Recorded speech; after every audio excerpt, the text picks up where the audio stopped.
Chapter 1. The Apocalypse First Rule. Eliminate the sanctimonious. What is the foremost principle of survival in the apocalypse? Is it an abundance of resources, exceptional strength, or perhaps a cautious disposition?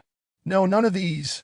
They merely constitute the foundational requirements for survival, not the guiding principle. What, then, is the principle?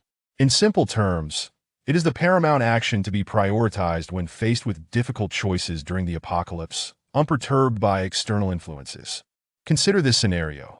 While leading a group of survivors, you encounter two stranded individuals besieged by zombies. Some members of your team express a desire to rescue them. Do you choose to intervene or not? After weighing the pros and cons, you conclude that the overwhelming number of zombies poses a significant risk to your team's safety, thus opting not to rescue. Consequently, a well-meaning team member chastises you for your cold-heartedness, openly questioning your qualifications as a leader. What will you choose in that moment? Will you assess the environment surrounding the stranded individuals to minimize your own risk while attempting a rescue? Or will you reprimand the compassionate team member, expelling him from the group? Perhaps you might even abdicate your leadership role entirely, allowing him to take charge? No, I choose to eliminate this team member. Why? Because my foremost principle in the apocalypse is to eliminate the sanctimonious. What else can be done with such a person? It has already been stated that rescue comes with the risk of casualties. Yet this individual shamelessly demands the captain intervene to save the stranded? Is that not the very definition of sanctimoniousness? Moreover, the sudden appearance of these two stranded individuals is suspicious. What if they are a trap set by another group of survivors, waiting for the opportunity to benefit from a zombie attack? Such a person must be dealt with. It would be a travesty to let them live. Zhang Hao closed the post he had just replied to, muttering a few words before intending to lie down for a brief rest. At that moment, a series of calls echoed from outside. "Boss Zhang, the goods have arrived today. Please come and inspect them." I'm coming." Zhang Hao instantly perked up and hurried outside. He was greeted by a mountain of cargo boxes filled with an assortment of goods. Nongfu Spring, Kong Shuifu, instant noodles, canned fruits, chicken, duck, fish, beef, pork, fruits, and vegetables, all that one could desire. "Boss Zhang, according to your order, we have pre-purchased 30 tons of rice and flour, 1,000 boxes of Kong Shuifu instant noodles, and 40 tons of Nongfu spring water." The female head of the supplier chuckled awkwardly. 30 tons of Jinlong vegetable oil, 10 tons of various meats including chicken, duck, fish, and pork, all here. The total is 500,000, please verify. "No need, we have been collaborating for so many years, I trust you. Just move the goods into the second-floor warehouse. Keep the fruits and vegetables separate to avoid damage," Zhang Hao instructed, shaking his head. "Understood, you can rest assured." The supplier's representative smiled even more earnestly as she immediately began directing the workers to unload the cargo. After a full hour, all the goods had been placed. The representative inquired, "Boss Zhang, everything is in position. Shall we continue to deliver as per the order tomorrow?" Yes, the order remains unchanged," Zhang Hao nodded. "All right, we will return tomorrow." The representative and her team departed, but on their way, a few of the subordinates were quite puzzled. "Manager Liu, do you think this guy is foolish? Even if he runs a fresh produce supermarket, with his scale, he would be overwhelmed by daily shipments of 40 to 50,000. How can he sell 10 times that in one day?" "Exactly. Other items are fine since they have a shelf life of several years, but vegetables and fruit spoil within a few days, right? Besides, Zhang Hao laid off most of the supermarket staff a month ago. What is he up to? Stockpiling resources and laying off employees. It feels like he is acting a bit erratic, as if the end of the world is nigh." Manager Liu chuckled lightly, unconcerned. "What do you care about his motives? He might just have too much money to burn. We don't understand the world of the affluent. Even if the apocalypse arrives, life goes on, the money still needs to be made." "That makes sense." At the supermarket entrance, Zhang Hao watched as the suppliers left. Indeed, a month ago, he had dismissed 8 employees, leaving only a young man named Fong Ping, to whom he offered a monthly salary of 10,000. Upon seeing his boss return, Fong Ping respectfully said, "Boss, I will go count the goods." "Go ahead." Zhang Hao nodded. Trusting the supplier was one thing, but the goods still needed to be counted. However, he preferred not to do so in front of them, as they had been long-time collaborators and deserved some courtesy. Fong Ping entered the back warehouse and emerged a short while later, honestly reporting, "Boss, everything is in order and matches the purchase list perfectly." "That's good. Please keep an eye on tomorrow's delivery. I need to step out," Zhang Hao said. "Understood, boss." Fong Ping nodded slightly, wisely refraining from asking where his boss was headed. Zhang Hao looked at him with interest and smiled. "Aren't you curious why I am stockpiling so many goods?" "Curious, but I want to ask," Fong Ping replied quietly. "Why not?" "Because it would be pointless to ask. When you are ready to tell me, you will." "What if I don't intend to tell you?" Zhang Hao questioned. "That's all right. I have no parents. You are the person I trust most and would never harm me. Otherwise, you wouldn't be paying me such a high salary," Fong Ping said with a silly grin. "Silly boy. Clock out, we are closed for today." Zhang Hao paused for a moment, then chuckled as he patted Fong Ping's shoulder, sending him on his way. After closing the supermarket door, he ascended to the second floor, gazing at the mountain of assorted supplies in the warehouse, a profound sense of satisfaction swelling within him. Then, he raised his hand and snapped his fingers.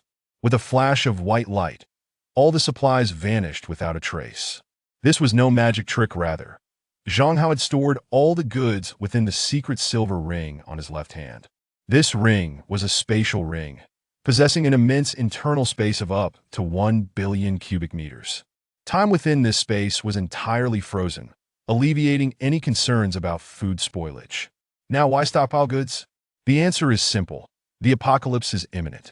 When it arrives, over 80% of humanity on Blue Star will transform into zombies, and within a few years, 15% of the population will perish.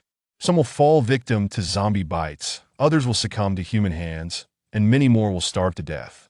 The collapse of production lines and various factors will lead to an acute scarcity of survival resources. For a single sausage, a piece of bread, or even a sip of water, people may turn against one another in strife. And Zhang Hao is a reborn survivor who once recklessly navigated the apocalypse to its bitter end. 3 months prior, he had commenced a frenzied stockpiling of resources, leveraging his identity as a supermarket owner to secure 50 million in supplies with a 5 million deposit to the suppliers. As for the remaining 45 million balance, need it be said, when the apocalypse strikes, it is akin to receiving a bounty without cost. P.S. This is a parallel world. Unrelated to reality, do not take it too seriously. Additionally, the element of resource stockpiling has been prevalent for quite some time. The systems of abilities, zombie cores, and other settings are foundational elements of the apocalypse genre, not proprietary to any author. This narrative is entirely original. Please be aware. With love. Chapter 2. Thunder Element Abilities. So far, the spatial ring has stocked up 1,000 tons of meat, 3,000 tons of rice and flour, 100,000 boxes of instant noodles, 4,000 tons of mineral water, 3,000 tons of purified and treated water, 2,700 tons of various cooking oils, 800 tons of vegetables, 500 tons of fruits, and 100 tons of compressed biscuits. The meat primarily consists of pork, with chicken, duck, fish, and beef also included. Most instant noodles are in barrel packaging, available in various flavors such as braised beef and spicy.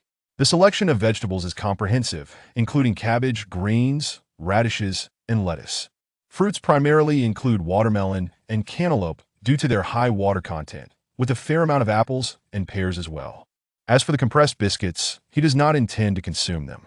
On one hand, they are difficult to swallow. On the other, they serve as barter for more valuable items in the future. Despite their unpalatable taste and potential to cause choking, they can indeed satiate hunger.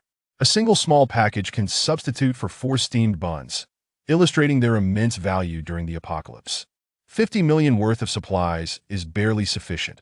Although Zhang Hao desires to obtain more at no cost, his funds simply do not allow for it. The suppliers are not naive. They would not provide resources that exceed the supermarket's capacity. Zhang Hao's supermarket consists of only 2 floors, each with an area of less than 200 square meters, which cannot compare to large-scale supermarkets. Thus, they are unwilling to take on greater risks. Of course, it is not solely food during this time. He has also stockpiled some essential tools, such as nylon ropes, tents, compasses, flashlights, mobile phones, computers, binoculars, maps, generators, and solar-powered portable chargers, lighters, and more. Although mobile phones cannot access the internet during the apocalypse, it is still possible to download some learning materials. One can also engage in single-player games or watch action films for entertainment. As for medicine, Zhang Hao has not hoarded too much. He has only purchased a small quantity of alcohol, bandages, gauze, iodine, anti-inflammatory drugs, and antibiotics. In the early stages of the apocalypse, human bodies remain fragile, necessitating basic medical treatment. However, it will not be long before a fortunate few awaken various abilities, such as nature, physical, elemental, mental, and spatial abilities. Humanity can gradually enhance their physical constitution through these abilities, rendering minor injuries capable of self-healing without medical intervention, while severe injuries may prove fatal before treatment can be administered. In his previous life, Zhang Hao awakened his thunder element abilities on the very day the apocalypse erupted. This particular supernatural ability is relatively common, resembling that of a spellcaster in a game. However, not every wielder of the lightning element possesses the qualities of a mage. For each individual's extraordinary talent differs, resulting in even those awakened to the same element comprehending abilities that are strikingly dissimilar. Some can manipulate their powers to form spherical bolts of lightning in their hands, inflicting tremendous damage. Others can disperse electric arcs through their pores, incapacitating the nervous systems of their adversaries, while there are those who can imbue their weapons with lightning, rendering them exceedingly sharp. On the second day after Zhang Hao awakened his extraordinary ability, he discerned a unique skill. He could summon lightning within his body, stimulating his cells to remain in a state of heightened activation, thereby fortifying his physical form. When the lightning reached its peak, it could cause his pores to continuously emit arcs of electricity, enveloping him in a protective armor of lightning that provided dual-layer defense alongside his corporeal strength. Furthermore, by stimulating his brain cells, he could enhance his neural response time. He named this ability Thunderous Body Refinement. With his formidable physique, he became entirely unafraid of lowly zombies. Zhang Hao relentlessly slaughtered the undead, growing stronger with each encounter, swiftly surpassing the majority of awakened individuals. Before long, he mastered ranged lightning abilities, thus earning the rare title of a melee tank mage. In combat, he became nearly invincible in both close and distant engagements, capable of charging through thousands of low-level zombies single-handedly. From that moment forth, he acquired the moniker of the Thunder God. Regrettably, in his previous life, he was ultimately a lone wolf. No matter how mighty one might be, it is impossible to confront everyone alone. Moreover, having taken refuge in a supermarket brimming with resources, he soon attracted the attention of numerous elite awakened teams. A great battle loomed on the horizon. Outnumbered, he sustained grave injuries and faced imminent death. Yet, perhaps fate had other plans for him. He was rescued by a concealed earth element awakened individual. However, the enemy pursued relentlessly, and this awakened hero sacrificed himself to buy time for Zhang Hao. Fortuitously, he survived. Later, he discovered that this brave soul was Fong Ping, an employee of his supermarket. When the apocalypse erupted in his previous life, Zhang Hao had aspired to be a solitary wolf. Thus he bestowed some supplies upon the relatively likable Fong Ping, encouraging him to join other awakened groups for mutual support. Yet, this young man was of a sentimental nature, deeply moved by even the slightest kindness. He remembered Zhang Hao's generosity and willingly laid down his life. Although Zhang Hao eventually returned to Linhai City and eradicated the forces that had once besieged him, Fong Ping could never return. Zhang Hao clenched his fists, determination etched on his face, declaring, "Fong Ping, my friend, you shall have no chance to sacrifice yourself in this life. I will lead you to establish the mightiest awakened faction and become the uncrowned king of Linhai City." In the apocalypse, one cannot succeed alone. No matter how powerful an individual may be, it is futile to combat the entire world, especially when faced with the cataclysmic crises that threaten to overwhelm. Only through unity can one hope to survive. Of course, he would not accept just anyone. He understood the principle of quality over quantity. Perhaps in the future, ordinary individuals would be needed to rebuild production lines, but for now, only the elite would suffice. There are merely 2 days left until the apocalypse strikes. The supermarket is sufficiently spacious with 2 levels. It can comfortably accommodate dozens of individuals, serving as an excellent initial base. However, the zombies evolve rapidly, necessitating reinforcement and modification. Having solidified his thoughts, Zhang Hao sprang into action. He ordered a batch of thick steel plates to fortify both the front and rear doors with an additional layer. He cleared half of the shelves, converting one half into 6 small compartments of approximately 7 to 8 square meters, resembling containers, furnished with wooden beds and basic furniture. The second floor's shelves were entirely emptied, leaving only a bed, several sofas, and a coffee table. The warehouse remained untouched, housing a modest supply of long-lasting provisions to obscure their true purpose. While Fong Ping's loyalty was commendable, further evaluation was necessary. So for the time being, Zhang Hao occupied the second floor alone. With the assistance of professionals, the modification process was not arduous, and by the early hours of the following day, it was completed. The next morning, at 7:30, Fong Ping arrived punctually for work. Upon entering, he was momentarily taken aback, exclaiming, "My heavens! What happened to the supermarket? Has a thief struck? This has nothing to do with thieves. I merely made some alterations. From now on, you need not return to that shabby rental. You can stay here," Zhang Hao replied with a smile. Fong Ping hesitated before saying, "While it is permissible, is such modification allowed? Should we not report this to the higher-ups first?" "I understand, but we can proceed with the modifications regardless," Zhang Hao reassured him. "What if they disapprove?" Fong Ping questioned. "Disapproval is inconsequential, for soon no one will be in a position to care," Zhang Hao explained. Fong Ping appeared confused. "What do you mean?" Zhang Hao placed a reassuring hand on his shoulder, calmly stating, "Because tomorrow, the apocalypse is upon us. Surviving will be a challenge for everyone who will have the time to concern themselves with such trivial matters." Chapter 3. Too much given. What? Is the apocalypse about to erupt? Fong Ping was taken aback, his expression filled with disbelief as he asked, "Boss, you cannot be joking, can you? If this is true, will societal order collapse as a result? Otherwise, do you think I stockpiled these supplies for no reason? Do you really believe I have nothing better to do?" Zhang Hao casually closed the door and replied calmly, "At 12:10 tomorrow afternoon, a horde of zombies will roam the streets. Our city, Lehigh, has a resident population of 50 million, and it is estimated that 3 to 4 million people will turn into zombies. Dio, you think societal order will remain intact?" "Boss, will I become a zombie?" "No, that's good." Though Fong Ping felt a tinge of fear, he found some solace in Zhang Hao's words.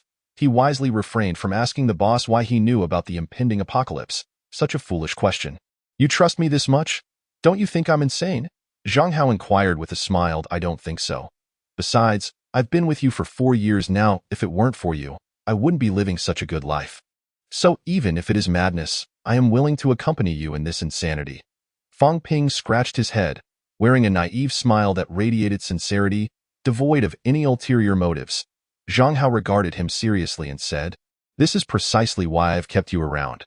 The other employees are merely employees, but you are a trustworthy partner in this apocalypse. Of course, the two of them alone could not confront the apocalypse, so they would require more like-minded allies. This renovated supermarket would serve as their initial base."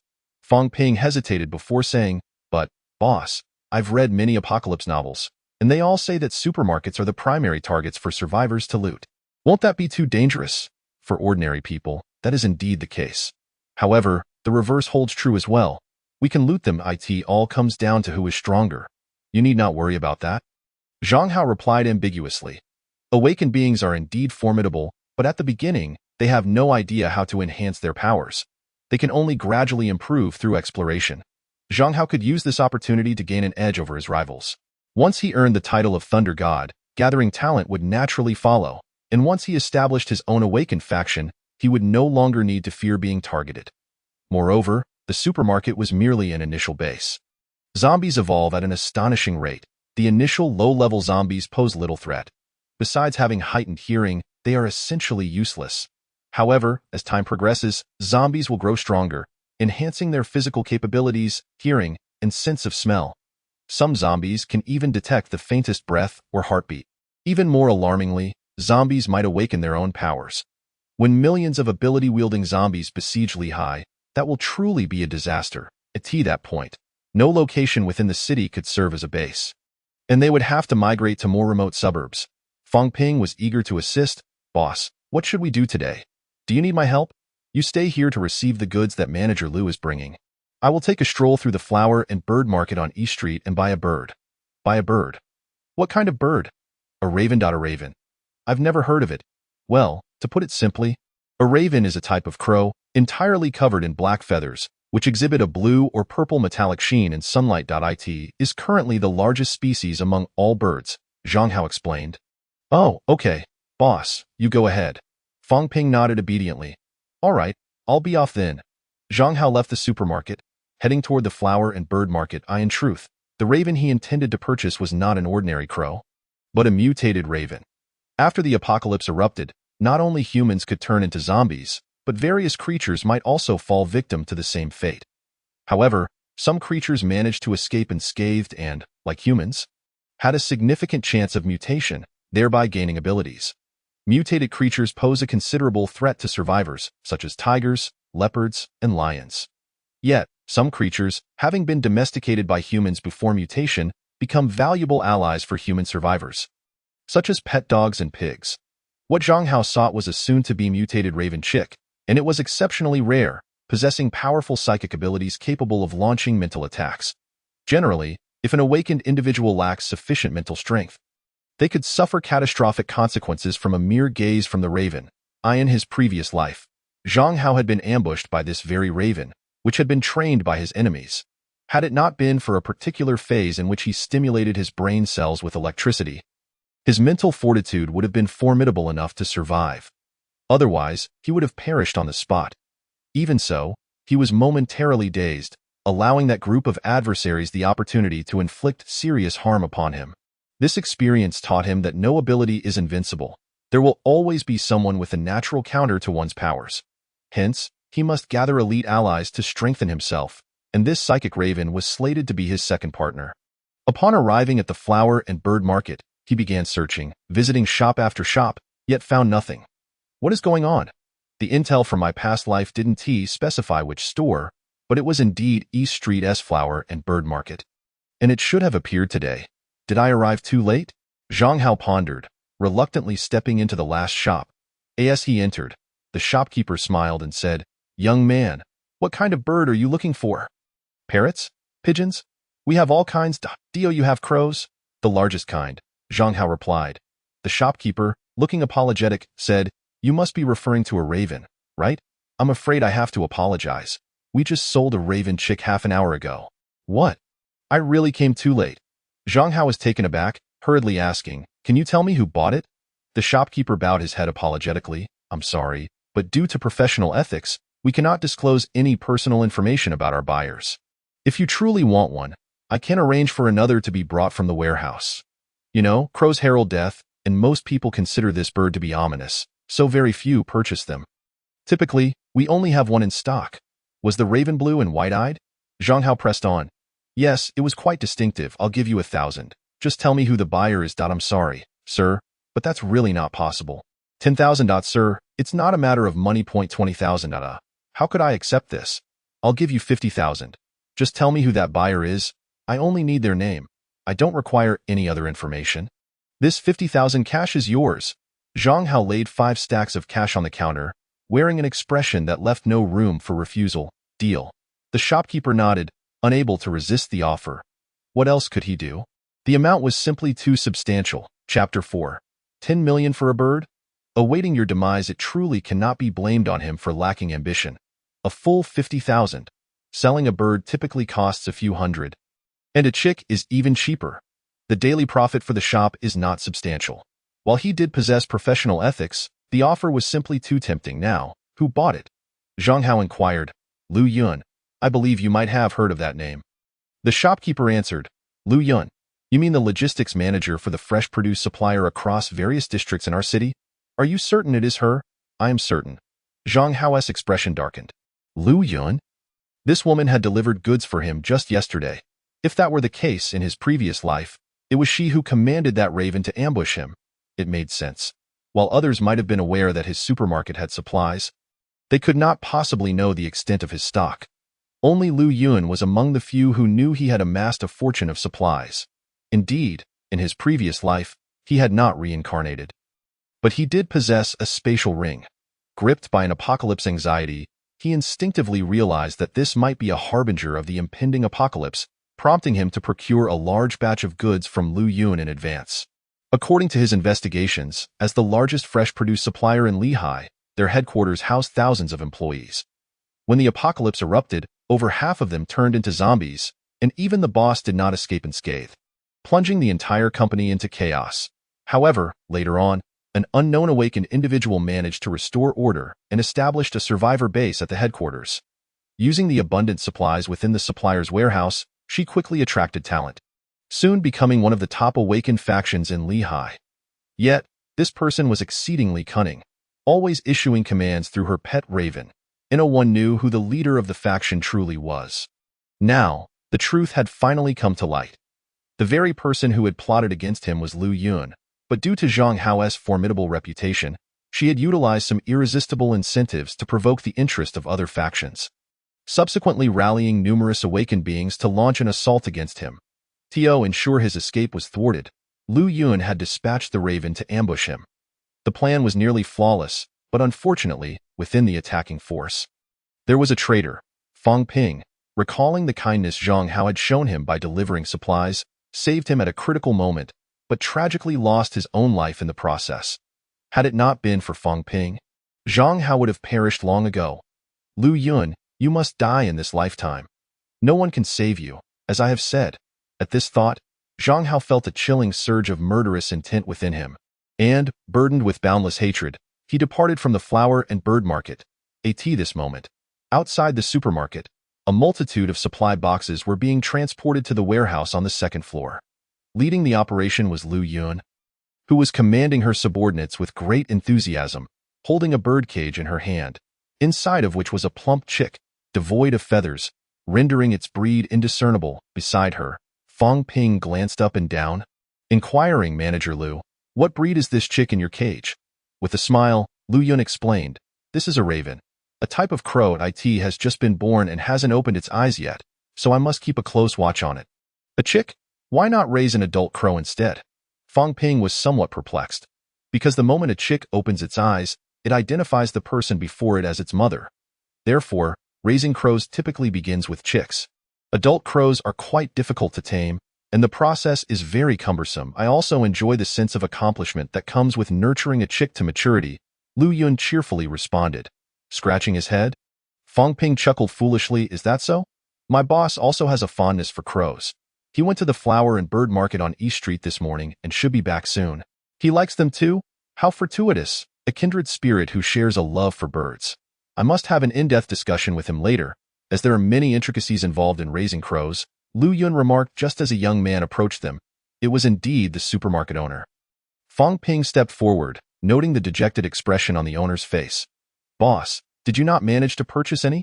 "No. Although there were a few available, none met my expectations." Manager Lu, you actually managed to acquire a raven?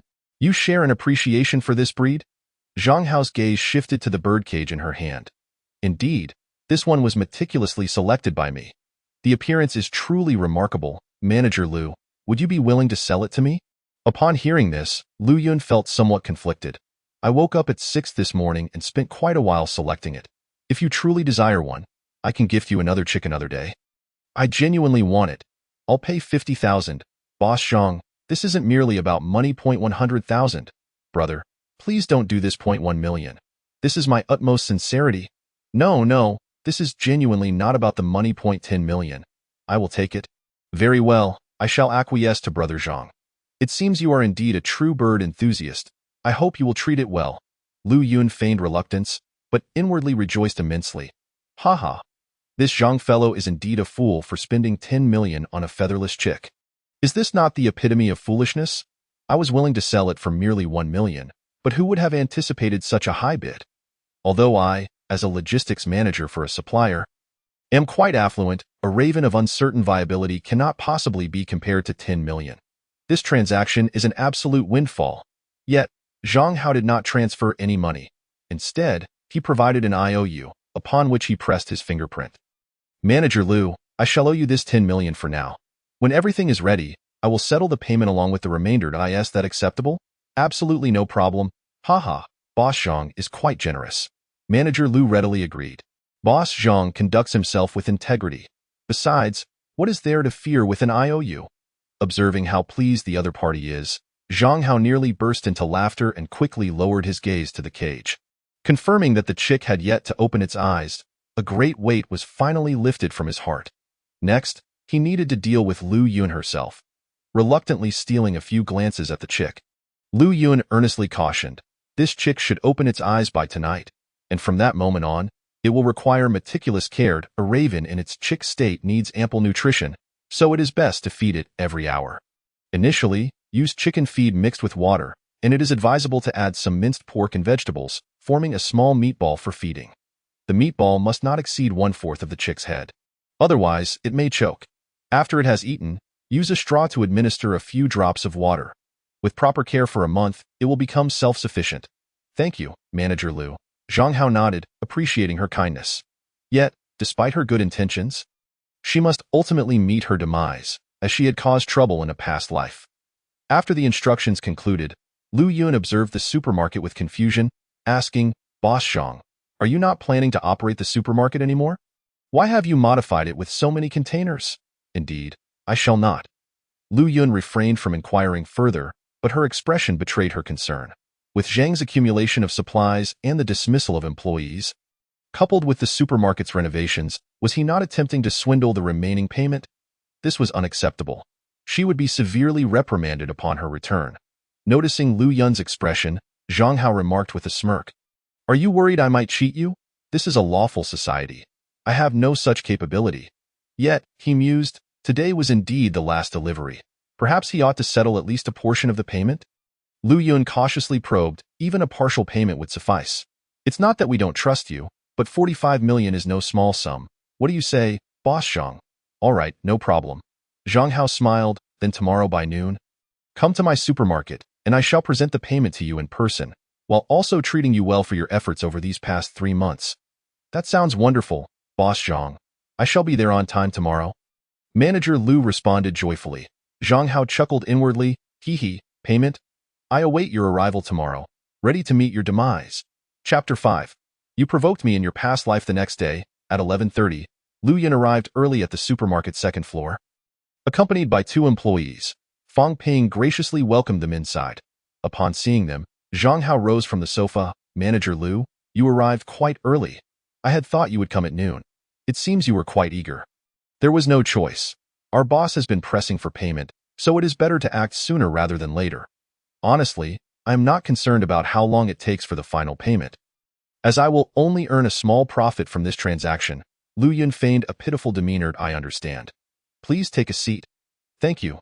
Lu Yun, along with her 2 employees, sat down, and Fang Ping served them Longjing tea, to which they all expressed gratitude before taking small sips. As they engaged in idle chatter, the clock inched closer to noon. Lu Yun began to fidget. Boss Zhang, are you truly going to provide the final payment today? Please give me a definitive answer. If you're in a tight spot, we can come back another day. Fang Ping also turned to look at the boss, eager to see how he would respond. Ever since he learned of the impending apocalypse, he had become acutely aware that the boss was planning to renege on the debt.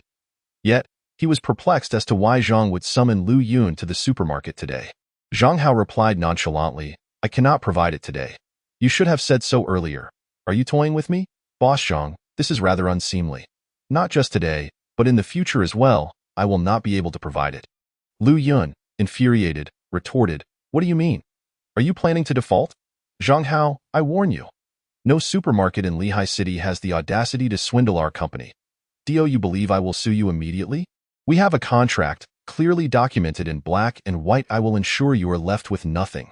With that, Lu Yun rose in anger, preparing to leave with her subordinates.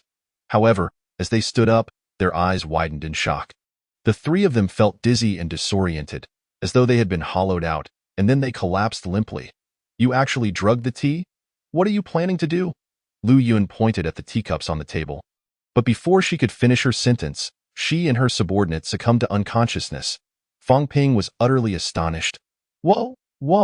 The boss actually knocked Lu Yun out. What is he planning? No way. Am I to keep watch for him? I have no idea how long this will take. Xiaofeng, go shut the door, Zhang Hao commanded. Understood, boss.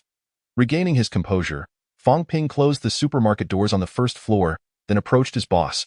Boss, what comes next? Tie them up and make it secure. Understood. Fang Ping retrieved nylon ropes from the warehouse, binding their feet and hands tightly, ensuring they were firmly attached to the legs of the coffee table to prevent any chance of escape. You did well, Zhang Hao praised. Hee, it was nothing. In 10 minutes, the apocalypse will commence. Xiaofeng, are you afraid? Not at all, for I am not alone. Before the apocalypse, the boss provided me with a good life. And after the apocalypse, I believe you will continue to lead me to a good life. Fang Ping pondered for a moment before earnestly stating, I may not be particularly clever, but I will do whatever you ask of me. Just please don't abandon me. What if I were to ask you to kill someone? Zhang Hao posed the question. Kill someone? I can do that. Whoever you want me to kill, I will do it. Do you want me to kill Lu Yun?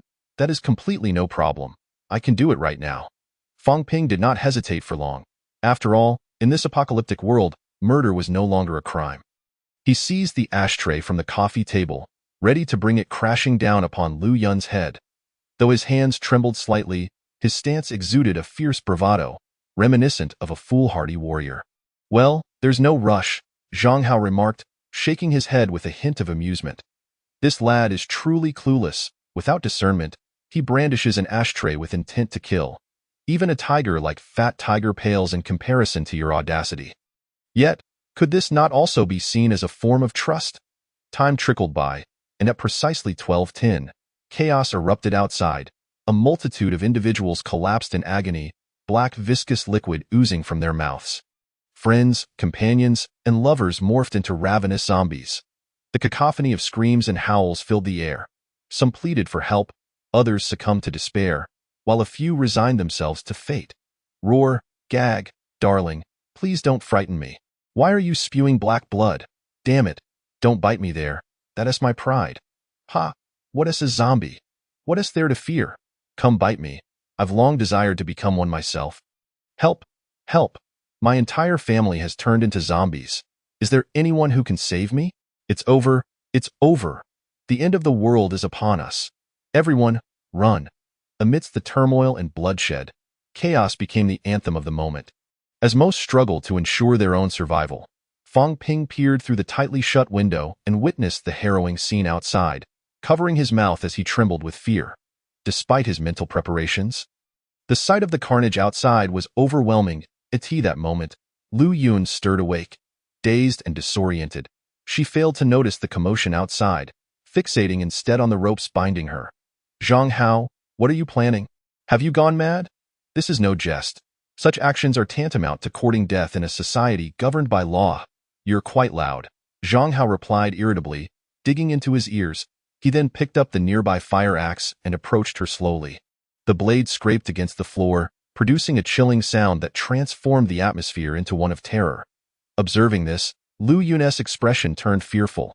Are you going to kill me? I don't remember crossing you in any way. We bear no grudges. Why treat me so cruelly?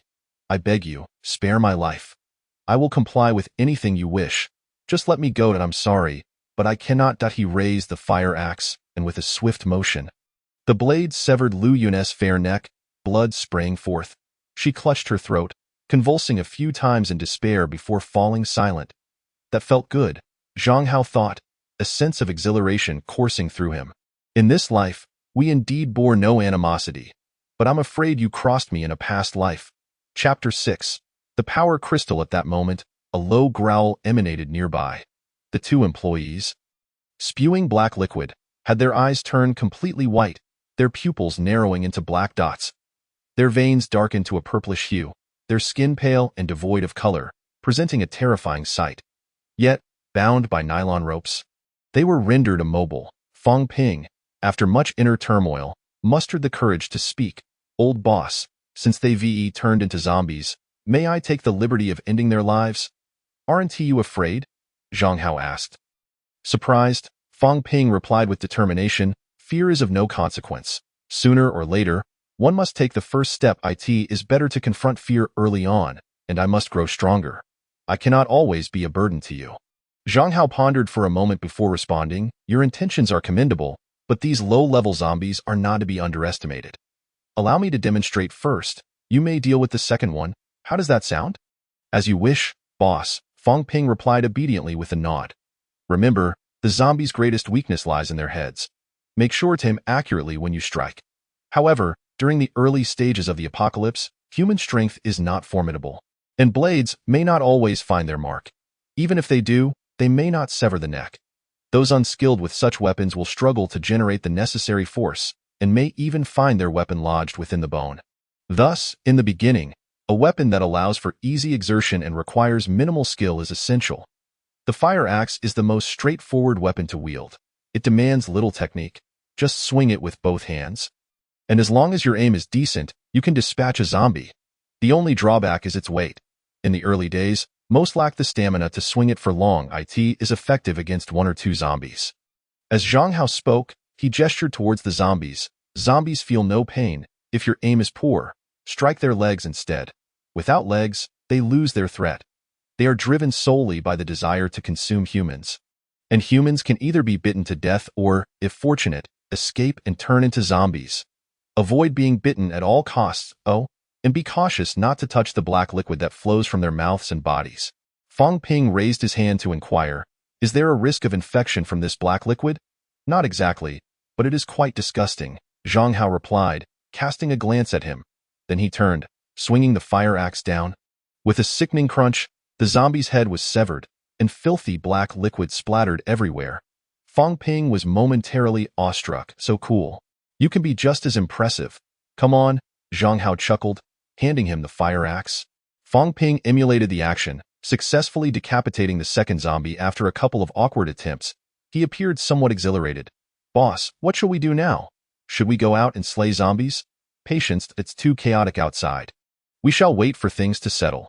Moreover, it is crucial to understand our abilities and gradually strengthen ourselves to efficiently eliminate more zombies, Zhang Hao patiently instructed. All right, Fong Ping nodded. He had awakened earth-based powers, but had yet to fully grasp his abilities. However, as his powers matured, he could create earth spikes to ensnare zombies and had a chance to burrow underground for rapid movement. Fong Ping felt somewhat disheartened. Isn't this just the ability of the Earthwalker? What of it? Such a formidable life-saving ability is nothing to scoff at. Faced with a horde of zombies, what is there to fear? If you burrow into the ground, who can bite you? Zhang Hao reassured him. Then, what is your ability, boss? Lightning-based. Wow, you're like Xikongzhen. You'll surely be incredibly powerful in the future. Does that need saying? Now, let us focus on more pressing matters. Zhang Hao brandished a dagger and pried open the skulls of the 2 zombies. After rummaging about, he extracted 2 small, black-colored power crystals, each the size of a green bean. After cleaning them, he opened his mouth and swallowed the crystals whole. Then, sitting cross-legged, he activated his powers. Sizzle, sizzle, lightning coursed through his body, with cells becoming increasingly active under the immense stimulation. Apart from his head, every other part of his body visibly strengthened. Most notably, the outline of muscles began to form in his abdomen, and subtle arcs of electricity flickered around him, creating a dazzling spectacle. After 2 minutes, he opened his eyes. Zhang Hao stroked his chin, contemplating. Thanks to the experience accumulated in my previous life, I can utilize the initial ability Thunder Body Refinement right from the start. Those 2 level 1 power crystals have granted me a slight boost. To enhance my other abilities, I will need to absorb more crystals. My physical enhancement is minimal, though I may not match a level 2 zombie. Dispatching 3 or 4 level 1 zombies should pose no challenge. Zombies, awakened beings, and mutated creatures are all categorized by levels. Levels 1 to 3 are low-level zombies, possessing only slightly heightened hearing and a minuscule chance of awakening powers. Levels 4 to 6 are mid-level zombies, with highly developed olfactory and auditory senses, possessing a moderate chance of awakening powers and utilizing basic abilities. Levels 7 to 9 are high-level zombies, most of which can awaken powers and adeptly wield various abilities. Exhibiting formidable combat prowess, those above level 10 are referred to as extraordinary. All zombies possess power crystals within their brains.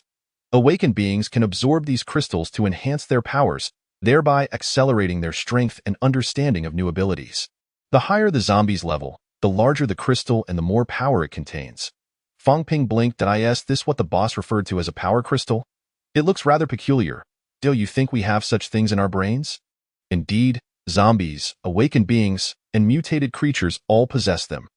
Zhang Hao pointed at Lu Yun on the ground, smirking as he added, "It's not just the absorption of zombie crystals that enhances strength. The same applies to humans and mutated creatures. I plan to have you absorb Lu Yun's power crystal. Can I refuse?" Fang Ping appeared quite troubled. He felt a sense of psychological aversion.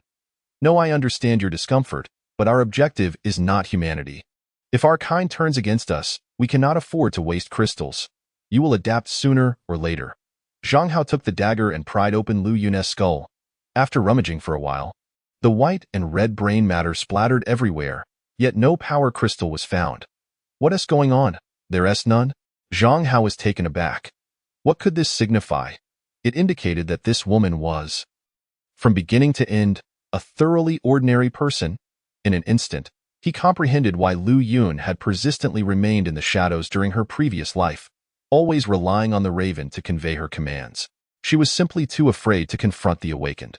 Although awakened individuals and ordinary people appeared largely indistinguishable on the surface, the use of extraordinary abilities made it effortless to discern between the two. Lu Yun was unable to prove this to her subordinates. No awakened person would willingly submit to the leadership of an ordinary individual. Thus, she was compelled to maintain her facade. Moreover, the presence of the mutated creature, the raven, further assuaged any suspicions among her followers. However, one must admit, this woman was indeed exceptionally bold and talented. In her previous life, she had established the preeminent awakened faction in Linhai City while masquerading as an ordinary person. Her luck may have faltered slightly, but she certainly embodied the archetype of a female warlord. Chapter 7. Good son, don't be upset. It seems like this opportunity has slipped through your fingers. What a pity, Zhang Hao sighed. Not at all. I can always slay a few more zombies later, Fang Ping replied, somewhat perplexed. Boss, I don't quite understand.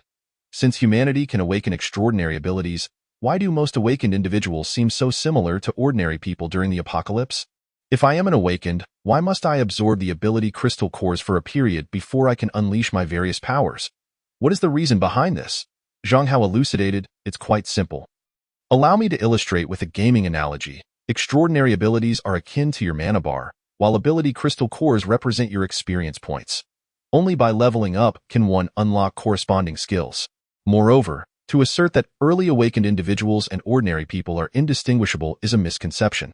Absorbing ability crystal cores can rapidly enhance physical attributes, resulting in minimal differences between first-level awakened individuals and ordinary people. However, once one reaches the second level or above, the disparity becomes significantly pronounced. An individual could easily take on a dozen zombies single-handedly. Fang Ping suddenly grasped the concept. Oh, so the speed at which awakened individuals unlock their skills is contingent upon each person's innate talent? Precisely. Those like me who unlock skills on the very first day are indeed rare, Zhang Hao replied. Boss, you're amazing. I wonder when I will achieve that, Fang Ping expressed, feeling somewhat disheartened. He was concerned about his lack of talent hindering their progress and was also anxious that if he failed to unlock his skills, he would be unable to assist his boss effectively. Zhang Hao, perceiving his thoughts, patted his shoulder and reassured him, don't be disheartened. Your talent is considerable. It won't be long before you unlock your skills. Really? Fang Ping inquired. Absolutely, Zhang Hao affirmed, not jesting. After all, when faced with numerous awakened individuals attacking him in Linhai City, all of whom were among the elite, Fang Ping had managed to escape with him. This alone was sufficient evidence of his extraordinary aptitude. Boss, let's go slay some zombies now, Fang Ping urged. It's still too chaotic outside. The streets are undoubtedly teeming with zombies. If we were to be besieged, it would be perilous. We should wait until the environment stabilizes, Zhang Hao advised, shaking his head. Actually, we can still take down zombies now, provided we choose the right location. The issue is that the supermarket is situated on the main street, making the front entrance impassable. The back door leads to a high-end residential complex, but its intricate structure harbors numerous zombies. If we were to be cornered, it would pose a significant problem. We should consider entering only once our abilities have reached the second level. The supermarket was above an old apartment building, a low-rise structure without an elevator, with a maximum of 7 stories. Exiting through the back door led to an alley, with access to the apartment building on both sides. This type of residential building could serve as a novice dungeon, where Fang Ping could swiftly develop his abilities. Yet, he still had a small creature to care for. The raven had opened its eyes the previous night. Zhang Hao had not slept, feeding it every hour, which left him utterly exhausted. He worried that if he entrusted its care to Fang Ping, the bond might not be strong enough, risking failure in taming it. After expending so much effort, the goal was to ensure the little creature recognized him as its master. After all, it was a mutated creature of the psychic variety. Although psychic abilities vary in strength, this particular raven was undoubtedly among the elite, in its previous life. Its mental fortitude ranked within the top 10. Yet this raven had managed to leave him momentarily dazed, a testament to its extraordinary potential. Moreover, it was likely that Lu Yun's subordinates had their doubts, but they were presumably silenced permanently. Psychic attacks are notoriously difficult to detect, leading others to mistakenly believe she was a psychic awakened, allowing her to deceive those around her. With such a remarkable mutated raven, it was essential to provide it with nourishment. Now that the apocalypse had commenced, the raven must have awakened as well. Zhang Hao wondered if it would exhibit any changes. He glanced at the chick within its cage, noticing that it had developed a few black feathers. Though sparse, they were an improvement over its initial appearance. Additionally, it had grown, its blue and white eyes radiating intelligence. Not to mention, it is rather endearing, Zhang Hao remarked, expressing concern. "Yaya, are you hungry? I'll fetch you something to eat." The raven shook its head, indicating it was not hungry. Zhang Hao was taken aback. This little one can understand me? It has barely just mutated, and its intellect has already developed to this extent. But perhaps it is simply that, aside from humans, crows are inherently intelligent creatures. Their compact physical structure results in a more complex arrangement of brain cells, granting them exceptional learning abilities. Thus, crows can utilize or create tools to achieve their goals, reminiscent of the classic tale of a crow drinking water. Domesticated crows exhibit even greater intelligence, capable of mimicking human speech like parrots and even counting. Was it the combination of high intelligence and its powerful psychic aptitude that set this mutated raven apart? This hypothesis seemed quite plausible. To test its intelligence, Zhang Hao cautiously inquired, "Yaya, who am I to you?"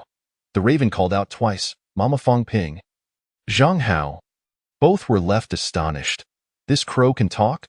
Is this not a bit unusual? Goodness, could it be that you have also been reborn? However, subsequent experiments revealed that while it could comprehend most of what was said, it could only articulate simple words and phrases. And complex responses were beyond its current capabilities. Nevertheless, Zhang Hao felt it necessary to correct the raven. "Yaya, you should call me Daddy, not Mama. I am male. Do you understand what being male means?" "Ah?"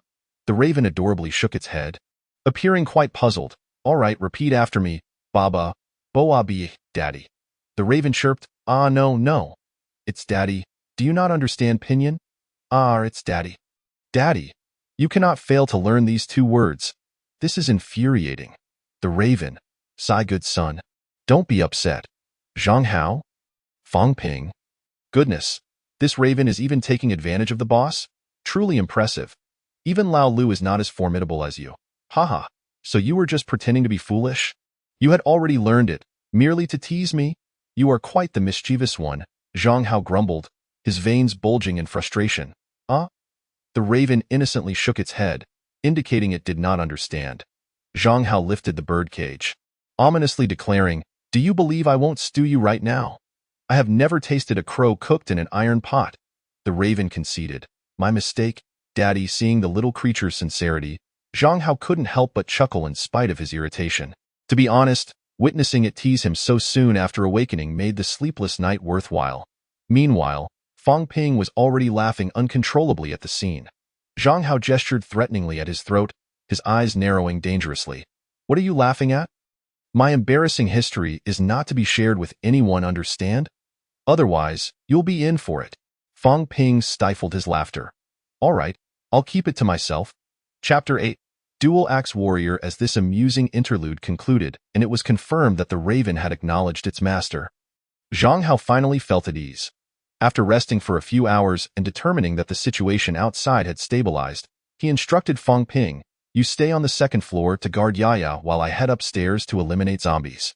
Once it can operate independently, you can join me. What if something unexpected occurs? How will we communicate?" Fang Ping inquired, Nodding in agreement, I have stockpiled 100 walkie-talkies. We can use those for communication, Zhang Hao replied. Understood, boss, Fang Ping affirmed. Zhang Hao descended the stairs and opened the back door. The exit led to a narrow path, which connected diagonally to the Jingyue residential complex, featuring 3 main entrances to the east, south, and west. The back of the supermarket corresponded with the south entrance, but since the complex only opened the east and west gates, there were only a few scattered zombies along this path. Only 3. Let's deal with them first, then clear out the zombies in the first unit, Zhang Hao resolved. With a clear plan in mind, he began his mission. Holding a riot shield in his left hand and a fire axe in his right, he approached the nearest zombie. Upon spotting him, the zombie lunged forward, drooling black saliva, and howled in a frenzied attempt to attack. Zhang Hao effortlessly repelled the zombie with his riot shield, seizing the opportunity to bring down his fire axe with a swift motion, severing the creature's head from its body. After eliminating the first zombie, the other 2 lunged at him with bared teeth, but he dispatched them one by one with ease. Thanks to the enhancement from Thunder Body Refinement, he possessed sufficient strength to wield the fire axe single-handedly without tiring, even after dozens of strikes. However, this was still insufficient. He needed to absorb more ability crystal cores. Moreover, it is imperative to stimulate the epidermal cells of my skin as much as possible, enhancing my bodily defenses. Not even a level 1 zombie should be able to penetrate my skin, at which point there would be no need to carry a riot shield.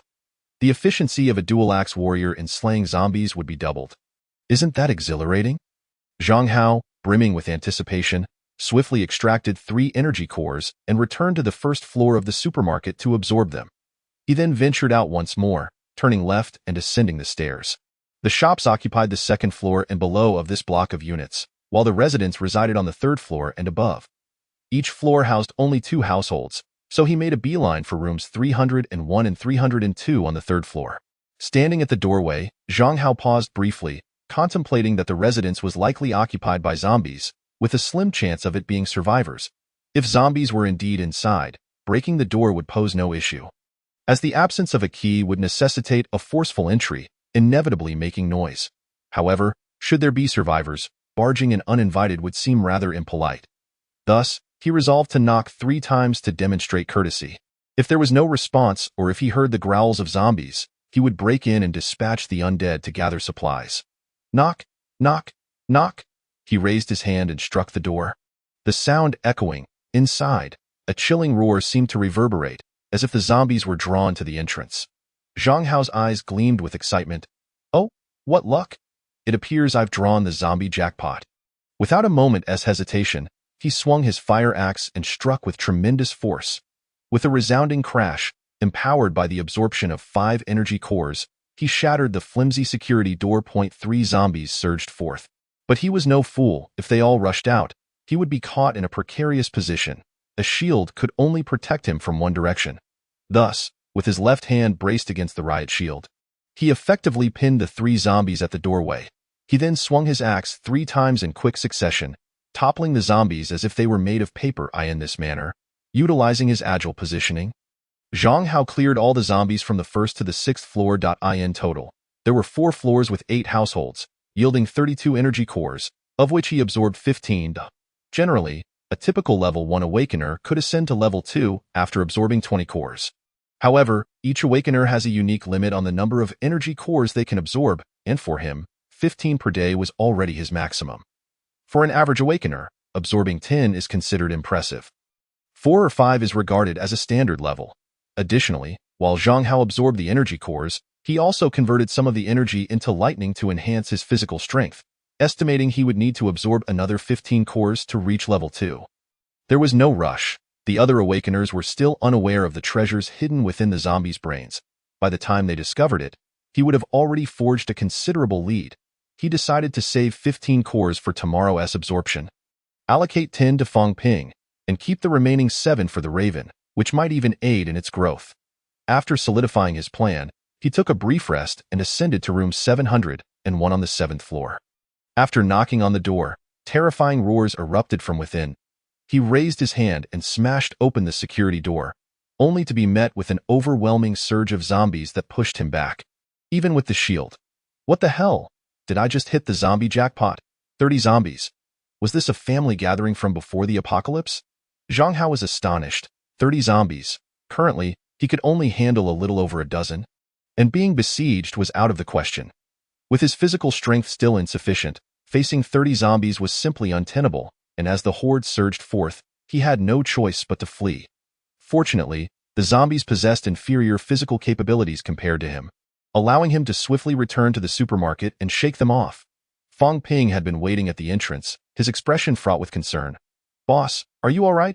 "I'm fine." The haul was quite fruitful. "You should absorb some and see how many you can take in." Fang Ping accepted the cores handed to him and began to absorb them. After 5 minutes, 12 cores had vanished.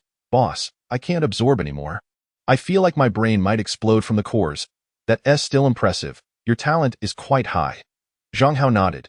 Absorbing 12 cores in a day is already considered top tier among level 1 awakeners. "Boss, how many did you absorb?" Fang Ping inquired curiously. 15. "Wow, that's amazing, boss. Why do you think the number of cores each person can absorb varies?" "Isn't that quite simple? Everyone has different talents, and the energy each core can contain varies as well. It's akin to the human stomach. Each person's stomach has a different capacity, leading to varying absorption efficiencies." Zhang Hao patiently explained. "Some can consume more, while others less. Consuming too much can lead to discomfort, necessitating digestion. The principle for the cores is the same." "Oh, I see," Fang Ping exclaimed, enlightened. "By the way, what about Yuya?" "I'll go feed him some." Zhang Hao ascended the stairs, glancing at the raven in its cage, raising an energy core and asking, "Little one, can you absorb this?" "I want it. I want it," the raven exclaimed eagerly, squawking. "Call me Daddy, and I'll give it to you." "Daddy? Ah, such a good child.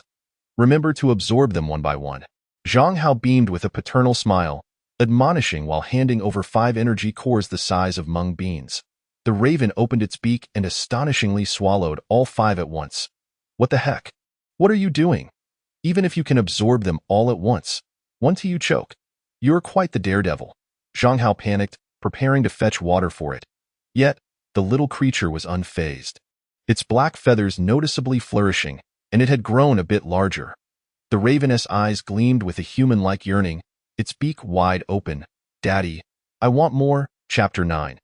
Encountering survivors when your own child is hungry. What can you do? Naturally, you must satisfy its needs. Zhang Hao did not hesitate, pulling out the energy cores he had saved for tomorrow. He felt no reluctance, for he knew that once Fang Ping and the raven grew stronger, they would be far more efficient at slaying zombies than he could manage alone. At that point, it wouldn't be just 30 cores a day, but rather dozens or even hundreds. Furthermore, he was eager to see just how great the raven's potential truly was. One by one, and then 2 by 2, adding to the previous 5, the raven absorbed a staggering 14 energy cores. 14. "Just one short of me. TSK, isn't this like a cow and 10 bulls? Truly impressive?" Zhang Hao was taken aback, though he had anticipated this outcome. This talent was only a slight variance from his OWN. To be honest, in his last life in Linghai City, most of the renowned awakeners couldn't even compare to a single raven. No wonder it had been able to ensnare him with its mental abilities back then. Notably, the raven's black feathers glimmered, its length expanding from 7 or 8 centimeters to 20 centimeters, and basic communication was no longer an issue. Freed from the confines of the cage, the raven soared to the 2nd floor, eventually landing on its master's shoulder. Zhang Hao couldn't help but ponder. The raven can fly now? It has grown so much in just one day. I wonder when it will be able to take me along. The raven, somewhat reluctant, replied. "You consider me your father, yet you wish to ride me?" Zhang Hao countered. "Is that not permissible?" "Not at all." "Why not?" "You are a father, not a steed." "But I cannot fly." "You could learn to, but I have no wings." "How can I learn?" "No wings. Is that my fault? Have you suddenly gained abilities? Do you believe I won't stop giving you energy cores in the future?" Zhang Hao felt his blood pressure rising once more. The raven stubbornly replied, "I can manage on my own." "With what, exactly?" "Zombies lack pain receptors. Mental attacks are utterly ineffective. I could kill humans. That Fang fellow would do nicely. One day, all I would need to do is glare at his head, and it would explode. Earth energy cores must be delicious." The moment those words slipped out, the atmosphere shifted. Zhang Hao placed his hand atop the raven's head, his eyes narrowing. "Are you joking? Tell me you're joking. The Raven, intending to stand firm, quickly realized the lack of emotion on Zhang Hao's face and wisely lowered its head in submission. I was just kidding. I'm sorry, Daddy. Zhang Hao nodded in satisfaction. His tone serene. A good child is one who acknowledges their mistakes. Raven, I am your father, and you must heed my words. Regardless of the circumstance, Fang Ping is one of our own. He cannot be harmed. Other humans may be fair game, but the decision of whom to target lies with me. Dio, you understand? The Raven trembled. I understand. Excellent. Let us proceed to continue slaying zombies. Zhang Hao withdrew his hand and made his way towards the first floor of the supermarket. In truth, had the Raven dared to provoke him further just moments ago, he would have crushed its head with a mere squeeze. He was indeed intent on establishing a faction of awakened individuals. While elite members were crucial, their loyalty was paramount. A talent without loyalty was merely a ticking time bomb. The Raven's actions earlier clearly indicated that it harbored a deep-seated fear of him, not in terms of strength, but rather an existential dread that was difficult to feign. Thus, he chose to spare the young Raven, harboring no concerns about future betrayal. After all, if an ordinary person like Lu Yun could tame it, Zhang Hao was confident in his own capabilities. Upon exiting the supermarket through the back door, they encountered 7 zombies in the alley, clearly remnants from the 7th floor. Initially, Fang Ping was somewhat clumsy, but under Zhang Hao's guidance, he quickly became adept and dispatched the 7 zombies, followed by those lurking in the stairwell. Fortunately, the zombies meandered aimlessly after the humans departed, preventing any clustering. Before long, all 30 zombies had been eradicated. Upon reaching room 702 on the 7th floor, Fang Ping inquired, Boss, shall we break down the door? Wait, let's knock first. We can't just force it open. What if it's another horde of zombies? Learning from our previous experience. If we hear a commotion from inside, we should simply bypass it and return tomorrow once we have ascended to 2nd tier awakened status. If there are only a few, we can easily break in and dispatch them. Knock, knock, knock. Point 3 firm raps echoed, but silence followed. Zhang Hao and Fang Ping exchanged glances before Zhang Hao forcefully kicked the door open.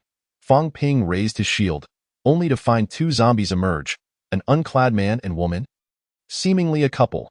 The man appeared carefree while the woman trembled, their bodies smeared with black, viscous fluid, rendering the scene grotesque and utterly unappealing. Goodness! Avert your eyes, Fang Ping exclaimed, covering his face. Amidst his embarrassment, he swung his axe twice, severing the heads of the zombie couple. Zhang Hao watched in bemusement. What a ludicrous display of modesty. If you want to look, just look. What's there to be embarrassed about? He teased. This is out of respect for them. Fang Ping retorted, his face flushed. Respect? They're zombies now. They wouldn't respect you either.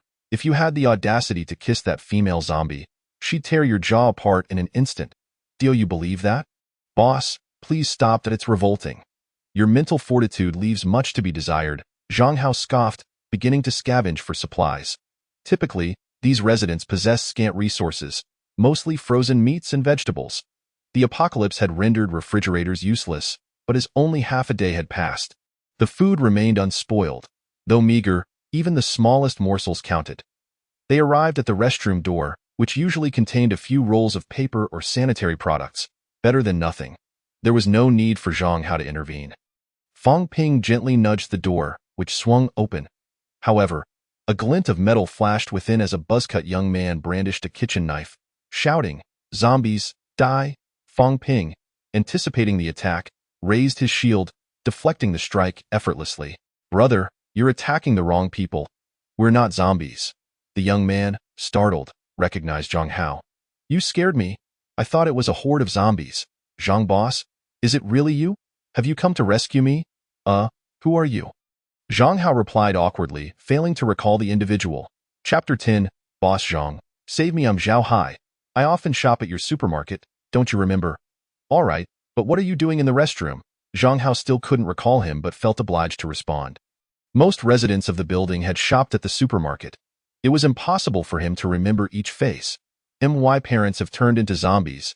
I was in the restroom when it all happened and couldn't react in time. So I locked myself in. What is happening to this world? How did it suddenly become an apocalypse? My parents were so unlucky, Zhao Hai lamented, his sentiments heavy with sorrow. Fang Ping sighed, my condolences. I'm fine. I can manage. Zhao Hai's gaze shifted to the bodies of his parents, now lifeless. Did you kill them? Did you come specifically to save me? Zhang Hao wanted to clarify, we did kill them, but not to save you.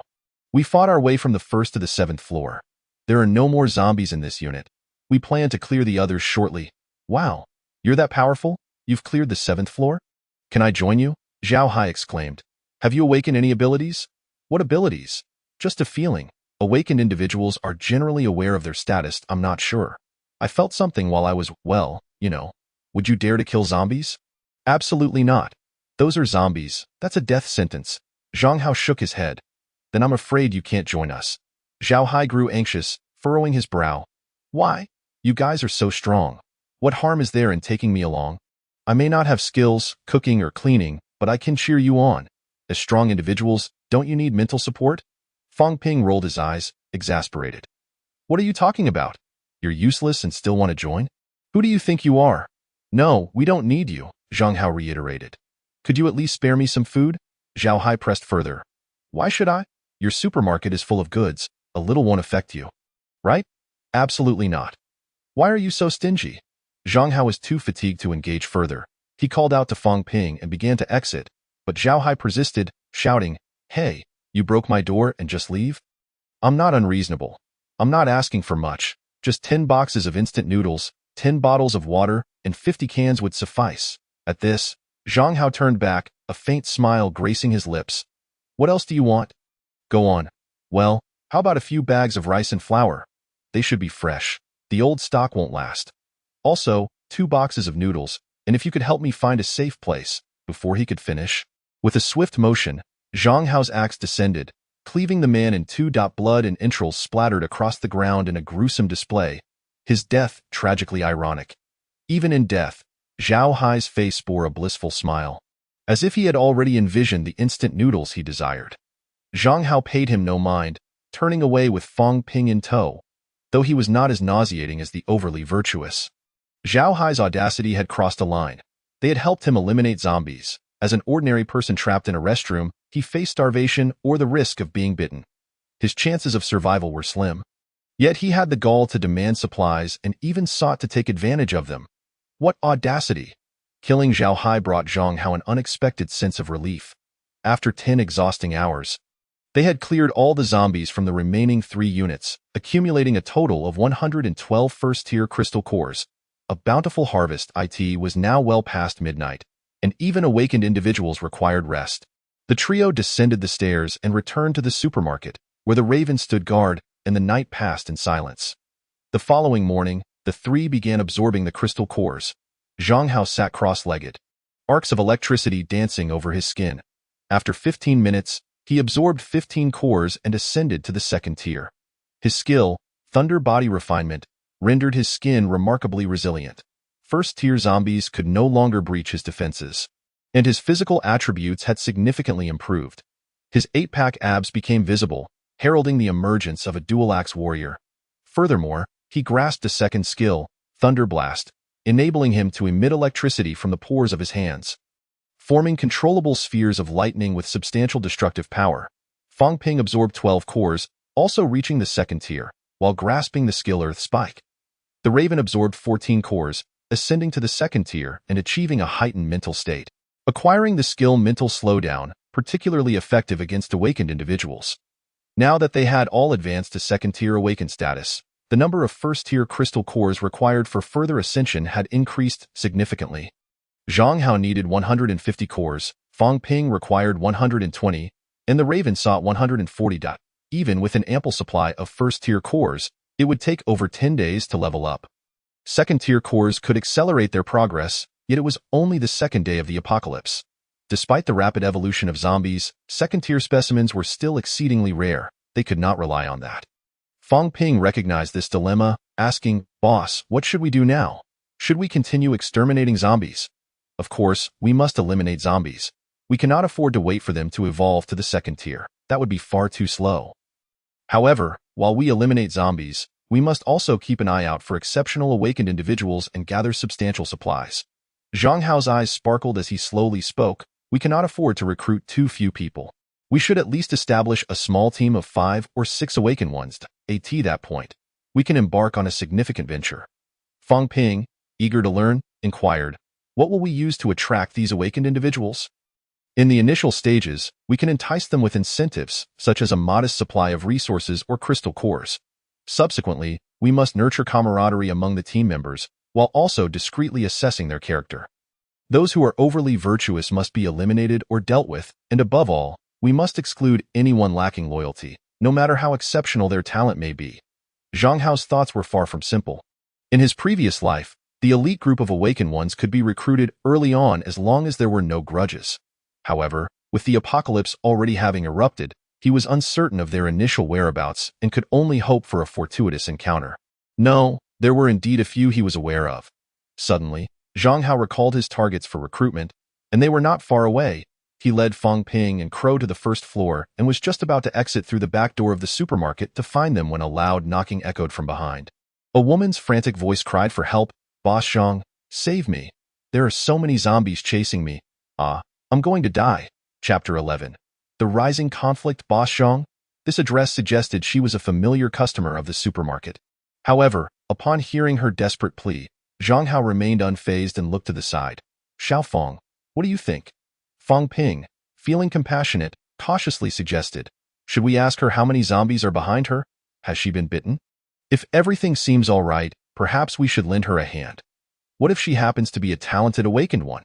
It would be an opportunity for us to confirm and recruit her. Of course, I will follow the boss's lead. If you say save her, we will save her. Zhang Hao turned to Crow, perched on his shoulder. What about you? Crow succinctly replied, do not save her. Women are troublesome.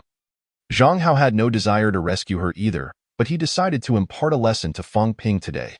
Thus, as the boss, he consented. Fang Ping, from behind the door, asked, Miss, how many zombies are behind you? Have you been bitten? I haven't been bitten. There are only 2 zombies, they're coming. Please open the door, I beg you. The girl screamed, her voice laced with desperation. Fang Ping opened the door, and the girl, with a look of panic, rushed inside. The 2 level 1 zombies were already dangerously close.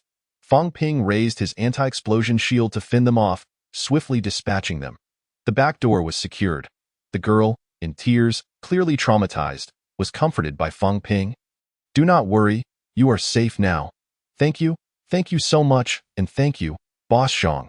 If it weren't for you, I would have truly perished. Regaining her composure, Zhou Ruyu expressed her gratitude to them. Fang Ping, not Navi, carefully examined the girl, finding no bite marks, and finally felt reassured. Although he was not afraid of recently infected level 1 zombies, he was anxious about Zhou Ruyu, whom he had urged the boss to save. Any mishap would surely anger him. Thankfully, she appeared to be an ordinary person. Zhang Hao's demeanor was cold as he remarked, no need to thank me. It has nothing to do with me. Now tell me. Where did you come from? Provide a detailed account of your escape. I came from the Jinhua community behind the supermarket. I live alone and usually order takeout, so I had no food at home. I endured through the night, but when hunger became unbearable, I had to flee. Zhou Ruyu explained, her voice frail. Fortunately, I live on the first floor, and my building is close to the main entrance, so my escape route wasn't very long. You escaped through the main entrance? Which entrance? Zhang Hao inquired further. The south gate. Are you an awakened one? What do you mean by awakened? Never mind, just a casual question. No need to overthink it. Zhou Ruyu, with a pitiful expression, begged, could you give me some food? Boss Zhang, I am truly starving. I promise I will repay you in the future. Repay? With your body? Zhang Hao teased. Zhou Ruyu felt embarrassed and angry. Yet she restrained herself. I apologize. I am not that kind of person. My family is wealthy. I can offer you plenty of money. Is that acceptable? Money? Do you think it still holds value? Why wouldn't it? Society will eventually restore order. This is merely a zombie crisis in Linghai City. The situation cannot be that dire. Zhou Ruyu, realizing the futility of her words given her predicament, reluctantly submitted, Boss Zhang, could you please give me something to eat? I know you are a good person. I beg you. I am not a good person. I cannot give you food for free. You must demonstrate your worth. Either go out and kill a zombie, bringing back its head, or you can go hungry. The choice is yours. Zhang Hao was indifferent to her hunger. While he indeed had plenty of supplies, he needed to conserve them. It was unreasonable for any survivor to approach him seeking food without offering something in return. Such an arrangement was too idealistic. I cannot. I am just a weak woman. Zhou Ruyu was on the verge of tears, her expression so pitiful it could easily mislead one into thinking she had suffered greatly. Fang Ping had initially no intention of helping her, but as she approached, her tear-streaked face so close to him, and with her delicate, pale arms brushing against him, he became flustered and, under persistent coaxing, reluctantly handed her a cup of instant noodles. Zhang Hao's tone turned stern, leaving no room for refusal. Your screams earlier attracted some zombies. Once they disperse, you must leave here. Remember, do not make any noise. But how can I survive alone? That is your own concern. Zhou Ruyu bit her lip, looking utterly forlorn. Can I stay? I could cook for you and do laundry. I am not afraid of hard work. Zhang Hao asked again, are you an awakened one? I do not understand what you mean. Then it's settled. Zhang Hao shook his head, falling silent. Fang Ping felt a twinge of sympathy but chose to obey his boss, knowing there must be a rationale behind his actions. After slowly finishing her instant noodles, Zhou Ruyu stood up. The cacophony outside had subsided, indicating that the gathered zombies had dispersed, yet she showed no intention of leaving. What? Do you still expect me to escort you out? Zhang Hao's tone grew increasingly impatient, prompting him to instruct Fang Ping to remove her from the premises. Reluctantly, Fang Ping complied, opening the supermarket's back door and pushing the weak woman outside. However, Zhou Ruyu clung tightly to the doorframe, refusing to budge, even using her considerable strength to resist, causing Fang Ping to retreat in embarrassment. Simultaneously, the woman shouted loudly, "Help! Assault! You're looking for death!" Before she could finish her outcry, Zhang Hao's expression suddenly turned cold as he reached for her head with his right hand. What he never expected was that Zhou Ruyu, unfazed, raised her hand, and a half-inch bone spur emerged from the tip of her index finger, glinting ominously as it thrust towards his heart with astonishing speed. You're the one who will die. This supermarket belongs to me now, Zhang. Zhou Ruyu's face revealed a ruthless intent, believing victory was assured. Yet, the seemingly sharp bone spur failed to pierce even the skin, halted abruptly at the surface. Zhou Ruyu was stunned. How is this possible? If a level 1 zombie cannot break through Zhang Hao's defenses, then a level 1 awakened one certainly cannot either. Killing her doesn't even require Crow's mental slowdown ability. In her moment of disbelief, Zhang Hao's hand clamped over her head. With a sudden surge of force, he crushed her skull. The sound of cracking bones echoing, with a resounding bang, Zhou Ruyu's head exploded, blood and brain matter spraying across the bewildered Fang Ping. Everything transpired too rapidly, from the initiation of the attack to her demise. Not even 1.32 seconds had elapsed. Regaining his composure, Fang Ping lowered his head in shame. I am sorry, boss. I was wrong. Zhang Hao regarded him, his words laced with stern admonishment. Xiao Fang, mere acknowledgement of your mistake is insufficient. Do you comprehend where you went wrong? This chapter has been slightly revised. Fang Ping's compassion is entirely normal, especially since the apocalypse has only just begun. However, he remains obedient, and there is no question of disloyalty. As the protagonist's confidant, this one incident will suffice for change. Chapter 12. The perception of danger. Fang Ping stammered, you do not realize your error. You remain oblivious even now. Do you believe her attack was provoked by my refusal to shelter her?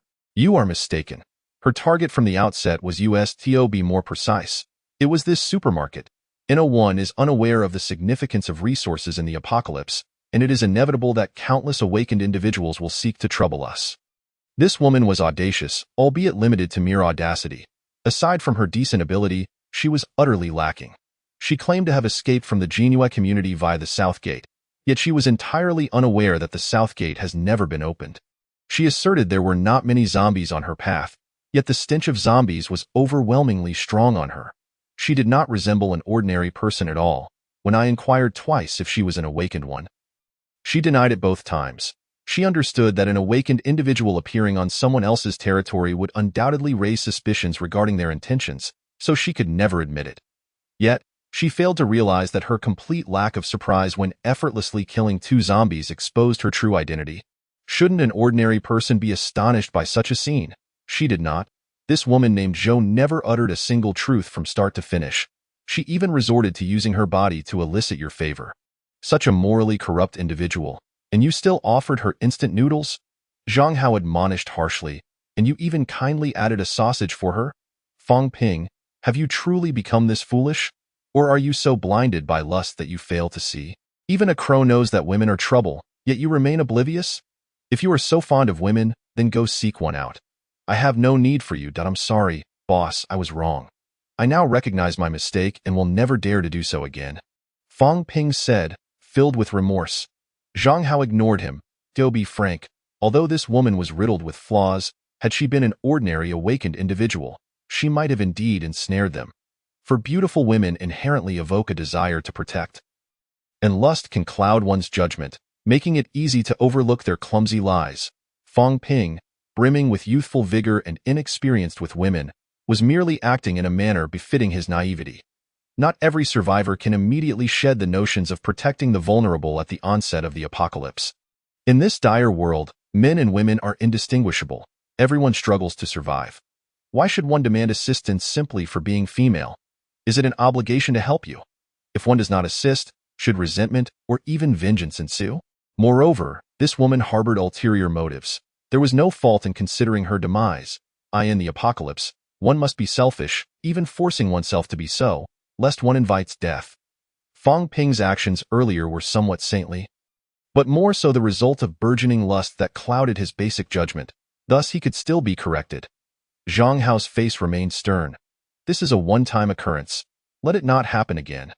Thank you, boss. Fong Ping sighed in relief, beginning to reflect upon himself.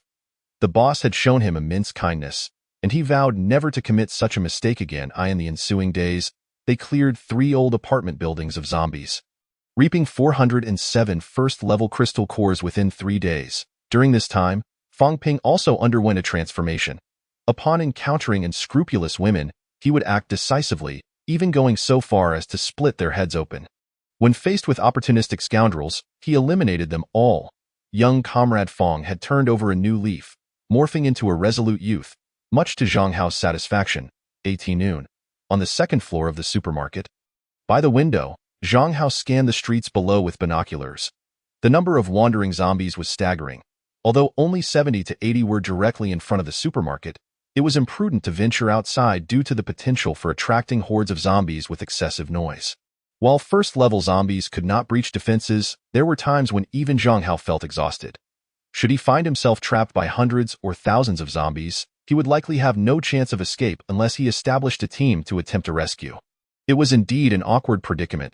He had initially contemplated a grand plan, yet the necessary manpower was lacking. Just as Zhang Hao was about to eat, a young boy appeared on the distant street. Through the binoculars, he observed the boy cautiously edging along the wall. When he encountered a cluster of zombies, he would toss a pebble to divert their attention. If there were only a few zombies, he skillfully maneuvered to evade their line of sight. The boy's most impressive maneuver was crouching behind a barrier, mere inches away from a zombie that displayed no reaction, drooling as he slipped past unnoticed. What in the world? Zhang Hao's eyes widened in astonishment. While first-level zombies may lack keen senses, they should not be completely oblivious. Was the barrier obscuring their vision? Had their sense of smell momentarily failed? Or was the little boy a relative? Zhang Hao continued to watch as the boy adeptly navigated from the adjacent street to the one housing the supermarket, before turning into an alley and vanishing from view. This is absurd, Zhang Hao mused. This boy must surely be favored by Lady Luck. Just as he contemplated speaking, Fong Ping hurried over. Boss, there's a boy at the door knocking, claiming he wishes to see you. Someone has come to seek us out. Zhang Hao was taken aback, not allowing himself to become complacent. He descended the stairs with Fong Ping and, upon opening the door, found it was indeed the agile little Lucky Charm from earlier. The boy appeared to be around 15, with black curly hair. He bore a hint of fatigue on his face, yet his expression radiated joy and anticipation. Without delay, he addressed Zhang Hao. Boss, may I join your group? This was unexpected. Although Fong Ping had reservations about this young boy, he refrained from voicing them, as everything ultimately hinged on the boss's decision. Zhang Hao inquired, what is your name? Are you an awakened one? My name is Hu Xiaonan, and I am indeed an awakened individual. What type of ability do you possess? Nature-based, elemental, or perhaps psychic? None of those. I cannot precisely classify my ability, but I do know that my fundamental skill is danger precognition. Zhang Hao's interest piqued. Oh? What does that entail? In what form? I can foresee danger through a form of divination, activating my ability to manifest the level of danger associated with specific objects and colors. For instance, today, is it safe for me to linger in this supermarket? Hu Xiaonan retrieved a 5-cent coin from his pocket, muttering a few words before tossing it into the air. The coin spun several times before landing squarely in his palm, emanating a faint green glow. The green light signified safety, yellow indicated low danger, orange represented moderate danger, red denoted high danger, and purple signified a near-fatal situation. Hu Xiaonan flashed a confident smile. With my presence, everyone will navigate the apocalypse unimpeded. Such an ability should surely entice the boss. Chapter 13. You are the chicken. Zhang Hao fell into silence, failing to respond immediately. Was Hu Xiaonan's ability impressive? Certainly. Foreseeing danger was nothing short of extraordinary, especially in the apocalypse where it felt akin to wielding a cheat code. It was no wonder he managed to evade zombies so skillfully, in his previous life. Zhang Hao had heard of Hu Xiaonan's moniker, the Prophet. His awakened ability did not fit into any commonly recognized category and was not particularly suited for combat, making it a unique system. In fact, it seemed he was the only one of his kind in the entire Linghai city. Upon joining an awakened team, his ability quickly garnered attention, leading him to become the second in command of a prominent faction. In his past life, Hu Xiaonan had refrained from joining, evidently foreseeing that his surroundings were unsafe. This time, he intended to establish an awakened team, prompting him to seek Zhang Hao out. Without a doubt, he could not let this opportunity slip away. This lad was prioritizing his own safety. As long as he could be protected, betrayal was unlikely, allowing for a gradual cultivation of rapport. Not overly contemplative, Zhang Hao nodded. Welcome to the team. Yay, thank you, boss. Hu Xiaonan grinned widely. Zhang Hao inquired further. Is your ability to evade so many zombies due to your danger precognition? Not entirely. Danger precognition is not infallible. The conditions for divination are quite stringent. If the phrasing of the divination is incorrect, it can easily result in failure or even erroneous predictions, Hu Xiaonan patiently explained. The reason I could avoid the horde is because I possess a second skill, Zero Presence. This skill allows me to minimize my own aura, making it so that zombies cannot detect my scent, thereby maximizing my ability to evade them in conjunction with danger precognition. Zhang Hao felt a twinge of envy. He had a second skill, to possess 2 abilities at the first level. This was akin to having a cheat code. Were it not for his lack of combat prowess, he would undoubtedly fit the mold of a protagonist. Zhang Hao pressed on. What do you mean by divination phrasing? It refers to the verbal description of the divination event, which must satisfy the basic 4 elements of time, place, person, and event. Otherwise, the results will vary in degrees of deviation, Hu Xiaonan replied. Then you should be able to divine for others as well? Indeed. Zhang Hao's eyes brightened. The ability to divine for others opened up vast possibilities. For instance, assessing the danger of a team venturing out to slay zombies, or screening new members wishing to join the group. Of course, he had something important in mind. Could you help me divine something? Of course. Please divine the danger level of our collective expedition to the largest supplier's headquarters in Donglin City tonight, to plunder their warehouse resources. Zhang Hao's expression turned solemn, tinged with excitement. He had never forgotten the significance of resources. Despite the considerable stockpile within the spatial ring, it would soon prove inadequate as their numbers grew. The early days of the apocalypse were the prime time for resource gathering. The company where Lu Yun had worked was the largest fresh produce supplier in the entire city. Supplying 50 million in goods was exceedingly feasible. Were it not for the need to supply thousands of supermarkets in the city regularly, the task could have been completed in a single day. The warehouse belonging to such a supplier undoubtedly housed a vast treasure trove of resources. Otherwise, Lu Yun could not have risen to prominence so swiftly, and Zhang Hao had not forgotten from the very beginning. However, the supplier's headquarters boasted over 10,000 employees, and at this moment, more than half of humanity had transformed into zombies. Even though 5 days had passed and the zombies wandered aimlessly in search of humans, many would still linger. Coupled with a shortage of manpower, Zhang Hao chose not to mention this matter previously. Now, with Hu Xiaonan, the future super prophet, they could thoroughly investigate the feasibility of this operation ahead of time. Hu Xiaonan inquired, is it the supplier named Hailing? Indeed, Zhang Hao affirmed with a nod. Please wait a moment while I contemplate the divination phrasing. This should suffice. Tonight, I, Zhang Hao, and Fang Ping shall raid the Hailing supplier's warehouse for supplies. Will there be danger? After a brief moment of contemplation, Hu Xiaonan murmured, then flicked his finger, tossing a coin into the air. It spun before landing in his palm, emitting an orange glow. Orange light? Quite dangerous. Perhaps we should reconsider? Hu Xiaonan expressed a hint of trepidation. He possessed no combat abilities.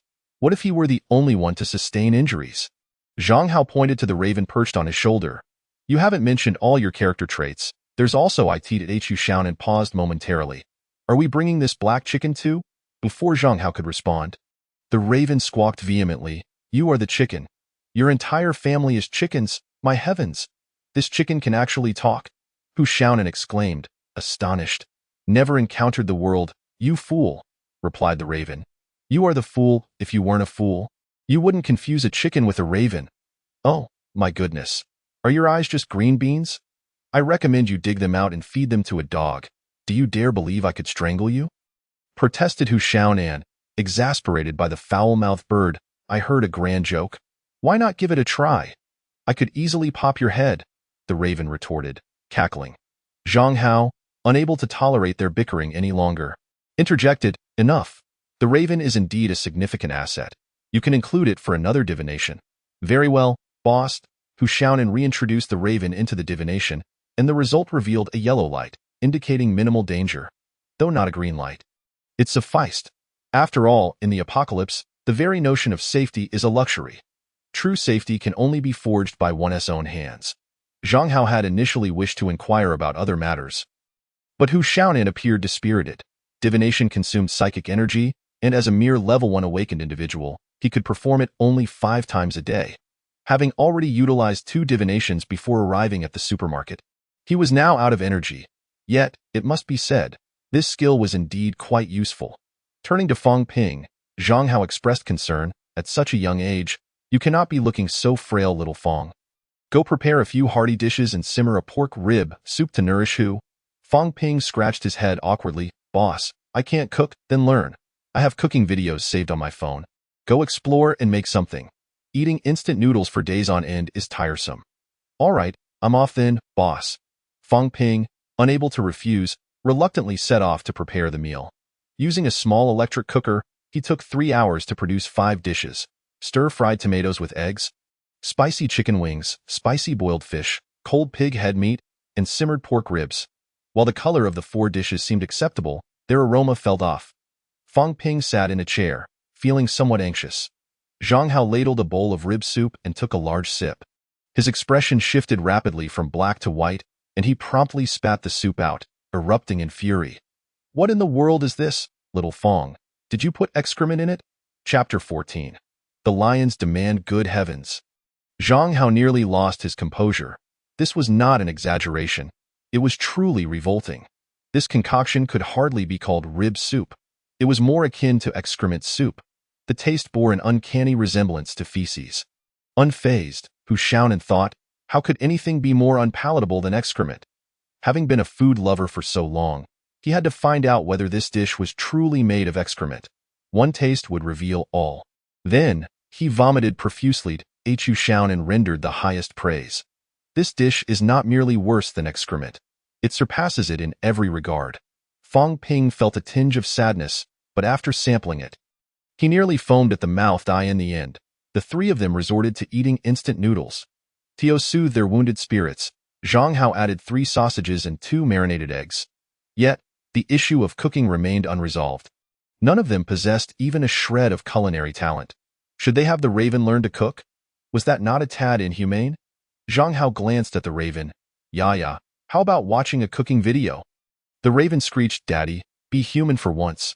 I admit I am not human, but you are genuinely a dog. I am a raven. Why should I bother cooking? Zhang Hao resigned himself. The raven was merely 5 days old. It seemed somewhat cruel to expect it to learn now. Perhaps when it grew older, it would be a different story. In a month, it could easily master cooking. At 1:30 in the morning, the trio and the raven geared up and prepared to depart for the Hailing Suppliers building. Located roughly 20 kilometers north of East Street, relatively close to the city center, it wasn't quite in the heart of the city. Why venture out at night? Because level 1 zombies had poor vision. As long as they were not detected by the zombies' sense of smell, they posed little threat, making the nighttime raids significantly safer. Prevent the supermarket from being looted. Zhang Hao had gathered all the resources into his spatial ring prior to leaving, then set out through the back door of the supermarket. Fang Ping raised his hand, asking, "How do we get there? Do we walk?" The raven replied, "Of course, we fly there." Hu Xiaonan rolled his eyes. "Can you fly?" "We cannot." "If you can't fly, why boast about it? You're just a fool. That's raven wings you're talking about." Ignoring the antics of the two, Fang Ping cautiously asked, "Boss, with your meticulous mind, you must have prepared some mode of transportation in advance, right?" At this moment, Zhang Hao felt a bit embarrassed. He had indeed not prepared anything. It wasn't that he forgot. It was simply an oversight. The apocalypse had already begun, and the vehicles in the city were gridlocked. Ordinary cars and trucks found it exceedingly difficult to navigate. Only two-wheeled vehicles could weave through the streets unimpeded. For instance, motorcycles or electric scooters would suffice. Bicycles, however, were too slow and utterly exhausting. Motorcycles could reach the destination in 20 minutes. If one was reckless enough, one could arrive in merely 10. Electric scooters were slightly slower, taking about half an hour. Yet, he had truly prepared nothing. What to do now? Walking was out of the question. 20 kilometers, even considering they were level 2 awakened beings, would take 4 to 5 hours at full speed without any breaks. This was in an ideal scenario. Hu Xiaonan was merely a level 1 awakened individual and quite frail. With a dead weight to carry, they might not even reach their destination in 6 or 7 hours. By the time they arrived, dawn would break, and a nighttime ambush would become a laughingstock. Seeing that the boss remained silent, Fang Ping quickly grasped the situation, and the three of them, along with the raven, fell into an awkward silence. After a brief consideration, Zhang Hao remarked, "Securing a mode of transportation isn't difficult. There's a father-son bicycle shop 500 meters to the left of the supermarket specializing in electric bicycles. Let us go raid it and stock up. Boss is clever. Let us hurry," Fang Ping complimented, and the group made their way to the bicycle shop. Within minutes, they arrived at the destination, still at the rear entrance of the alley. Such shops typically had a back door. Following the usual procedure, they knocked. A few knocks later. There was still no response, but 3 or 5 zombies were drawn to the sound. Fang Ping easily dealt with them and turned to Zhang Hao, asking, "Boss, no one is responding, so it seems deserted. Or they may have turned into zombies. Shall we break in?" "Go ahead." With the boss's consent, they prepared to break down the door. Just then, the door creaked open, revealing a young man with yellow hair. His eyes were as dark as a panda's, indicating he was even more haggard than Hu Xiaonan. "You are quite young. You should take it easy," the yellow-haired youth said, suppressing his impatience. "Who are you looking for? What a pity." It seemed this bicycle shop was not abandoned. To be honest, both Zhang Hao and Fang Ping felt a twinge of disappointment. "I am looking for old son from the bike shop. I run a fresh produce supermarket next door, and we've dealt with each other before." Zhang Hao's response prompted the yellow-haired youth to scrutinize him from head to toe. "I've heard my dad mention you. You must be Boss Zhang, right? Come in. It's not safe outside." The three of them entered. The bicycle shop had only one floor, with a small resting area in the corner. Everywhere else were electric bicycles, with over 100 on display. Various styles were available: folding electric bicycles, electric motorcycles, electric scooters, and elderly tricycles, among others. "Are you looking for a bike?" the yellow-haired youth asked directly. "Yes, we need 3 for transportation. These two-wheeled ones are just right." "Let me explain," the youth began. "The folding models are convenient to carry but have average speed and poor endurance, and they can only accommodate one rider. The electric motorcycles are fast, reaching speeds of up to 50 kilometers per hour, with excellent endurance and shock absorption. No significant drawbacks. I doubt you'd consider scooters. This compact, portable model, while convenient, offers inadequate shock absorption. Traversing uneven terrain could prove exceedingly uncomfortable. Which option do you prefer?" "The electric motorcycle. That choice is undoubtedly the best. The others, though occasionally useful, simply do not provide good value for money. If only we could acquire them for free. We could stockpile a few. So, what do you plan to use for payment?" "Money has become obsolete. As the supermarket owner, perhaps you could barter with supplies instead? Let us negotiate a fair price, if you deem it reasonable." "We shall proceed with the purchase," the blonde-haired man candidly stated. "That works." Zhang Hao nodded in agreement. "The original price for 3 electric motorcycles is 6,500 yuan. I won't ask for much, just 300 jin of pork, 100 jin of rice, and 40 barrels of Nongfu Sanquan. and I will generously throw in 50 boxes of Durex. This price is already adequate for acquiring such supplies. Do not think I am being unreasonable. That is excessive, came the reply. How about reducing the pork by 100 Jin? Zhang Hao turned to leave, uninterested in further discussion. Did he truly believe he could take advantage of him? Before the apocalypse? Over 6,000 yuan could indeed purchase such a bounty, but now we live in a post-apocalyptic world. Even though only 5 days have passed, 3 electric motorcycles cannot simply be exchanged for goods. When resources become scarce, urban areas will no longer serve as population centers. The suburbs will have no use for such items. Forget about 300 Jin of pork. 3 electric motorcycles might barely be worth a single barrel of instant noodles and a sausage. Consider it a meager offering. Chapter 15. Avoiding self-destruction. Moreover, purchasing is merely a matter of convenience. If one truly seeks an electric motorcycle, a little time spent on the streets would reveal numerous alternatives. Besides, there are other dealerships nearby. Why must one insist on haggling here? That would be sheer folly. Frankly, he is somewhat civilized. Had it been a typical unreasonable awakener, they would have killed you without a second thought for a mere penny. As Zhang Hao and his companions prepared to leave, the blonde-haired man grew anxious and, with a forced smile, urged, "Don't go. Let us negotiate further. Is it common for a business deal to be settled in one go? Why not propose a price?" Zhang Hao replied, 10 barrels of instant noodles, and then, that is all. Am I to beg for it? No sale. No sale. The blonde man was visibly flustered. Although the father and son were in need of food, trading 10 barrels of instant noodles for 3 motorcycles? Even if he were willing, his father would undoubtedly break his legs. Even if the streets were perilous, there remained opportunities to find food with a bit of risk. If all else fails, they could raid the Zhang family's supermarket and eliminate everyone there. After all, murder has little consequence in the apocalypse.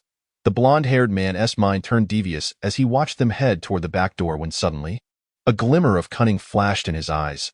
"Hey, don't leave through the back. Use the front entrance." "Why should we?" "Because this shop belongs to my father. You either exit through the front or not at all." "Go through the front? Is this fellow trying to lure us into a zombie trap?" Zhang Hao's eyes narrowed, a hint of danger flickering within them, just as he contemplated his next move. Strange sounds emerged from the lounge, a chaotic and heavy breathing, both male and female, though the woman's voice was muffled as if obstructed by some unknown object. Zhang Hao's expression shifted, gradually forming a hypothesis. However, he dismissed it. Such occurrences were commonplace in the apocalypse. When humanity is truly desperate, many women willingly succumb. Sometimes, half a pack of biscuits or a barrel of water is sufficient for a night. If one can manage several days' worth of food, they may find themselves entirely at your mercy. There are no limitations to the positions one can assume, only those you cannot conceive of, though this applies primarily to attractive women. Even if an unattractive one were to offer, it would be met with disdain. As the breathing subsided, the lounge door swung open, revealing the dealership owner, Sun Kai, emerging with his trousers hastily pulled up and a cigarette dangling from his lips. Expressing disdain, "I can't believe it. It's not at all enjoyable. I need to catch a woman soon. I'll do that tomorrow." The blonde-haired man assented. "You go handle that. Sure thing." The man licked his lips and headed toward the lounge. Upon overhearing the conversation between the father and son, Zhang Hao and his companions felt an unsettling disquiet. They redirected their gaze and were greeted with a repugnant sight. Indeed, the father and son were engaged in an unspeakable act. But the partner was a female zombie? My heavens! What kind of lunacy is this? The zombie, entirely unclothed, had her limbs bound to a chair, her mouth completely taped shut, preventing even the vile black liquid from escaping, rendering her fairly clean, her appearance akin to that of a class beauty. Yet this does not justify such depravity. Fang Ping quickly reacted, covering Hu Xiaonan's eyes with his hands. "Do not look. This is inappropriate for children. The ensuing scenes are premium content." Hu Xiaonan was intrigued, genuinely wanting to see more, having never encountered such a spectacle. Not only him, even Fang Ping had never witnessed anything like it. Though Zhang Hao had seen it a few times in his past life, he had even witnessed group activities of such nature, which were truly eye-watering and could leave a profound psychological impact. Sun Kai, upon noticing the visitors, addressed Zhang Hao in a flippant tone. "Oh, is that not Boss Zhang? Here to purchase electric motorcycles?" My son was merely jesting earlier. The price is indeed a bit steep. How about this? 3 electric motorcycles for 5 bags of flour and 10 boxes of Durex. That seems quite reasonable, doesn't he? Not at all. Zhang Hao shook his head. Seriously? Not even 5 bags of flour? How will you conduct business in the future if you're so heartless? I doubt we will be able to do business in the future. What do you mean? Sun Kai was perplexed. Zhang Hao glanced at the open lounge door, observing the blonde-haired man laboring with a pale complexion, his eyes betraying a flicker of sympathy. You do realize that once bitten or scratched by a zombie, one is guaranteed to transform into a zombie, correct? We are aware. But what you do not know is that there exists another mode of infection, one that occurs through copulation with a zombie. Anyone who engages in relations with a zombie is similarly susceptible to the virus. Sun Kai's composure shattered. Even with protective measures, it's of no use? None whatsoever. Your fate is already sealed. It's over. This is disastrous. Sun Kai staggered back repeatedly, while the blonde-haired man heard the revelation, collapsing in despair. Both father and son rendered speechless in their horror. They had never anticipated that merely seeking a female zombie for a deeper connection would lead to such a grim fate. The apocalypse magnifies human malice infinitely. Some individuals resort to the most heinous of acts. Although the father and son's malevolence had indeed intensified, they had not fully descended into depravity. They feared retribution once societal order was restored. Thus, they had resorted to capturing a female zombie, only to meet a dire end instead. Why? Why are you telling me this only now? Zhang Hao, you must have intended to harm me, right? Go die? Sun Kai, in a fit of despair, lunged at Zhang Hao, a trickle of black liquid seeping from his mouth, clearly showing signs of transformation into a zombie. The ever-loyal Fong Ping could not stand idly by. He stepped forward and swiftly decapitated him with an axe. The blonde youth had fully succumbed to zombification, but was likewise dispatched with ease by Fong Ping. These individuals were profoundly ignorant. It was evident they were awakeners, for it was impossible to capture a zombie unscathed. Why resort to such actions? Why not choose a different path? Alas, had they not acted foolishly, they would have remained unscathed. Perhaps in their next life, they might exercise a bit more wisdom. The female zombie, having gone days without sustenance, could only emit faint whimpers, truly a disgrace to her kind. Fong Ping retrieved a dagger, swiftly dispatching her before draping a garment over her. His motivations were not out of kindness, but rather the presence of a child. Inappropriate scenes must be strictly prohibited, for only adults are entitled to moral judgment. After collecting their crystal cores, they rightfully claimed all the electric motorcycles, totaling approximately 140 to 150. Checking the time, it was nearly 2 in the morning, and it was time to set forth. Clad in helmets and ready, the 3 electric motorcycles set out. The raven perched on his shoulder sang a melodious tune, while behind them trailed a procession of drooling zombies, creating an oddly picturesque scene. Riding our beloved scooters, let us hope there won't be traffic. The zombies trailing behind us do not instill fear. They have 2 legs, while our vehicle has 2 wheels. Chapter 16. Zombie Crows? Last night, the Raven had already scouted the road conditions in advance. Zhang Hao devised a relatively safe route that did not lead astray, where the number of zombies was comparatively low, even though they were somewhat conspicuous along the way. And there was even a raven singing that attracted a horde of zombies trailing behind them. There was, in fact, no significant threat. Level 1 zombies, while slightly stronger than ordinary humans, could never match the speed of an electric vehicle. It would take some time for the zombies to evolve to such a level of audacity. This is because not only do zombies enhance their physical capabilities, but they might also evolve into superpowered zombies. Even if they couldn't catch up initially, they could still destroy your electric vehicle from a distance, which posed a considerable danger. After half an hour, they reached their destination, to be on the safe side. Zhang Hao sent the Raven to gather intelligence, including the number of zombies and the location of the warehouse. Before long, the Raven returned with the information. There were quite a few zombies, estimated to be in the thousands, but their distribution was rather scattered. The warehouse was located 400 meters from the nearest west gate, but there were quite a number of zombies lingering nearby, estimated to be around 200 to 300, making the approach quite perilous. What about the road conditions? Zhang Hao inquired. The road is quite complicated, with 7 or 8 small vehicles blocking the way. The electric vehicle can barely make it through, but it will be very slow and is likely to be surrounded by zombies. Is the west gate open? Locked. Have you entered the warehouse? Are there any survivors? There are survivors, a total of 23 individuals, led by 3, who are most likely awakened. Zhang Hao fell into deep contemplation. The intelligence brought back by the Raven was crucial, whether it pertained to the zombies or the warehouse location, or even the survivors. All these factors would influence the subsequent plans. The warehouse was the closest, yet the number of zombies was also significant, making it impossible to ride the electric vehicle. However, charging in headfirst was equally unfeasible. They could be blocked by zombies before even entering the warehouse. Suddenly, an idea struck Zhang Hao. Are there any large vehicles nearby, such as a large truck or a heavy-duty lorry? The Raven pondered for a moment before responding, yes. There are several heavy-duty trucks parked on the street just outside the west gate. Perfect. We will drive the heavy-duty truck straight in. The west gate and the zombies won't be able to stop us. Xiaonan, please divine the danger level of this operation, setting the time factor to 5 minutes from now. Understood, boss.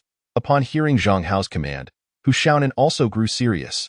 She raised her hand and tossed a 5-pointed coin, simultaneously murmuring, in 5 minutes, will I, Zhang Hao, Fang Ping, and the Raven, driving the heavy-duty truck, reach the location of the hailing supplier headquarters warehouse safely? The coin fell, glowing yellow. The danger is not significant, she declared, indicating that it was feasible. The 3 individuals and the Raven promptly sprang into action, riding the towing vehicle to the west gate. They drove the heavy-duty truck straight toward the warehouse, crashing through the zombies, who were flung aside.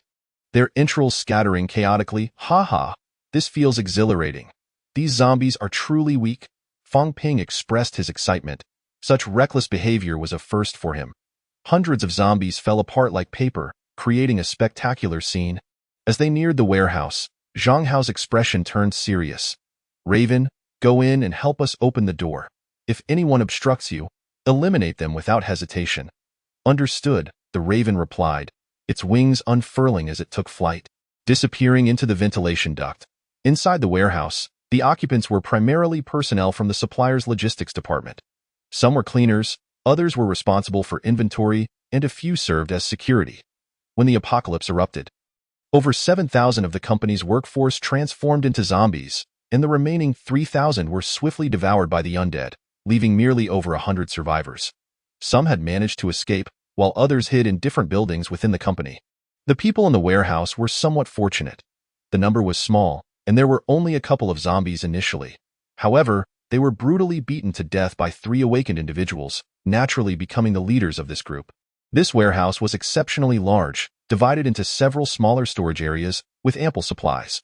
Similar goods were stored together, and there were professional facilities to maintain cool temperatures and prevent spoilage on the 3rd day of the apocalypse.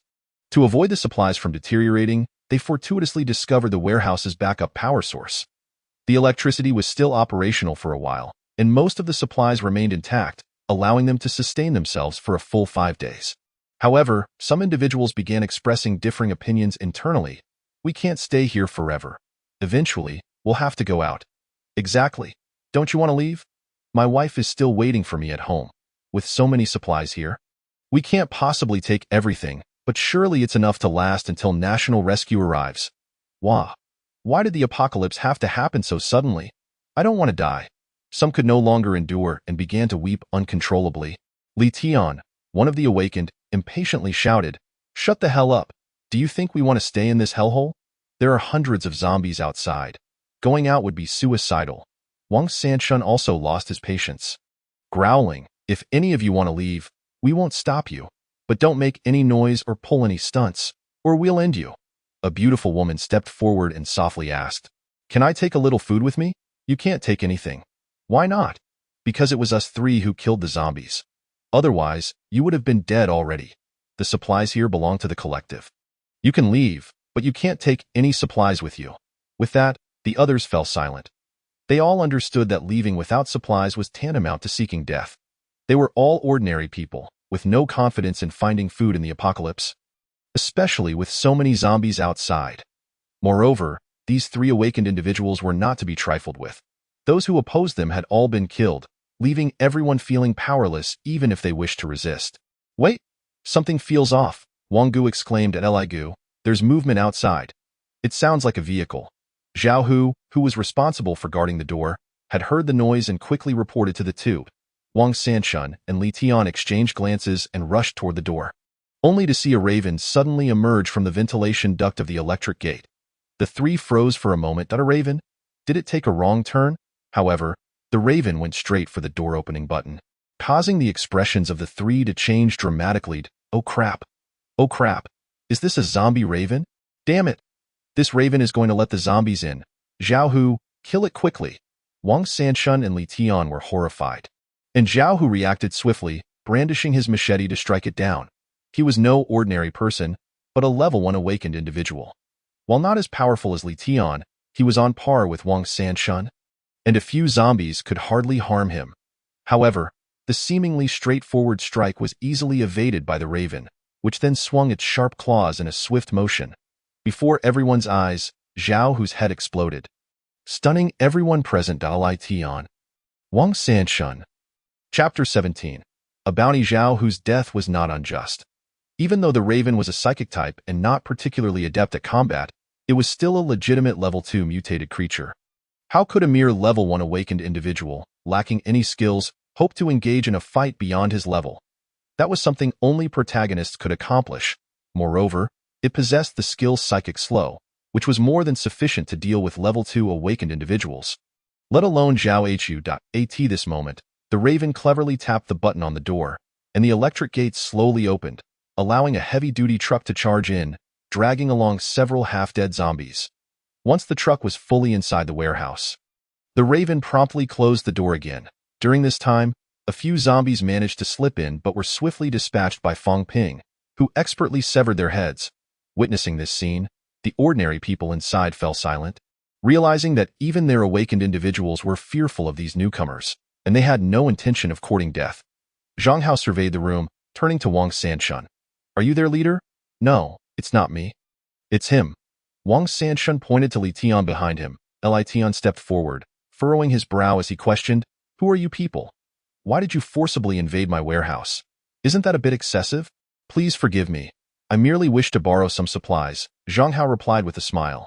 You want supplies? Li Tian, although not afraid, was no fool. He could see that these individuals were formidable, so it would be best to appease them with supplies. After pondering briefly, Li Tian proposed his idea. You are just 3 people, so I can give you 15 pounds of frozen pork, rationed. It should last you about 5 to 6 days. Zhang Hao countered. I have several hundred people under my command. This amount of meat won't even suffice to fill the gaps between our teeth. You need to add more. Several hundred people. Ha! Who do you think you're fooling? Li Tian didn't believe his words, but he couldn't completely refuse either. How about 50 pounds of pork, along with 20 pounds of beef and vegetables? That's my utmost sincerity. Not enough. How much do you want? All the supplies in the warehouse. Are you mocking me? Do you really think you can treat me, Li Tian, like a soft persimmon? Li Tian's expression darkened, his grip tightening around the large guillotine knife in his hand, and a simmering rage began to manifest in his eyes. Zhang Hao, with a mocking demeanor, quipped, Just messing with you. Got a problem with that? Damn it. You chose to disrespect the toast and instead are served a penalty drink. I'll make sure to end you, Li Tian cursed vehemently, charging forward with the guillotine knife in hand. He was not blinded by fury. He was acutely aware of the formidable presence of the few individuals before him. Yet he was not without his own strengths. Initially, the few zombies in the warehouse had fallen to the trio of awakened ones, and by sheer luck, he had managed to extract 3 crystal cores from their brains. Wang Sanshun and Zhao Hu had refrained from consuming them, fearing infection from the remnants of the zombies' brains. However, having read apocalyptic novels, Li Tian believed that these crystal cores were the key to gaining power. And without hesitation, he bit down and swallowed them, as he anticipated. His physical prowess surged significantly, inflating his confidence to an almost unbearable level. Were it not for the overwhelming number of zombies outside, he would have already ventured out to collect more crystal cores. These individuals, regardless of their bravado, were merely bolder than others. Thus, Li Tian felt no fear. Had they dared to extort him, he chuckled darkly, sealing their fate. Yet, barely half a meter out, Zhang Hao abruptly raised his hand, and his fire axe hurtled toward him. Clang! Li Tian's expression shifted dramatically as he raised the guillotine knife to defend himself. However, the tremendous force knocked the weapon from his grasp, and the impact of the fire axe fractured several of his ribs. Blood surged forth as he coughed violently, crashing heavily against the wall. It was a pitiful sight, one that evoked sympathy. Wang Sanshun, initially inclined to assist, was so frightened that he urinated himself. "We are all first-tier awakened ones. Why are you so strong? This is utterly unreasonable." Zhang Hao slowly approached, gazing down at the barely breathing Li Tian. "Why? Without any grievance or enmity, why target me?" Li Tian's spirit was flagging. He felt utterly defeated. This man had entered the warehouse with a clear intent to undermine him. The hostility was palpable. While some of it was directed at Wang Sanshun, it paled in comparison to his own. Why? They were strangers, so why strike with lethal intent upon first meeting? "If I had known you were this formidable, you could have taken the warehouse without pretense. Why act so arrogantly?" Zhang Hao inquired. "What was your relationship with Lu Yun?" "She was my superior." "Then that explains everything." "What? We hold a grudge. However, that grudge is from a previous life." Zhang Hao had recognized Li Tian the moment he laid eyes on him. This individual was also from the logistics department and had been Lu Yun's subordinate. Among the awakened ones who had once besieged him in his past life, Li Tian was among the first to strike at that time. Li Tian was exceedingly arrogant, believing himself unbeatable in physical prowess, convinced that no one in the entire city of Linghai could rival him. Thus, he was the first to launch an attack against Zhang Hao. Yet, he had suffered a crushing defeat. His defenses had proven inadequate, nearly resulting in him being cleaved in two by Zhang Hao. He had barely managed to escape, and had it not been for the interference of the crow, which had momentarily disoriented him, he would have surely perished that day. Subsequently, Fang Ping sacrificed himself to cover their retreat. But even in death, his body found no peace, as Li Tian tormented him for 3 days and nights without relent. By the time he returned to Linghai, there was scarcely a recognizable part of Fang Ping left. Thus, Zhang Hao obliterated Lu Yun's awakened faction, subjecting the surviving Li Tian to 10 days and nights of torment, ultimately pulverizing his corpse over 100 times before reducing his bones to ash with high-pressure electricity. It was a true case of grinding bones to dust. While Wang Sanshun was not as detestable, he too had been one of those who had once besieged Zhang Hao. The grudges of the past were not something Zhang Hao could easily forget. Anyone who had ever wronged him would pay a bloody price. Some might argue, "Oh, that was a grudge from a past life. This life, they haven't wronged you. Why not be magnanimous? Wouldn't it be better to recruit them for your own purposes?" Magnanimous? That is easy to say for those who have never faced relentless pursuit, living in constant fear. If you had watched your comrades be tortured for 3 days and nights, would you still be so forgiving? Those who advise you to be magnanimous without understanding the circumstances are best kept at a distance. Otherwise, when retribution strikes, they might be caught in the crossfire. If the situation allows, such individuals should be eliminated. Otherwise, they could become a future threat that would be utterly repugnant. Therefore, whether in this life or the next, Zhang Hao could never let go of his resentments, for an eye was his guiding principle. As Zhang Hao's murderous intent intensified, Li Tian, gripped by fear, trembled as he knelt and pleaded for mercy. "Spare me, I beg you. I am also a formidable awakened one and can serve you.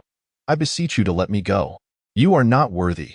With a swift descent of the axe, Zhang Hao executed Li Tian with a crisp sound. Wang Sanshun met a similar fate, leaving the remaining 20 ordinary individuals trembling in fear. Tightly shutting their mouths, unwilling to voice any objections, it was time to attend to more pressing matters. The fresh produce warehouse was vast, spanning an impressive 12,000 square meters. It was divided into 3 major areas: frozen, low temperature, and ambient temperature, according to varying storage requirements. The frozen section occupied 6,000 square meters, the low temperature section 4,000 square meters, and the ambient temperature section 2,000 square meters, housing an unfathomable quantity of supplies. Before such an enormous warehouse, Zhang Hao's eyes gleamed with excitement, nearly drooling in anticipation. "Ha ha! We've hit the jackpot this time. This is truly a windfall." Chapter 18. The most detestable thing is being threatened by others, however. A dilemma arose. Zhang Hao could not openly loot the supplies in front of these people. Should they return to find the warehouse emptied, they would inevitably connect the dots, leading to considerable trouble. Why not simply kill them all? In truth, Zhang Hao harbored no aversion to such an idea. Eliminating these ordinary people once, and for all would spare him the worry of exposing the spatial ring. Fang Ping would undoubtedly have no objections. Ever since the last lesson, the young man's loyalty had soared, willing to handle any task for his boss. Killing a few ordinary people was, therefore, not a problem. However, Hu Xiaonan would likely struggle with this, as he was still just a child. If it were any other awakened individual, Zhang Hao wouldn't have cared less about such trivial matters, but Hu Xiaonan was destined to become the prophet. Currently, his singular skill of danger prediction had already significantly enhanced the team's capabilities, but that was merely a foundational divination skill. In the future, he could even grasp more powerful abilities, such as dream of the future. This skill was not an exaggeration. It allowed one to dream of the future literally. Although it would only present fragmented visions, having lived through the myriad crises of the apocalypse, he could use this ability to prepare in advance. Thus, it was imperative to consider the feelings of the child. Seeing Zhang Hao's furrowed brow, Fang Ping seemed to understand something and lowered his head to quietly inquire, "Shall we take action, boss? You can send Hu Xiaonan away first. I can take care of them. Leave the dirty work to me. Even if Hu Xiaonan finds out, it won't implicate you." Zhang Hao felt a stir of emotion within but found it absurd. "How could you say such a thing? Anyone with eyes could see that you were my most loyal employee. To imply that killing these ordinary people had nothing to do with me. Was that not burying one's head in the sand?" Just as Zhang Hao was about to respond, a beautiful woman stood up from the crowd. She was the one who had initially requested to take supplies. Her chin adorned with a beauty mark that did not detract from her attractiveness. The woman walked over with a graceful demeanor, only for Fang Ping to step in front of his boss, wielding the guillotine knife like a stoic guardian. "What? Trying to seduce my boss with your beauty? Ha! My boss isn't swayed by such tricks." Zhang Hao felt utterly exasperated. "I would eat it up, and I mean that in the most opportunistic way." This fool was truly something. He needed to step aside. Yet, he had to maintain a faade. Zhang Hao replied coolly, "State your business." The woman took a step back, revealing what she believed to be her most captivating smile. "My name is Bai Jia. I used to be the accountant for this warehouse. I wish to propose a transaction. A transaction? Do enlighten me," Zhang Hao responded. "You arrived in a heavy truck through the west gate, correct? From the ease with which you dispatched Li Tian earlier, I understand that you and your companion are no ordinary awakened ones. Therefore, I would like to request your assistance in escorting us out. Once we exit the west gate, that should suffice, no?" Bai Jia articulated smoothly. "Oh? What compensation can you offer?" "The compensation is the entirety of this warehouse's supplies. Take as much as you desire." Upon hearing this, Zhang Hao couldn't help but chuckle. "Your words suggest that this warehouse belongs to you. I could simply kill you and still claim the supplies." "Why go through the trouble?" Bai Jia replied confidently. "Because you wouldn't dare to kill me." Such mysterious confidence. "If I wanted to kill you, no one could stop me." Zhang Hao let out a cold laugh. "Indeed, no one can stop me, but I can ensure we perish together. The moment I press this button in my hand, the alarm system of the warehouse will reverberate throughout the entire company, and soon, hundreds, if not thousands, of zombies will besiege this place, rendering it impenetrable. No matter how formidable you may be, you cannot possibly slay such a multitude of the undead. Are you still willing to take my life?" Bai Jia held the remote control aloft, a sly smile gracing her lips. Her chin's mole quivering slightly, exuding an air of confidence as if she were certain her opponent would acquiesce. After all, the west gate was a mere 400 to 500 meters away, and a heavy truck could easily accommodate the escape. It was just a few minutes' journey. Why not seize the opportunity? Yet, in the next moment, her smile froze. Zhang Hao took a step forward, gripping her neck with his hand. With a sudden, forceful squeeze, Bai Jia's fair neck snapped with a sickening crack. The self-satisfied Bai Jia stared wide-eyed, her life extinguished before she could close her eyes. "I detest being threatened," Zhang Hao declared. His expression icy. The alarm blared throughout the company, yet he remained unfazed. In her final moments, Bai Jia pressed the button on the remote. This woman had clearly lied. She was, in fact, the fourth awakened one hidden among them. Otherwise, given his level 2 awakening speed, an ordinary person would have been incapable of reacting in such a manner. Though taken aback, Zhang Hao harbored no regrets. Previously, Lu Yun had rallied numerous individuals to hunt him down, promising that he would be spared if he surrendered his supplies. Yet, Zhang Hao had disregarded her threats and annihilated them upon his return. Witnessing Bai Jia's death, the remaining individuals erupted into chaos. with a few young men stepping forward, indignant. "Demon, why did you kill her, you executioner? Why not assist us in this dire moment?"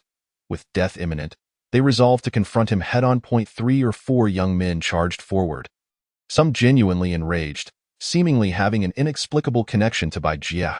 However, Fang Ping interposed himself before his boss, brandishing a guillotine with murderous intent. "Those unafraid of death, step forward, a bunch of fools and hypocrites, who cannot engage in moral coercion. If you do not perish here today, it will be a disgrace to society and a grave disrespect to my boss." He swung the guillotine again, taking another life without hesitation. Only about a dozen or so remained, yet Fang Ping halted, for the zombies were already closing in. The headquarters of Hailing Company was vast, and it would take time for thousands of zombies to gather, so they needed to move quickly. "Fang Ping, take Hu Xiaonan and start the vehicle," Zhang Hao commanded decisively. "I will search the warehouse for supplies. Crow, you will circle low above the warehouse. Inform me immediately if the number of zombies exceeds 1,000. "Yes, boss." "All right, Dad." The 3 of them split up. Zhang Hao entered the cold storage warehouse, opening one categorized door after another. The first compartment held frozen seafood, shrimp, crab meat, ribbonfish, oysters, clams, yellow croaker, lobster, scallops, squid, and more. The second compartment contained frozen meats, pork tenderloin, pig's head, pig's ears, tendon beef, bullwhip, chicken wings, chicken thighs, duck necks, and large duck legs. "Take it all of it," he exclaimed. "Delicious indeed. I shall not worry about food in the future."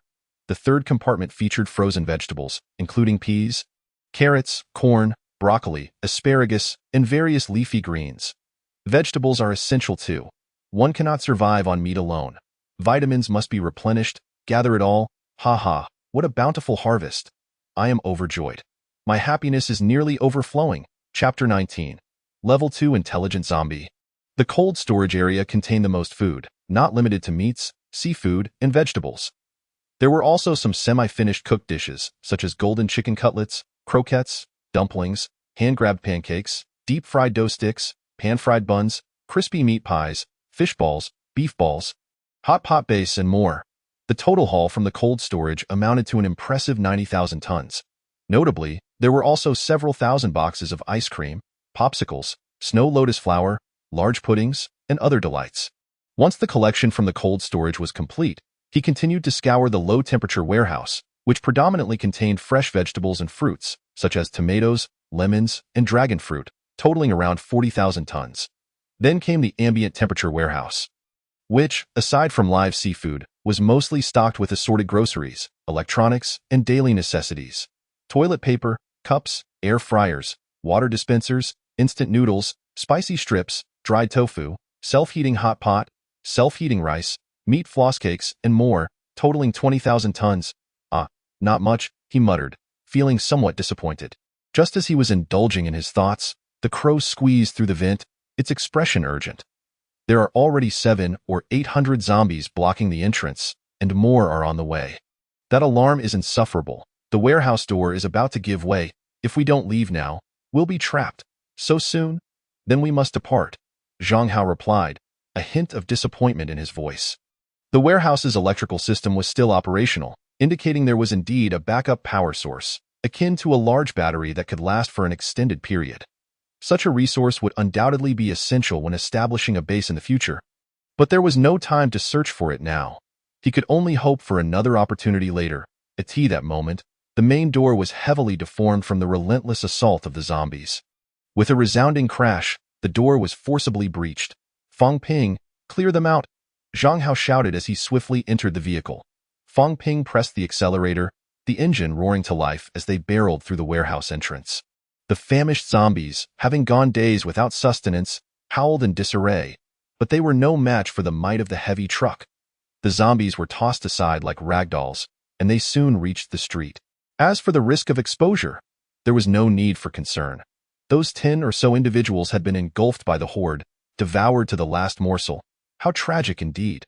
Although hundreds of zombies pursued them, Zhang Hao remained unperturbed, knowing they could not catch up to the vehicle. Suddenly, the truck jolted violently, though it stabilized quickly, yet its speed had diminished significantly. "What is going on? Is there a roadblock?" There wasn't one on the way here. Fong Ping furrowed his brow. From the passenger seat, Zhang Hao glanced in the rearview mirror, his expression tightening. One of the rear tires has blown. We slowed down a bit, but it's all right. The zombies can't keep up. There shouldn't be any roadblocks. Just as he finished speaking, the vehicle lurched again as another tire burst, drastically reducing their speed. Zombies began to clamber atop the truck. Fong Ping's expression shifted. How could another tire blow? Where did this roadblock come from? It's not a roadblock. It's the zombies. Zhang Hao's face darkened. What? These foolish zombies actually know how to burst tires. Boss, what should we do now?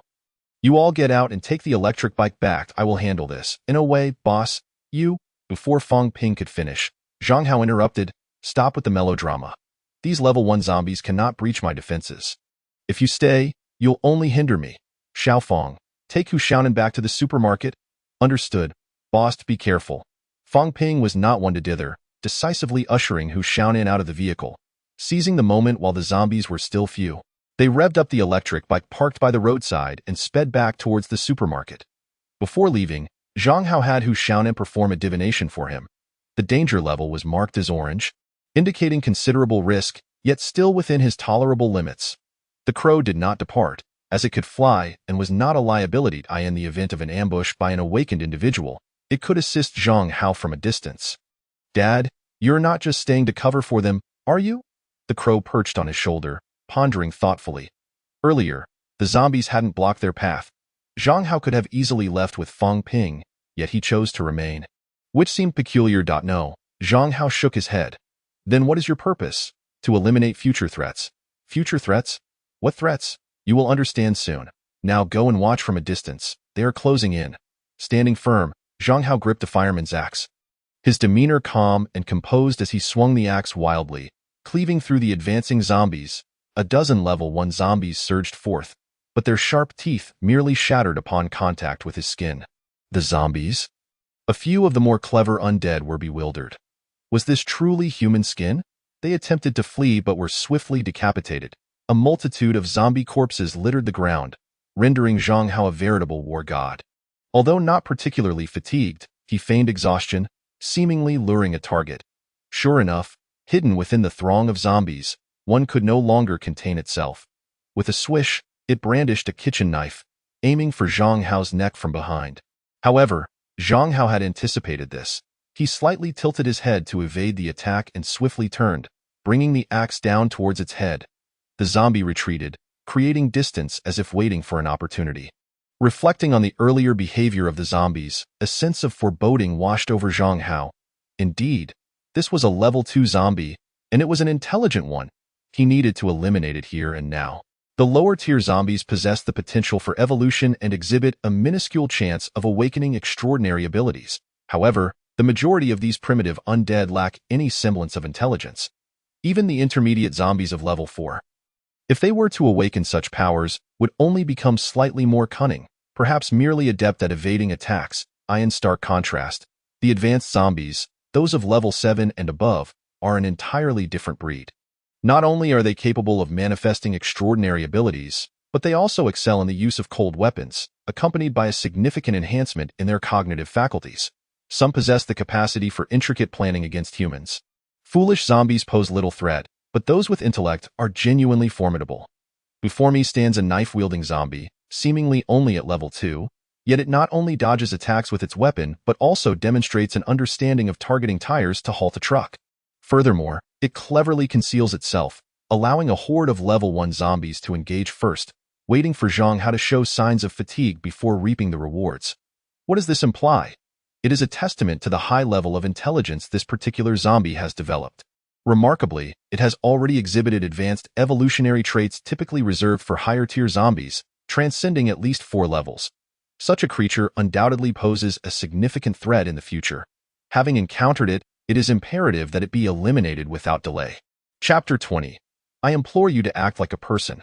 Moreover, upon evolving into an advanced zombie, some of these creatures gradually become aware of their ability to absorb the cores of their kind to enhance themselves.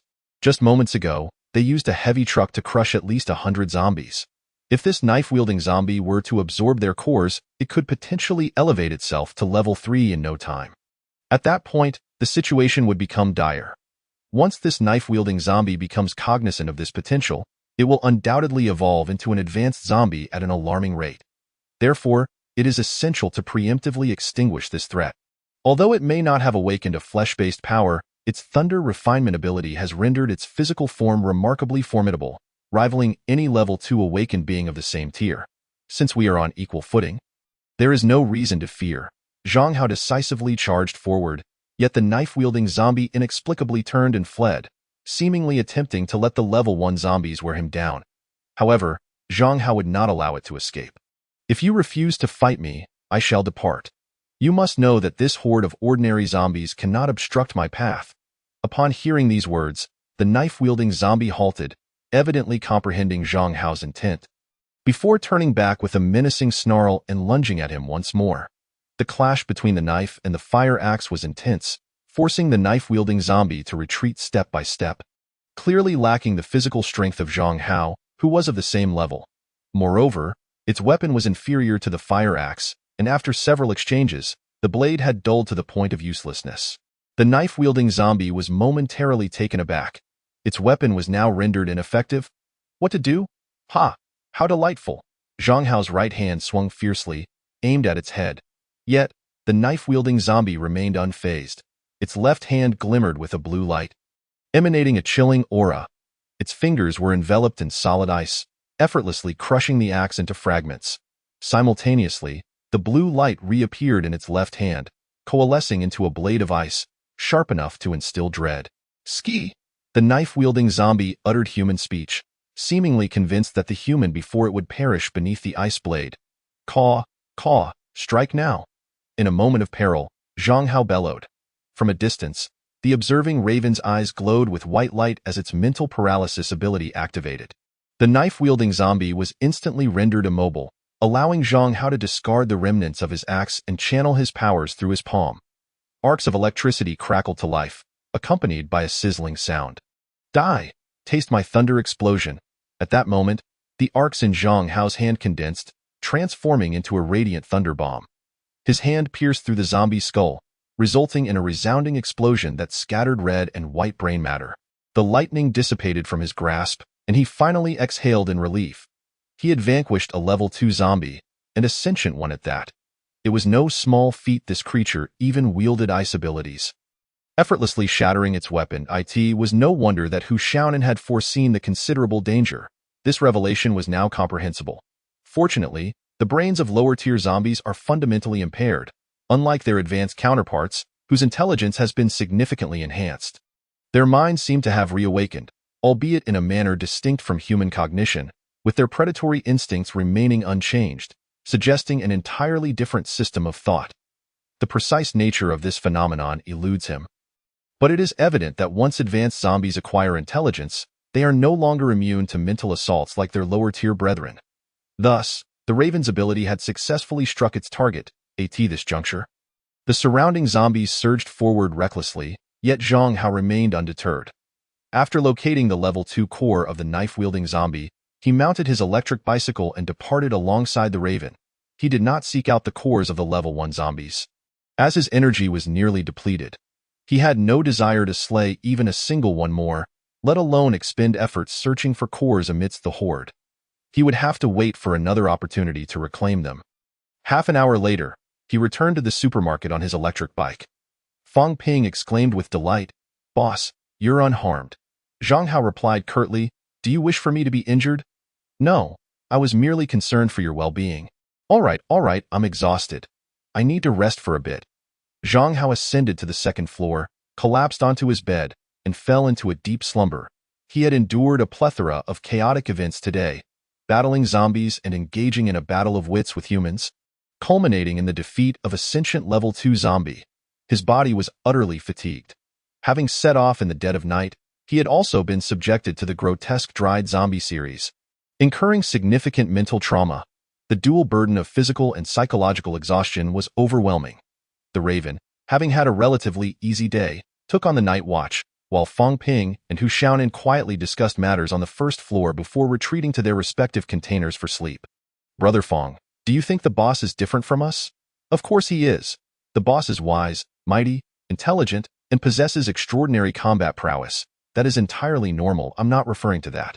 Did you notice that the shelves and storage in the supermarket were completely cleared when we returned? It must have been the boss who took everything. And then, but I didn't see any signs of the boss transporting goods. Dio, you think he possesses a second ability? Perhaps spatial manipulation? Xiaohu, it's best to keep such thoughts to yourself. We only need to fulfill our duties and assist the boss to the best of our abilities. There's no need to concern ourselves with anything beyond that. All right, Brother Fong. Though Fong Ping was taken aback, he was by no means foolish.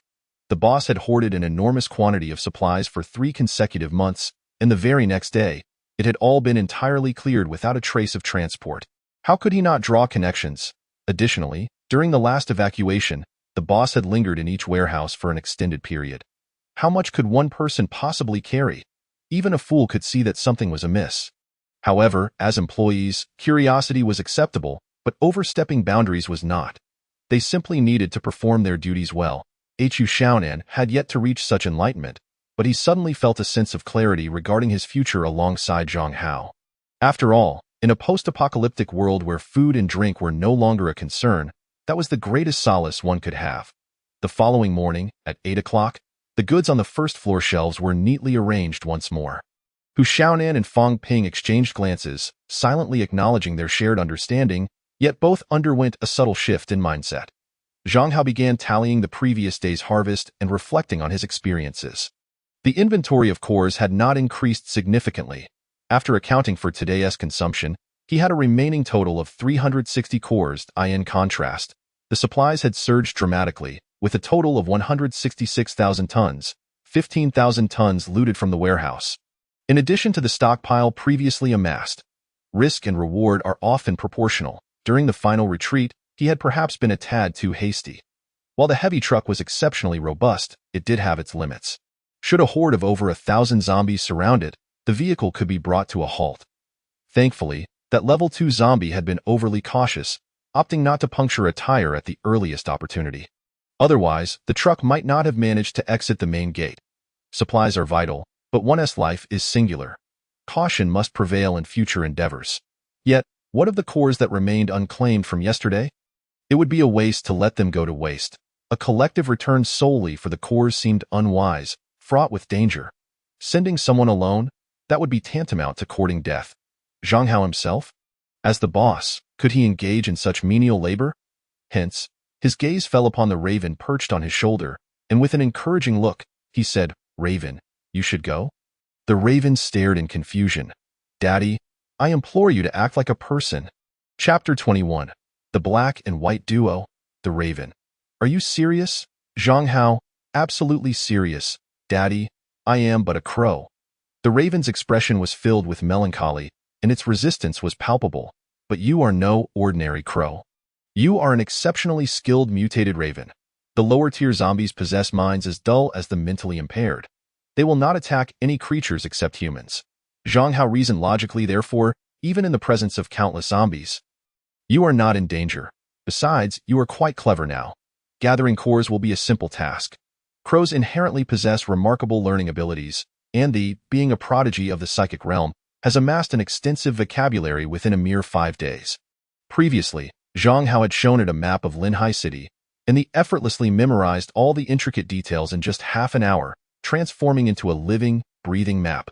Utilizing some rudimentary tools posed no challenge, let alone the simple act of extracting crystal cores. Yet, they remained reluctant. What if it encountered a wise zombie akin to the one from yesterday?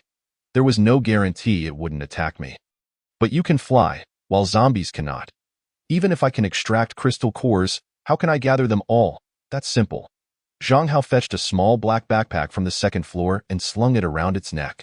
To prevent the bag from falling, he had designed a cross-shaped strap, perfectly sized for. Though was taken aback. "Where did this bag come from?" Zhang Hao smiled. "I modified it overnight. The children's version is just right for you." Though was at a loss for words. They wanted to ask, "Are you my dad or my dog?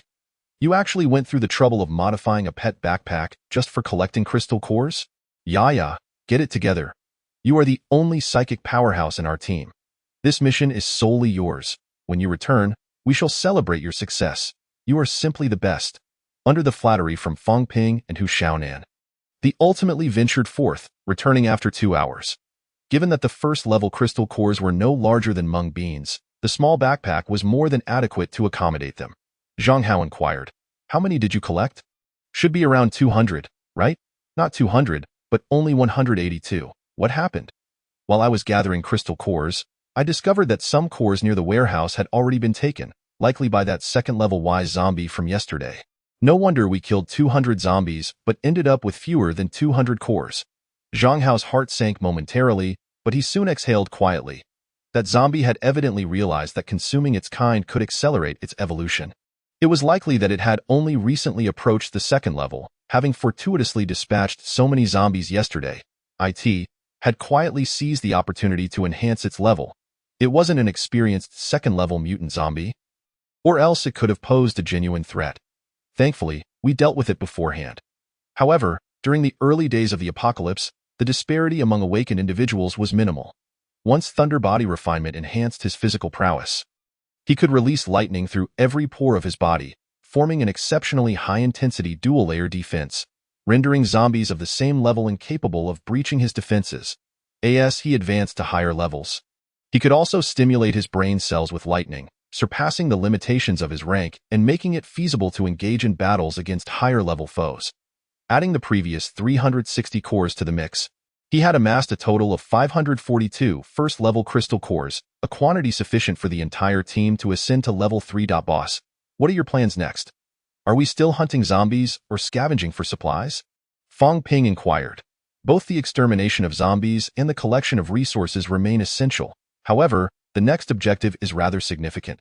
We must at least form an awakened team before proceeding, so for now, let's scour the Genu community behind the supermarket, simultaneously eliminating zombies while scouting for talent. If possible, we can recruit them.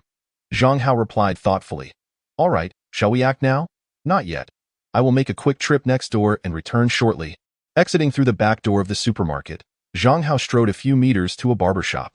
The establishment, named Airpang Art Salon, received a knock on its back door, but no one responded. In his previous life, he had heard of many renowned awakened individuals, yet few were familiar with their origins. This barbershop was among them. The owners were two rotund siblings, colloquially known as Depang and Airpang.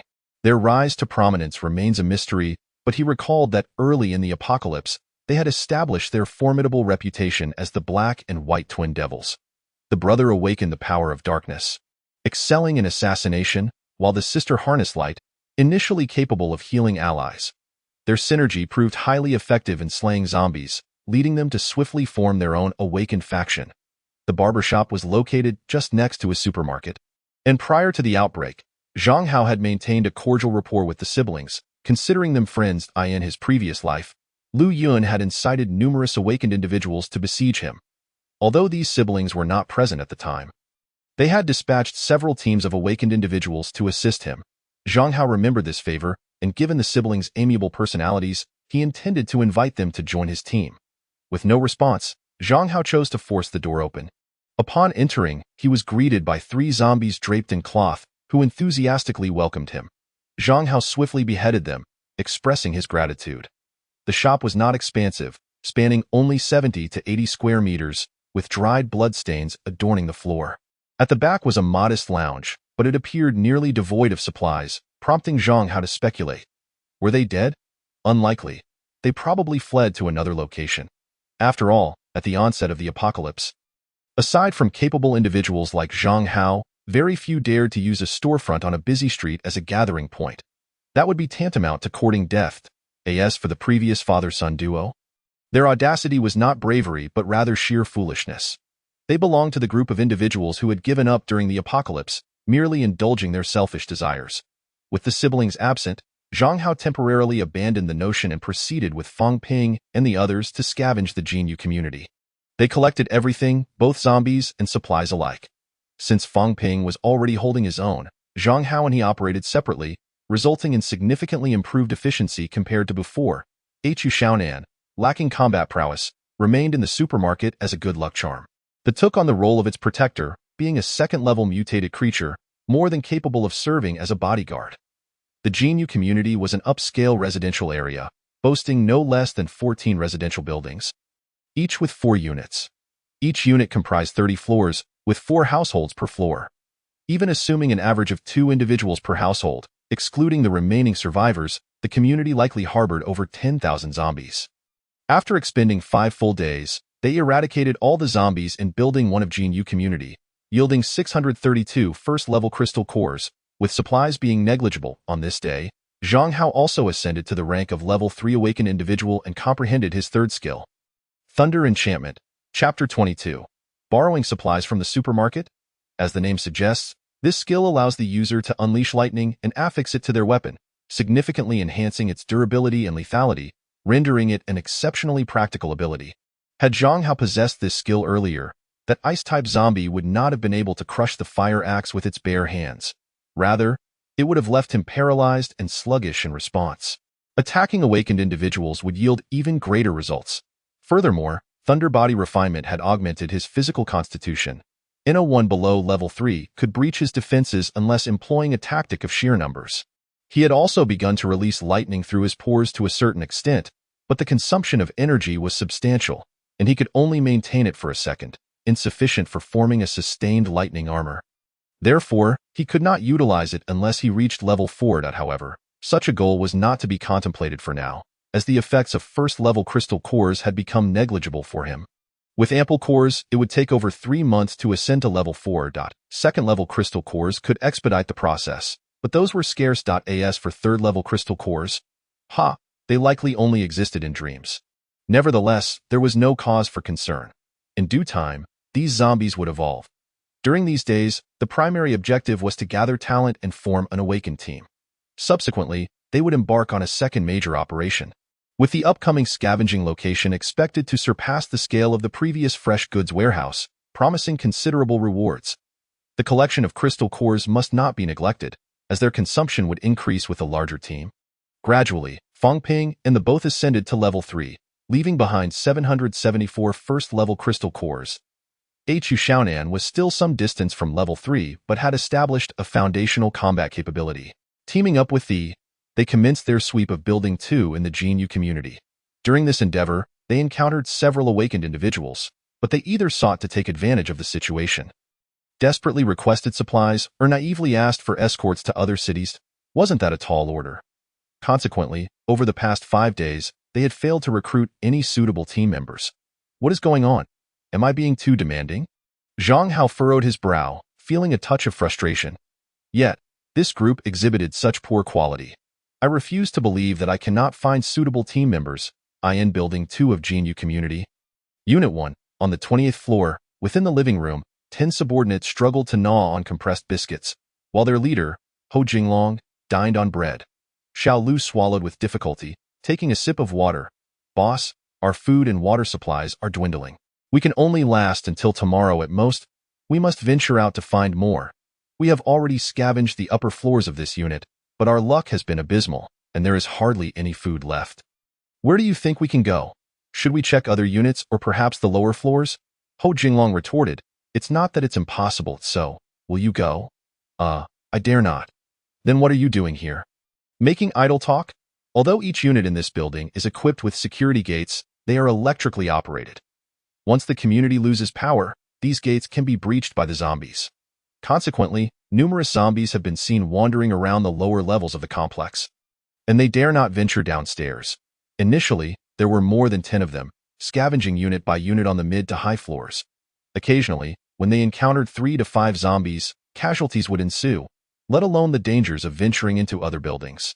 Level 2 awakeners could barely manage, but among them, only Ho Jinglong was the sole level 2 awakener.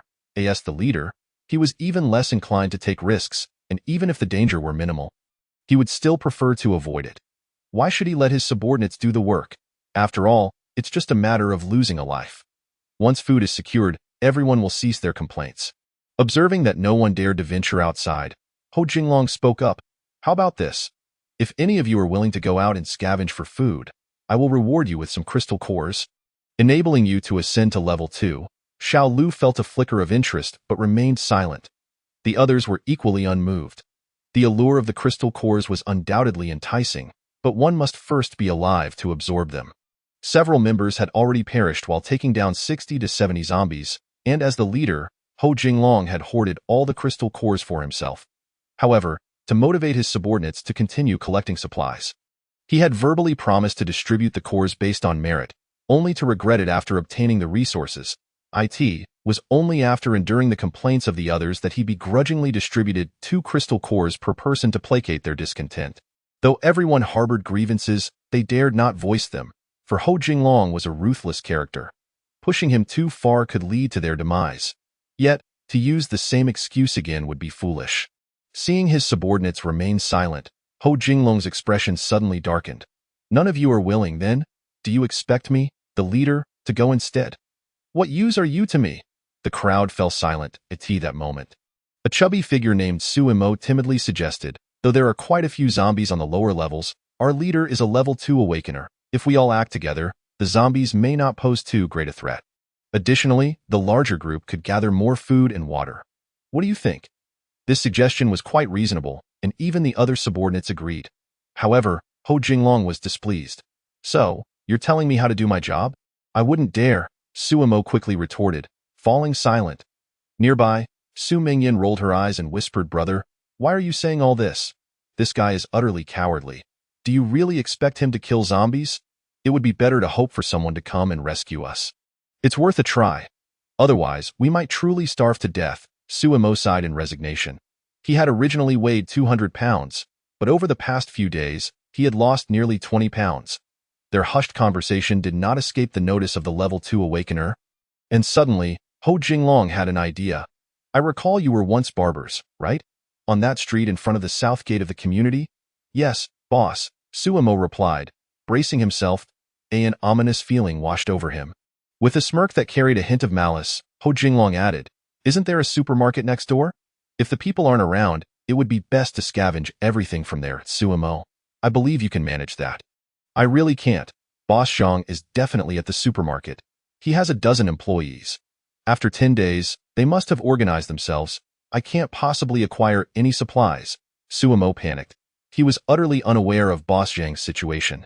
On the day the apocalypse began, he had fled home with his sister to this apartment in Building 2 of Jinhua Community.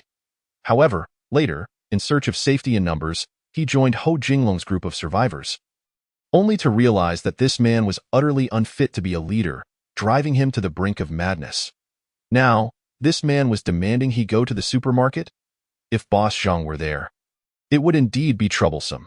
Thus, Suimo could only fabricate excuses, hoping to dissuade Ho Jinglong. But he was not easily swayed.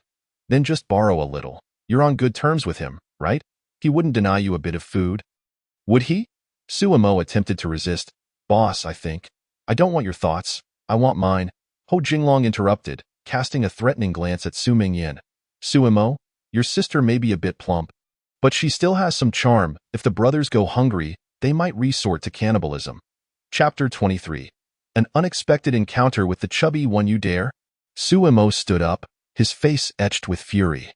If you lay a finger on my sister, I will fight you to the death.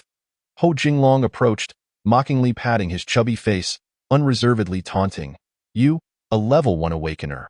What do you have to challenge me? Suimo, do you really think so highly of yourself?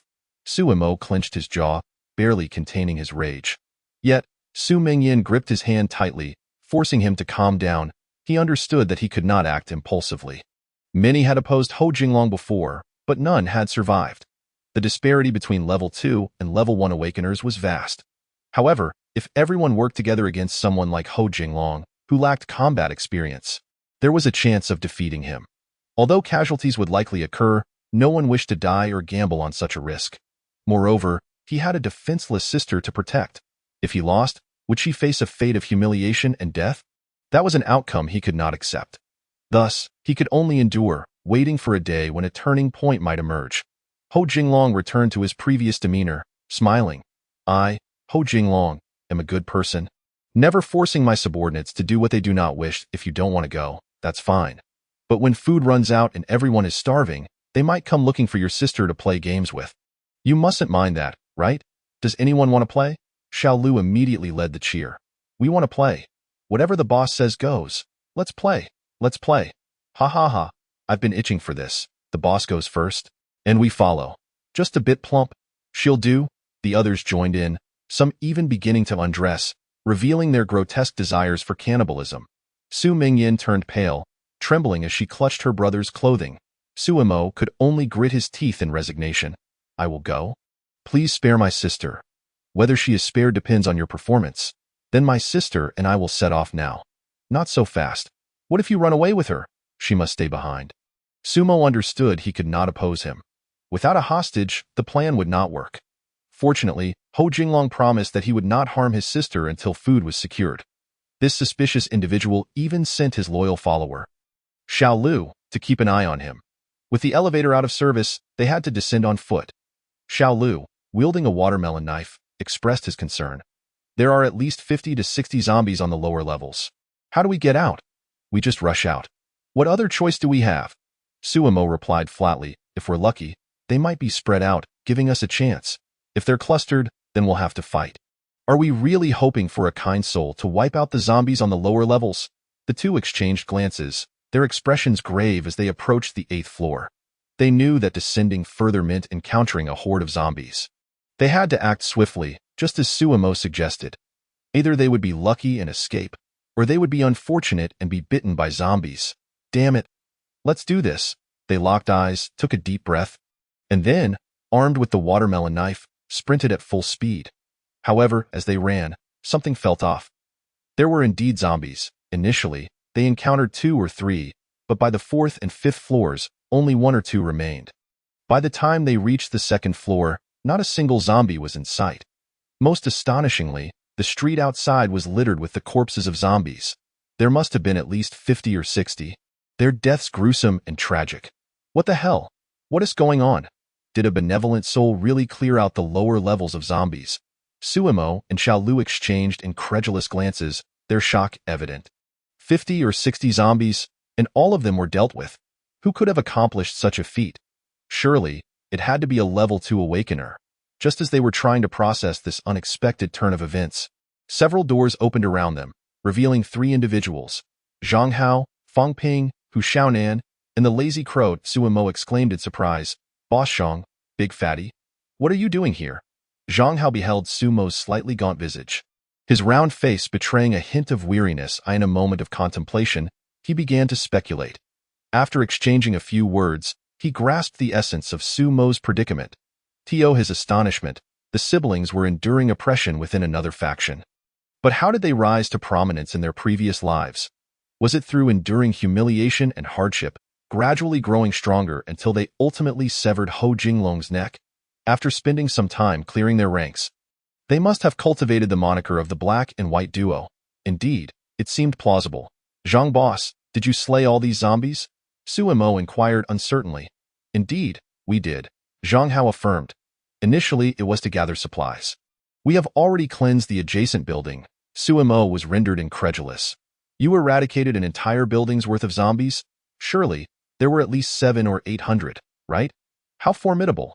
His employee appeared equally impressive, albeit somewhat dazed. Aside from this child and that crow, does this mean we can unite to eliminate Ho Jinglong? No, that's unfeasible. Though he is weak, he commands a dozen subordinates. Zhang Hao cautioned, if he wishes to drag us down with him, it might spell danger for us.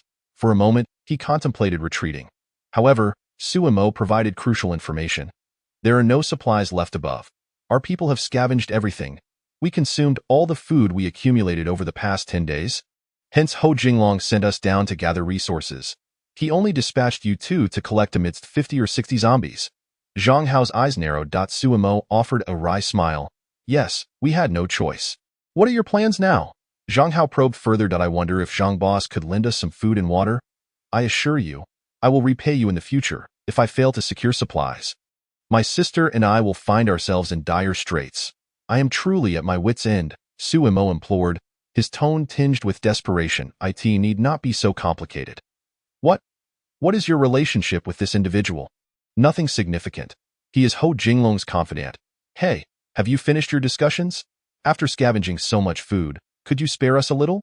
Our leader is also a second-tier awakened one. Show us some consideration. More friends lead to more paths. Little Lu's annoyance was palpable, his voice rising incessantly. Zhang Hao's expression remained serene. Xiao Fang. Fang Ping, understanding the cue, swung his guillotine and swiftly dispatched the loquacious little Lu, blood splattering across the floor. This shocking scene left Suemo wide-eyed, at a loss for words, yet he felt a strange exhilaration within. Zhang Hao then lifted little Lu's severed head, gently placing it in his embrace, a devilish grin adorning his lips, though not fret. Once we eliminate Ho Jinglong, there will be no further complications. Chapter 24. Simply enter and kill indeed. From Sumo's earlier expression of concern, Zhang Hao discerned his thoughts. The siblings had reached a point of desperation. Having glimpsed a flicker of hope, yet fearing that their plight would implicate him, they refrained from actively seeking his assistance, merely requesting some food and water. From his past acquaintance with them, Zhang Hao knew they were not deceitful individuals. Previously, he had not provided them with substantial aid. They had merely engaged in amiable conversation before the apocalypse, and in times of crisis, Suemo had sent people to support him. Such genuine siblings deserved a helping hand.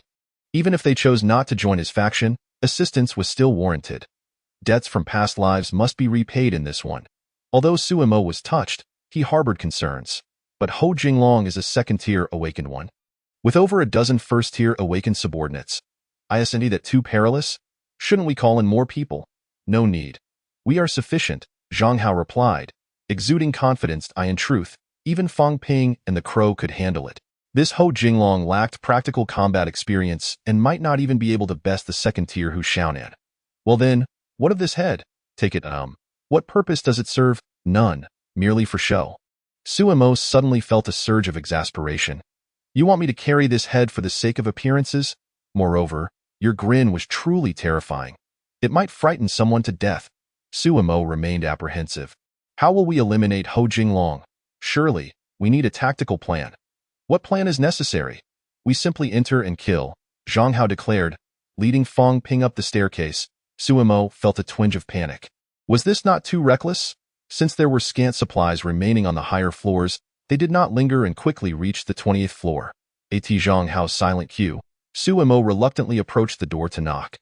The doorkeeper, Wang Er, peered through the peephole and, rather than opening the door immediately, coldly interrogated, Suemo, what is the meaning of bringing others? Are you planning to betray us? It is not betrayal. Isn't the boss merely requesting to borrow supplies? I have brought the supermarket owner to negotiate. How many are there? Are they armed? 3, unarmed. Where is little Lu? I haven't seen little Lu. Zhang Hao, growing impatient, shot a glance at Fang Ping. Fang Ping raised his guillotine and struck down with a resounding crash. The security door shattered, and Suemo swiftly hurled little Lu's head as a surprise. The sudden breach left Wang Er momentarily stunned, reflexively catching the gruesome object, only to recoil in horror upon realizing it was a bloody head. Casting it aside while screaming in terror, "Holy shit! A head! Mamma mia!" Before his scream could fade, Fang Ping's blade fell, and Wang Er met his demise. The severed head arced through the air, landing with a thud on the coffee table, causing several timid subordinates to retreat in fear. Ho Jinglong, unfazed, had not slain many zombies but had taken numerous lives. He rose, icy fury etched upon his features. Who are you? Why are you indiscriminately killing? Did you not send your men to borrow supplies from me? Now you question me? You wish for supplies while I eliminate your subordinates. Do you have any objections? Zhang Hao scoffed dismissively. None at all. As long as you provide me with supplies, you may slay as many as you wish. Though Ho Jinglong seethed with rage, he dared not retaliate too fiercely. After all, he could always replace lost subordinates. He was indifferent to their deaths. Most crucially, there were only 3 of them, and they dared to act so brazenly it was possible that there was more than one second-tier awakened individual among them. It was wiser to feign weakness. Seeing Ho Jinglong's timidity, Zhang Hao shook his head mockingly. You show no anger when I slay your subordinates? This is the kind of leader you are? Truly disappointing. Very well. Any of you who dares to strike Ho Jinglong will receive 10 boxes of instant noodles, and for those who kill him, an additional 5 boxes of canned meat. The moment those words left his lips, everyone stirred restlessly. Previously, they had refrained from opposing him due to the absence of a peer-level awakened one. Now, with this audacious individual before them, a glimmer of hope ignited within them. Let us kill Ho Jinglong. Ha ha ha! As long as we act, there will be food. I refuse to be the first to die. Let us take him down. The crowd was instantly incited, with 8 out of 12 taking action. However, Ho Jinglong, being a second-tier awakened one, would undoubtedly overpower them without sufficient numbers. Before long, 8 bodies lay sprawled on the ground. Ho Jinglong wiped his large blade clean and spat, "Come to die, then. Do you truly believe I am made of clay? This individual is deliberately sowing discord, and you cannot see through it? A bunch of fools. Now, there are only 4 of you left. Do not think I did not notice your intentions. Now, go forth and slay him, and I shall overlook it." The remaining 4, with no choice, steeled themselves for battle. Yet, predictably, they fell beneath Fang Ping's guillotine. With each casual swing, he imbued an unexpected sense of artistry, causing Ho Jinglong's eyelids to twitch in agitation. This man was evidently far superior to him. You misunderstand. I have no interest in dividing you. I am merely indulging a sudden whim to satisfy my morbid curiosity. Nothing more, Zhang Hao remarked with derision. I know you are not ordinary awakened ones. Even among second-tier awakened individuals, you rank among the strongest. Do you truly think I am unprepared? I have long suspected Suimo, this ingrate, would betray me. Now that your sister is in my grasp, do not take another step forward, or I shall kill her. Ho Jinglong crouched down, roughly pulling out the bound Su Mingyan from behind the sofa. His large blade poised threateningly over her delicate neck, his gaze betraying a malevolent intent. Do not harm my sister. You are courting death. Sumo's expression turned frantic, feeling utterly at a loss. Indeed, it was a grave miscalculation to act so recklessly. Yet, before his panic could subside, Fang Ping emerged stealthily from the tiles behind him, akin to a wraith. With a swift thrust, he pierced the air. A dagger pierced through Ho Jinglong's head, in his final moments. He heard Fang Ping's merciless taunts. I'm afraid you've misunderstood.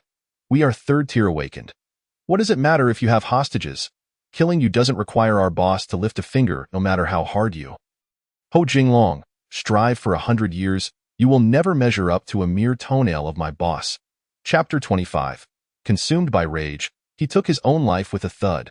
Ho Jinglong fell lifeless to the ground. In truth, he had intended to struggle one last time, at least to take Su Mingyan with him. Yet, unbeknownst to him, to safeguard the hostage, Fang Ping, under his boss's directive, decisively employed his skill earth spike the moment Ho Jinglong seized Su Mingyan, driving 5 spikes through his limbs. What? You ask where the 5th spike went? That one was particularly formidable. It pierced through Ho Jinglong's groin, traveling from below to above, directly puncturing his abdomen, leaving his insides in utter disarray. Such excruciating pain was enough to render him immobile. At that point, he was already doomed to die. However, to ensure success, Fang Ping utilized his newly mastered 3rd skill, burrow. He instantly sank into the earth. While behind him, a dagger pierced through Ho Jinglong's skull, delivering the most fatal and crucial blow. Thus, Ho Jinglong had no opportunity to harm the hostage. The only drawback was that the 3rd skill had only just been comprehended, resulting in considerable energy expenditure. He could only remain underground for a mere 10 seconds. Heavens! Suimo and Su Mingyan were momentarily stunned. The rapidity with which Ho Jinglong's hostage situation escalated to his demise was astonishing. The second-tier awakened who had oppressed them to the point of suffocation had perished so easily? Incredible. Is this the power of a 3rd-tier awakened? Terrifying indeed. If Fang Ping is this formidable, how powerful must the revered boss Zhang be? They could hardly fathom it. Zhang Hao patted Sumo's shoulder, smiling as he inquired, "Big fatty, how do you feel?" "Impressive. Truly powerful," Sumo exclaimed in awe. "I wasn't referring to that. I meant, how do you feel about having killed these people? Do you not think their crimes warrant death? Should they not be shown mercy?" Zhang Hao pressed further. "I don't believe so. They deserve their fate. Anyone who dares to speak ill of my sister deserves death 100 times over. They are nothing but trash." Zhang Hao nodded discreetly. Sumo's response pleased him greatly. He had feared that Suimo might naively think these individuals were merely jesting and did not genuinely insult his sister, thus deserving of mercy. If that were the case, Zhang Hao would have hesitated to recruit him. These individuals were not just all talk. They simply had not found the opportunity. Had Suimo not encountered him, failed to secure food and water, and perished at the hands of zombies, then without her brother's protection, Su Mingyan would have been reduced to a mere tool for gratification, subjected to brutal torment before being cruelly slain. Hence, these people deserve their fate. Without delay, Zhang Hao got to the point. Big Fatty and Second Fatty, are you willing to join us? Huh. Is that really possible? My sister and I are only first-tier awakened. You are all third-tiered. Wouldn't we be a burden? Suemo was taken aback, feeling overwhelmed. Zhang Hao smiled reassuringly. Rest assured, your talents are quite remarkable.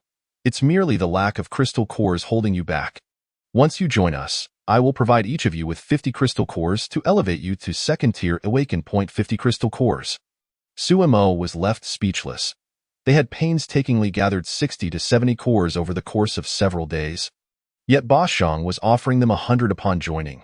What level of extravagance is this? Why hesitate? What are they waiting for? Zhang Hao pondered for a moment before offering some advice. Since you are just joining, there are many abilities, combat strategies, and zombie characteristics that you may not be familiar with. Once we return to the base, consult Hu Xiaonan for experience. He only joined 5 days ago. Do not seek Fang Ping's counsel. His combat style may not suit you. Understood, boss. Hu Xiaonan nodded in agreement. Upon seeing the 15-year-old boy, Suemo and Su Mingyin felt a slight balance in their expectations. He had only just joined the team and was likely a first-tier awakened as well. Yet, to their astonishment, he had already advanced to second tier. Wait, you leveled up within 5 days? They exclaimed. This boy's talent was exceptional, and they suddenly felt a tremendous pressure. Speaking of which, why was Fang Ping's combat style unsuitable for them? It was because Fang Ping had comprehended his second skill at the second tier, a technique that enabled him to manifest a protective armor from the earth around his body, which was quite formidable. Most second-tier zombies were unable to breach this defense, unless they were like that ice element zombie from before. This signified that Fang Ping was not at risk of infection, thus he had adopted a reckless combat approach. Moreover, he possessed range skills like Earth Spike and stealth abilities like Burrow, making him simultaneously a mage, warrior, and assassin in 3 roles, with virtually no weaknesses, and incredibly agile in battle. Therefore, Suemo and his companions were ill-suited for such a combat style. Suemo wielded shadow-type abilities, which could eventually allow him to transform into a shadow, marking him as a prodigious assassin. As for Su Mingyin, she began her journey as a dedicated healer. However, her future path was uncertain, as she was light element rather than a healing type. Raven's psychic abilities could barely be classified as supportive, while Hu Xiaonan's divination served as the final safeguard, ensuring the ultimate safety of the entire team. As for Zhang Hao, he was undoubtedly the backbone of the group, an output-focused tank. Now with mages, assassins, warriors, support, and healers all present, Zhang Hao felt a profound sense of accomplishment as the awakened team was finally established. After recovering the crystal cores from Ho Jinglong and his group, everyone made their way back. That evening, on the second floor, they enjoyed a steaming hot pot, leaving Suemo and Su Mingyin nearly in tears from the overwhelming emotion.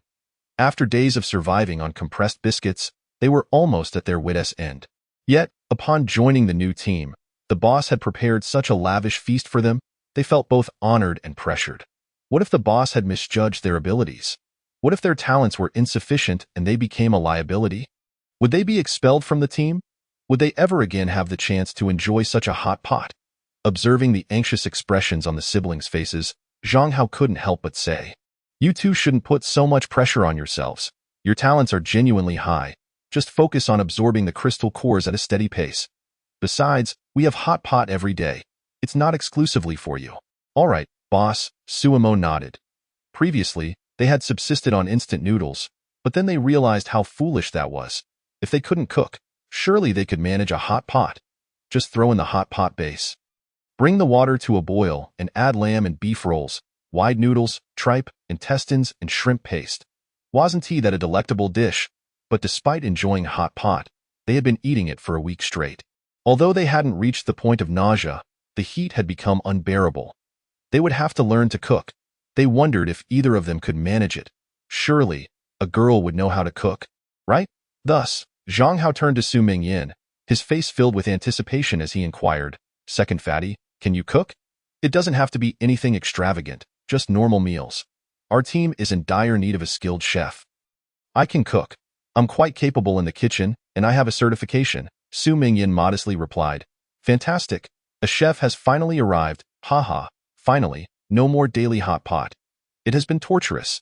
Zhang Hao, Fang Ping, and Hu Xiaonan rejoiced. "Can you believe it? People are suffering from endless hunger in a post-apocalyptic world, and here we are, complaining about hot pot. Chapter 26. Please call me Knowledgeable Raven Second Fatty. Tomorrow's meals are entrusted to you. Thank you for your efforts, Zhang Hao said with a smile. It's no trouble. It's the least I can do, Su Mingyan nodded, feeling somewhat relieved. Thankfully, she had previously attended a culinary school and earned a first-level chef certificate, working in a 5-star hotel kitchen for several years. However, she had given up that job to reunite with her brother and manage a barbershop together in Linhai City. But before long, the apocalypse struck. Initially, she thought her skills would go to waste, yet here she was, appreciated by her new boss. Su Mingyan was grateful for her culinary abilities. If the siblings faltered in combat, at least they could make up for it in the kitchen. The two siblings exchanged glances and resumed their meal. However, at the table, alongside the 5 of them, a seemingly ordinary raven had also joined them. Its expression conveyed a sense of humanity, creating an uncanny atmosphere. Noticing Su Mo and Su Mingyan occasionally glancing at it, the raven couldn't contain itself, exclaiming, "Hey, what are you staring at? Haven't you ever seen a raven eating hot pot?" "Wait, what? The raven can talk?" The siblings were left astounded. Their lamb slipping from their mouths, the raven rolled its eyes in disdain. "Uncultured fools. I can do more than just talk. I can curse, I can sing and dance and rap. Chickadee China, the Chinese chicken, baby. Raven, please treat the new team members with more respect." "Would you?" Zhang Hao furrowed his brows, admonishing the overly caustic individual before him, whose sharp tongue was truly unbearable for most.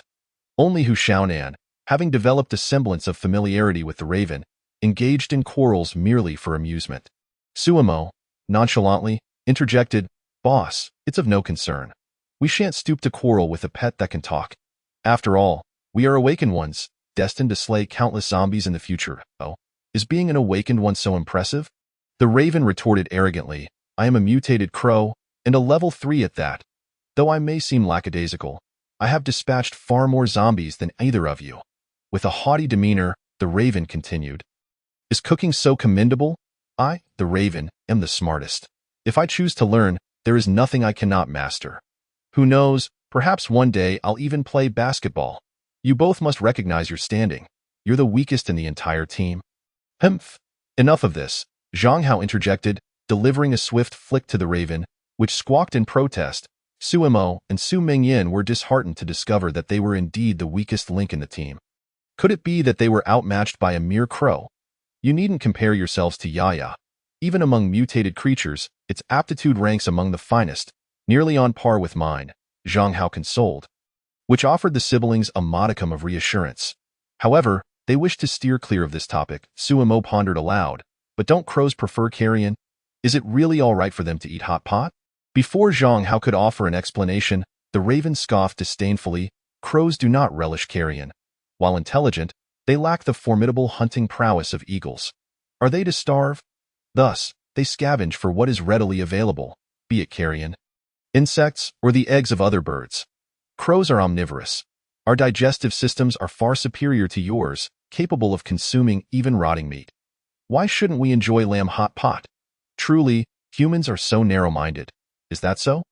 "I'm enlightened," Su Mo replied humbly, acknowledging his ignorance with a nod, having no retort to offer. The raven, significantly self-satisfied, declared, "Your attitude is commendable. From now on, you may refer to me as the scholarly crow, serving as my personal attendant. I shall impart knowledge while you groom my feathers, little Su. Such an opportunity is rare. Come, pay your respects to your sovereign." Su Mo was left speechless.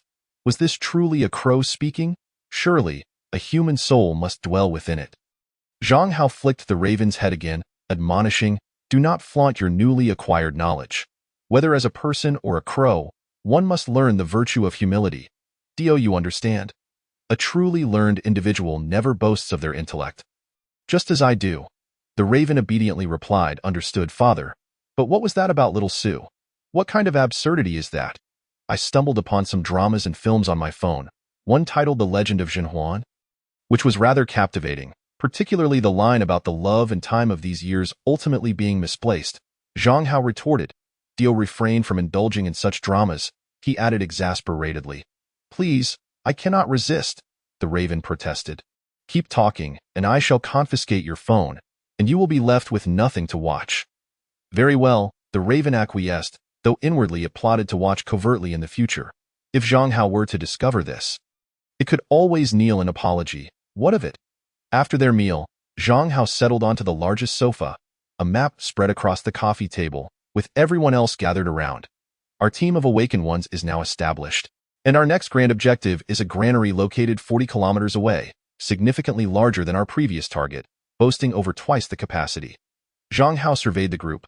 Moreover, Depang and Airpang have only recently joined our ranks.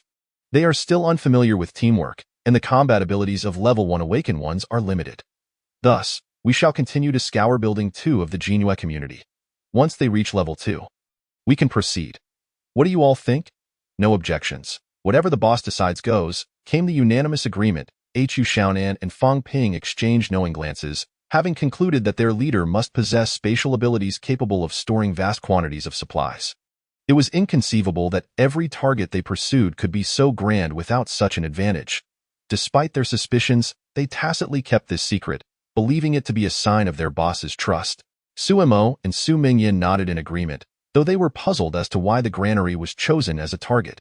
Such a grand objective seemed impractical, with 5 individuals and a crow. How much could they realistically procure? Why not opt for a nearby supermarket, underground mall, or department store instead? The distance was shorter, and they could scavenge considerable supplies each time. They were perplexed but understood that questioning their leader would be ill-advised. Especially after he had just saved them, obedience was all that was required. After a suitable plan was discussed, they engaged in casual conversation. The scent of hot pot lingered heavily, prompting Su Mingyin to wrinkle her nose. "This odor is quite overwhelming, boss. Is there running water here?" "I would like to take a shower," Su Mo chimed in quietly. "I too wish to wash. It has been over 10 days and I feel quite foul." Zhang Hao's expression grew grave as he regarded them. "Do not use the tap water, nor should you bathe with it. Remember, do not drink it. That water has been contaminated." The group gasped in shock. Contaminated water? Was tap water unsafe to drink? Was boiling it futile? Indeed, it is useless. For awakened ones, a small sip may cause only stomach pain, but excessive consumption can be life-threatening. Ordinary people would perish from a single sip. And bathing is equally perilous. It can weaken awakened ones. Hearing this, the group gasped again. Ordinary individuals could die from drinking it. Even awakened ones had to be cautious. What would they do without running water? Water was of utmost importance. Without it, food was meaningless. Zhang Hao had long been aware of the contamination of water sources, not solely tap water but also reservoirs and groundwater.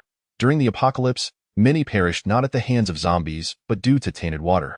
This was precisely why he had stockpiled a staggering 7,000 tons of water, 4,000 tons of mineral water and 3,000 tons of purified and treated water. Currently, this was more than sufficient.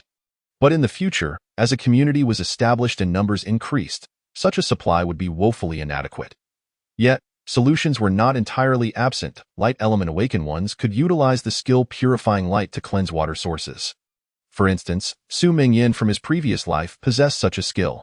The dilemma lay in the scarcity of light element awakened ones.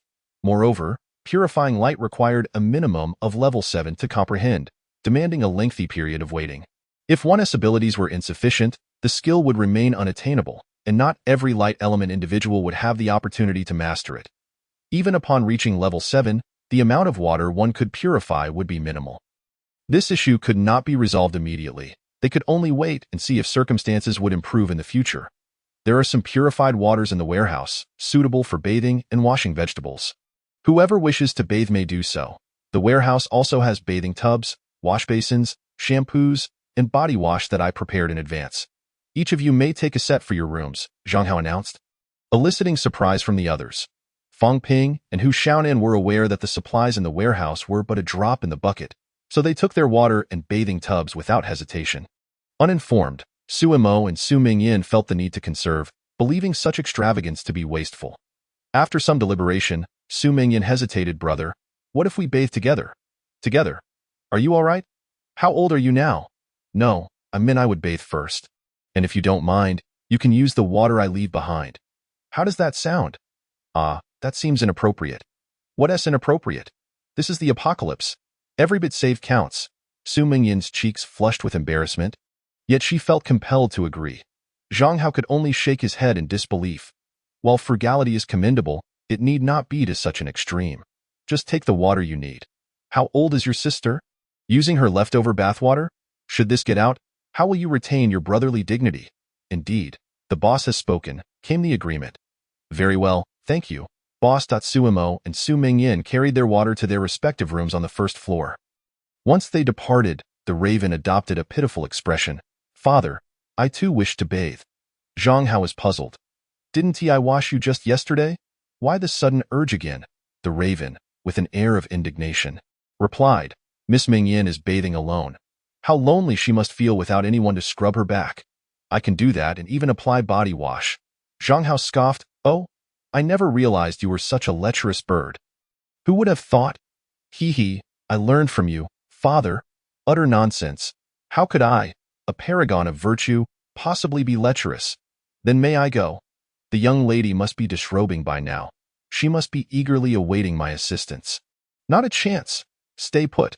With a dismissive roll of his eyes, Zhang Hao retorted, What are you? A mere crow? Thinking of doing? The newcomer has only just joined, and here you are creating such unnecessary trouble. Don't scare them off. That very evening, the group prepared to embark on their expedition to clear out the zombies in building number 2. Fortuitously, they encountered relatively few zombies, save for the first unit, and by the time they reached the last unit, they had collected over 200 crystal cores. Inside the building, they found a considerable number of survivors, including 1 or 2 newly formed awakened teams. In Unit 4, on the 17th floor, they opened the door to be met with a veritable horde of zombies, 40 in total. Fang Ping, clad in mud armor and wielding a scythe, furiously hacked away, dispatching zombies with impressive ferocity, akin to a valiant warrior. His prowess left the others, particularly Su Mingyin and Suimo, in awe. Such a fighting style was not easily replicated. Yet in the span of a single night, they had all grown significantly. This is exhilarating. Come on, you worthless zombies, meet your end. As Fang Ping felled the last zombie, his muddy armor clattered to the ground. Wiping the sweat from his brow, he stepped out and flashed a silly grin at Zhang Hao, saying, Boss, it's done. Zhang Hao looked at him and cautioned, This was merely to let you experience your skills. However, unless faced with dire peril, do not employ this ability again. It drains your energy far too rapidly, allowing you to maintain it for only 3 minutes, if danger has not subsided after that time. Or if you cannot break free from the encirclement of zombies, you will genuinely be in peril. It is wise to reserve some energy for burial, as a precaution against danger. Fang Ping nodded earnestly. I understand, boss. He was acutely aware that this skill could not be wielded lightly, and he could not truly compare himself to his boss's reckless style. The latter's defenses provided a permanent enhancement to his physical form, whereas he could only temporarily emulate a genuine hero. Once they had gathered the crystal cores, the team ascended to the 18th floor. 3 units were open, and the zombies and supplies within had been cleared out, leaving only the final unit. Following protocol, Fang Ping approached and knocked on the door. Inside were survivors, accompanied by a peculiar sound. Oh, that feels good. Take it slow. Just a moment. I'll be right there. Shortly thereafter, the door swung open to reveal a remarkably handsome young man, his hair seemingly freshly washed, with a damp fringe cascading over his forehead, emanating an air of charm. Yet, when compared to the protagonists and the esteemed readers present, he still fell several tiers short in appearance. Are you all here to check on Xiaoye's business? 5 of you? Oh, and a child and a woman? Quite the lively bunch, but Xiaoye is rather fatigued today. Wu Yinfeng, a cigarette dangling from his lips, spoke with a nonchalant tone, and it's already 3 in the morning. Perhaps you should come back tomorrow? Xiaoye is too tired to attend to you properly, and it would be unseemly if things turned unpleasant. My apologies, and next time, I'll offer you a 50 discount. Chapter 28. In the apocalypse, good people don't live long. Fang Ping and the others stood dumbfounded. They hadn't anticipated that this room was a service establishment, leaving them momentarily speechless. Just as Zhang Hao was about to respond, a woman emerged from outside, playfully scolding Wu Yinfeng. Old Wu, enough already. What my business entails is none of your concern. Haven't you had enough of my services yet? Wu Yinfeng grinned. Just enough, just enough. If you could last another half hour, that would be perfect. Don't flatter yourself. Your performance peaked after 10 minutes, half an hour? You'd collapse from exhaustion on the spot. Mind your own business. I don't need to save face here. You have no face to speak of. If it weren't for our acquaintance, I wouldn't even entertain your business. Xiaoya retorted with a look of disdain. I don't know what you, a second-tier awakened, do all day, but hurry back to your own place. All you do is meddle in my affairs. All right, I'm off. Xiaoya, take care of yourself. If 5 of you are too much, then we'll take turns. So you want to find it hard to walk tomorrow? Wu Yinfeng teased. I know. Just get lost, she replied. With that, he left, shaking his head with a wry smile, clearly having sensed Xiaoya's rising ire. As he descended the stairs, it appeared he was not a resident of Building No. 2. Witnessing this scene, Zhang Hao was taken aback. It seemed this establishment was thriving, attracting patrons from other buildings. Quite intriguing indeed. How annoying. You always ramble so much. My apologies, esteemed guests. I hope you don't mind. Xiaoya flashed a professional smile. No worries. Who was that just now? Zhang Hao inquired curiously. His name is Wu Yinfeng, a resident of Building Number 4, one of the few second-tier awakened in this community. He has his own awakened team and frequently visits my establishment. Xiaoya explained with a smile. I'm just an ordinary person. I used to do this before the apocalypse. When it broke out, I had no food left, so I had to return to my old profession.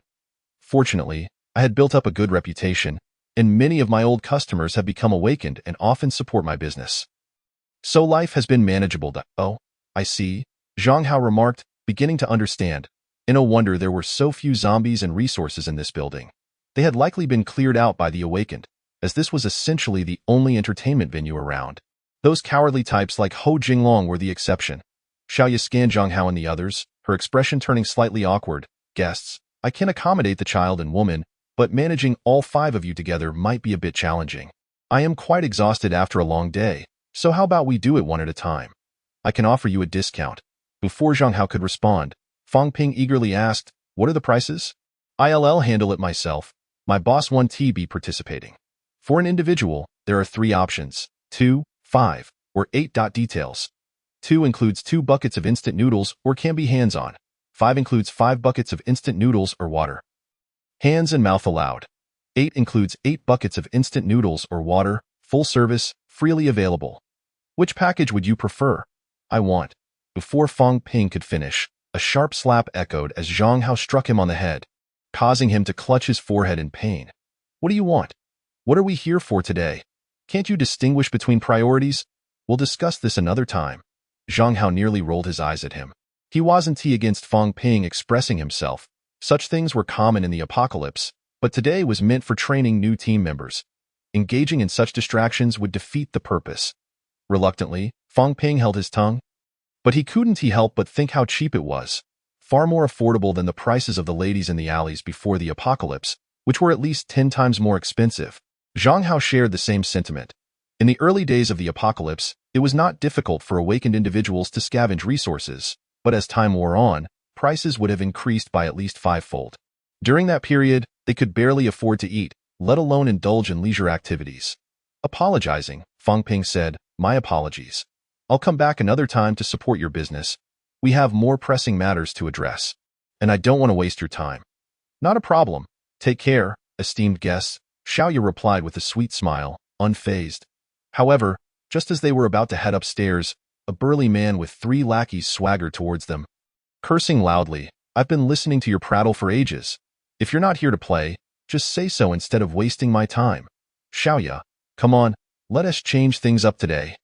Of course, Tiger Brother, Xiaoya responded with a forced smile, though her reluctance was palpable. Despite her hesitance, she needed to make a living. Noticing that he was empty-handed, she hesitated momentarily. Tiger Brother, didn't you bring any money? I don't offer credit, at just a few buckets of instant noodles. As a second-tier awakened, do I lack your supplies? I'll pay you later. Let us just get in, with a rough tug. Zhou pulled Xiaoya towards the room, but she struggled, insisting, Tiger Brother, this isn't how things are done. It's truly unacceptable. Slap. Zhou struck her, sending her sprawling to the ground with a reddened face. Damn it. I'm going to take what I want. How much have I paid you? Can't I have a freebie just this once? Don't resist. This time, I'm with my brothers. Go, Tiger Brother. Let us all join in. Zhou Hue's words ignited excitement among his lackeys. Xiaoya fought desperately, crying out, "No, no, I'm protected by Wu Yinfeng. Aren't you afraid of offending him? Me? Afraid of him? He's just a pretty boy. Besides, do you really think I haven't done my homework? He has nothing to do with you, and I don't believe he'll stand up for you." Zhou Hu dismissed her concerns, preparing to unleash violence. Zhang Hao, standing at the door, remained indifferent, while Su Mingyin, the only girl present, found it unbearable to witness. However, in the next moment, a flash of cold light appeared.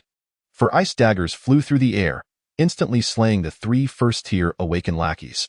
The remaining ice dagger pointed directly at Zhou Hue's neck, yet he caught it with both hands, crushing it into ice shards. Noticing the dashing youth standing at the door, Zhou Hue's expression darkened. "Wu Yinfeng, are you really going to meddle in this? The people you kill today, I can kill tomorrow. Don't forget, I'm also a second-tier awakened. This is a matter I must intervene in. Moreover, I shall not afford you the opportunity to depart from this place. Even though we are both of the second tier, there exists no basis for comparison between you and me." Wu Yinfeng, disinterested in further discourse, extended his arms, causing the moisture in the air to coalesce into an icy bow. The frost emerged ceaselessly, and with a swift whoosh, a slender arrow pierced the air. Its velocity astonishing in the fleeting moment of surprise, Zhou Hu was struck through the forehead, collapsing lifelessly to the ground.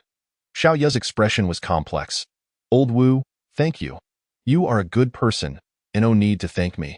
I am not a good person in this apocalyptic world. Good people do not last long. I merely adhere to my own set of principles." Wu Yinfeng shrugged, a charming smile gracing his lips. "In my view, others at least have the option to rob or steal, while you must struggle to survive relying solely on your physicality, enduring the eccentricities and bizarre demands of various individuals daily. Earning a bit of money is truly no easy feat. Thus, any bullying of the weak should not leave you indebted." Chapter 29.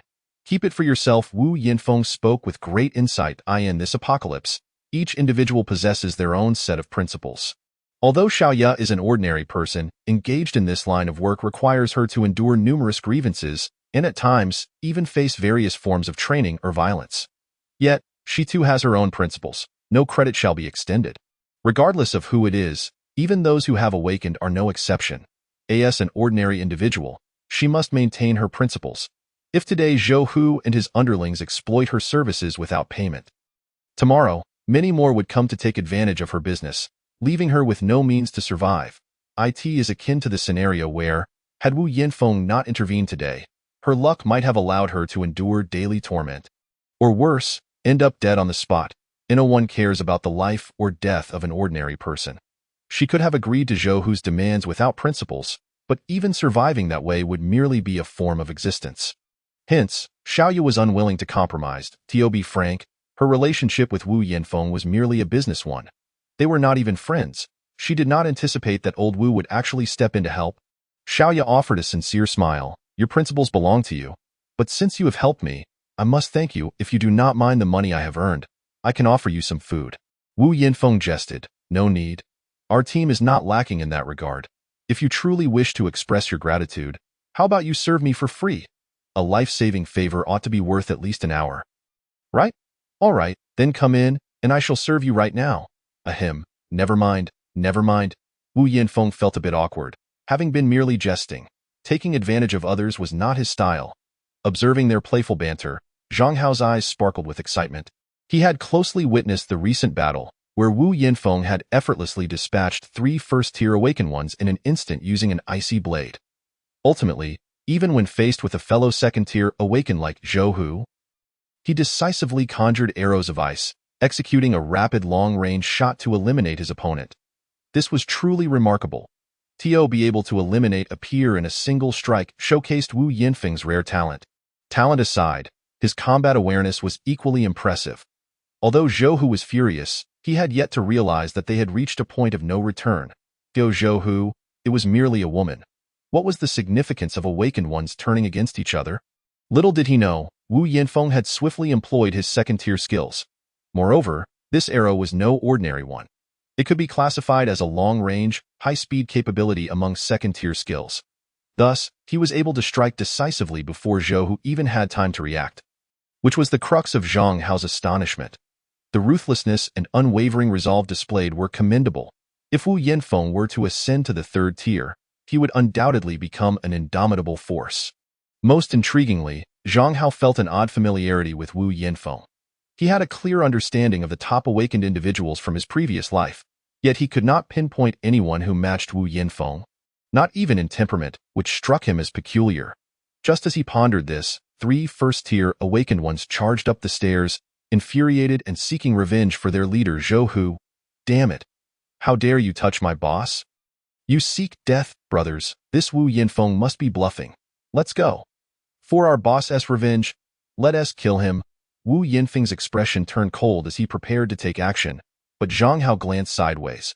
And Fang Ping, comprehending the situation, drew his dagger, swiftly dispatching the foes before returning to his boss's side. "Thank you, brother." Wu Yinfeng expressed his gratitude, recognizing the earlier skill had indeed consumed quite a bit of his energy. Despite the ease of dispatching those few, he felt it necessary to show appreciation for the assistance received. Fang Ping replied, "No need for thanks. Zhou Hu insulted my boss. It is only reasonable for us to eliminate his men." "Oh, is that so? It seems those gentlemen also possess principles. We should be able to find common ground. Allow me to introduce myself. I am Wu Yinfeng," he said with a smile, extending his hand. "I am Zhang Hao." The two exchanged names, marking a simple acquaintance. Wu Yinfeng discerned that Zhang Hao's group was formidable, and he was keen to cultivate a relationship.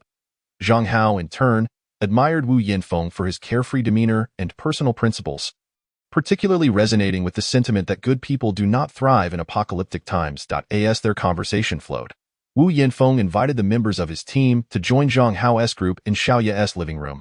With the door wide open, everyone enjoyed drinks and engaged in lively discussion, munching on fried peanuts.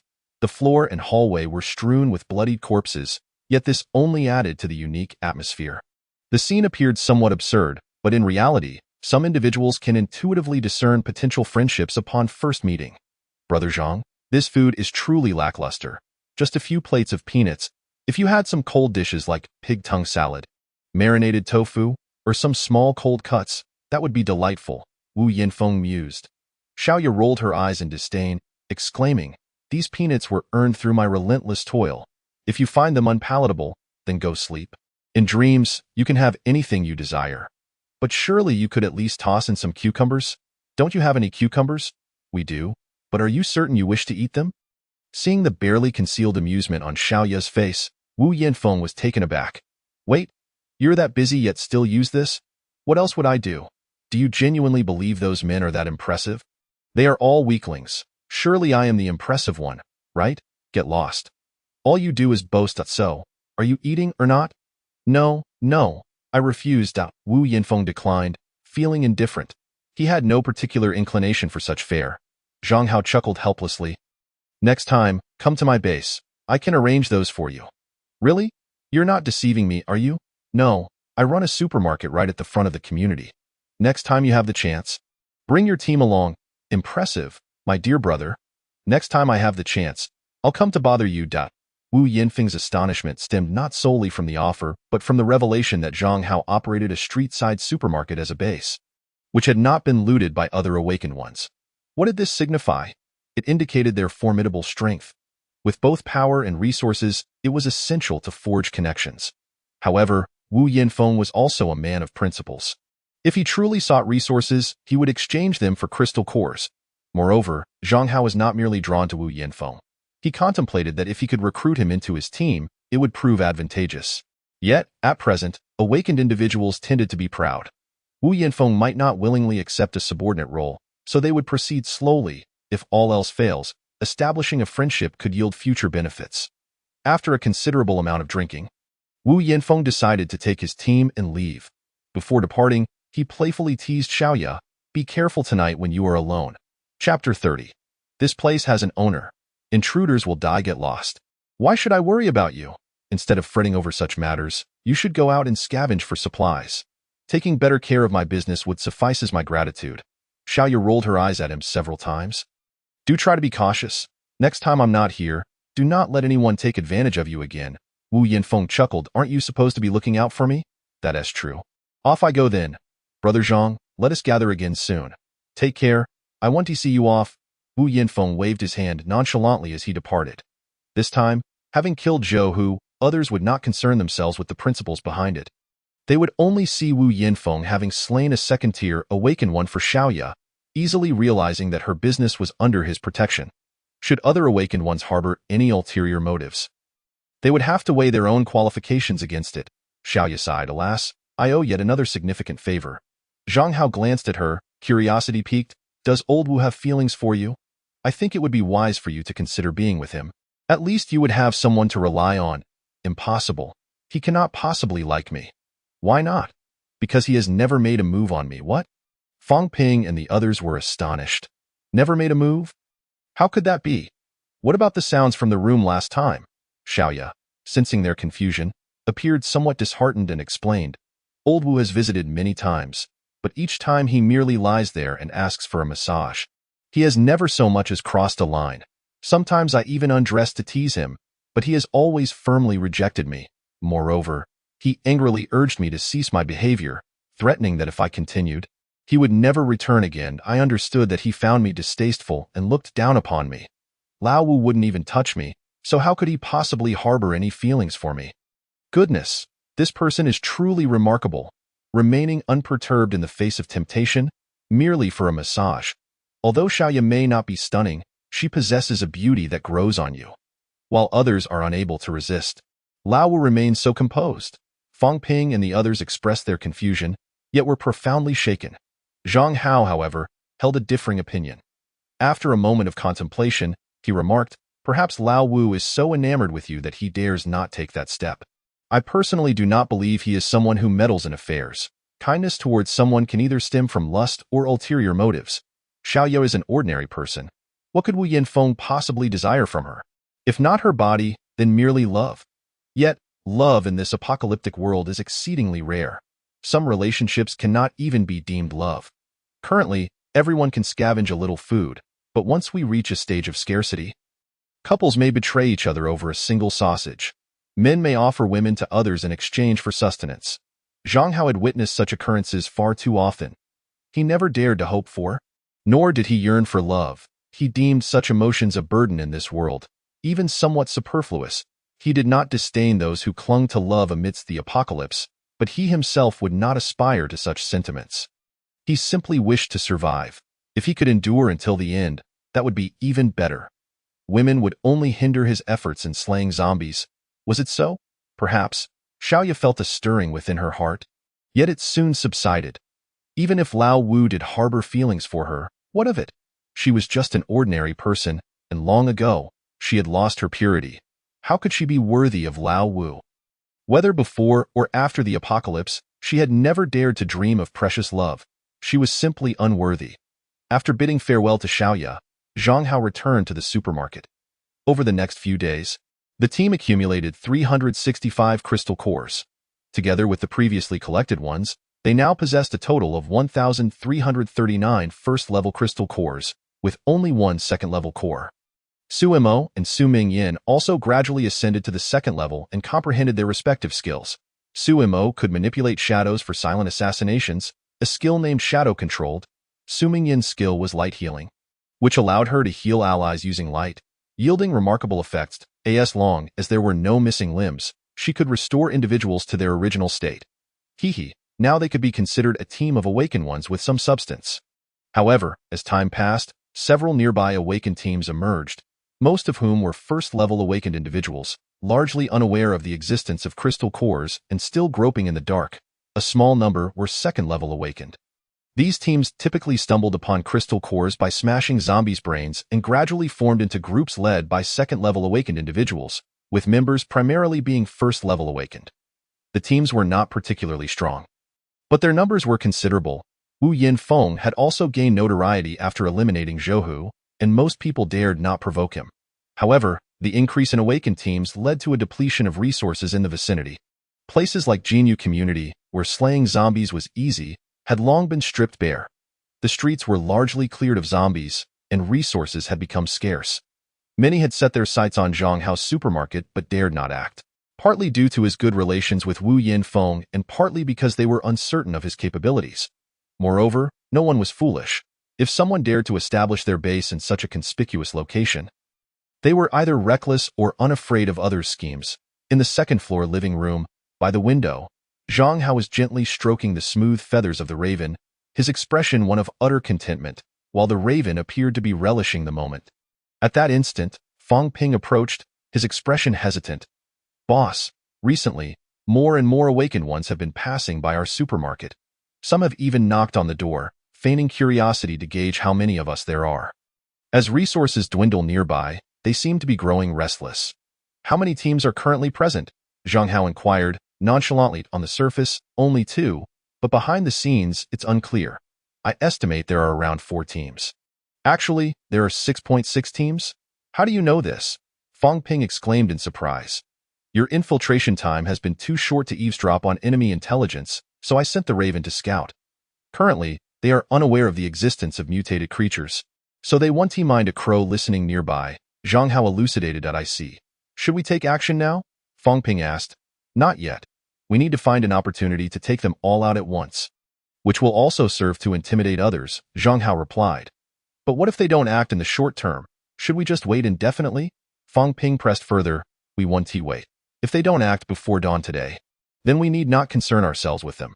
The grain storage is far more important than these individuals' lives. If we delay, the food could spoil." Zhang Hao shook his head. "Boss, what if they invade once we leave?" Fang Ping raised a valid concern. "That's simple. You spray red paint at the main entrance and write a warning in 8 big characters. If they ignore the warning and enter the supermarket, we'll settle the score upon our return." "What 8 characters?" Fang Ping inquired. Zhang Hao smiled ominously, revealing a hint of cruelty. "This place is owned.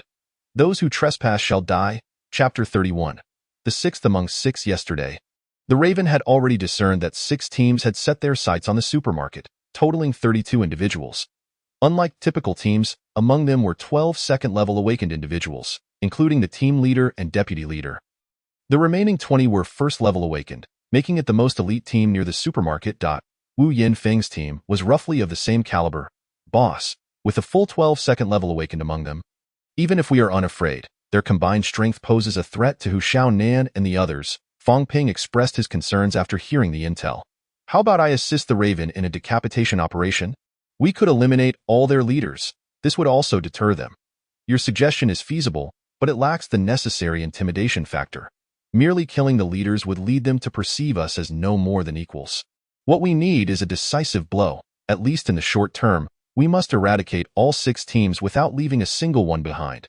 Zhang Hao's expression turned cold, a faint aura of killing intent emanating from him. Fang Ping's reasoning was indeed sound. While they were formidable as 3rd-level awakened individuals, Hu Xiaonan and the others were only 2nd-level, and neither Hu Xiaonan nor Su Mingyan excelled in combat.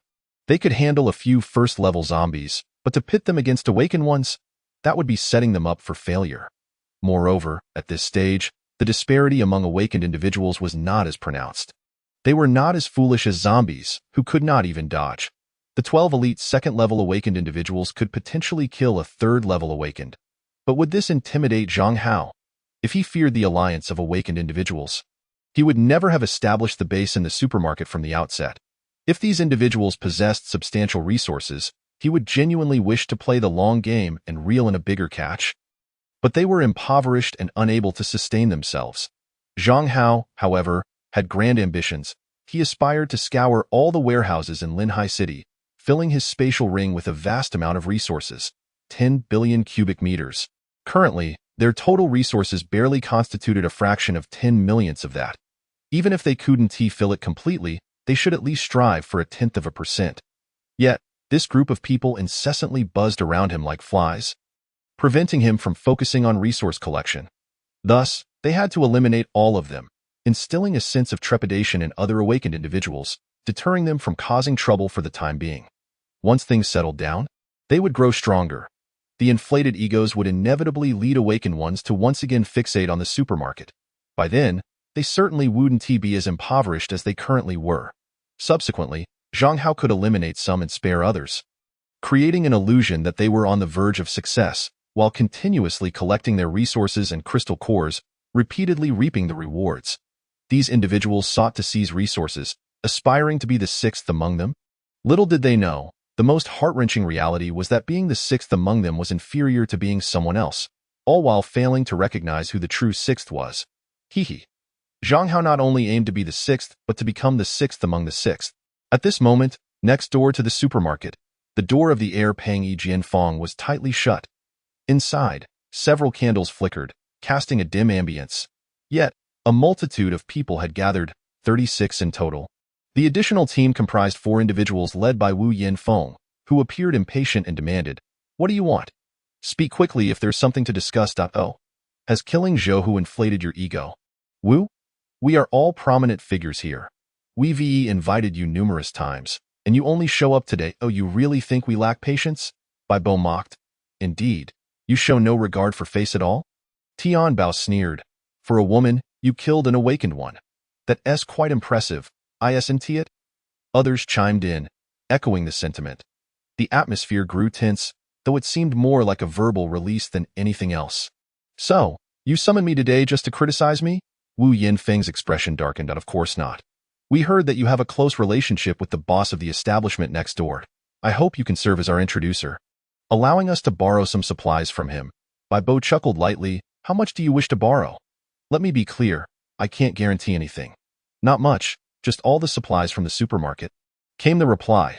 All the supplies? Are you jesting with me? Do you really believe I have the leisure to indulge in such games? Wu Yinfeng, weary of their idle chatter, stood to leave, but Bai Bo, calm and unhurried, advised, I suggest you refrain from leaving just yet. Take a look at this first. He then produced his phone and opened a video, revealing a scene of Xiaoya bound at home.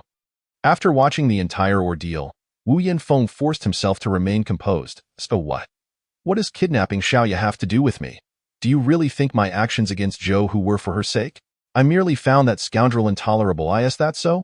Then I might as well kill her now, Bai Bo sneered. Readying his walkie-talkie to issue orders, a chill swept through Wu Yinfeng, rendering him unable to sit still. Enough. What do you truly intend to do? Xiaoya is merely an ordinary person. Why drag her into this? Didn't I just say? I need you to cooperate with us in seizing all the supplies from the supermarket. Anticipating your lack of cooperation, we decided to kidnap her. Tian Bao chimed in with a cold smile. It's quite simple. Really? We fear that the boss and Fang Ping, the level 3 awakeners, might pose a threat. Despite our numbers, casualties are inevitable. Aren't you on good terms with him?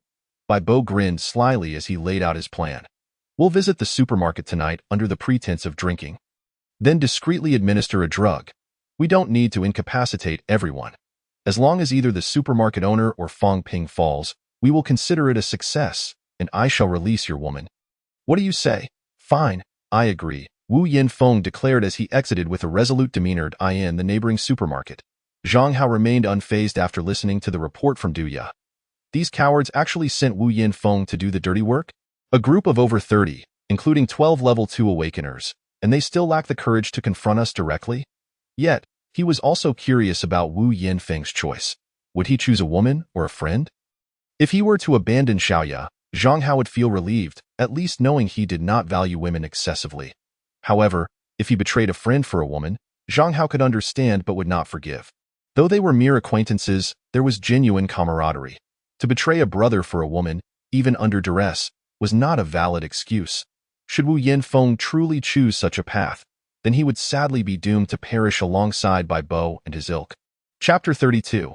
If you can't beat them, join them after a while. A knock sounded at the back door. Zhang Hao descended the stairs, and Fang Ping opened the door to find Wu Yinfeng's 3 underlings. Their expressions fraught with anxiety. Zhang boss, Bai Bo's gang is planning to deal with you. My boss urges you to evacuate quickly. If you delay, it may be too late. Mao Su said hurriedly. I am aware of this. Where's Lao Wu? Zhang Hao inquired. Bai Bo's despicable crew has kidnapped Xiaoya, intending to use her as leverage against you. Naturally, my boss could not abide this and has gone alone to rescue her. Mao Su explained. Zhang Hao raised an eyebrow, not entirely surprised. His judgment of character had proven accurate. Can he manage it alone? Does he need assistance? Zhang Hao asked why boss believes he can handle it.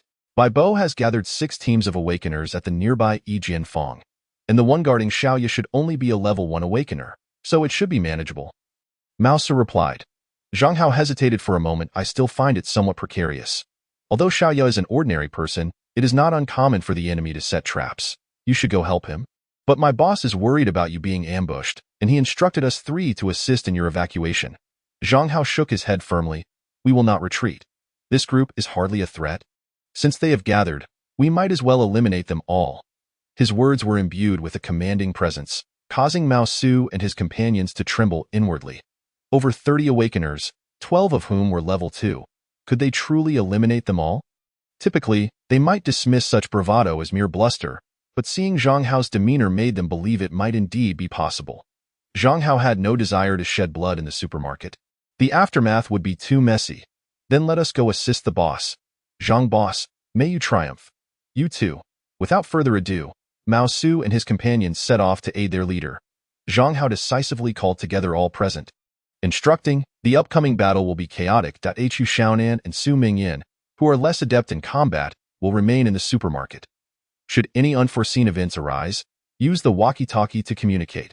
Fang Ping and Su Mo, you will launch a surprise attack from the back door. Fang Ping, be adaptable, and Su Mo, focus on maneuvering. And you will block their advance at the front door to ensure no one escapes. I shall name this operation the Fish Slaughtering Mission. Boss, what does fish mean? Fang Ping raised a hand. Fish refers to the small fry. Let us move out. We shall conclude the battle within 10 minutes. After we finish, we will head to the granary tonight. Remember, supplies are a primary objective. With a sweeping gesture, Zhang Hao led the team into action. Fang Ping hoisted the guillotine onto his shoulder. Su Mo wielded a dagger, shadows swirling around him, while Duya exuded an air of arrogance, showcasing his wild demeanor. Zhang Hao crossed his axes, arcs of electricity dancing around him. Though there were merely 4 of them, they radiated an aura akin to an army of thousands. At that moment, within the Yijian Fang, Bai Bo smirked, seemingly assured of victory. Beside him, Tian Bao expressed concern. Old Bai, do you think Wu will really comply with us? What if he tips Zhang Hao off? Why not send someone to keep watch? No need to watch. That woman is far too important to Wu Yinfeng, I in this apocalypse, who hasn't betrayed a friend. They've only known each other for a few days. Why would Wu abandon a woman for Zhang Hao? Bai Bo dismissed the notion, sneering at Wu Yinfeng, failing to comprehend why he would risk losing a woman. At this point, in this world, women are merely expendable. Does he truly believe in love? What a fool, Bai Bo scoffed, completely underestimating Wu Yinfeng and failing to consider that he might betray them. Just then, simultaneous knocks echoed at both the front and back doors. Bai Bo frowned, about to investigate when, with a thunderous crash, both doors were forcibly broken open. Seeing 4 figures blocking the entrance, Bai Bo's expression darkened. Who actually dares to show up? Choosing friends over a woman? How impressive. I underestimated him. Zhang Hao scanned the room. You are Bai Bo, the one eager to meet his demise. Meet my demise. Is it not you who dares to confront us with just 4 individuals? Do you truly believe a level 3 awakener is invincible? Bai Bo laughed derisively. Since you seek your own death, then die. Supplies are ours. Tian Bao grinned, brimming with murderous intent, as he charged towards Zhang Hao with several level 2 awakeners. Their aura fierce. However, in the next moment, with a resounding bang, Tian Bao's head erupted, blood and brain matter splattering across Bai Bo and the others, halting their movements abruptly. Stunned, they stood frozen in place. What the hell? What just happened? Why did Tian Bao's head explode? Was it a rare psychic attack? Could Zhang Hao possess dual abilities? Yet even if it were a psychic assault, how could it be so potent? Tian Bao was among the best level 2 awakeners. How could he not withstand a single blow? Zhang Hao's lips curled into a slight smile, his demeanor tranquil. Long ago, when Duya reached level 3, he had comprehended his second skill, psychic piercing. This skill, the most common form of psychic attack, was typically sufficient for any psychic user to inflict harm on enemies. However, Duya's innate talent was extraordinary, allowing him to explode the heads of any awakeners below level 3, provided they were not psychic users themselves. Yet, he had only recently grasped this skill, and its energy consumption was considerable, limiting him to 5 uses per day. Nevertheless, that was ample to send the enemy into disarray. While Zhang Hao remained unperturbed, he was still cautious, knowing they faced over 30 awakeners. It was prudent to conserve strength when possible. Bai Bo, struggling to maintain his composure, shouted, "Do not fear. Even if it is a psychic attack, it cannot be used indefinitely. There must be limits. We have a chance if we all attack together. But before he could finish, the next moment, with another bang, the head of Bai Bo's nearby subordinate exploded. Then, like fireworks, heads began to burst one after another. In the span of just 4 or 5 seconds, the number of level 2 awakeners dwindled by nearly half. Panic gripped everyone. Typically, they would not fear a straightforward brawl, but this bizarre method was utterly unbearable. Who could tell if they would be the next to suffer such a fate? No, I want to escape. I refuse to be part of this, Bai Bo cursed. You treacherous bastards. I'll settle the score with you later. Everyone sought to flee, but Fang Ping and Suamo exchanged cold smiles, raising a hand to the ground. Want to leave? My boss has not granted you permission. As the words fell, a series of piercing sounds followed. Sharp, piercing earthen spikes emerged from the depths of the ground, directly impaling 5 first-tier awakened beings. Their deaths a sight too ghastly to behold. Yet, this was not the end. The shadows of the spikes writhed and solidified, transforming into black blades that shot forth with deadly precision. Caught off guard, they suffered devastating losses. Following the incident of the headshots, their morale had already crumbled, leaving no room for unity, and soon, only Bai Bo remained alive among the 30-odd individuals. Bai Bo was left in a state of shock. Over 30 people had been slaughtered by just 4? How could I still be contemplating plundering their supplies? What kind of high-level fool am I? If you're so powerful, why didn't you say so earlier? I understand the principle of joining forces when one cannot win. Chapter 33. Taking advantage is the true path. Boss Zhang, why don't you kill me? Bai Bo asked, apprehensively. Guess why? Are you interested in me? Want to invite me to join you? What a joke. My boss would never want someone like you. Fang Ping replied with disdain. All right then, Bai Bo pursed his lips. The reason is simple. If you let your men release Xiaoya, I will let you go. Release that woman? That seems unlikely. I've already ordered my men to kill her. And she has probably already gone. Bai Bo was candid. Zhang Hao didn't press the issue further. Whether Xiaoya lived or died was of no concern to him. If it weren't for Wu Yinfeng's interest, he wouldn't have bothered at all, no? Then you are of no use to me. No, Boss Zhang, I still have value. For heaven's sake, I want to drag someone down with me if I die. Fang Ping approached, intent on ending Bai Bo's life. Not one to sit idly by, Bai Bo gritted his teeth, his body radiating a brilliant white light. The searing energy of the light system seemed poised to incinerate everything in its path. Fang Ping's eyes narrowed slightly as he activated his earth armor, encasing himself entirely. Though unscathed, the earthen armor had dissolved considerably, clearly indicating the strength of the attack. With a swift motion, Fang Ping swung his blade, severing Bai Bo's head. However, he was still taken aback and remarked to his boss, without the earth armor, I fear I would have either perished or sustained serious injuries. This fellow did not lie. He truly is a gifted awakened being.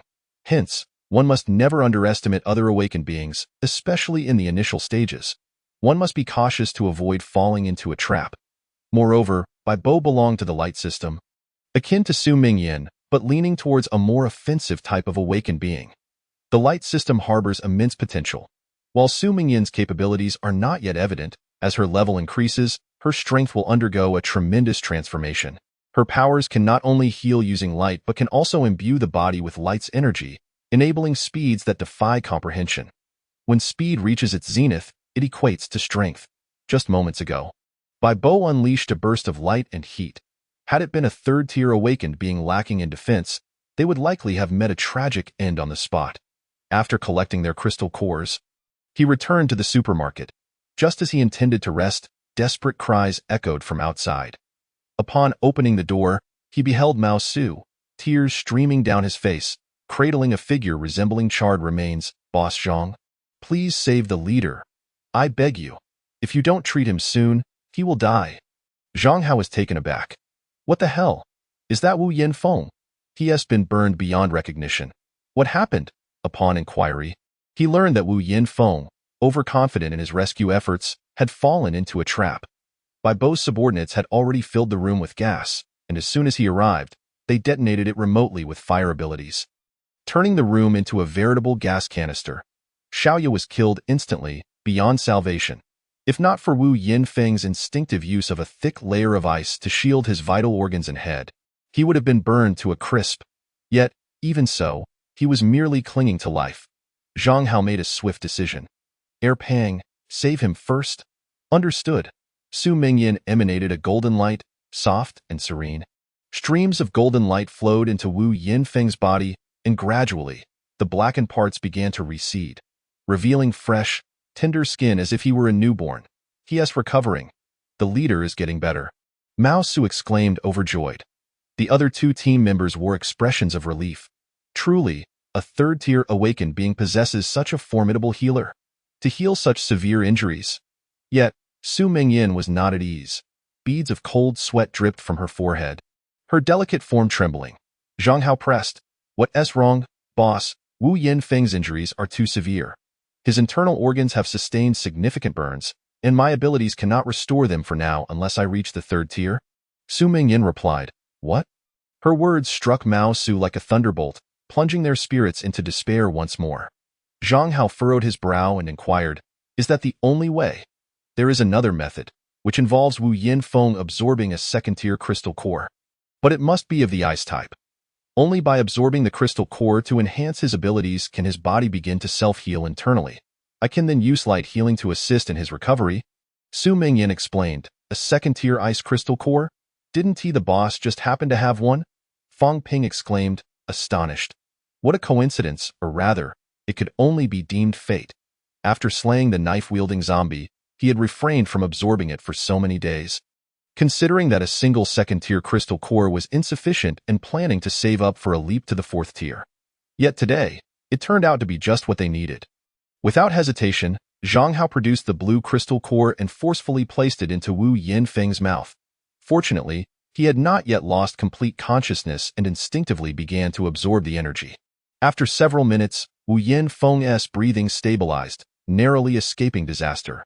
Mao Su and the others expressed their gratitude profusely, while Zhang Hao remained silent, turning to ascend the stairs. That night, Wu Yinfeng awoke, making his way to the second floor of the supermarket and sitting across from Zhang Hao'd.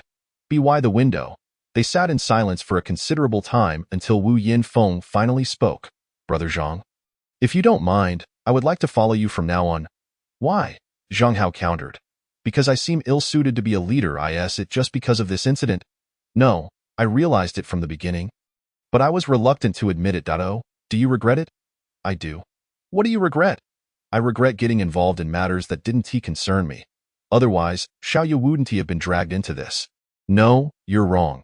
It's not about meddling, but rather that you shouldn't have crossed paths with her from the start. I hope you can continue to do so in the future. If you cannot, I truly cannot allow you to join us. Wu Yinfeng was a man of principles, but so was Zhang Hao. He did not wish to include someone who would stir trouble. Wu Yinfeng's actions were not fundamentally wrong. The error lay in his lack of strength. He lacked the ability to protect those he cared for, thus he needed to distance himself. Even if Xiaoyu were to live without dignity, at least she was alive. Even in death, it would not be because of him. If all else fails, could a second-tier awakened being protect her closely enough to prevent Bai Bo from kidnapping her? Now it was too late. She was gone. Wu Yinfeng held himself in high regard, while Xiaoyu felt unworthy of him. Since they were both shy and unable to confront each other openly, it would be better to forget one another entirely. What was the point of harassing each other daily without taking any action? Wasn't he that madness? This is the apocalypse, for heaven's sake. What ideals of love do you still seek? Let us just make do with what we have. Do we really need a bicycle? Contemplating all this made Zhang Hao's headache. What good is love? Isn't slaying zombies exhilarating? Isn't collecting supplies thrilling? He would never invest so much energy into nurturing some nonsensical romance for a woman. In this apocalypse, taking advantage is the true path. Chapter 34. Metal System, MOU. Yet one cannot place all the blame on Wu Yinfeng. After all, this was merely the beginning of the apocalypse. How many people can easily shift their entrenched beliefs? Aside from someone like Zhang Hao, who doesn't yearn for beautiful love? Who hasn't experienced a wildly absurd youth? No one is perfect, everyone has their own flaws. Hadn't Fang Ping also committed a grave error before? Yet, Zhang Hao forgave him nonetheless, not out of a profound generosity or selflessness, but rather because he recognized Fang Ping's true character from their past life. He understood that Fang Ping could become a reliable companion amidst the apocalypse.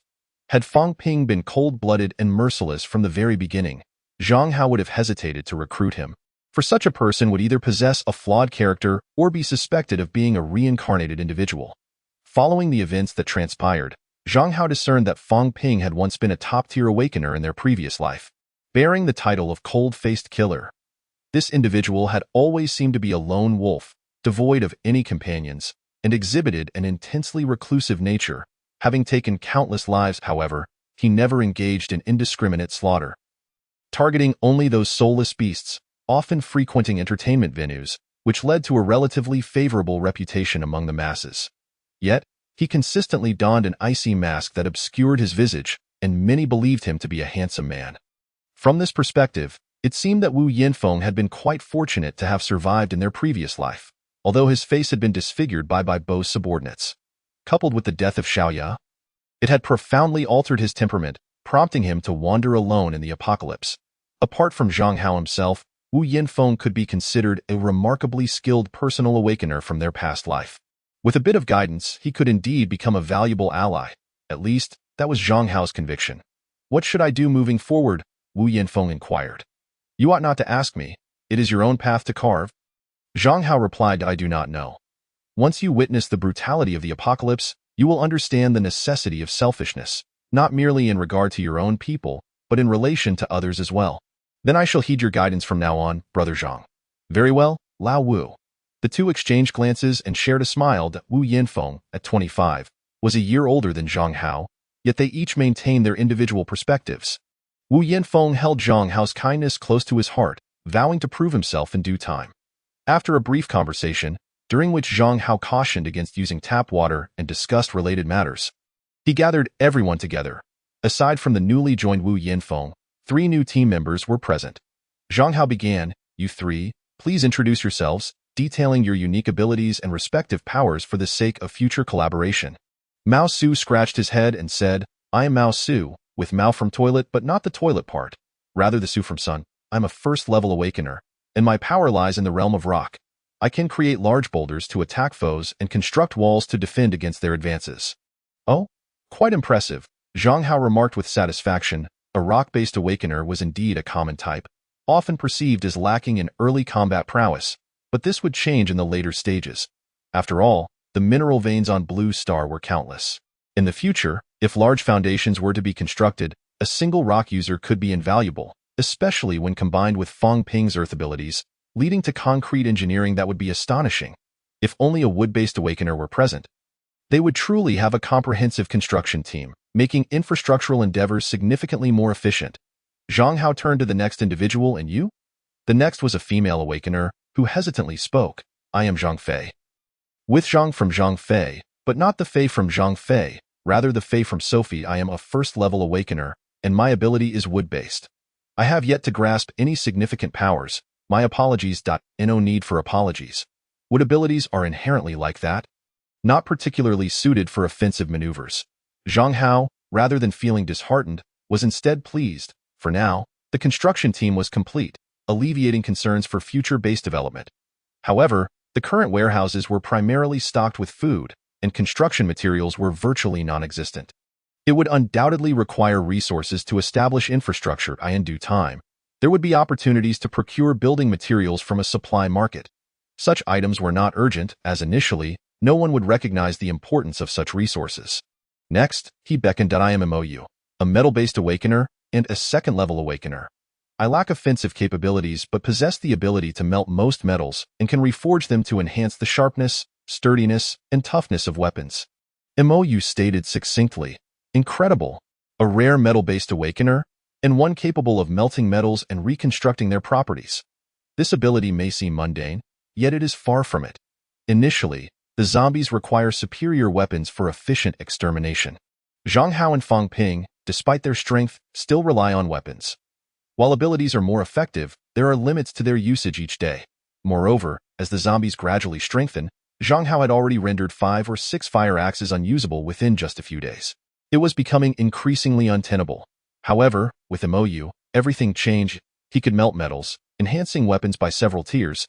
He was undeniably a master blacksmith. Furthermore, according to Zhang Hao's past intel, metal abilities would prove invaluable in construction as well, capable of transporting hundreds of tons of steel without issue. Transportation would be a minor concern, while more importantly, metal abilities boasted formidable combat potential in the later stages, even enabling the remote control of numerous metallic puppets laden with explosives for devastating assaults on hordes of zombies. These three individuals were truly exceptional talents. While they may not possess immediate combat capabilities, they certainly held immense promise for the future. With eager anticipation, Zhang Hao inquired, "Could you forge me a battle axe?" "Oh, no, make it two. Ideally, I would prefer a double-bladed design. Is that possible? Right now?" Mou was taken aback. "Yes, right now," Zhang Hao nodded. Without hesitation, Mou commenced the melting process. Fang Ping retrieved 20 fire axes from the warehouse and laid them on the ground. Mou raised his hand, touching each fire axe, causing them to instantaneously melt into a silvery liquid. The liquid flowed and intertwined in the air, reminiscent of a scene from a science fiction film. Utterly mesmerizing. Before long, two brand-new battle axes emerged, their heads and handles entirely metallic, glistening silver, each approximately 80 centimeters long, with blades radiating a cold light. "Ha, splendid. I adore this axe," Zhang Hao exclaimed with delight. After all, what man could resist such an exquisite weapon? Upon feeling the newly reforged axe, he found it truly exceptional. It weighed 4 to 5 times more than before, with its sharpness and durability significantly enhanced. Should he encounter the same knife-wielding zombie as before, even without using the thunder ability to cover his weapon, it would be impossible for the creature to crush the axe with bare hands. Even if it utilized ice abilities, Mou was a remarkable talent. He must be safeguarded and nurtured. They could not allow those seasoned veterans to undermine him. Chapter 35. I truly am a great person with such an impressive weapon at his disposal. Both Su Mo and Fang Ping gazed at them with wide eyes, nearly drooling. "Mou, could you help me craft one as well? I prefer not to use axes. Could you forge me a short dagger? Around 50 centimeters? I simply desire a dagger, brother." All right, one at a time." Mou was surprised by the popularity he was receiving. After crafting weapons for Fang Ping and Su Mo, beads of sweat began to form on his forehead. Zhang Hao inquired, "What's wrong? Have you reached your limit?" "Not at all. I can still forge 2 more weapons." Zhang Hao glanced at Su Mingyan and Hu Xiaonan and asked, "Could you create metal armor? Something that envelopes the entire body yet allows for movement." "I cannot, boss. You overestimate my abilities. Forging metal requires adherence to certain principles," Mou explained. "For instance, if I were to melt the metal for the axe heads, the weapons produced can only be axes, not other types of weaponry. The same principle applies for Fang Ping's daggers and short swords. I need a physical reference to proceed. Unless you provide me with metal armor, I cannot forge it.as for the future. I cannot guarantee whether I will be able to do so. Is that so?" Zhang Hao fell into contemplation. He genuinely wished to provide Hu Xiaonan and Su Mingyan with some form of protective gear. As they were scheduled to take action that very night, and zombies were set to evolve once more. Given their lack of combat prowess, it was crucial for them to safeguard themselves. Accidents could occur, and Zhang Hao and Fang Ping could not always be by their side. Should anything happen to such vital logistical talents, it would undoubtedly result in a significant loss. Initially, he had hoped that with metal armor, concerns for their safety would be alleviated, but it now appeared that this approach was unfeasible. Wait, wouldn't baseball players' metal protective gear work? While it may not offer complete protection, it could provide a degree of safety. Both Hu Xiaonan and Su Mingyan were second-level awakens, not entirely devoid of resistance like ordinary individuals. Thus, this type of armor would certainly be effective. Zhang Hao conveyed his idea to Mou, who confirmed its feasibility. Consequently, Mou crafted 2 brand-new sets of metal protective gear. With Su Mingyan and Hu Xiaonan's second-level physical prowess, it would not be overly cumbersome, significantly enhancing their safety. At 3 in the morning, on the first floor of the supermarket, Zhang Hao prepared for action, and the 5-member team was ready to set out once more. Wu Yinfeng inquired, "Brother Zhang, should I join this mission? I just joined. I ought to contribute something, right? Although the other team members may lack strength, I can still be of assistance and no need." Zhang Hao refused. "Your squad must oversee the warehouse. The supplies cannot be lost." "All right, then we shall take charge." Wu Yinfeng and his teammates felt somewhat touched. They had just joined today, and yet they were entrusted with such a crucial responsibility. Was this not a testament to trust? Especially Zhang Hao's care for Mou and the others made them feel deeply honored. Such a simple gesture significantly elevated their loyalty. However, in truth, they were entirely unaware that their mission involved the granary. and the supplies in the warehouse were merely a drop in the bucket. Zhang Hao never let his guard down. Even if he used spatial abilities to conceal things, it was primarily aimed at Fang Ping and Hu Xiaonan, whose loyalty was relatively high. Although Su Mingyan and Su Mo were also trustworthy, they had only recently joined. Human hearts are unpredictable, and loyalty must be cultivated gradually before revealing any information. Therefore, before leaving, he did not take away the supplies from the warehouse, but instead employed this method to test whether they would steal the supplies and flee. Wu Yanfeng was someone Zhang Hao had never interacted with in his previous life. It was impossible to ascertain his potential for betrayal based solely on reputation, so everything had to proceed cautiously. Yet, these individuals were all top-tier awakeners from the last life, so there was no need to be stingy with food. If more people were to join in the future, and many awakeners were starving in this apocalypse, it would not be feasible to treat newcomers, who were completely oblivious to the past, so liberally. It was essential to use food incrementally to foster loyalty. Those who performed well would enjoy bountiful rewards, while those with high loyalty could receive refined weapons from Mo the blacksmith. This would enhance the cohesion among everyone. In the dead of night, 5 individuals rode an electric bike towards their destination, arriving at the granary area after an hour. Due to its distance from the city, there were fewer zombies on the streets, though many survivors could be seen. The surrounding shops and supermarkets were desolate, clearly having been thoroughly looted. Yet, there were always those who managed to find something. A young man emerged from a nearby convenience store, cradling 2 loaves of bread, with a middle-aged woman, presumably the store owner, trailing behind him, desperately clinging to the young man to prevent his escape. "Please, just leave me one. Just one will do. I hid these loaves with great difficulty. I haven't eaten in 3 days. If you take them all, I will starve," the woman cried. "Those awakeners looted my store." "Do you have no conscience?" The young man responded coldly. "What does your starving have to do with me? If I give you one, I'll starve instead. I want to live too. Get away from me. If you don't move, I'll make you regret it. I want tea. Give it to me, please." The woman stubbornly clung to the young man, and as they were locked in a stalemate, an awakener strolled over leisurely. Holding 2 cans of meat, with a benevolent demeanor, he said, "All right, stop fighting over it. I'll split these 2 cans between you. It should last a few days. This world is truly tough for ordinary people." Thank you, both the young man and the woman exclaimed joyfully. Had they encountered a kind-hearted awakener? Should they ask him for help? Yet, as the awakener drew near, he swiftly produced a dagger and stabbed the woman multiple times, leaving her to collapse in a pool of blood. The young man, in a state of panic, attempted to flee, but with a swift motion, the awakener hurled the dagger, embedding it in his skull. Collecting the loaves, the awakener departed, indifferent. "Now I don't have to fight for food. I truly am a good person." Chapter 36, Survival of the Fittest. This scene left Fang Ping and the others in a state of bewilderment. What a twist! They had initially thought he was a benevolent individual, only to witness him kill both people in an instant and take the bread, a life for a loaf. Zhang Hao, however, had no time to concern himself with such matters. He was disinterested. This was the apocalypse. Murder and being murdered were an ongoing reality. For a morsel of food, to survive, any means would be employed. Was that man in the wrong? Not at all. It was simply survival of the fittest. Who could fault those 2 for being ordinary? Just like Xiaoya, who fell victim to the strife among awakeners, her remains unrecognizable. With his thoughts gathered, he continued on their journey.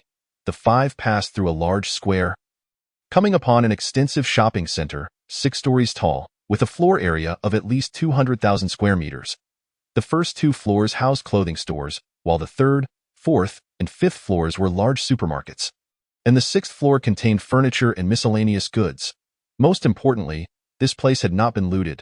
"Wow, boss, there must be plenty of supplies here. Should we go inside?" Fang Ping exclaimed excitedly. "Are you out of your mind? Do you want to die?"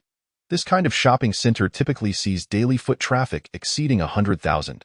Now, there are at least thousands of zombies, densely packed. "Do you really want to enter and meet your end?" Zhang Hao rolled his eyes at him.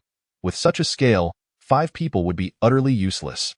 Even if Zhang Hao was not afraid of the infection from first-level zombies, he could only slay 100 or so before becoming overwhelmed, ultimately leading to a fatal outcome.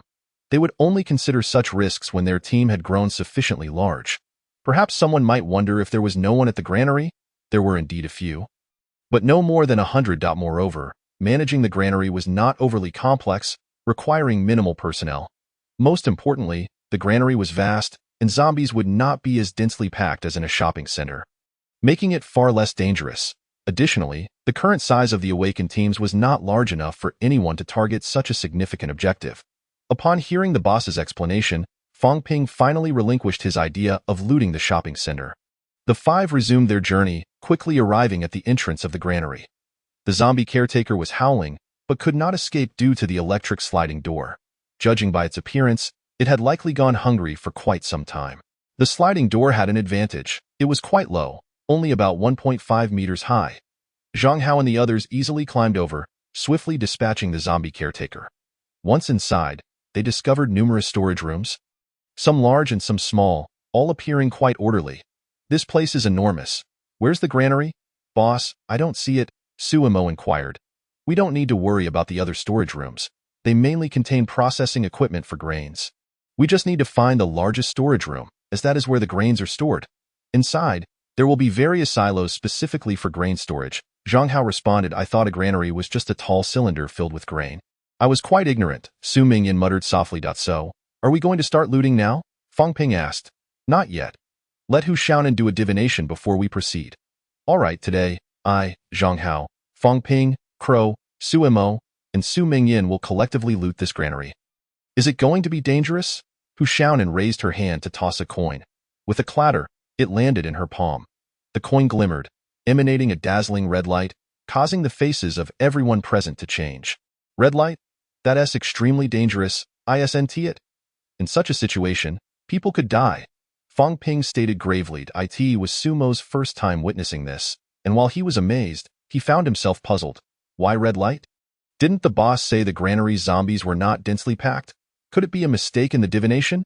Su Mingyan asked cautiously. It's impossible to be wrong. My divination phrasing is flawless.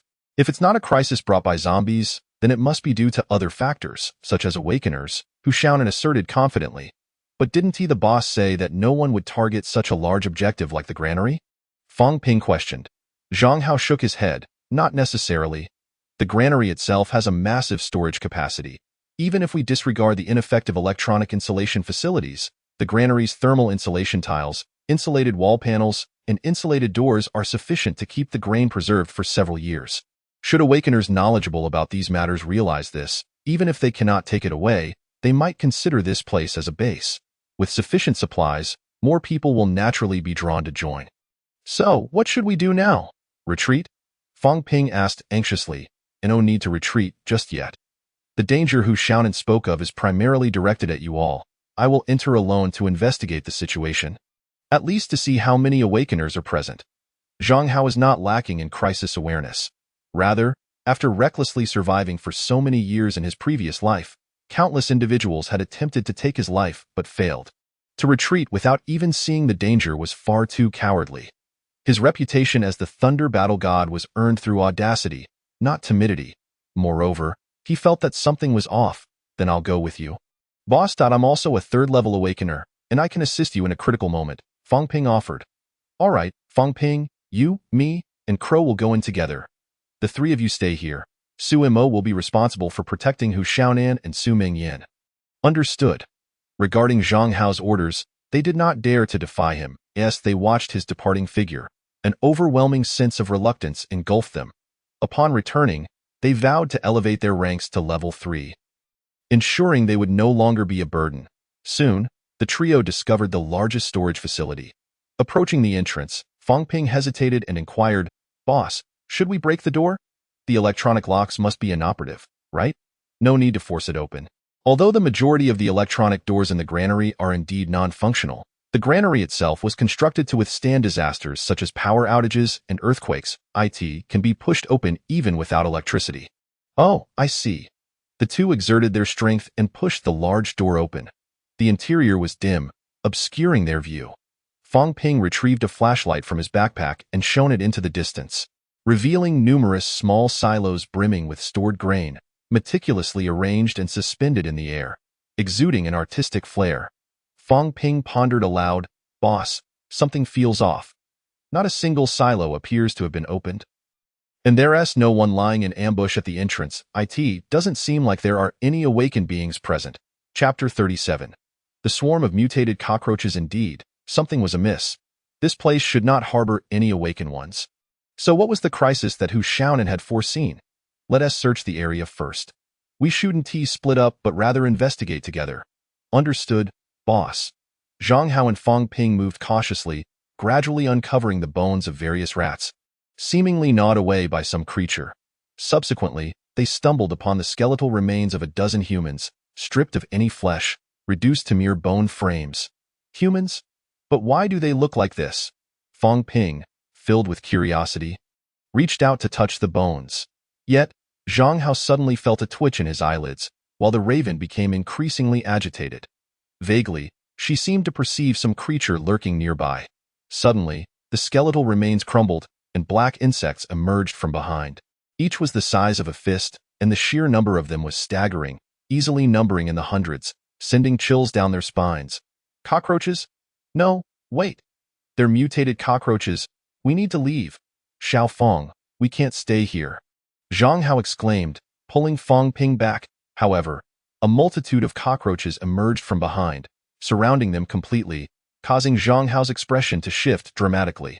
These mutated cockroaches were capable of executing a pincer movement among them. There must be a cockroach king possessing a certain level of intelligence. This king exerted absolute control over the other mutated cockroaches, allowing them to coordinate such a tactical maneuver. In a wonder, Hu Xiaonan had divined that the situation was perilous. A swarm of mutated cockroaches. There must be at least 1,000 of them. 1,000 level 1 mutated cockroaches. Escaping felt like a mere fantasy. What should we do now, boss? What's the plan? We're about to be surrounded. Fang Ping shouted anxiously while dispatching the cockroaches one by one. But Zhang Hao remained composed. Amidst the carnage, he noticed some of the cockroaches were quite small, merely the size of a thumb. An idea struck him. Not all of these cockroaches were level 1 mutated creatures. Some were newly hatched and merely ordinary cockroaches. Let us ignore the smaller ones. We'll only kill the larger cockroaches and push towards the entrance. This swarm doesn't move quickly. There will be gaps we can exploit to escape. Zhang Hao's words revitalized Fang Ping.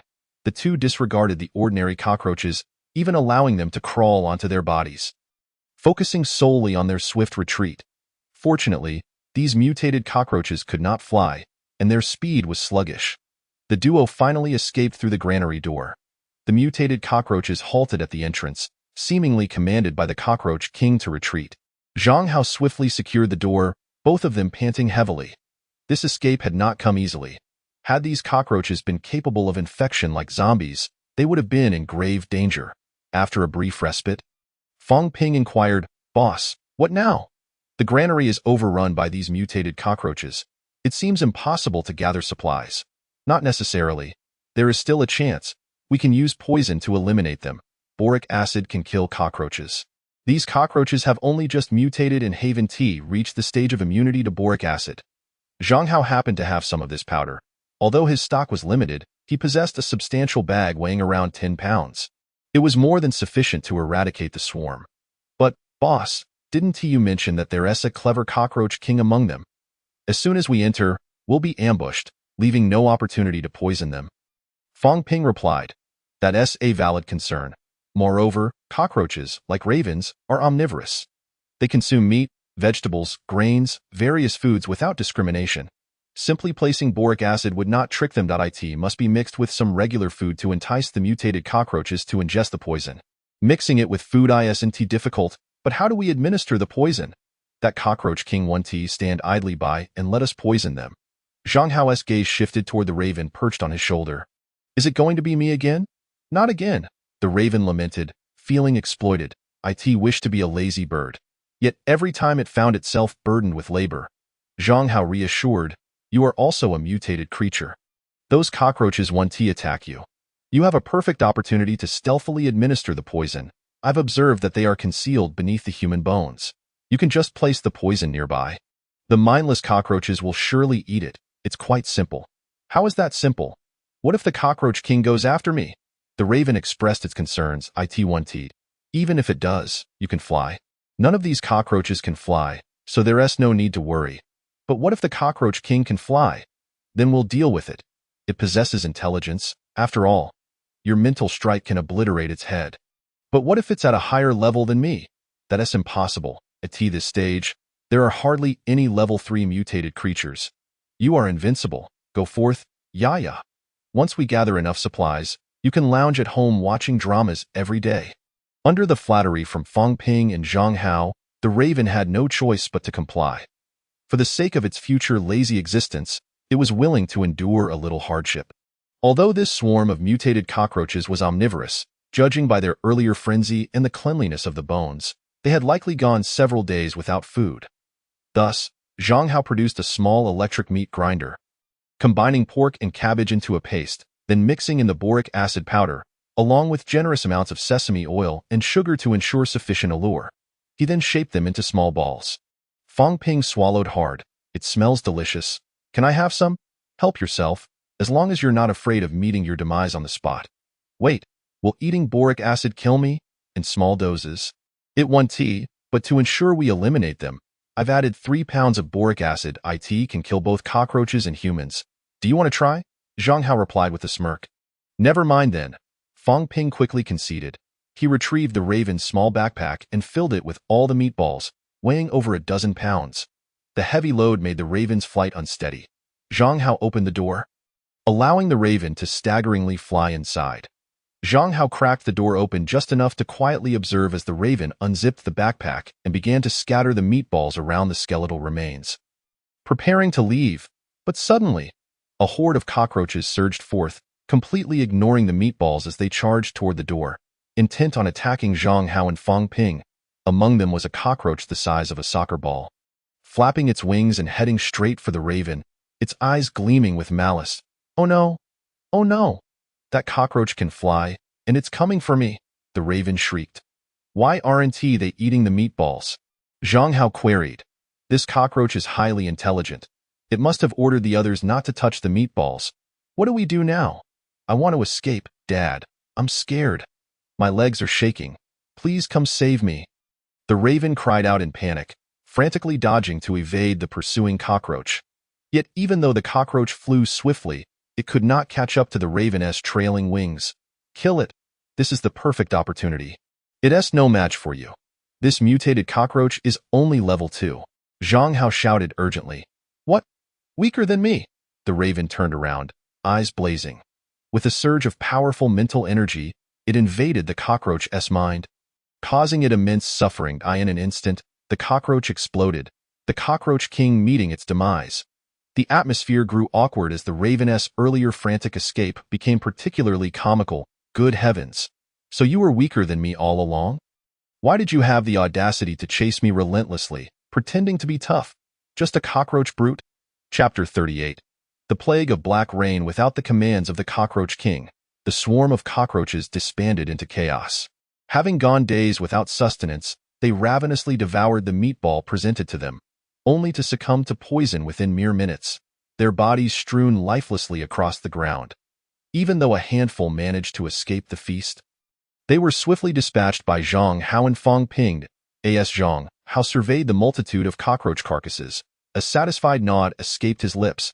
Excluding the ordinary cockroaches, there must have been over 500 first-level mutated cockroaches, yielding a bounty of first-level crystal cores that could potentially elevate their total beyond 2,000. A sufficient supply to sustain a team of 20 with ease. Father, this is all my doing, the raven proclaimed, puffing with pride. Indeed, you've made a significant contribution this time. If only you had been a tad braver earlier, Zhang Hao teased. Who could have known that the second-level mutated cockroaches would be so bold? I thought they were third-level. After all, they are rather timid. Enough of that. We must now attend to serious matters. Fang Ping and Raven, guard the entrance, Zhang Hao instructed. Understood, boss, Fang Ping replied without a hint of dissent. Instead, he felt a sense of honor in his responsibilities, even more intense than before. Earlier, when he extracted the boric acid, the boss had not shied away from his gaze. He had witnessed a bag containing the boric acid materialize before his very eyes. As if conjured by magic, the dual abilities of spatial and lightning manipulation were irrefutable evidence. Yet, the boss had allowed only him to witness this, which signified his status as the most loyal of the boss's followers. He resolved to uphold this belief, vowing to protect his boss unconditionally. Within the storeroom, Zhang Hao opened several silos, each filled not with finished goods, but with staple grains, predominantly rice, sorghum, soybeans, and wheat, capable of being stored for years. The rice required a specialized husker to be processed, and the wheat needed a mill to transform into fine flour. Though the procedures were few, they were certainly not simple. There was no need to worry about machinery. In the future, Moyu could manufacture it. Alternatively, it might be prudent to stockpile some machines since the ample space would not be a burden. Perhaps it was time to secure a metalworking facility for materials such as stainless steel, iron, aluminum, carbon steel, and brass, all of which would be essential for constructing a new base. However, there was no urgency. First, they would attend to the pressing matters at hand. Zhang Hao closed the lids and, utilizing his spatial ring, methodically collected each small silo. Each silo contained 100 tons of grain, totaling 4,000 silos, an impressive 400,000 tons. Heh, yet another windfall, Zhang Hao mused, feeling quite content. With the previous accumulation of 200,000 tons, he now possessed a total of 600,000 tons of supplies. This progress brought him a step closer to filling his spatial ring to 1/10,000th of its capacity, perhaps still a million steps away. The journey was long, but Zhang Hao remained unperturbed. These silos could preserve the grain without electricity for quite some time, so there was no fear of spoilage. Moreover, even if there were spatial abilities users, it would be extraordinary for anyone to hoard even a few tons before fully developing their powers. After completing the stockpiling, Zhang Hao exited the building. "Boss, is it done?" Fang Ping inquired, curiosity evident in his tone. "Completed. Let us go," Zhang Hao replied. "Yes, boss," Fang Ping responded, his spirit buoyed.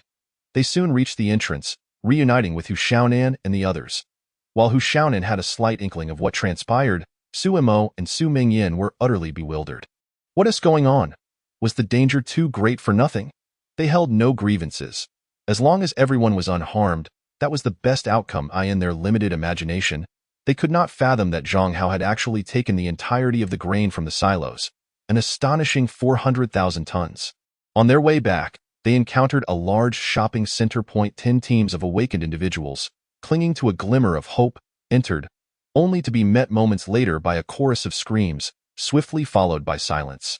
It was inevitable. That group had perished, Suemo gasped. A team of 10 awakened ones just entered and died. They couldn't even last 10 seconds? Goodness, how many zombies must there be? Thus, there's no need to worry. The boss will eventually lead us to loot it, Fang Ping asserted confidently, convinced of Zhang Hao's omnipotence. Wait, is it raining? Suemo began to speak, only to feel a drop upon his forehead. Upon inspection, he found it was a black liquid, unlike any rain he had encountered. Su Mingyan questioned, black rain? Could it be some sort of avian excrement?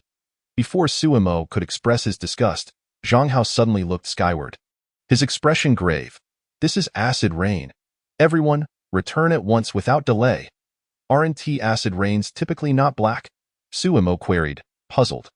This acid rain is peculiar, possessing all the attributes of acid rain. Do not concern yourself with its color. In this apocalypse, humans can become zombies, so it is hardly surprising for the rain to turn black. This rain is not merely ordinary. Anyone exposed will experience a temporary decline in physical vitality. Those above level 4 are immune to acid rain, but for any awakened below that level, none will escape its effects. Prolonged exposure could reduce a level 3 awakened to below level 2, a level 2 to level 1, and a level 1 to an ordinary human. For ordinary humans, extended exposure could result in immediate death. Most critically, this black acid rain will cause zombies to evolve collectively. Their hearing and sense of smell will be vastly enhanced, with some zombies having a minuscule chance of awakening abilities. As night falls, zombies will become exceedingly ferocious, their combat prowess surpassing their usual capabilities.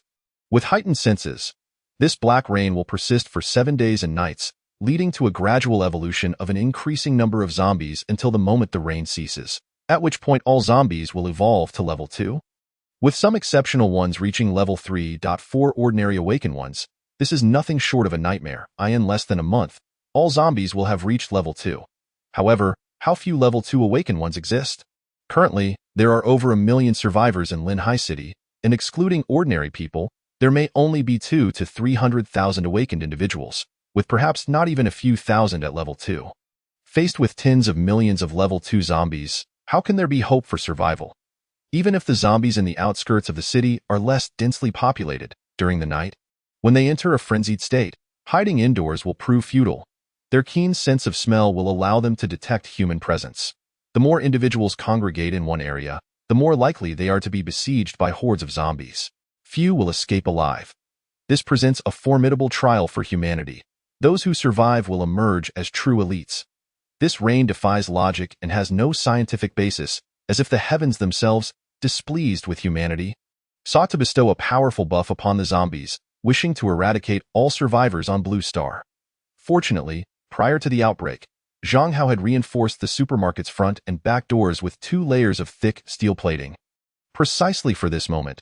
Yet, undeniably, this is both a crisis and an opportunity. The sheer number of level 2 zombies will allow him to rapidly ascend to level 4, thereby gaining the strength to absorb the remaining awakened ones without the need for selection. For those who can endure this wave of elimination, it is unlikely anyone will be anything but elite. But how many of the million survivors will manage to cling to life? Zhang Hao could not help but curse inwardly. This damned apocalypse offers no escape. I must never discover the mastermind behind this catastrophe. Otherwise, I shall ensure their demise. Chapter 39. Looting the shopping center. Not just in Linhai City, but the entire planet is besieged by this black rain. Such an irrational and illogical phenomenon exacerbates the plight of humanity. Fortunately, at least this rain bears a distinct hue. No sane individual would willingly venture out into it, yet there will always be those who are not quite right in the head. They convince themselves that if this black rain can cause zombies to evolve, perhaps it could bestow evolutionary benefits upon humans as well, particularly those ordinary individuals who have yet to awaken their abilities. They refuse to accept their ordinariness, unwilling to be subjugated by the awakened ones any longer. While the intention is noble, it is ultimately foolish. These individuals either meet a tragic end or are consumed by zombies. What? You wish to kindly remind everyone to prevent the survivors from suffering significant losses.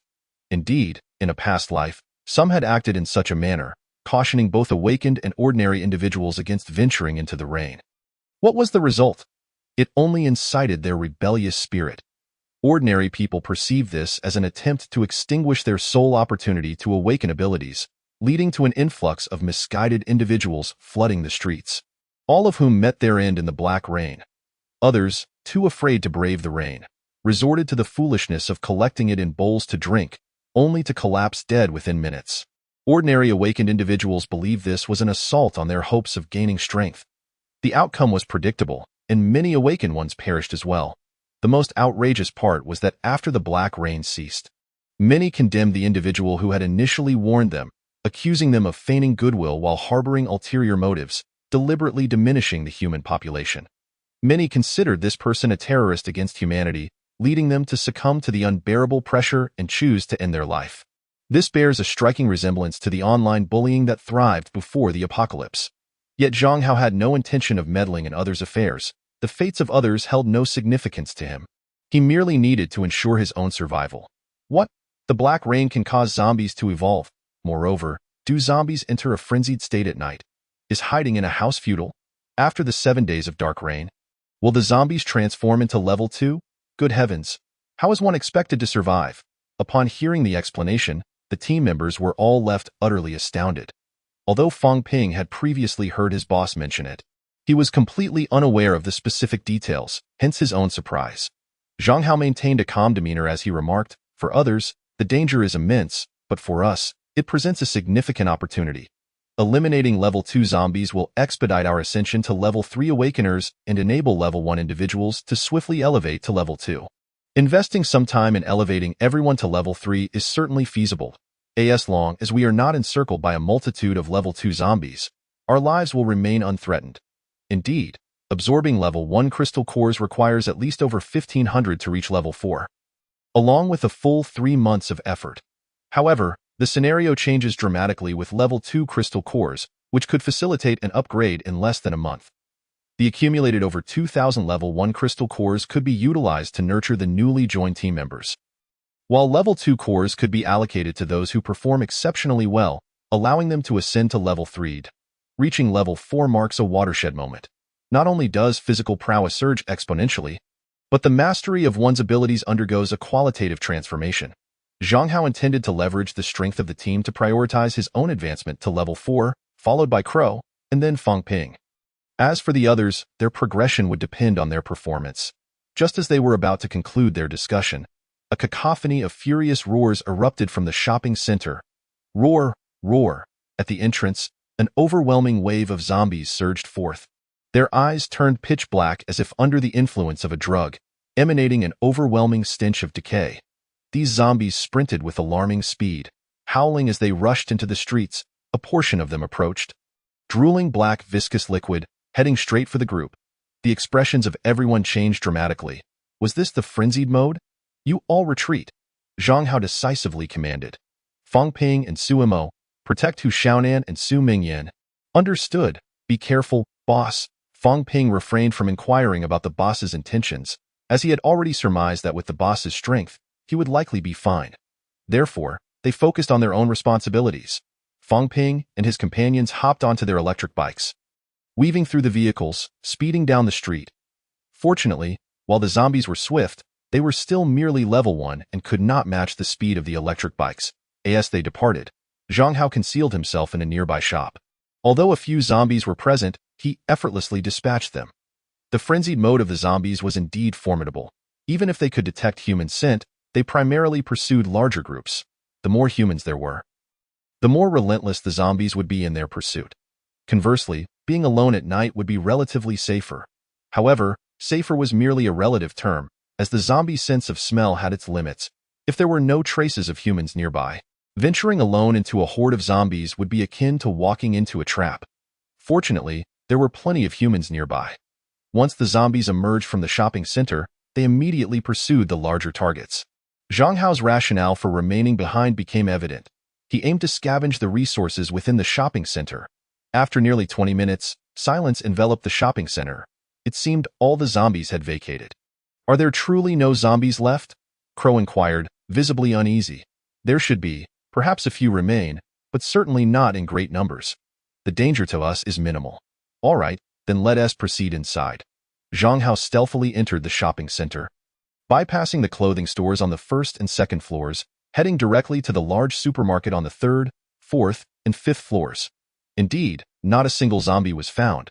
They had all gone out to forage. The third floor was stocked with everyday essentials such as pots, pans, toilet paper, disinfectants, and toilet cleaners. Items that would undoubtedly be useful, and there was time. So he decided to collect them all. The fourth and fifth floors primarily contained food items, including salt, fruits, eggs, dairy, snacks, and grains. Though there was meat available, regrettably, most had spoiled. The frozen varieties were still consumable, albeit not as fresh, and could potentially cause digestive issues. The spoiled meat was to be left behind, but everything else was to be taken. The frozen meat, if not consumed by themselves, could be traded with other awakeners, making it a worthwhile venture. Along with the stock in the supermarket's warehouse, they were looking at nearly 100 tons of goods. Dad, aren't we checking the 6th floor? Crow asked. I'm still contemplating. We will certainly need furniture and household goods for establishing a base, right? Although there are wood-type awakeners, having ready-made items is undoubtedly more convenient than crafting them from scratch. I think we should also take the clothing from the first and second floors. Even if we don't need them now, we will certainly need them in the future, and they won't take up much space. Crow suggested. Indeed, we cannot overlook these. After weighing the pros and cons, Zhang Hao resolved to scavenge everything. While clothing may not be the most critical resource, it would definitely be useful in the future. Washing clothes would not be feasible, given the preciousness of water resources. These items are consumables, and if their numbers increase without adequate clothing, it would be rather embarrassing. The furniture and household goods would also prove beneficial, potentially simplifying many aspects of establishing a base. Thus, they set to work. Upon reaching the 6th floor, they were greeted by an array of furniture. Genuine leather sofas, silk bedding, solid wood tables, chairs, and beds. Each piece would have commanded a hefty price before the apocalypse. With some costing tens of thousands, without hesitation, they collected everything. Descending one floor, they encountered a plethora of branded clothing, shoes, and accessories, all of which were swiftly gathered. A wave of satisfaction washed over them. The thrill of stockpiling was intoxicating. Perhaps we should be on our way now, Crow suggested. Yes, let us leave, Zhang Hao agreed. Just as he intended to depart, he was taken aback as hundreds, if not thousands, of zombies suddenly surged toward him. What the hell? The zombies have returned. Did the scavenging end so quickly? No, that can't be right. Even if the scavenging concluded, zombies would typically gravitate toward areas with larger groups of people. Why would they come back? This is suspicious. What do you think, Yaya? In his shock, Zhang Hao realized that Crow had vanished from his shoulder. What was going on? Just then, he felt a sudden dizziness, and the multitude of zombies before him vanished. A voice from above alerted him. Those images were illusions. A psychic illusion? Illusion? Zhang Hao looked up to see Crow engaged in a standoff with a parrot from a distance. A mutated parrot? No, it was a zombie parrot. This parrot had pitch-black eyes and lacked feathers, its decayed body revealing its bones, occasionally emitting terrifying shrieks. This was a zombie parrot, and it was a rare psychic type. Had it cast an illusion on him from afar? If not for Yaya, who was also a psychic type, assisting him in dispelling the illusion, he would have been in grave danger. Yaya, why didn't you go for a headshot? Zhang Hao inquired that I couldn't. This zombie parrot is also level 3. How could I possibly take it down? Crow replied innocently. What the hell? A level 3 zombie. Zhang Hao was astounded. This creature was likely even more outrageous than the previous knife-wielding zombie. If it survived the 7 days, wouldn't it directly ascend to level 4? No way. It must be eliminated. Zhang Hao raised his hand and hurled his axe. However, the creature was swift, effortlessly dodging the axe with a flap of its wings. The zombie parrot screeched in a mocking tone, "Can't hit me! Can't hit me!" How infuriating! Zhang Hao's blood pressure surged in frustration. This creature was just as sharp-tongued as Yaya. Only I can vex Dad. You not worthy of that, you little punk. Crow shot back, her eyes narrowing as she unleashed a psychic piercing attack. Though it could not kill instantly, it rendered the zombie parrot momentarily dazed, causing it to plummet. Now is your chance, Dad. Take it down. Here I come. You're dead. Zhang Hao seized the opportunity, his right hand swinging once more. With a resounding crack, black blood sprayed as the axe cleanly severed the zombie parrot's head. How's that for arrogance? Now you're done for. Zhang Hao chuckled softly, retrieving the battle axe and skillfully extracting the crystal cord, a level 3 core, and a psychic one at that. Once he returned, he could have Yaya consume it, and who knows, it might grant her the chance to comprehend a third skill. After a brief respite, Zhang Hao and Crow began their journey back. Throughout their path, they witnessed various grim scenes. Zombies swarming, forcefully breaking down doors to devour humans. Awakeners fared better, possessing a modicum of resistance, yet ordinary individuals were rendered mere fodder. Some elderly women mistakenly believed the zombies were akin to those depicted in films, donning traditional robes and brandishing copper swords, boldly shouting, "Retreat! Retreat! Retreat!" The next moment, they were engulfed by the horde. A few astute zombies emitted derisive chuckles, seemingly mocking the humans for their folly. Zhang Hao shook his head in exasperation, pondering whether to commend their bravery or lament their lack of foresight. One hand grasping an umbrella and the other maneuvering an electric scooter, he was suddenly interrupted by the urgent voice emanating from the walkie-talkie nestled in his arms. "Boss, calling the boss. This is Fong Ping. Ahead, there are several awakened ones who have commandeered the road with a multitude of vehicles, rendering passage for the electric scooter impossible." Zhang Hao raised an eyebrow. "Are there many of them? Can't we simply eliminate them and move the vehicles aside?" "There aren't too many, but they have hostages, an elderly man and a child. If we resort to violence, it could endanger them." Fong Ping explained, providing Zhang Hao with a clearer understanding of the situation. It appeared they were taking advantage of the chaos. Zhang Hao had encountered such groups in his past life. The elderly and children could indeed be hostages, or they might be complicit with their captors. In ordinary circumstances, most would either confront the situation head-on or choose a more submissive approach to mitigate losses. Zhang Hao, however, was certainly not one to opt for the latter. "Are there many zombies in your vicinity?" he inquired. "Not many, but if we linger too long, we might attract more," Fong Ping replied. "Understood. Hold tight. Give me 5 minutes, and I shall arrive shortly. Fong Ping, you must stall those awakened ones for now." "Yes, boss." After ending the call, Zhang Hao's expression turned icy. Even at this juncture, There are those who dare to create trouble. It seems they require a lesson in consequences. Meanwhile, on the street, Fang Ping and his companions, burdened with travel bags, had disembarked from their vehicle and were standing under the umbrella, reporting the unexpected situation to their boss. There are 4 awakened ones opposite us, 2 of whom are holding an elderly man and a child hostage. Lu Ermao said anxiously, "Brother, these individuals don't seem to belong to our area. Should we really engage them? What if they are a formidable bunch? Look at their configuration. 2 men, 1 woman, and a child. How could they possibly be a threat?" Lu Miao scoffed dismissively. "Besides, even if they are formidable, what is the worst that could happen? We could offer an apology and perhaps a few cans to send them on their way. Who truly resists food in these times? You make a fair point, but the zombies seem particularly agitated.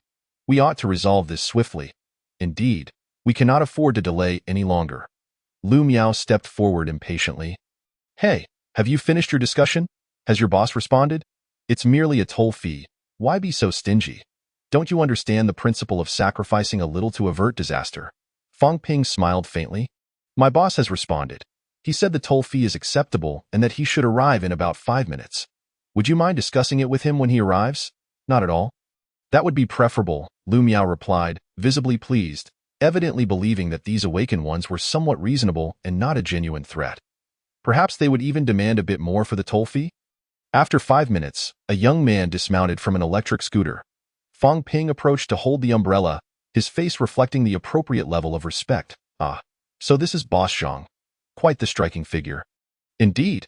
In these apocalyptic times, life is challenging for us all. We are merely trying to make a living."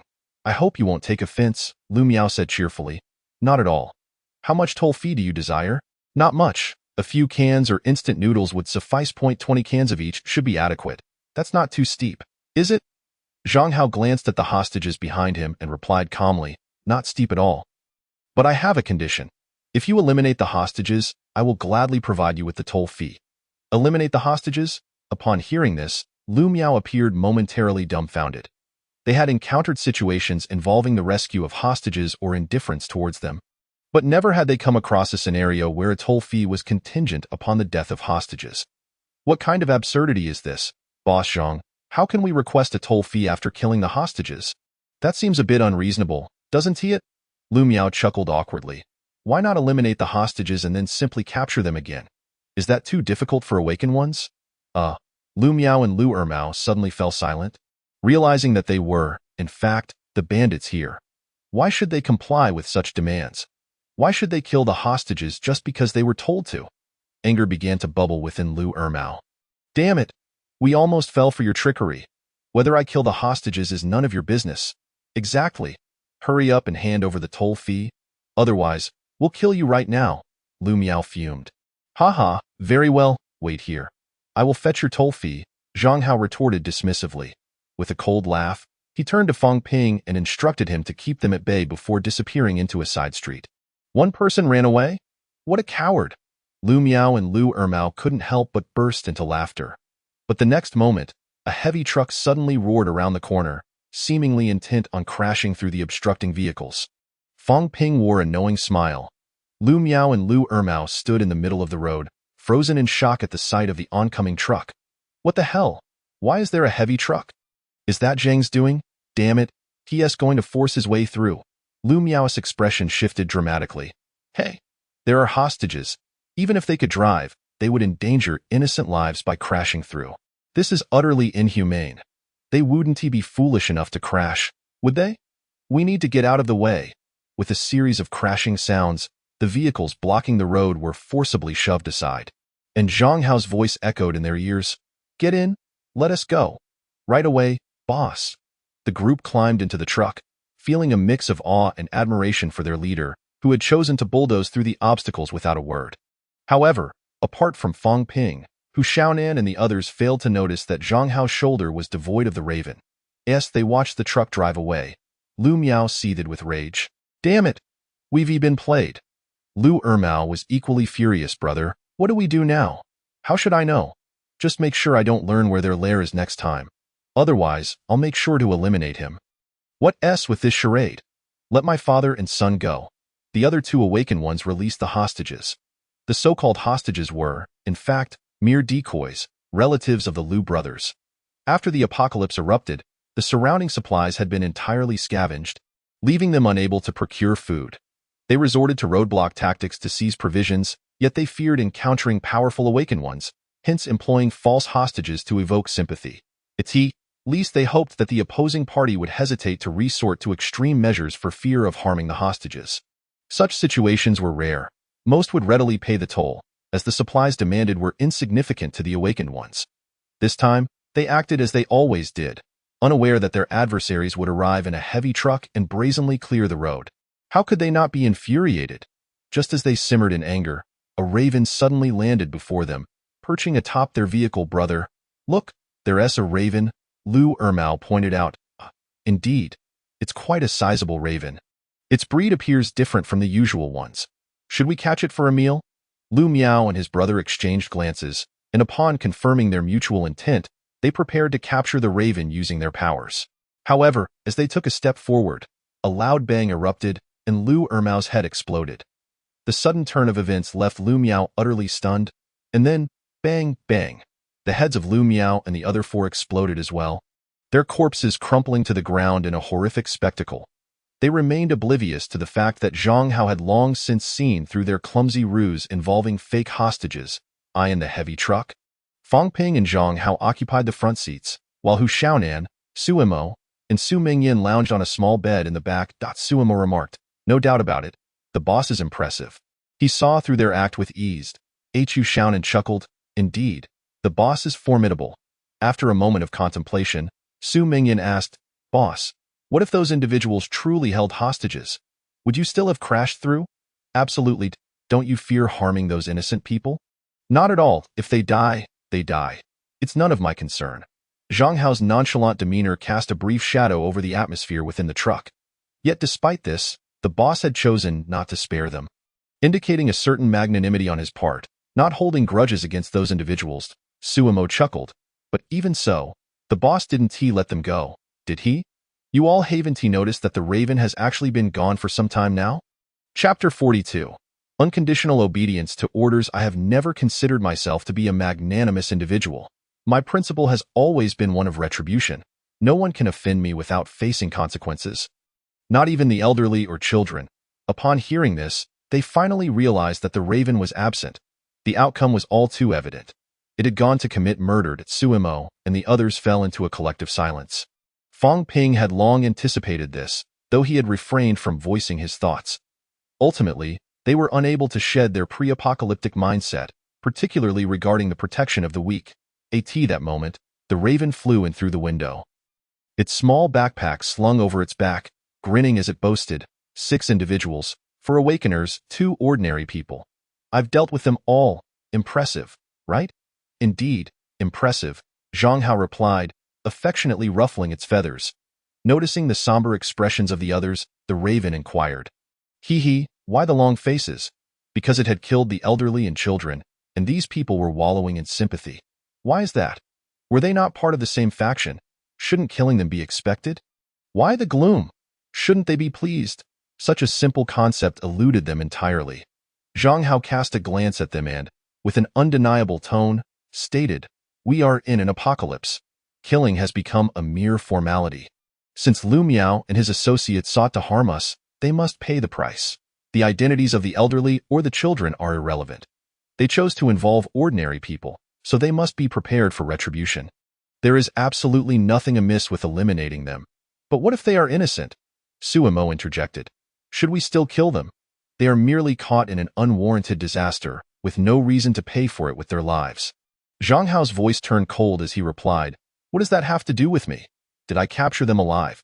We have never taken the initiative to harm anyone if they die because of this. The blame lies solely with Liu Miao and his ilk. Do not think about trying to mitigate the consequences.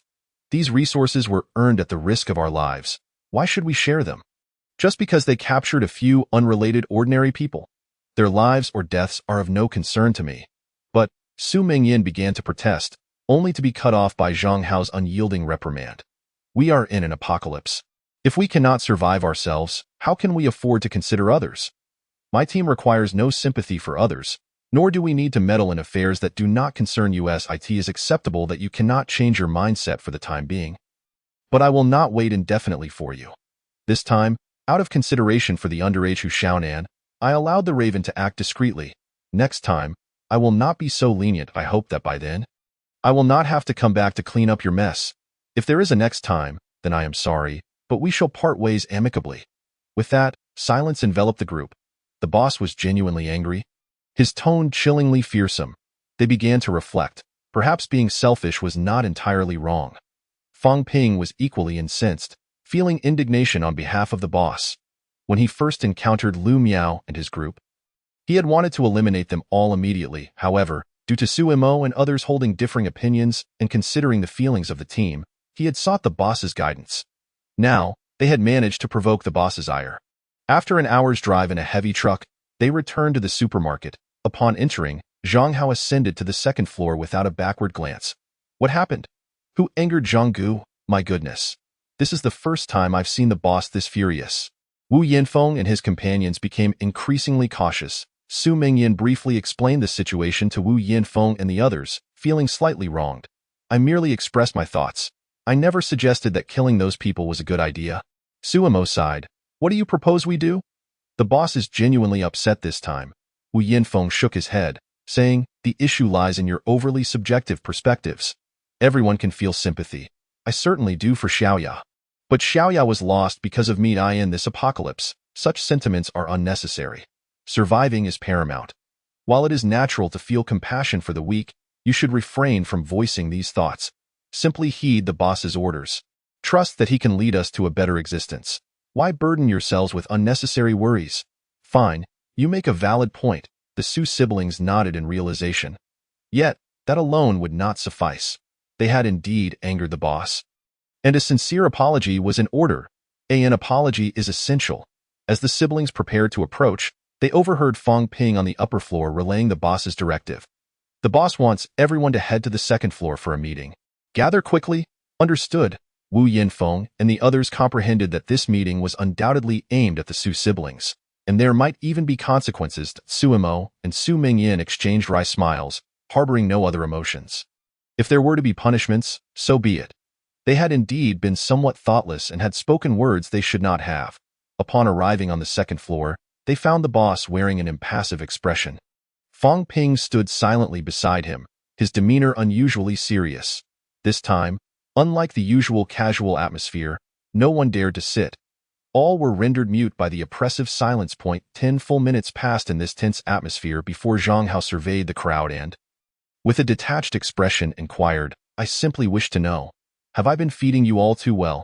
Is that why you have the luxury to ponder the lives of others? How many people outside are starving? Do not even mention ordinary individuals. Even awakeners fight tooth and nail over a morsel of food. And you? You feast daily, with no need to worry about where your next meal is coming from. While countless others are so parched they would drink their own urine.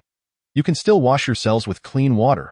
I considered you all valuable, which is why I refrained from employing such methods to win your loyalty. Am I too merciful?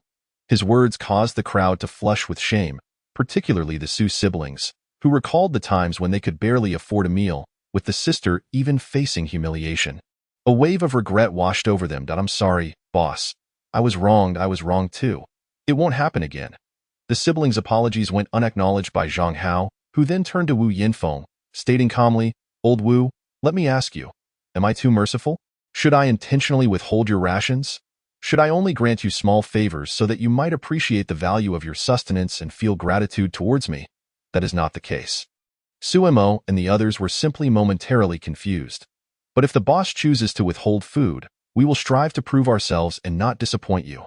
And so will we, the others chimed in. One after another. Then, what you are saying is that you will fully obey my orders. Yes, boss, at present, there is a woman on the street. Go and kill her, Zhang Hao commanded, pointing out of the window at a disheveled woman drinking rainwater. However, those present hesitated. Fang Ping, go and kill her. Understood, boss.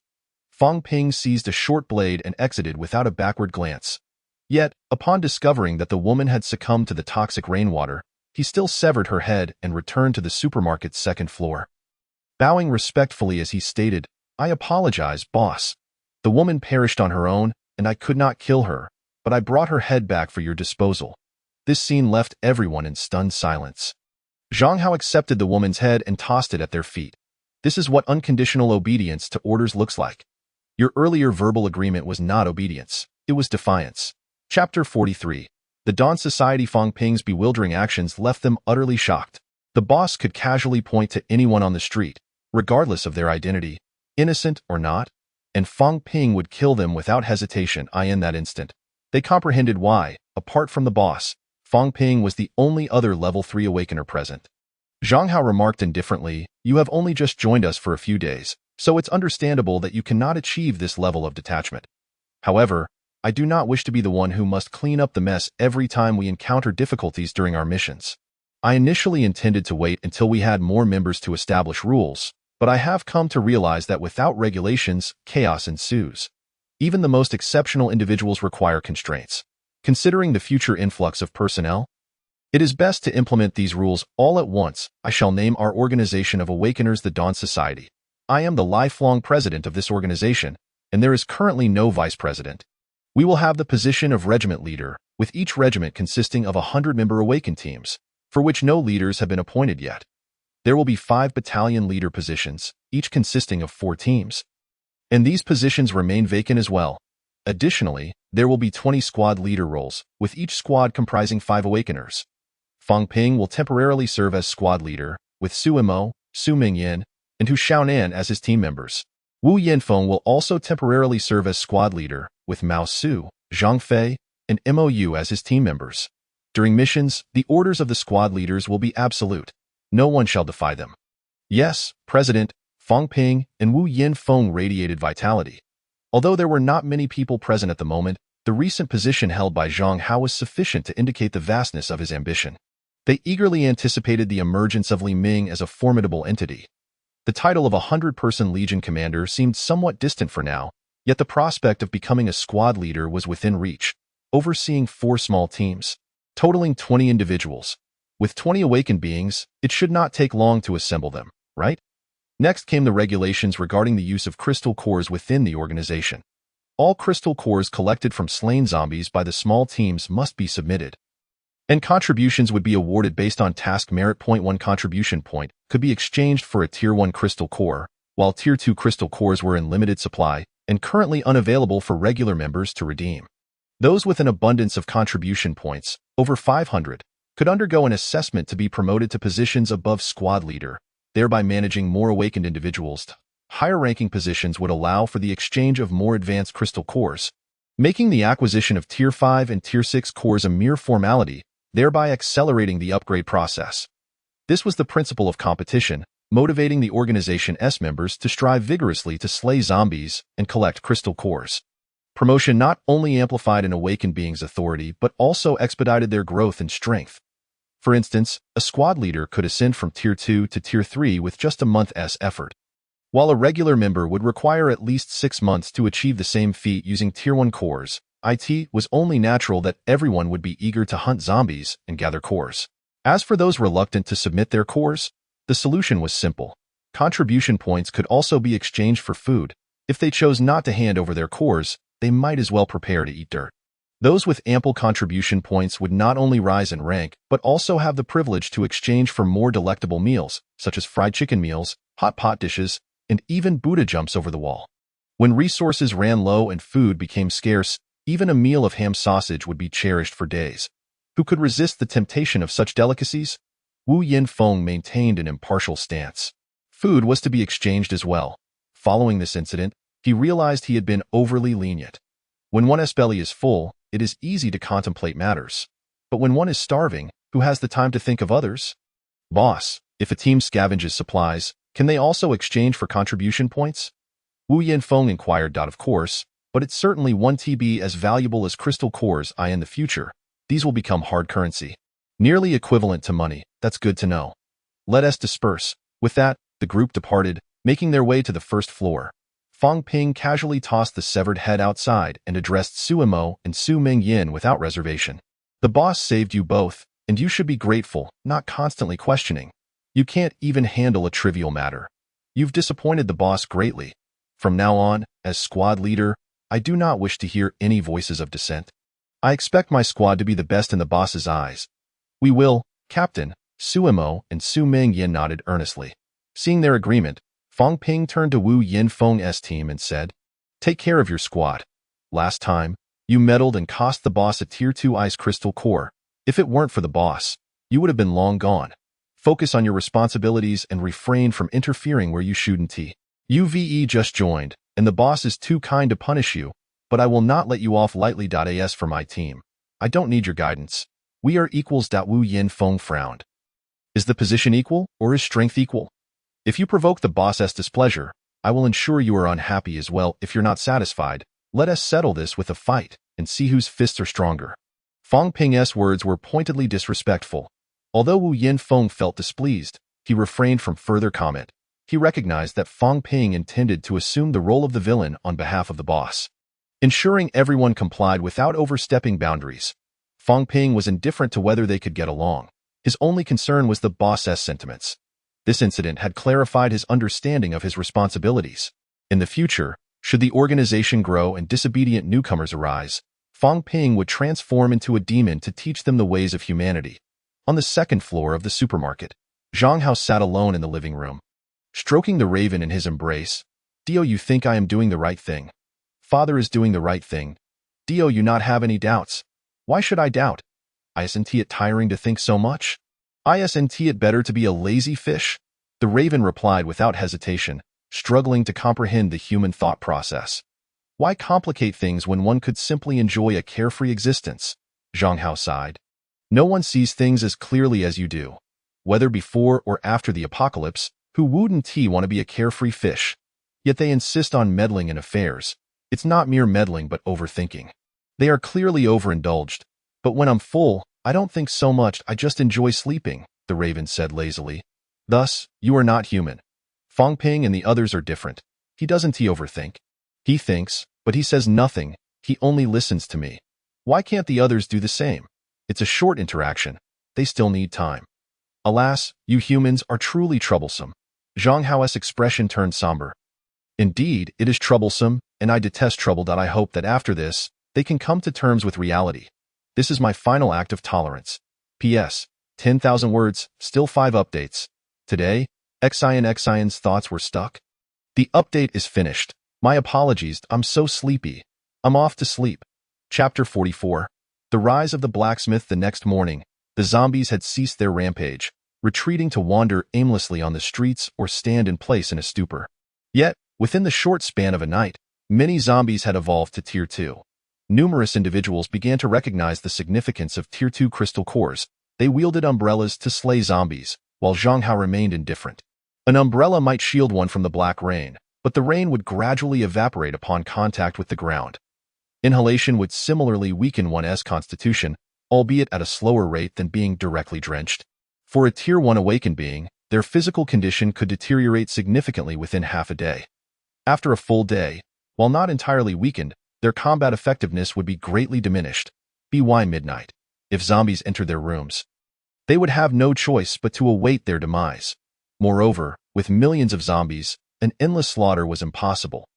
Thus, Zhang Hao planned to wait until the rain ceased before dispatching 2 small teams to collectively hunt for crystal cores to submit, aiming to be the first to reach Tier 4. Once he attained Tier 4, he would have nearly limitless freedom. Let us eat first. Afterwards, we'll absorb the crystal cores. Zhang Hao instructed the raven, who called Su Mingyan over.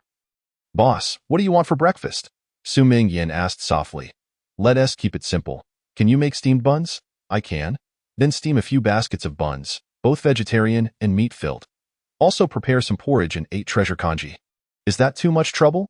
It's not trouble at all. Su Mingyan lowered her head, tears brimming with guilt. I'm sorry, boss. You saved my brother and me, yet I questioned you yesterday. Please don't be angry with me. I am not angry. I understand your feelings, but during the apocalypse, one must be a bit more resolute. It's okay if you can't change your mindset immediately. Just follow orders. Zhang Hao replied. I will obey. You're doing this for our sake. I will do whatever you asked. Is that so? Then raise your rear up. Huh? Really? Su Mingyan's face flushed as she hesitated, feeling it might be too intimate. All right, I was just joking. Zhang Hao appraised Su Mingyan, noticing her face had become considerably thinner and she appeared taller than before. Curiously, he asked, airpang, "Have you lost quite a bit of weight? You don't seem as plump as before." "Yes, before the apocalypse, I weighed 160 pounds. But now I'm only 120. It seems I've used my healing powers on many people, consuming a lot of energy, and gradually, I've slimmed down," Su Mingyan explained. "Using abilities can lead to weight loss? That doesn't seem right." Zhang Hao's brows furrowed as he fell into contemplation. He had encountered numerous light-type awakened beings in his past life, but had never seen one capable of using their abilities to lose weight. Su Mingyan's healing was exceptionally potent. She was merely a Tier 2 awakened being yet managed to restore Wu Yinfeng's severely depleted body to its former state. Such a degree of healing typically required at least a mid-tier awakened being. Yet, Su Mingyan accomplished it at Tier 2, indicating she likely overextended herself. Was it her vitality, or something else? After a moment's hesitation, Zhang Hao inquired, "After each use of your light healing, do you feel any discomfort?" "I feel a bit weak for a while, but it passes by the next day. However, after treating Wu Yinfeng last time, I still haven't fully recovered. Sometimes, I do feel fatigued." Su Mingyan reflected. "In the future, don't treat those with severe injuries. At this stage, you might be overexerting yourself. Wait until you reach Tier 4 or 5 before considering it again. It should bear less burden then." "Certainly, boss." Upon witnessing the stern demeanor of the boss, Su Mingyan promptly nodded in agreement before turning to head down to the first floor to prepare the meal. However, as she ascended the stairs, the memory of the boss's earlier admonition flushed her cheeks with embarrassment. An hour later, everyone gathered in the second-floor living room, where an array of buns adorned the table. Savory meat buns, sweet red bean buns, vermicelli buns, ham buns, tofu buns, and more.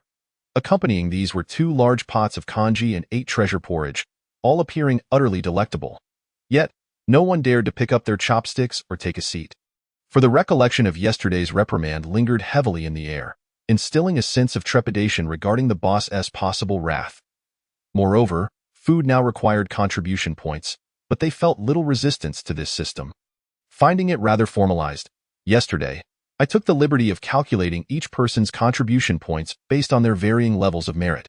Fang Ping, being the earliest to join and having dispatched the most zombies, accrued 512 points after deducting the points corresponding to the daily consumption of crystal cores. Hu Xiaonan had 102 points, Su Mo had 235 points, and Su Mingyan had 98 points. However, due to her additional responsibility of cooking, she received an extra point for each meal, bringing her total to 119 points. Zhang Hao suggested, once our organization expands, some may find the communal kitchen unpalatable, and they could seek Su Mingyan for private meals, provided they pay her a little contribution point each time. If the meal is particularly complex, she may charge more points. Those unwilling can stick to the communal kitchen. "Any objections?" Su Mingyan exclaimed with delight. "None at all. It's up to the boss. These points may seem modest, yet they were an effortless gain. Once our numbers grow, the contribution points for private meals will be substantial." The others gazed at Su Mingyan with envy, marveling at her culinary prowess. This group included Zhang Fei, who could cook but fell short in comparison. Su Mingyan was a bona fide 5-star chef, adept in both Chinese and Western cuisines. Then there was Wu Yinfeng, Mou, Zhang Fei, and Mao Su, who had just joined yesterday and thus had 0 contribution points.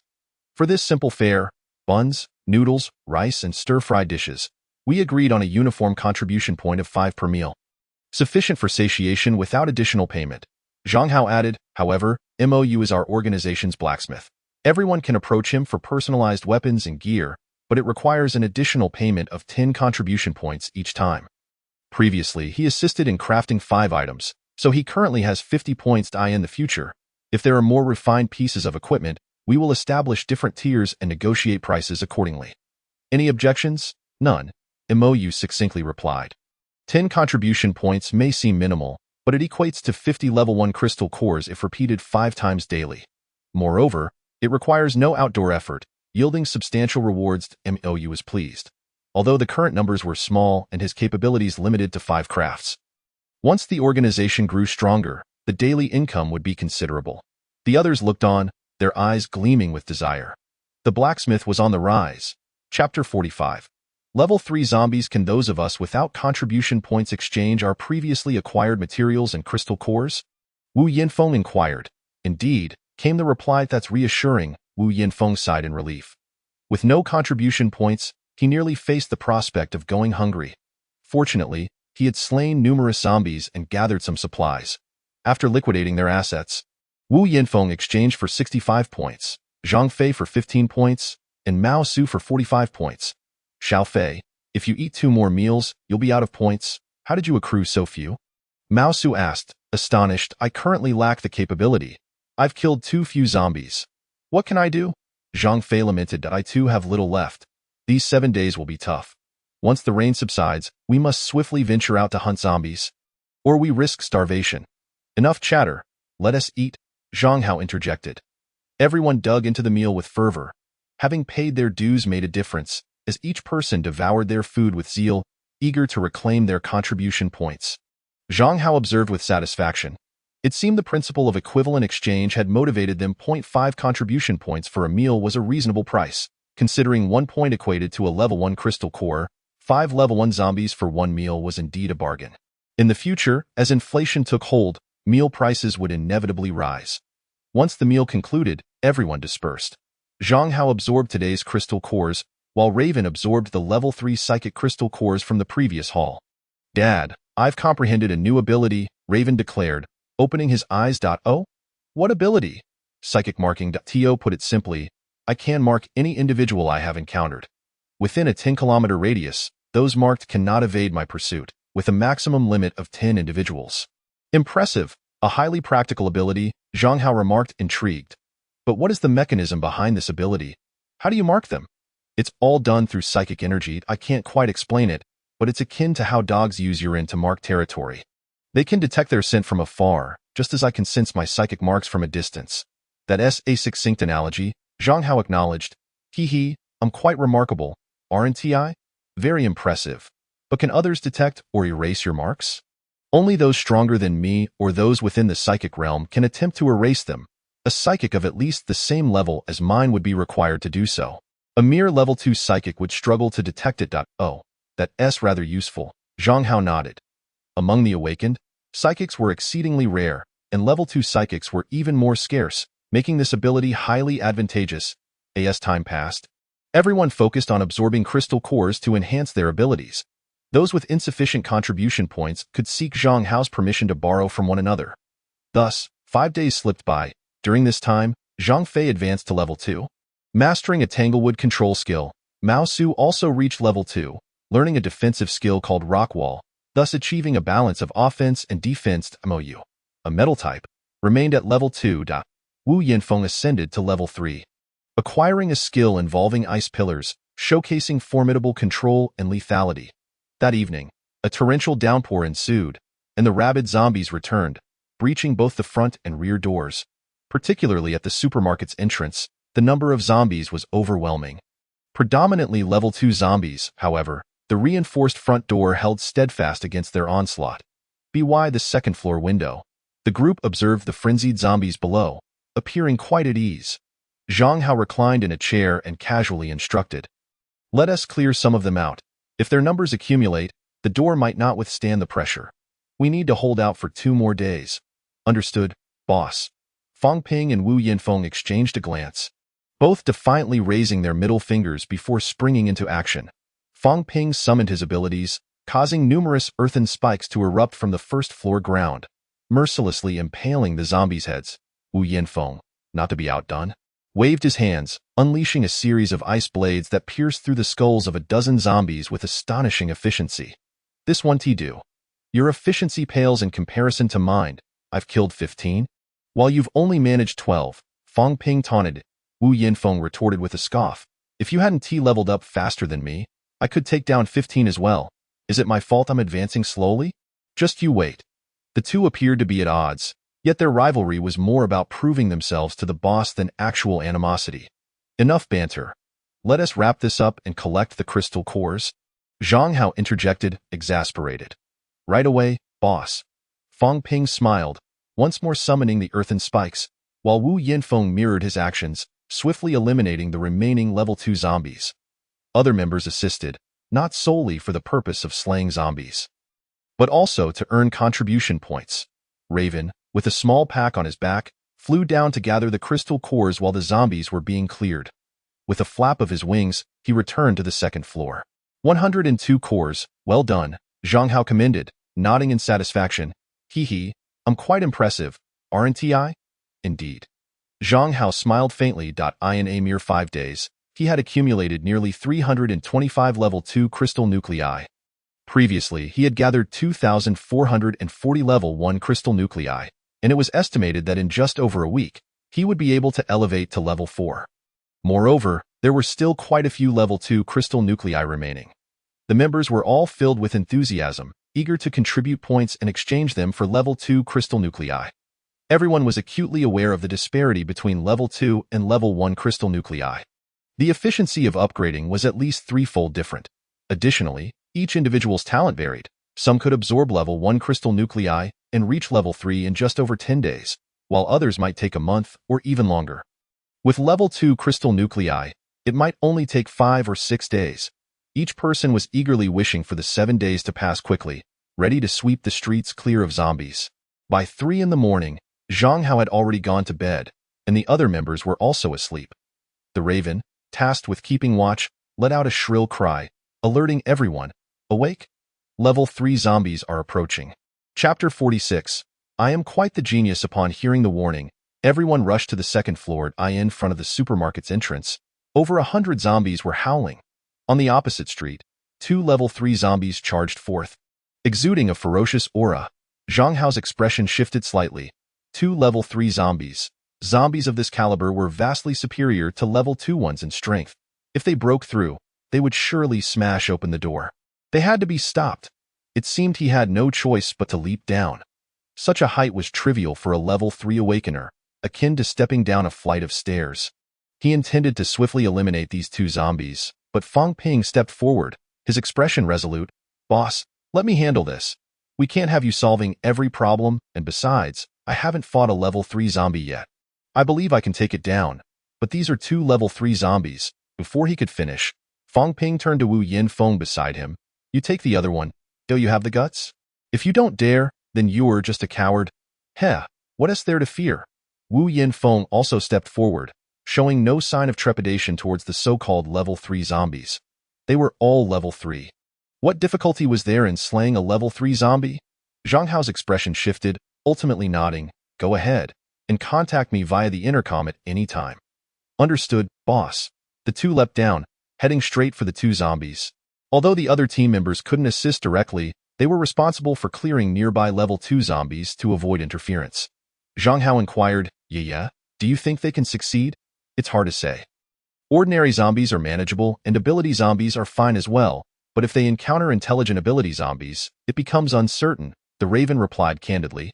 Despite Zhang Hao having easily dispatched a similarly ranked cleaver zombie in the past, that was due to his extensive combat experience from his previous life, combined with the Raven's mental attacks. Otherwise, any level 2 awakener would likely have met their end, if these 2 zombies were intelligent ability zombies. The outcome was indeed hard to predict in his previous life. Fang Ping and Wu Yinfeng had formidable combat prowess, but that was honed through countless battles. Currently, however, they were too inexperienced to handle ability zombies. But with him backing them, there was no need to worry about their safety. On the street, the 2 stood in the rain, awaiting the approaching zombies. Their eyes gleamed with excitement, clearly unable to remain composed. Fang Ping chuckled. Old Wu, how about a bet? Let us wager on who can kill faster. What is there to fear? What shall we wager? Let us bet 100 contribution points. You've amassed quite a few. Right? Deal, Fang Ping suddenly added. I reached level 3 before you, so you won't try to back out if you lose, will you? Do you really think combat relies solely on strength? Sometimes, the ability system's counters can be decisive. I don't believe my luck is that poor. Wu Yinfeng's words prompted Fang Ping to take him a bit more seriously. He indeed had a point. Just as they finished their conversation, the 2 zombies drew near. Fang Ping and Wu Yinfeng's expressions hardened, and they moved in opposite directions to avoid interfering with each other. The zombies followed suit, indicating that these 2 were likely not intelligent.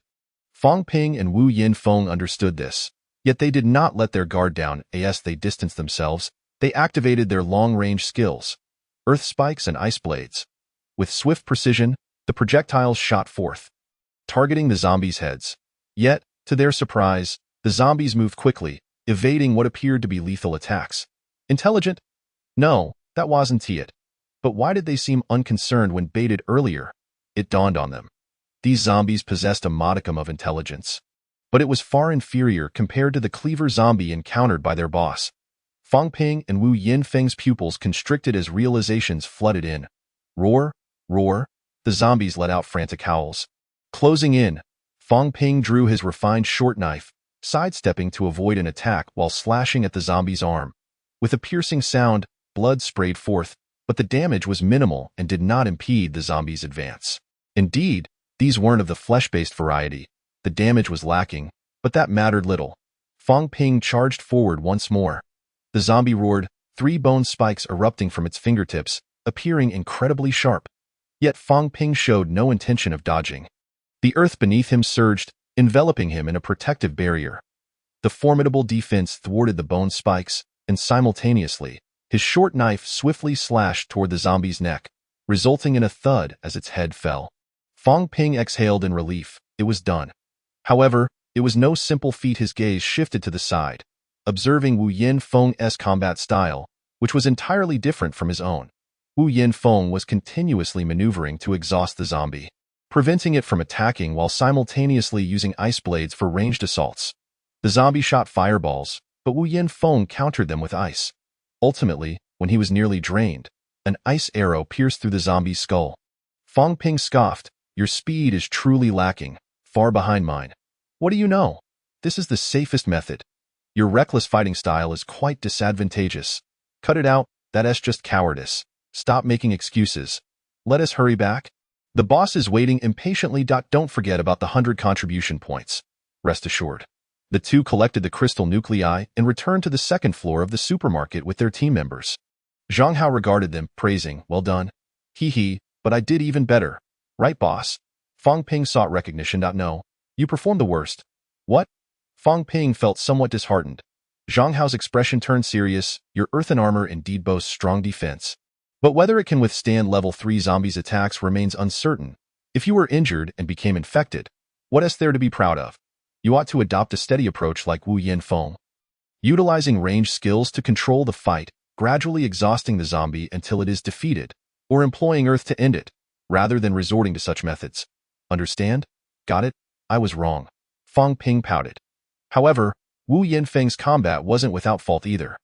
It was overly prolonged. There were certainly higher damage skills available that when in use, you're on the street, not engaging those 2 zombies one-on-one. Zhang Hao began to criticize Wu Yinfeng. "Your team members are helping you clear the nearby level 2 zombies. The longer this drags on, the greater the danger. Were you leisurely leading zombies around? You'll regret it when your team members are harmed due to your delays. Do you understand?" "Understood, boss," Wu Yinfeng muttered. "But both of you performed admirably. Achieving this on your first attempt is already impressive. Each of you will receive 50 contribution points, while the remaining team members will each receive 20 points. Keep up the good work next time." "Yes, boss." Everyone displayed expressions of joy. Zhang Hao secretly chuckled. This was akin to giving a reward after a reprimand. This round of criticism not only encouraged the team members to compete with one another, but also strengthened their cohesion, instilling in them the importance of strategy. I am quite the genius. Chapter 47. Beast Mastery. On the morning of the 6th day, a torrential downpour lashed down, the rain intensifying with each passing moment, resulting in water accumulation on the streets reaching a depth of 5 centimeters. Despite Zhang Hao having closed the windows on the second floor, the evaporating black rain still infiltrated the air, causing the team members to inhale a considerable amount. For those like Fang Ping, who were third-tier awakened beings, the impact was negligible. However, the other second-tier members, already weakened from being drenched the previous day, found their physical condition significantly compromised. While they were not entirely incapacitated, their combat effectiveness was diminished by at least 30%. As for the others, the situation was even more dire. Most first-tier awakened beings were as feeble as ordinary humans, and second-tier awakened beings struggled to combat zombies, with only a sparse few third-tier individuals remaining, in just 5 short days. The nearly 20 awakened squads near the supermarket had suffered losses exceeding half of their numbers. Across from the supermarket, within a residential building, the atmosphere was palpably tense. Comprised of 10 awakened members, their leader was a rare third-tier awakened being, with 4 at the second tier and 6 at the first. Although their numbers seemed substantial, each member was utterly exhausted. Initially, they had been unaware of the Black Rain's properties. While the Rain had taken down numerous zombies, they had relied on second-tier cores to elevate their leader to the third tier. Unfortunately, prolonged exposure to the Rain had severely impaired the team's physical condition. Outside, a horde of zombies loomed ominously, and without prompt action, calamity would strike. Moreover, the presence of aberrant zombies compounded their peril. If the awakened did not unite, annihilation was imminent and decisive action was imperative. The captain, Jiang Cheng, gritted his teeth and inquired, "Xiao Wu, have you gathered the intelligence?" "I have." There were originally 27 awakened squads in the vicinity, but over the span of 5 days, more than half have perished. Currently, including us, only 12 squads remain barely clinging to existence, totaling 65 members. Aside from that supermarket, no other squad possesses a third-tier awakened being, Meng Wu replied slowly. "How many individuals are in that supermarket? How many third-tier awakened beings are there?" "There are 9 individuals, though I cannot specify how many are third-tier, but I am certain there is more than one. Have the invitations been dispatched?" "Yes, they have." "Then we shall wait. Everyone will soon find it intolerable." On the second floor of the supermarket, Fang Ping sat on the sofa, idly watching a film. Not of the serious variety, but rather an action flick featuring multiple men and women. The female protagonist, remarkably skilled in combat, held her ground against the onslaught of 5 men, even using water control to splash her enemies. Zhang Hao approached from the window and casually inquired, "Is it enjoyable?" "Indeed," Fang Ping replied. "What makes it enjoyable? Everything is captivating. I can learn from their combat techniques." Zhang Hao rolled his eyes. "You don't even have a woman. What use is it to learn such techniques? You should watch less of this type of film. If it weren't for your contribution yesterday, you wouldn't be allowed to indulge in such educational material." "Hey, thanks, boss," Fang Ping said, unfazed, his gaze glued to the screen, unwilling to skip a single moment. Zhang Hao shook his head, about to say something when suddenly, a mouse appeared before them. It scurried out from a crevice in the wall, its eyes gleaming with intelligence. Strangely, it clutched a metallic card in its mouth. Zhang Hao pondered aloud, "A mouse? Could it be a mutated one?" The mouse displayed no fear of humans, hopping onto the coffee table and depositing the card before attempting to leave. However, it was abruptly restrained by a raven, which caused the mouse to panic. After several futile struggles, it realized escape was impossible, and its intelligent gleam faded, rendering it indistinguishable from an ordinary mouse. Curiously, Zhang Hao asked, "Yaya, is it a mutated creature?" "No," came the reply. "Not a mutated creature. Then what is it?" "It is merely an ordinary mouse, albeit one controlled by a psychic awakened being." The individual briefly imposed their mental influence on the mouse, which enabled its previous actions, the raven explained. "Controlling a mouse. Is that a beast mastery ability?" "Well, you could classify it that way, but fundamentally, it is still a psychic ability." "But why can he control the mouse while you cannot?" "Aren't you also a psychic?" Zhang Hao queried, puzzled. "Not every psychic possesses identical abilities. For instance, the zombie crow we encountered previously is also psychic but specializes in creating illusions to confound foes. Some individuals possess a natural aptitude for subtle mental control, particularly over smaller animals," the raven elucidated. "However, there are prerequisites.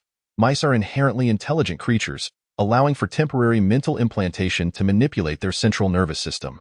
This bears similarity to my mental marking, though I am unable to achieve such precision, being limited to marking." "Understood. That individual is quite talented," Zhang Hao exclaimed, enthusiasm lighting his face. Controlling mice is no trivial feat. While not directly combat-oriented, if scaled up, it could certainly form an intelligence network. Such a talent must not be overlooked. It is imperative to secure this individual. However, before that, let us examine the card. The contents were rather straightforward, merely stating that as the Black Rain intensified, humanity's situation grew increasingly perilous. It expressed a desire for solidarity, proposing the establishment of a Doomsday alliance, a familial coalition. While squads would still operate independently, mutual aid in times of great peril would be necessary. The invitation was signed by an awakened being named Jiang Cheng, who also indicated his third-tier status. Piquing Zhang Hao's interest slightly, he requested that by 3 o'clock today, they gather at the residential building across the street to discuss the formation of the alliance. Shall we attend? Zhang Hao inquired. Fang Ping grimaced. I believe we should decline. This invitation makes it seem as though he is already the leader, and I doubt the reliability of such an alliance. Indeed, such arrangements seem tenuous, Zhang Hao conceded. The organization is too loose. Should one party face danger, who would care? Even among those with strong ties, betrayal lurks. As for the title of leader, who would regard you as such? In this apocalypse, survival is paramount. It is impossible for a mere third-tier being to command respect. This alliance holds no significance, at least not in the early stages. Unless everyone unites under a single leader, which would offer some feasibility. Otherwise, it is merely a disjointed assembly. The Raven nonchalantly remarked, then let us not attend. We are not idle. Zhang Hao shook his head. A faint smile gracing his lips, we should still go. It coincides with our Dawn Society's phase of recruiting new members, and it presents an opportunity to showcase our strength. Those awakened will then realize whom they ought to follow for a promising future. Fang Ping questioned, what if Jiangqing obstructs us? Is that even a question? It's quite evident, Zhang Hao replied coldly. Each individual's will is free. Why should he prevent others from joining different organizations? Just because he holds a higher status? If Jiangqing is wise, he will spare himself. If not, he shall meet his demise. Chapter 48. My apologies. I find you distasteful in the afternoon, at 2:45. Zhang Hao led Fang Ping and Wu Yinfeng, armed with umbrellas, across the street. Naturally, they also brought some supplies, intended to entice the awakened beings. The absence of other second-tier members was not due to fears of being a liability, but rather to keep them behind to safeguard the supermarket's provisions and prevent zombies from breaching the entrance. Upon entering the residential building and reaching the third floor, they knocked and were welcomed in. The walls between two units had been pried apart, creating a more spacious area. All 12 awakened squads had assembled. Surprisingly, with not a single member absent. This caught Zhang Hao off guard. Were they not afraid of treachery? A quick scan revealed the reason. Some were unable to endure any longer, with zombies having decimated their ranks to merely 2 or 3 survivors. Others were famished, having gone several days without food. Although slaying zombies could enhance strength, humans require sustenance to survive. Thus, they sought to barter for provisions. As Zhang Hao and his companions entered, the sight of their travel packs instantly brightened the eyes of the others. Although only 3 had arrived, Jiang Cheng had previously coordinated with them, recognizing that the supermarket group was the strongest among them, thus dismissing any thoughts of seizing supplies. Approaching Zhang Hao, Jiang Cheng greeted him warmly. This is Zhang Hao, our esteemed boss, haha, young and accomplished. I am Jiang Cheng, 32 years old. If you don't mind, just call me Brother Jiang. Seeing the initiator of the gathering extend such warmth, those lacking similar treatment felt a twinge of jealousy. However, they were utterly unprepared for Zhang Hao's cool response. My apologies, I find you distasteful. The atmosphere instantly stiffened. Jiang Qing's expression faltered, yet he managed to maintain his composure. No worries. If you prefer not to call me that, feel free to sit as if you were at home. There's no need for formality.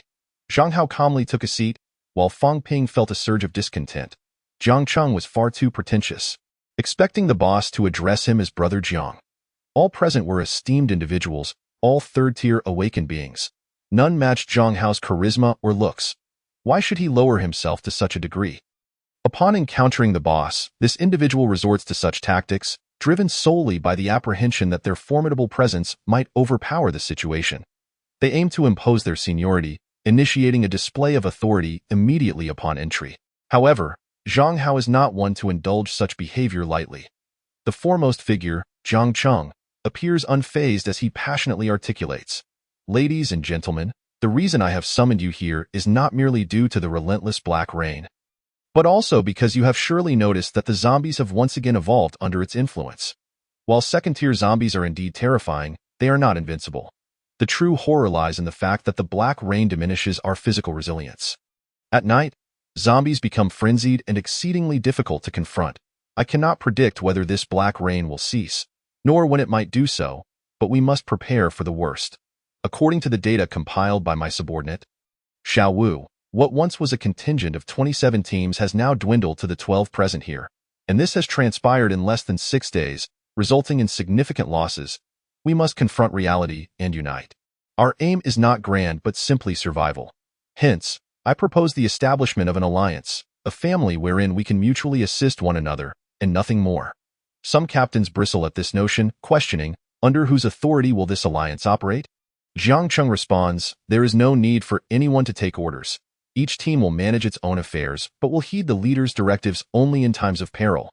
This is not about selfish motives, but about fostering unity.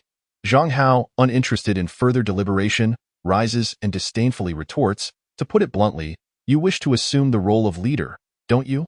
Regardless of your qualifications, consider this.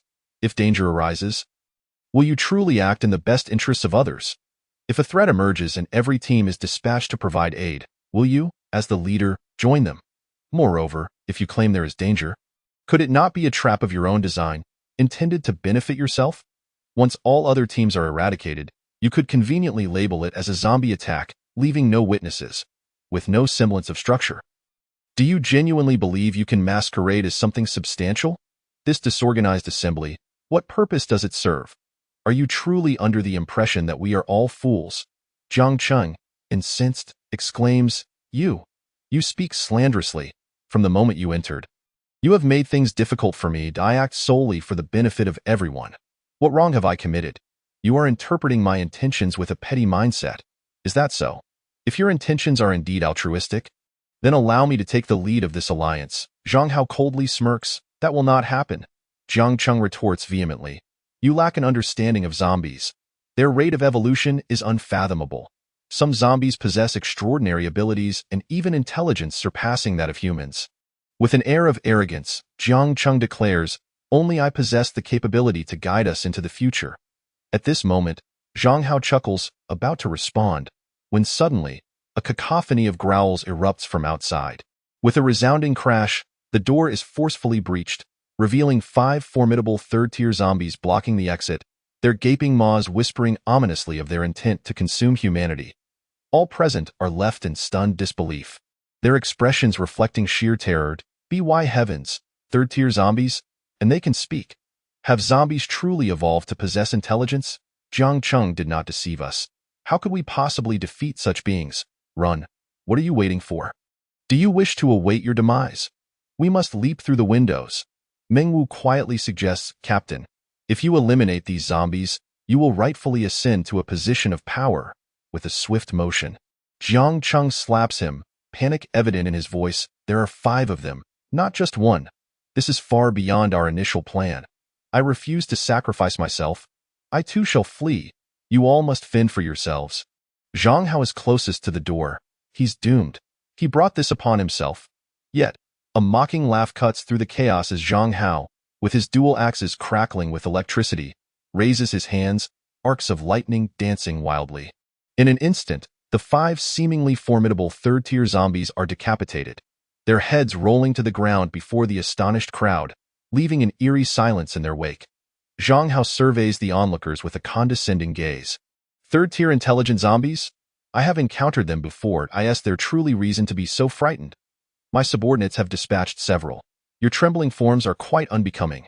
Jiang Cheng, Mengwu, and the others stand in shock, utterly dumbfounded. Good heavens! The true fool was I. P.S. Having reached 100,000 words, our survival now hinges upon this moment. A.S. This is my first foray into post-apocalyptic literature.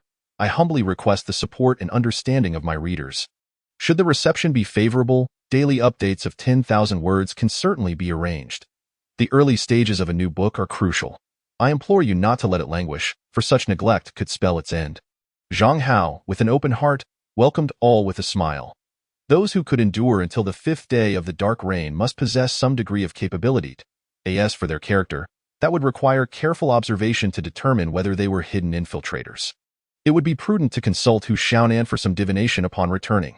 Witnessing this scene, Jiang Cheng's countenance soured, and he exclaimed in a fit of rage, Mengwu, what do you mean by this? I provided you with supplies and crystal cores not to have you linger here but to ensure your departure. Why have you turned to that fool, Zhang Hao? When did I ever say you could stay? Were not the supplies and crystal cores merely compensation for the spiritual losses incurred? What does it matter if we join or not? Mengwu chuckled. Ha ha ha. Brother Wu is right. This is our compensation for spiritual losses. If you want us to stay, you'll need to provide tenfold of what was given earlier. No, make it 20-fold. Ha ha ha. You, damn it. Have you lost your minds? Have you forgotten who the third level awakened is? It appears a lesson is in order. Jiang Cheng, infuriated, stepped forward, only to be intercepted by Fang Ping, who approached him. With a resounding slap, Jiang Cheng was caught off guard, his teeth flying from his mouth, and his face instantly became swollen. Before he could retaliate, Wu Yinfeng stepped forward, delivering another slap that left his face equally puffy. Fang Ping spoke in a calm tone, "Did you dare call my boss a fool? This slap is a repayment for your insolence." Wu Yinfeng sneered, "Do you dare to threaten our new members in front of the boss? This slap is a lesson for you to remember." Jiang Cheng, trembling with rage, pointed at them. You. He was a third level awakened, yet he had suffered such humiliation from 2 slaps. How could this not be a significant blow to his pride? What? Do you have objections? Or do you wish to retaliate? We are more than willing to oblige. Recognizing the audacity of the 2 in front of him, he realized they were also third level awakened and that he had no choice but to concede this time. Seeing their former leader being bullied in such a manner, the other team members felt no sympathy. Rather, they relished the moment. Jiang Cheng had only uttered a few curses before resorting to violence, showcasing his protective instincts. This was indeed a worthy organization, and they felt a surge of emotion, wishing to join in and deliver a couple of slaps themselves. This spectacle caught the attention of other small teams, stirring a sense of eagerness among them as they contemplated joining. Third level awakened were perceived as formidable beings, and they had previously dared not offend Jiang Cheng. Yet, Zhang Hao had 2 equally powerful subordinates who appeared to be on par with Jiang Cheng himself. Moreover, Zhang Hao is a terrifying entity capable of annihilating 5 third-level zombies in an instant. How could they not be tempted? Finally, a female team leader could no longer contain her curiosity and cautiously inquired. "Zhang boss, our team wishes to join your Dawn Association. However, we truly have no resources left, just a few first-level crystal cores. Would it be possible for us to defer the membership fee?" Upon hearing this. Chapter 50. Organizations need talents like you. Zhang Hao turned his gaze and noticed a strikingly beautiful girl. Her arms crossed nervously over her clothing, her expression tense and somewhat timid. Her skin was quite dark, a stark contrast to her neck, indicating she had deliberately applied an unattractive facade. Moreover, this peculiar team comprised solely female members, each of whom concealed their appearance with makeup, clearly a means of self-protection. As Zhang Hao scrutinized them, Miao Xiaoxiao mustered her courage and implored, "Zhang boss, we are not deceiving you. We genuinely have no resources left. Our team has been hungry for days. We are willing to venture out to slay zombies for crystal cores, and will soon gather enough for the membership feed.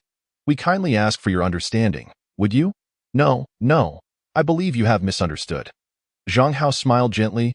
The resources Ming Wu provided were voluntary contributions, but they do not equate to a membership fee. Our Dawn Association does not require any membership fee. The resources and crystal cores contributed will be converted into contribution points. Contribution points are a universal currency within our organization. Both crystal cores and food can be purchased with them. You understand? I understand now. I apologize for the misunderstanding, Miao Xiaoxiao replied. That's all right. What is your name, and what type of awaken are you? My name is Miao Xiaoxiao, and I am a second-level awaken of the psychic system.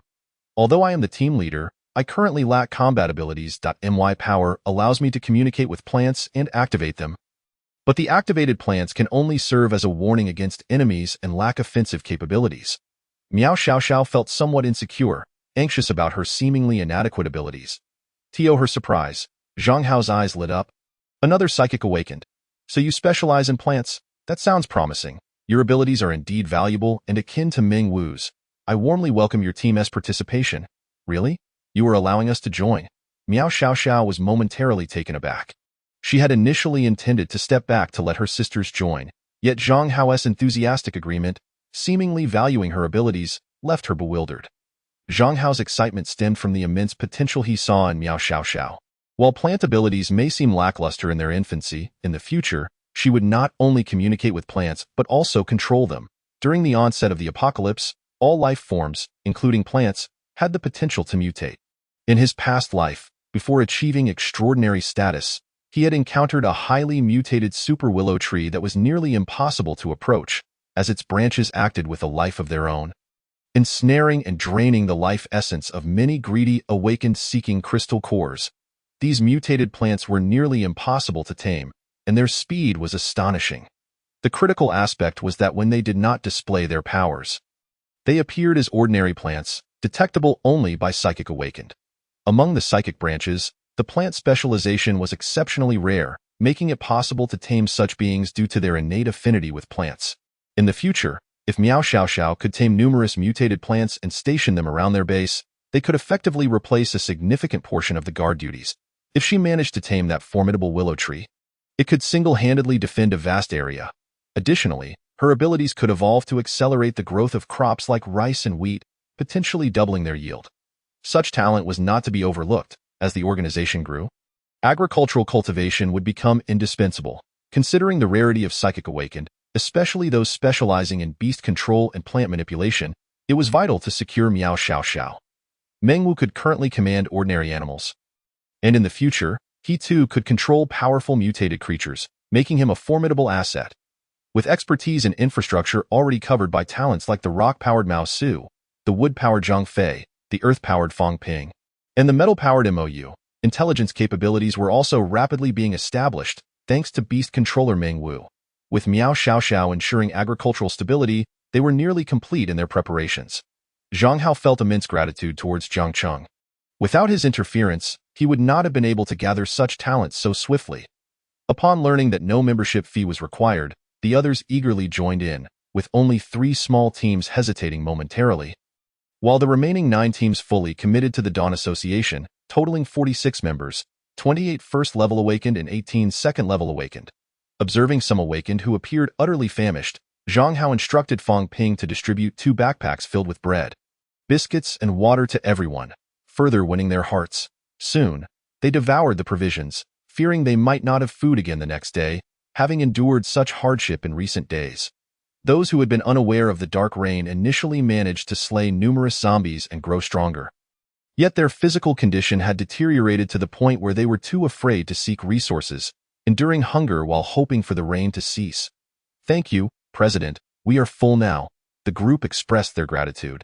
Seeing their pitiful state, Zhang Hao felt a twinge of helplessness. They had filled their bellies, but what about the welcome banquet in the afternoon?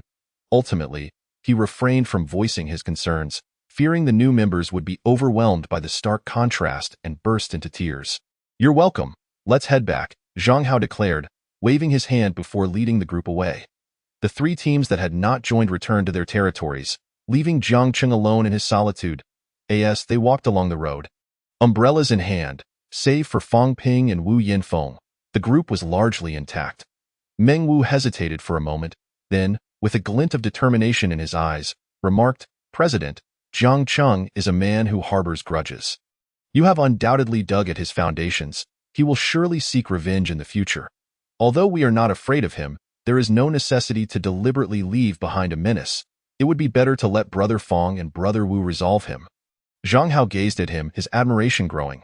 "Well done, young man. Individuals like you are exactly what the organization needs. It seems I did not misjudge you. You're too kind, President. So when shall we take action?" Meng Wu inquired. Zhang Hao adjusted his non-existent glasses, his tone grave. "We strike as soon as everyone steps out. Did you think Fang Ping and Wu Yinfeng were leaving for any other purpose? Unless something unexpected occurs, Jiang Cheng is likely already a corpse." Chapter 51. Disfavored? Meng Wu suddenly realized that no wonder Fang Ping and Wu Yinfeng had vanished. It turned out they had departed to eliminate future troubles. Lowering his head in apology, Meng Wu said, "President, I see now that you had already anticipated this. I apologize. It was my overstepping, and I should not have spoken out of turn." Zhang Hao looked at him with increasing satisfaction. No, I appreciate such candidness. Frankly, it has been nearly a month since the apocalypse began, and you are the only new member to propose a thorough eradication strategy. None of the veteran members have shown such resolve. I will commend you at the welcoming banquet later and assign you an important position. President, is it appropriate for me to receive such honor so soon after joining? Will the other members have objections? Meng Wu was taken aback. What's inappropriate about it? Power must be fought for. Whether new or old members, Those lacking capability should not occupy space meant for the capable, Zhang Hao declared, showing no concern for the feelings of others. At this moment, Fang Ping and Wu Yinfeng returned, carrying Jiang Cheng's head. This immediately clarified for the other members the nature of the president. Some felt a hint of regret that they lacked similar thoughts as Ming Wu. They simply did not understand the president's character, which deterred them from voicing their desire to eliminate Jiang Cheng. Now it appeared they had missed a prime opportunity to gain the president's favor. All eyes turned to Ming Wu, envy glimmering in their gazes, though not quite jealousy. After all, the organization was just starting. There would be ample opportunities for advancement in the future. Yet, one could not help but wonder what position Ming Wu would be appointed to. Fang Ping and Wu Yinfeng exchanged glances, sensing a degree of crisis. This new member was impressive, having quickly won the president's favor. They, as veteran members, needed to step up their game. President, we have dealt with him. Here is Jiang Cheng's crystal core. The supplies aren't plentiful, just a dozen cans and some water, all in the bag. Very well, just store it in the warehouse. The head can be discarded. It is unnecessary? Zhang Hao replied, making no further commentary. Killing a newly ascended third-tier Jiang Cheng was easily manageable for Fang Ping alone. However, to ensure nothing went awry, he had sent both Fang Ping and Wu Yinfeng. If they allowed someone to escape, it would indeed reflect poorly on them. As for bringing back the head, it was to demonstrate to everyone the true nature of the organization. If they could not grasp the concept of thorough eradication, perhaps it was best for them to withdraw. Upon returning to the supermarket, the 50-plus members crowded the first floor, creating a sense of congestion. With only 6 or 7 partitioned areas, it was clear that they could not all sleep comfortably. Yet, alternatives existed. The vacant shops next door could be cleared out and furnished. However, since the front and back doors of those shops had not been reinforced, they had already been breached by zombies and required repair. After some contemplation, he called Fang Ping, Mao Su, and Zhang Fei over. What is it, President? I need to tear down a few walls of the adjacent shops. Is there a risk of collapse? Zhang Hao inquired. Mao Su quickly raised his hand. I understand this. I used to work in construction. If you wish to demolish an entire wall, that would be unfeasible. One wall poses minimal risk, but several certainly do. What should we do then? We could just create a doorway. Propping the beams with rocks would mitigate the risk. We need to repair the damaged doors of the shops, or can we simply block them with rocks? Can your Earth-type abilities and Fang Ping's effectively prevent zombie incursions? Zhang Hao asked again. Absolutely.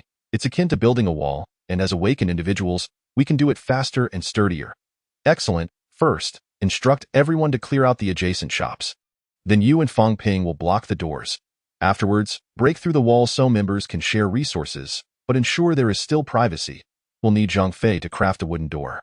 Is that agreeable? No problem, President. Zhang Fei nodded. Let us commence immediately and aim to finish before nightfall. Understood, President.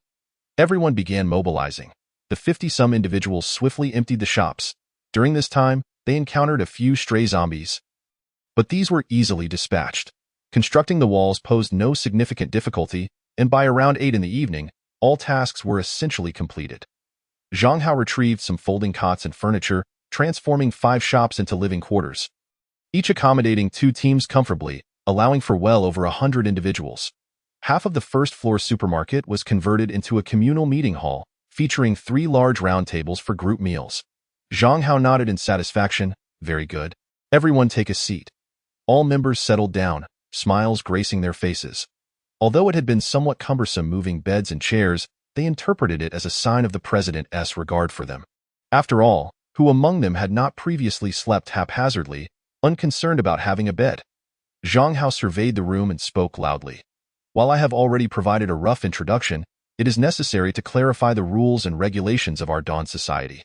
First and foremost, we have established various positions within the organization. Besides the president, there are also commanders leading the awakened teams of 100, but that can wait. Beneath the commander, there are 5 captains, each managing 4 teams, with each team comprising 5 awakened members. Typically, operations will be conducted at the team level. The crystal cores and resources acquired from slain zombies must be surrendered and exchanged for corresponding contribution points. The value of these exchanges varies according to rank. Ordinary members can exchange for first-tier crystal cores, while captains with over 500 contribution points can exchange for second-tier cores, and captains can obtain third-tier cores. After roughly half an hour, He concluded his explanation. The members understood the rules to be fair, and no one voiced objections. However, what about Mingwu? Wasn't he the president supposed to assign him a position? Could it be the commander? That seemed improbable. They did not even have 100 members, and Mingwu's combat abilities were lacking. If he became the commander, it would surely incite discontent among them. Earlier, the president had divided everyone into 10 teams, with Fang Ping and Wu Yinfeng temporarily assuming the roles of captains, each managing 5 teams until the group expanded, allowing for the promotion of outstanding members to captain positions. This instilled in them a sense of hope for advancement. Captains were a tier above commanders, not merely symbols of authority, but also the means to obtain superior resources. Furthermore, for certain exceptional members, I will establish special positions, Zhang Hao continued. For instance, Mengwu can manipulate unique creatures, such as controlling rats, to gather intelligence for our organization. Therefore, I will be creating an intelligence department, and Mengwu will temporarily serve as its head. Intelligence department head? What kind of position is that? The crowd was curious, wondering how it compared to the ranks of Fang Ping and Wu Yinfeng. Mengwu was also intrigued. It should be at the captain level, right? He had just joined, so he couldn't possibly be on par with Fang Ping and Wu Yinfeng, though he still harbored some hope. Zhang Hao replied nonchalantly. In terms of rank, the head and commander are equivalent. What does this mean? Equivalent to the commander. Does that not make it the highest position aside from the president? Not only Mengwu, but Fang Ping and Wu Yinfeng were also bewildered, a sudden wave of anxiety washing over them. Could it be that we have already fallen out of favor? P.S. I'm experiencing writer's block and struggling to write. I couldn't sleep at all last night, possibly due to anxiety, and my state is quite poor. Tomorrow, I will do my best to provide updates. Please don't stay up late. Good night. Chapter 52. A lavish banquet. The head position is only subordinate to the president. Mengwu, this young fellow, has only just arrived and is already placed above the two of them. How could they not feel a sense of urgency? Especially Fang Ping, who had always prided himself on his unique standing in the president's eyes. After all, which member could sit beside the president watching action films, especially one personally recommended by him? Yet, this newcomer arrives and instantly becomes the center of attention, ranking higher than the two captains? Damn it! This Meng fellow seems poised to become the new favorite. This simply cannot stand. Fang Ping felt a twinge of panic. However, little did he know, Zhang Hao had orchestrated this intentionally to apply pressure on Fang Ping and Wu Yinfeng, encouraging competition among the veteran members. This would foster a healthy organizational atmosphere. Mengwu, taken aback, expressed his concerns. President, is this truly appropriate? Other members may also possess the capability to bear this position. Perhaps you should reconsider. What is inappropriate about it? You are the only beast master in our organization. Can any other member be more suited for this position? Zhang Hao surveyed the room and explained. Until a second Beastmaster Awakener appears, you are undoubtedly the most suitable candidate for the position of Minister of Intelligence. Although the Minister of Intelligence and the Brigade Leader hold the same rank, the powers of the two departments do not interfere with one another, and you do not possess the authority to mobilize other members. Thank you, President, Mengwu responded, having accepted the explanation with enthusiasm. The intelligence department was evidently a crucial entity, and once fully established, it might not necessarily belong to the Legion. While others were astonished, they harbored no jealousy, for the president's words rang true. Only the Beastmaster, Mengwu, was truly fit for this role, as no one else could competently fulfill it. Upon hearing that Mengwu would not interfere with the Legion, Fang Ping and Wu Yinfeng also breathed a sigh of relief. Furthermore, I must emphasize the regulations regarding resource exchange. To prevent members from hoarding supplies maliciously, the number of crystal cores each person can exchange daily cannot exceed their absorption limit. For instance, a first-level Awakener can absorb a maximum of 8 cores a day, which means they can only exchange for 8. If someone is unable to return to the base on the day of an assigned mission, they may submit an additional request to me. Zhang Hao continued, as for meals, there will be 3 daily: breakfast, lunch, and dinner, all prepared collectively at the communal kitchen, each costing 5 contribution points. I will dine alongside everyone. Our organization's chef, Su Mingyan, will prepare the meals. And if the offerings do not suit your palate, you may request special dishes from her, albeit at an additional cost of varying contribution points. These rules left the new members present in a state of astonishment. What? 3 meals a day? Is this the apocalypse? Such generous benefits? Suddenly, they felt as though they were living in a dream. President, Did you really say there will be 3 meals daily? Is that true? Do we have enough food? Isn't that too extravagant? Perhaps we should settle for 2 meals instead? 1 meal would suffice. The excitement of the new members was palpable, with some expressing joy, others concern, and a few even moved to tears. Zhang Hao smiled and reassured them, there is no need for concern. It will indeed be 3 meals a day. You need not worry about food supply. Hooray! Long live the president. You're amazing. I want to bear your children. Fool, what do you mean, you're a guy? I'm the one who can bear children for the president. You all are hopeless. I would offer my backside to the president. How disgusting. Get lost. The members were in a state of exhilaration. Many moved to tears. They had endured considerable hardship. Not to mention 3 meals, even a single meal was a sign of prosperity for them. We have to spend contribution points on meals. I see that only natural? Just 5 points. That's practically free. What a wonderful organization. They suddenly felt they had made the right choice in joining the Dawn Society. Well then, since we have discussed quite a bit, let us commence our organization's inaugural welcome banquet. The Pang, bring forth the dishes. Zhang Hao patiently waited for their emotions to settle before clapping his hands.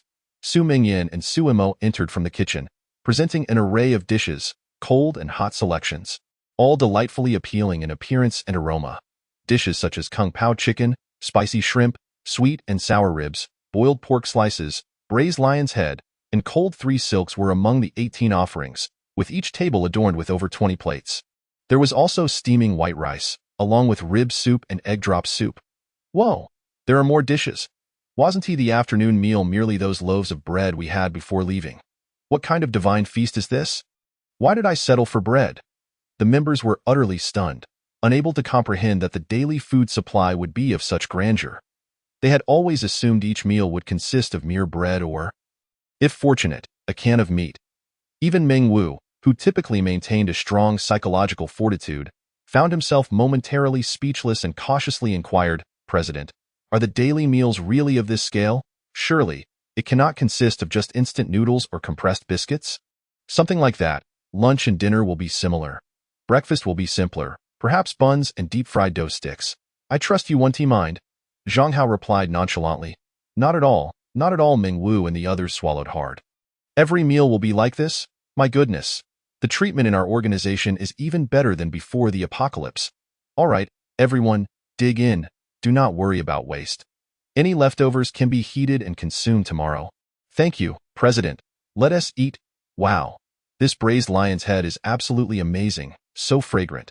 Is this spicy pork? This is clearly pork stir-fried with chili. Isn't it? Does meat not cost anything? Why are there ribs in the rib soup? Isn't it supposed to be soup made from simmered ribs? Slurp. I'll have another bowl. This shrimp is incredible, so tender. With a wave of his hand, Zhang Hao encouraged everyone to feast heartily. The veteran members were equally engaged. Although they had eaten well before, today's banquet was unparalleled. Thankfully, the new members had expended considerable energy in the afternoon, so their appetites were substantial and little food was left over. The quick service from Chef Su Mingyan also contributed to the satisfaction of the meal. Once everyone was well fed, Zhang Hao said gently, All right, rest well, as the sun sets, the zombies will enter a frenzy.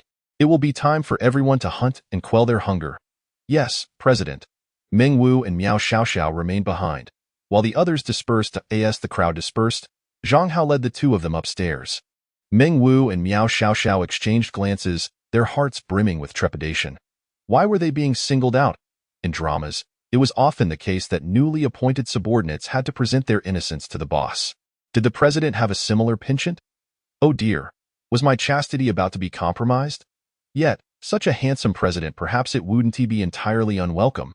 It seemed there might be some benefits to this after all. Just as they were lost in their thoughts, Zhang Hao interrupted their reverie. Meng Wu, Xiao, please take a seat. Huh. We're sitting. Isn't that a bit inappropriate? Not at all. Feel free, I am private. I am quite laid back. Laid back? Does that mean anything goes? Wait, as a man, shouldn't I set an example?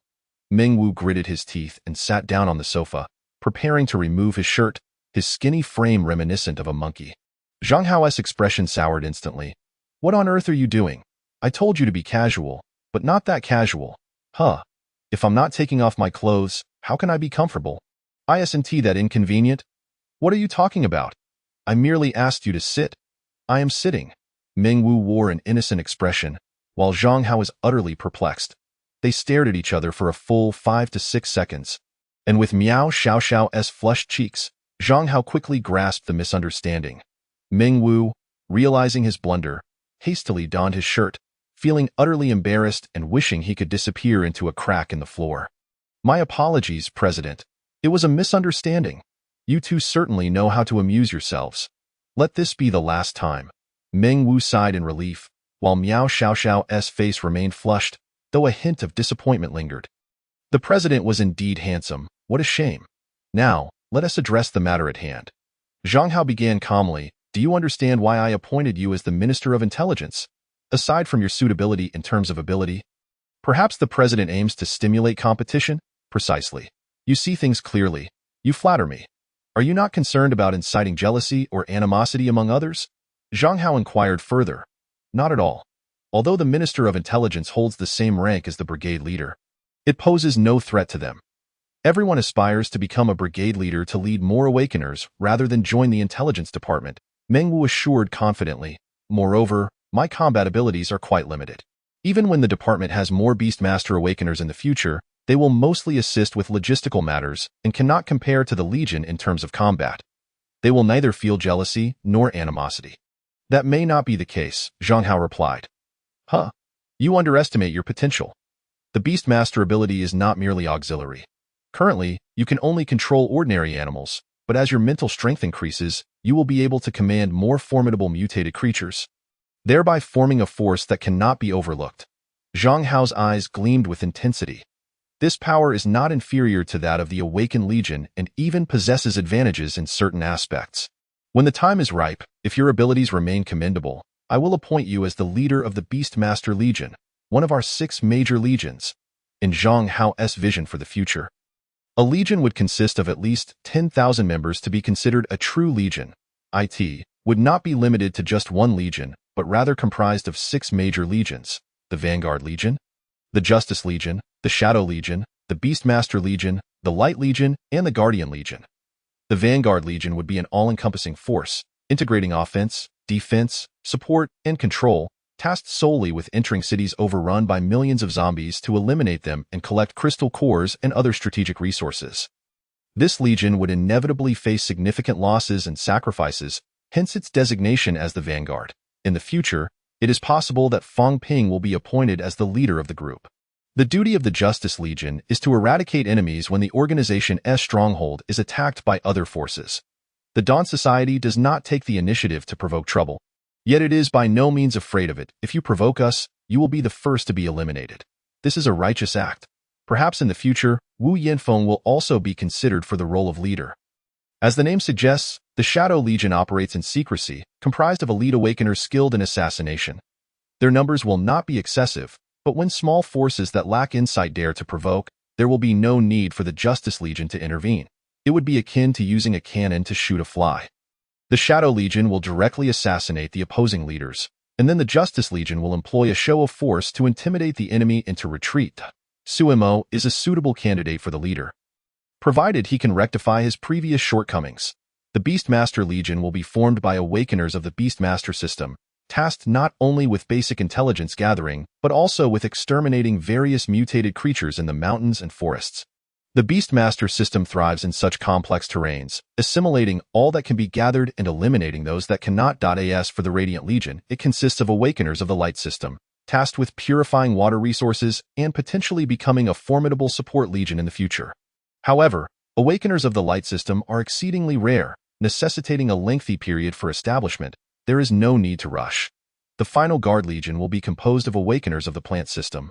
In the future, they will establish a new base far from the city, requiring mutated plants to safeguard their homeland. And of course, all of these are plans for the later stages. At present, we have yet to even gather 100 members, necessitating careful deliberation. Furthermore, the selection of the leader is not confined to them alone. Should a more exceptional candidate like Zhang Hao emerge in the future, he will also be considered. This will require them to strive to become stronger. The prospect of leading the Beastmaster Legion left Meng Wu in a state of continuous shock. Although he did not fully comprehend the implications of this title, he was greatly astonished. He could distinctly sense the president's vast ambitions. And he felt no hint of exaggeration in those claims, rather a profound sense of conviction. President, I have encountered mutated animals before, but I seem unable to control them. Can I truly do this? Meng Wu expressed his concerns. Absolutely, you must believe in yourself. All right, I will not disappoint your expectations. Miao Xiaoxiao also felt inspired by Zhang Hao's grand vision, and their spirits soared. Afterwards, Zhang Hao took a moment to assess their abilities. Meng Wu could temporarily control 50 ordinary rats within a range of no more than 20 kilometers, which was more than sufficient for gathering nearby intelligence. Miao Xiaoxiao could activate 5 ordinary plants, such as potholes, which would alert them to any abnormal behaviors. If zombies attacked, these plants would actively rustle their leaves to warn of danger, maintaining their effectiveness for 3 days. As night fell and everyone was asleep, they were suddenly awakened by the sound of rustling plants. A massive horde of zombies surged towards them, numbering 5 to 6 times more than before. At least 400 to 500, with over 70% being of the second tier. Standing by the window, Fong Ping's expression grew serious. President, as our numbers have increased, we have attracted a greater number of zombies. If 400 to 500 zombies charge at us, they will easily break through the gates. I understand, so we must stop them, Zhang Hao responded. Shall I lead the charge? No need, I will go myself. Zhang Hao cracked his neck, his gaze impassive. These zombies cannot breach my defenses. You will only need to deal with the remnants afterward. It has been a while since I last fought. It is time to stretch my muscles. Chapter 54. The flesh-type zombies. He donned his leather raincoat and leaped directly into the horde of zombies. His battle axe whirling in a frenzy, heads rolled as he cleaved through them mercilessly. The zombies frantically clawed at him, yet they could not pierce his skin. He emanated faint arcs of electricity, resembling a god of war, evoking awe among onlookers. How fierce! The president is incredibly strong. Did you see that? The teeth of that zombie shattered. The president's physique is remarkable. Could it be a dual ability of flesh and lightning? The crowd buzzed with excitement. As for the new members, it was their first time witnessing Zhang Hao in action, and this singular display left an indelible impression on them. Many of the remaining zombies surged towards the supermarket, but they were swiftly eradicated by the squad led by Fong Ping and Wu Yinfeng, leaving the other new members merely watching in awe. Observing the commanding figure ahead, they chuckled. It seems the president wishes to impress the newcomers. Impress? More like showcasing his prowess, Fong Ping corrected. The two were not foolish. The prior supply of food had attracted a wave of new members, and the substantial distribution of crystal cores had significantly enhanced their loyalty. Now, it was time to demonstrate strength, allowing everyone to grasp just how formidable the organization's leader truly was. The display of power, the accumulation of resources, and the elevation of members had already fostered a sense of recognition among all. With recognition comes loyalty, and that was not far behind. Fortunately, the new members were not content to merely spectate. They too began to contribute actively. Before long, the over 400 zombies were easily vanquished. After collecting the crystal cores, everyone returned to the supermarket. Many first-tier awakeners, despite being uninjured, found their physical condition diminished due to the black rain. Second-tier awakeners, provided they donned their leather raincoats and did not remain out for extended periods, faced little adverse effects, while the impact on third-tier awakeners was minimal. Zhang Hao refrained from sending first-tier awakeners out to combat zombies. They were still too weak. Even clad in leather raincoats, they would grow feeble after a while. They would need to elevate everyone to at least second tier before the black rain ceased. As night deepened and the moon hung high, another horde of zombies appeared. This time, the numbers were fewer.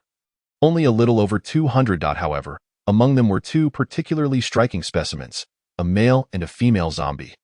Their physiques were comparable to ordinary zombies, yet certain features were astonishingly exaggerated. The male zombie wore shorts, which did little to conceal the impressive stature of its lower half, while the female zombie's upper body was obscured, rendering her face invisible. There was no beauty to be found, only grotesqueness and revulsion. Creating a staggering visual impact, upon witnessing this scene, the crowd erupted in discussion. Wow, look at those 2 zombies. Have they mutated? What on earth do they look like? That male zombie is extraordinarily large. How does it even manage to walk? The female zombie is no better. I've seen G-cups, but this is absurd. This must be Z-cup territory. How utterly ridiculous, Zhang Hao patiently explained. These are flesh-type Tier 3 zombies. Unlike other types that exhibit various abilities, their physical forms grow stronger based on their pre-death obsessions. Some who yearn to run fast in life become swift zombies, while others who aspired to possess claws like Wolverine develop them upon reanimation. Fong Ping remarked sarcastically, "What kind of bizarre obsession did these two possess in life?" Wu Yinfeng concurred. "One can clearly see they were quite the spectacle in their previous lives. One a runway model, the other a toothpick. You two go handle those zombies. Be cautious of their attacks. Flesh-type zombies are quite fast." "Understood, President," they replied as they leaped into action. The other second-tier members followed suit, naturally tasked with eliminating the remaining zombies to prevent interference with the leader's battle. Gazing at the two oddly shaped zombies before them, Fong Ping expressed his distaste. "How about you take care of the male one? I'll handle the female?" "No way, the male is too revolting." The mere thought of being attacked by that creature sent shivers down their spines. "Then let us flip a coin. Loser deals with the male zombie." "Agreed." "Let us flip. You lost. Haha." Fong Ping clenched his fist while the other revealed a cloth. In the midst of their jest, he charged towards the female zombie. Though she too was somewhat repulsive, being attacked by the male seemed even less palatable. As he closed in, he activated his abilities, causing spikes of earth to erupt. With a few piercing sounds, they impaled the female zombie's limbs, rendering her immobile. "Die!" Fong Ping raised his dagger and aimed for her head, believing victory was assured. However, the female zombie let out a chilling screech, her broad chest suddenly twisting to shield her face entirely. With a sickening sound, the dagger plunged into her chest, yet the dense layer of fat merely yielded at the surface, refusing to penetrate further. "What the hell? This flesh is absurd." Fong Ping's eyes widened. Just as he attempted to withdraw the dagger, he noticed the creature's chest heaving, firmly trapping the blade within. Regardless of how he struggled, he could not extricate it. Simultaneously, the female zombie quivered, exerting tremendous force that shattered the earth spikes, her hands lunging towards his head. "You want to let me pull it out? Damn it, then I'll abandon it." Fong Ping dared not confront this attack head-on. Resolutely discarding his weapon, he retreated several paces, yet a grave expression settled upon his face. The zombies were formidable, and the defensive capabilities of that area were exceptionally high. They could manipulate fat to seize weapons, indicating a level of intelligence. It could be said that they were even stronger than the last ability-enhanced zombie he had slain, reaching the caliber of an elite monster. Roar! Roar! The female zombie surprisingly disarmed herself, gripping a short knife in one hand as she advanced once more, trembling but relentless. Could she wield a weapon? Just like the intelligent zombie encountered by the leader previously? Fong Ping's pupils constricted, but he remained unperturbed, feigning a fall in the split second before the short knife struck him. He burrowed into the earth, reappearing bizarrely behind her the next instant. With a swift thrust of his dagger, he plunged it into her skull. The female zombie let out a horrific scream, evidently still possessing the strength to struggle. As she turned, her two hefty flesh masses flared open. "Die, human!" she seemed to roar, akin to a gaping maw ready to crush the skull of the human before her. Although taken aback, Fong Ping remained calm. Layers of earth enveloped him, perfectly concealing his head without a trace of a gap. Simultaneously, he wildly twisted his dagger, undeterred by the enveloping darkness. With a resounding thud, the female zombie collapsed lifelessly. Fong Ping's earthen armor shattered, a trickle of blood seeping from his skin. It was evident that he had narrowly escaped disaster. But he had managed to resolve the situation. Exhaling a breath of relief, he suddenly grew anxious. Slaying this zombie was no easy feat, and he wondered about old Wu's condition. Could he have already been strangled to death by the male zombie's long appendage? Chapter 55. Is this a cheat? This female zombie was incredibly tenacious. Despite having her skull pierced, she could still fight back.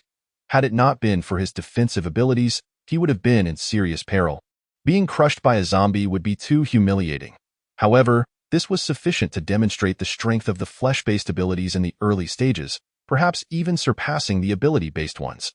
Meanwhile, Wu Yinfeng was indeed embroiled in a fierce battle. As a ranged-type awaken, he found himself at a disadvantage against a zombie capable of both ranged and close-quarters attacks.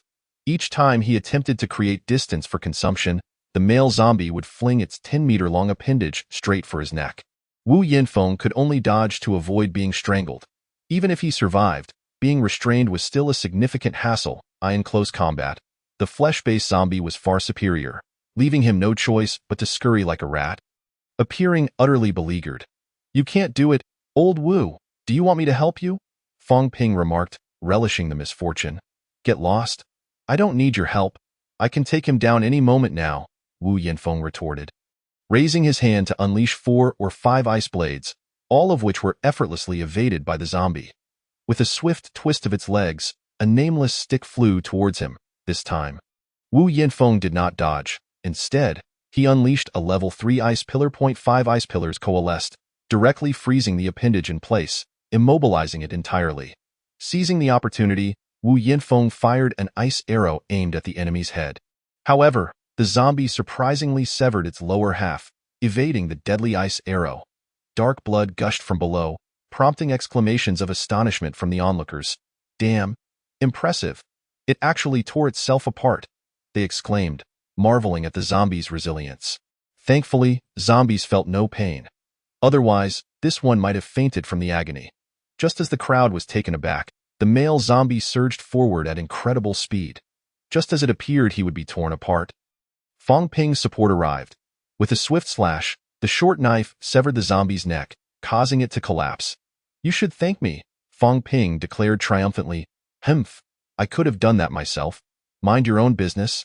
Wu Yinfeng replied haughtily. "Forget the thanks." Fang Ping dismissed nonchalantly. Wu Yinfeng's potential was not inferior to his own, but he had merely entered level 3 a bit later, making his slightly diminished strength understandable. "All right, let's head back." Just as they were about to return to the supermarket, 2 more level 3 zombies charged around the corner. Still flesh-based, they were markedly more normal in their physical development compared to the previous 2. One stood around 2 meters tall with exceptionally robust arms, while the other scuttled on all 4s, swiftly climbing the walls like a spider. "Oh, interesting. Shall we continue?" Fang Ping said, invigorated by the challenge. "Bring it on." The muscular zombie lunged at him, and no matter how strong you are, you're still merely flesh and blood. "I'll break your arms." Fang Ping raised his short knife, confidence gleaming in his eyes. However, the next moment, his expression froze. Upon contact, the short knife emitted a metallic clang, and an overwhelming force reverberated through him, sending the knife flying. With a sickening gasp, Fang Ping spat blood, his body hurtling backward to crash against the wall. He felt his insides roiling, and even this seemingly light blow had likely fractured several ribs. How could this be? Why didn't my defenses break through? What kind of power is this? I've only glimpsed it on the leader. Fang Ping's pupils contracted. Could this be a leader-level zombie? Was the other just as strong? The two were utterly astounded, momentarily finding it hard to believe. The climbing zombie opened its mouth, unleashing a tongue several meters long. Covered in barbs and looking grotesque, Wu Yinfeng could not react in time, left helplessly awaiting his doom. In a critical moment, a silver flash zipped through the air. A battle axe soared down from the second floor of the supermarket. Moving with tremendous speed, the climbing zombie sensed the impending danger and swiftly retracted its tongue. The figure landed before them, clad in a black raincoat and wielding the battle axe. "You two step back. The liquor and the giant arm are not foes you can handle at your current stage." Liquor, giant arm, Fang Ping and Wu Yinfeng were perplexed, yet they were deeply shaken, realizing there was no time for curiosity. Under the escort of their teammates, they returned to the supermarket, witnessing their leader single-handedly combat 2 zombies. These were no ordinary zombies. Their evolutionary level had reached an astonishing height, nearly on par with the leader. Unlike the comical zombies they had just faced, their physical forms had reached an incredible state. The giant arm zombie's arms had become highly hardened, rendering ordinary weapons utterly ineffective against it.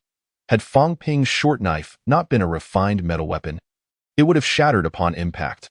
Among level 3 zombies, this creature's strength was nearly unmatched. The liquor, on the other hand, had all 4 limbs highly evolved, capable of climbing walls with remarkable agility and launching ranged attacks with its tongue like a toad. In combination, these 2 zombies were practically invincible in the early stages. Clearly, they possessed high intelligence, recognizing that Zhang Hao was no ordinary human, thus observing from a distance. However, Zhang Hao had little patience for such games. "I know you can understand my words. Leave my territory now, and I may spare your lives. Otherwise, don't blame me for what happens next. Roar, roar. His words were brazen, provoking the giant armed zombie to charge at him. A triumphant smile spread across Zhang Hao's face. The taunt had succeeded. The giant armed zombie swung a fist at him, and in response, Zhang Hao swung his axe. Upon contact, both were forced to take 2 steps back. The giant armed zombie scratched its head, evidently stunned, while Zhang Hao licked his lips, a rare excitement glimmering in his eyes. Finally, a zombie that can match my strength. Let the games begin. Clang, clang. The two engaged in a relentless clash. The cement floor cracking beneath them. Zhang Hao grew increasingly exhilarated, while the giant armed zombie's confidence began to wane. Am I the zombie here? Or are you? Zhang Hao laughed heartily, continuing his dance of battle. With lightning crackling along the axe blade, the thunderous enchantment activated, thoroughly suppressing the giant armed zombie's power. Cracks began to form along its arms, thick as utility poles. The creature opted for evasive maneuvers. No longer willing to engage the human directly. Though humiliating, it was unavoidable. This human was simply extraordinary. With such immense physical strength and the ability to enhance weapons with lightning, this was akin to cheating. Chapter 56. Creating my own dawn. As the giant armed zombie grew increasingly fatigued, it let out a deafening roar, grasping Zhang Hao's axe with both hands, desperately trying to prevent its wielder from breaking free. Roar, stout hands. Nearby, the licker unleashed its barbed tongue, aimed directly at Zhang Hao's face, the situation appearing dire. However, Zhang Hao decisively released his left hand, tilting his head to effortlessly evade, catching the long tongue barehanded. I've been waiting for you. This time, you won't escape. A smile crept across Zhang Hao's face as he yanked forcefully, drawing the licker closer.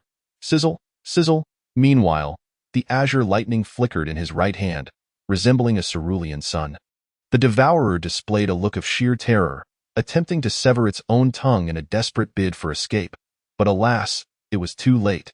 With a sharp crack, the thunderbolt pierced its skull and then detonated, causing the crystal core to plummet to the ground. Seizing the opportunity while Zhang Hao relaxed his grip, the colossal zombie retaliated with a mighty punch, sending him staggering back several paces. Come on. Shall we continue? Zhang Hao remarked, a trickle of blood seeping from the corner of his mouth. Yet he remained unfazed. Free from the devourer's interference, he found himself invigorated. The massive zombie, battered and on the verge of retreat, turned to flee, gripped by fear. This human was formidable.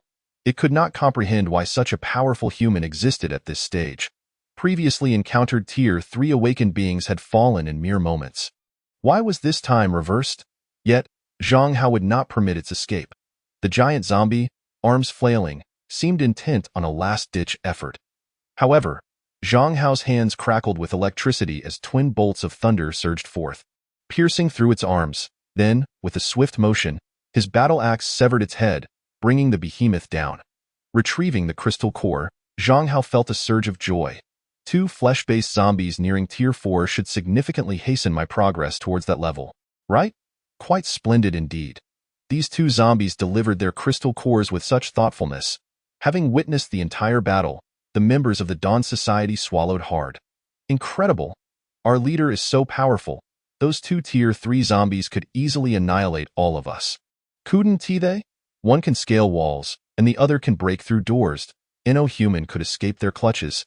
Yet today they fell at the hands of our leader. They envisioned an expansive future ahead. If there were a system in place, their minds would likely display notifications such as, Loyalty 1, Loyalty 1, upon returning to the supermarket. The crowd bowed respectfully. Leader, you have worked hard. Not at all. Everyone has also endured much. There shouldn't be too many zombies left, so you may all take a rest. Yes, leader.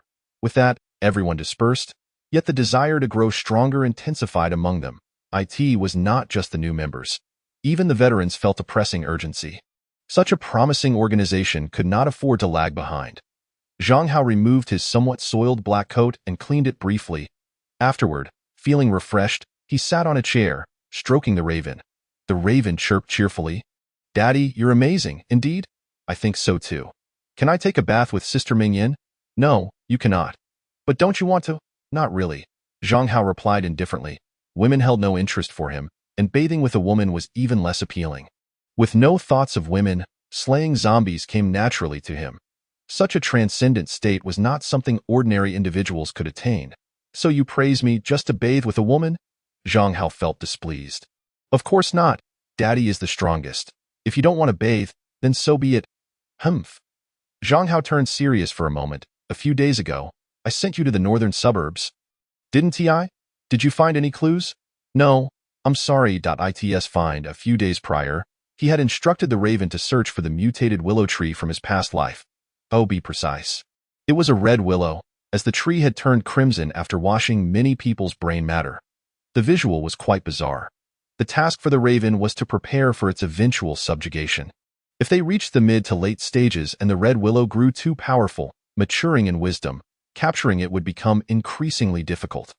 Unfortunately, the raven had found nothing. Daddy, is that willow tree very strong? The raven inquired curiously. Indeed, it is quite strong. How does it compare to you? That depends on which phase of myself we are discussing. If it were now, it would certainly be inferior to me, as it likely has not yet matured or begun to mutate. Zhang Hao stated confidently, in the later stages, once it becomes a high-level mutated plant, it will be quite troublesome. There are simply too many branches for me to approach.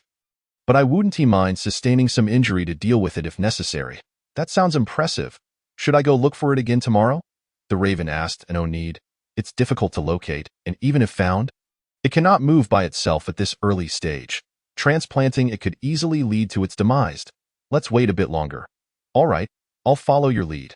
The two fell into silence as Zhang Hao drifted into a peaceful sleep while the raven kept watch. Despite the presence of Myaxiaxiaco's plant defenses, it remained wary of everyone. The safety of its father was paramount. Fortunately, being a psychic type, it did not require much sleep each day. On the 7th day of the Black Rain, the night was as usual, yet the zombies were not as fierce as the previous day, so Zhang Hao did not need to intervene. During this time, one of the 3 remaining unaligned teams suffered a total loss, and the rest, unable to endure any longer, joined the Dawn Society. The membership of the Dawn Society grew to 60-5. As the 7 days concluded, the Black Rain ceased. Everyone rejoiced, but Zhang Hao did not share their delight. They believed the terrifying Black Rain had ended, that humanity would one day witness a new dawn. Little did they know, the Black Rain was merely the overture to the apocalypse. The truly despairing moment was still far from arrival. Zhang Hao felt no fear. He had braved it alone in his past life, in this life, with so many elites gathered. Once the 6 legions were fully formed, there was no reason they would not persevere until the end. Hearing the hopeful words of the crowd, Zhang Hao murmured to himself, humanity's dawn? No, their fate is of no concern to me. Zhang Hao, I only wish to forge my own dawn. P.S. 5 updates, 10,000 words. Such a diligent Xian deserves encouragement and flowers, doesn't he? Though not many are reading. Chapter 57. The 3rd captain with the end of the Black Rain. Zhang Hao began to tally the supplies and crystal cores. There were approximately 600,000 tons of food, 2,400 Tier 1 crystal cores, and 950 Tier 2 crystal cores. In just 7 short days, nearly 1,000 Tier 2 zombies had been slain. Is that a lot? Certainly, for an average person, it is no small feat. However, in comparison to the overall number of zombies, it is but a drop in the bucket. The organization now boasted 65 members, with around 20 being Tier 2 awakened, while only Fangping and Wu Yanfeng were Tier 3 awakened. The rest were all Tier 1 awakened, which was insufficient when facing a uniform wave of Tier 2 zombies. The early apocalypse was the easiest stage to acquire crystal cores. Low-level zombies were rather simple to eliminate, but as intelligent zombies began to appear in the mid to late stages, the difficulty of acquiring crystal cores would soar. Should Tier 2 crystal cores be allocated to Tier 1 members? If they were given access, provided their talents were decent, all could elevate to Tier 2 within days. However, would this lead to overreach? As for spies, Hu Xiaonan had already divined that none existed. The loyalty levels were acceptable, particularly after the previous day's rampage and various benefits that had somewhat borne fruit. Zhang Hao fell into contemplation and soon reached a decision. The issue of overreach could be easily resolved. Let everyone gradually improve through the process of slaying zombies. Those who had made it this far certainly possessed some foundational strength. The crux of the matter was that the Tier 1 members were too weak. Although the Black Rain had passed, the zombies' berserk mode had not vanished alongside by nightfall. Hundreds of zombies besieged the base, and Tier 1 members would struggle to withstand the onslaught. Sustaining injuries would be counterproductive. Once all members reached Tier 2, they could more swiftly replenish the organization. After solidifying his thoughts, Zhang Hao gathered everyone and announced the news. The Black Rain has ended, but the zombies have all ascended to Tier 2. And the Berserk mode has not dissipated. The crisis has not been averted. Considering the commendable performances of everyone over the past days, the channel for exchanging Tier 2 crystal cores would be opened early. Members needing to redeem Tier 2 crystal cores could approach Fang Ping for applications, with the redemption period lasting 7 days. Upon hearing this, the crowd erupted in joy. We can exchange for Tier 2 crystal cores? The leader is truly benevolent. I can ascend to Tier 2 now. Amazing. We can redeem them without assessments. The leader is incredible. The Tier 1 members were all elated. Previously, when Tier 2 crystal cores were not available for redemption, they had little resistance. Everyone wanted to grow stronger and slay zombies, but without Tier 2 crystal cores, the upgrade process was painfully slow. Thus, they felt somewhat discriminated against. Now, with the opportunity to acquire Tier 2 crystal cores, their loyalty to Zhang Hao surged to new heights. Zhang Hao welcomed this development. As for why he set the redemption period to 7 days, it is quite simple. If one fails to ascend to the second level within 7 days, it signifies that their innate talent is rather mediocre. After all, Fang Ping managed to reach the second level using a first-level crystal core in merely 2 to 3 days. If he were to utilize a second-level crystal core, he could achieve an upgrade in just half a day. For ordinary members, 7 days is already a considerable duration. Zhang Hao seeks elite members. Those who can ascend to the second level more swiftly will undoubtedly demonstrate superior talent. If their loyalty is commendable, they will be nurtured accordingly. The members have exchanged approximately 200 second-level crystal cores, leaving over 700 remaining. Now, once everyone has absorbed the crystal cores, it is time to venture into the streets and eliminate zombies. Forming 5-person teams to gradually cleanse the surrounding areas, but without straying too far from one another for mutual support. Yes, President, now, the rest of you may disperse. Fang Ping, Wu Yanfeng, Mou, Mao Su, Mingwu, Suimo, Su Mingyan, Hu Xiaonan, you 8 remain. With a single command, the others returned to their quarters, while Zhang Hao led them to the second floor of the supermarket. Please, take a seat. Thank you, President. The 8 settled on the opposite sofa. Waiting in silence, Zhang Hao regarded them and began. I shall not beat around the bush. The primary task of the remaining members is to eliminate zombies and collect more crystal cores. Obtaining supplies would be ideal, but is not obligatory. Currently, we have over 60 members in the Dawn Society, organized into 12 5-person teams. We require 3 captains. Xiaofeng and Old Wu have already confirmed their roles as captains, but we still need a third. Do you have any suitable candidates to recommend? Upon hearing this, a heavy silence enveloped the room. This was no simple matter. If Fang Ping and Wu Yanfeng spoke up, it would feel as though they were attempting to consolidate their own factions. If others recommended themselves, it might come across as overreaching. And suggesting someone else, that would be problematic. Who wouldn't aspire to be a captain? Moreover, they were uncertain whether the president already had someone in mind. If he did, recommending another would only lead to trouble. What's the matter? Do you not have anyone in mind? Or are you simply too hesitant to speak? Zhang Hao's eyes narrowed slightly. President, may I? Ming Wu inquired. Not at this moment, Xiao Wu. You know the reasons? Very well. Ming Wu accepted this without further contention, aware that his current role primarily involved intelligence, and he should not overstep. Once he reached the 3rd level and could control formidable mutated creatures, then he might vie for a position. Anyone else? Self-recommendations are also welcome. Zhang Hao scanned the room. Mou and Mao Su both shook their heads in unison. One was a blacksmith, while the other lacked sufficient strength. The former had no ambition, and the latter, despite having the desire, simply lacked the capability, so it seemed wise to defer to others. Noticing the absence of self-nominations, Suimo finally mustered the courage to raise his hand. President, I would like to give it a try. The others regarded Sumo's gesture with anticipation. After all, he was a veteran member, fully qualified in terms of experience. And with the ability to absorb second-level crystal cores, he could swiftly ascend to the 3rd level. Surely he was the one for the position. However, Zhang Hao shook his head. Not possible. This response left everyone in the room stunned. Not possible? Veteran member Suimo had been rejected. Suimo himself was taken aback, feeling a sense of injustice. President, my abilities align perfectly with this position, and I can quickly advance to the 3rd level. Why can't I be a captain? I have said it is not possible, and you should contemplate the reasons. At this, silence fell over the assembly. Zhang Hao's tone was resolute, offering no leniency to Suemo. Fang Ping and Wu Yinfeng, who were privy to the circumstances, dared not speak up, likely due to the previous confrontation the siblings had with the president. Suemo lowered his head, fists clenched tightly, while Su Mingyin beside him remained taciturn, the atmosphere growing increasingly oppressive.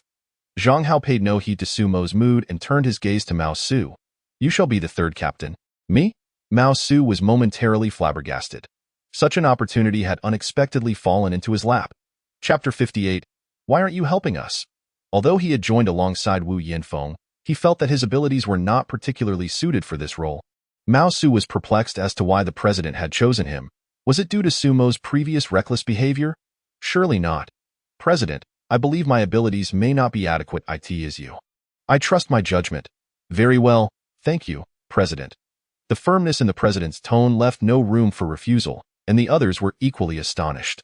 The position of third captain had unexpectedly been assigned to the inconspicuous Mao Su. The others looked at Suemo with expressions of pity. Indeed, whether in the pre-apocalyptic world or the current one, defying authority would yield consequences.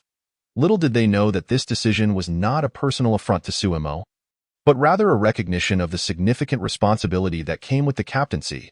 Sumo's previous actions had been overly benevolent.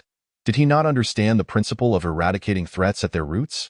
Even if there was a 1 in 10,000 chance of danger, it must be quelled in its infancy. If he continued to exhibit such naivety, it would not matter if he endangered only himself. What if his actions jeopardized the entire team of 20 awakened individuals? Who would bear the burden? He needed to prove himself, to no longer be the person he once was. If he could not demonstrate this, Zhang Hao would never grant him authority. Now, the organization has begun to function smoothly. Ordinary members will eradicate zombies and collect crystal cores, while we have more pressing tasks to attend to. You need not know the specifics of these tasks, but I require a few individuals to accompany me. Zhang Hao continued. Hu Xiaonan, Ming Wu, Mou, Wu Yinfeng, and I will set off at dawn tomorrow. The rest shall remain at the base to manage the members. While I am away, all must heed Fang Ping's commands, including the captains. The others were somewhat perplexed, but Fang Ping and Hu Xiaonan understood that the president was again seeking to stockpile resources. Yet this time, Fang Ping, Suemo, and Su Mingyin were not included, replaced instead by 2 newcomers. What was the reasoning behind this? Moreover, why was Ming Wu among them? Fang Ping felt a pang of jealousy. Had he truly fallen out of favor? After issuing his orders, Fang Ping lingered. What is the matter? Are you feeling envious? Zhang Hao teased. President, what is so special about that kid Ming Wu? Why was I not included this time?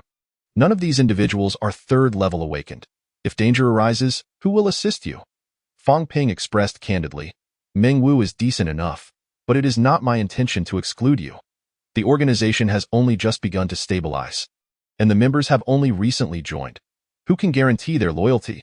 Although Wu Yinfeng has changed significantly, his sense of belonging to the organization remains questionable. Hu Xiaonan is merely a child.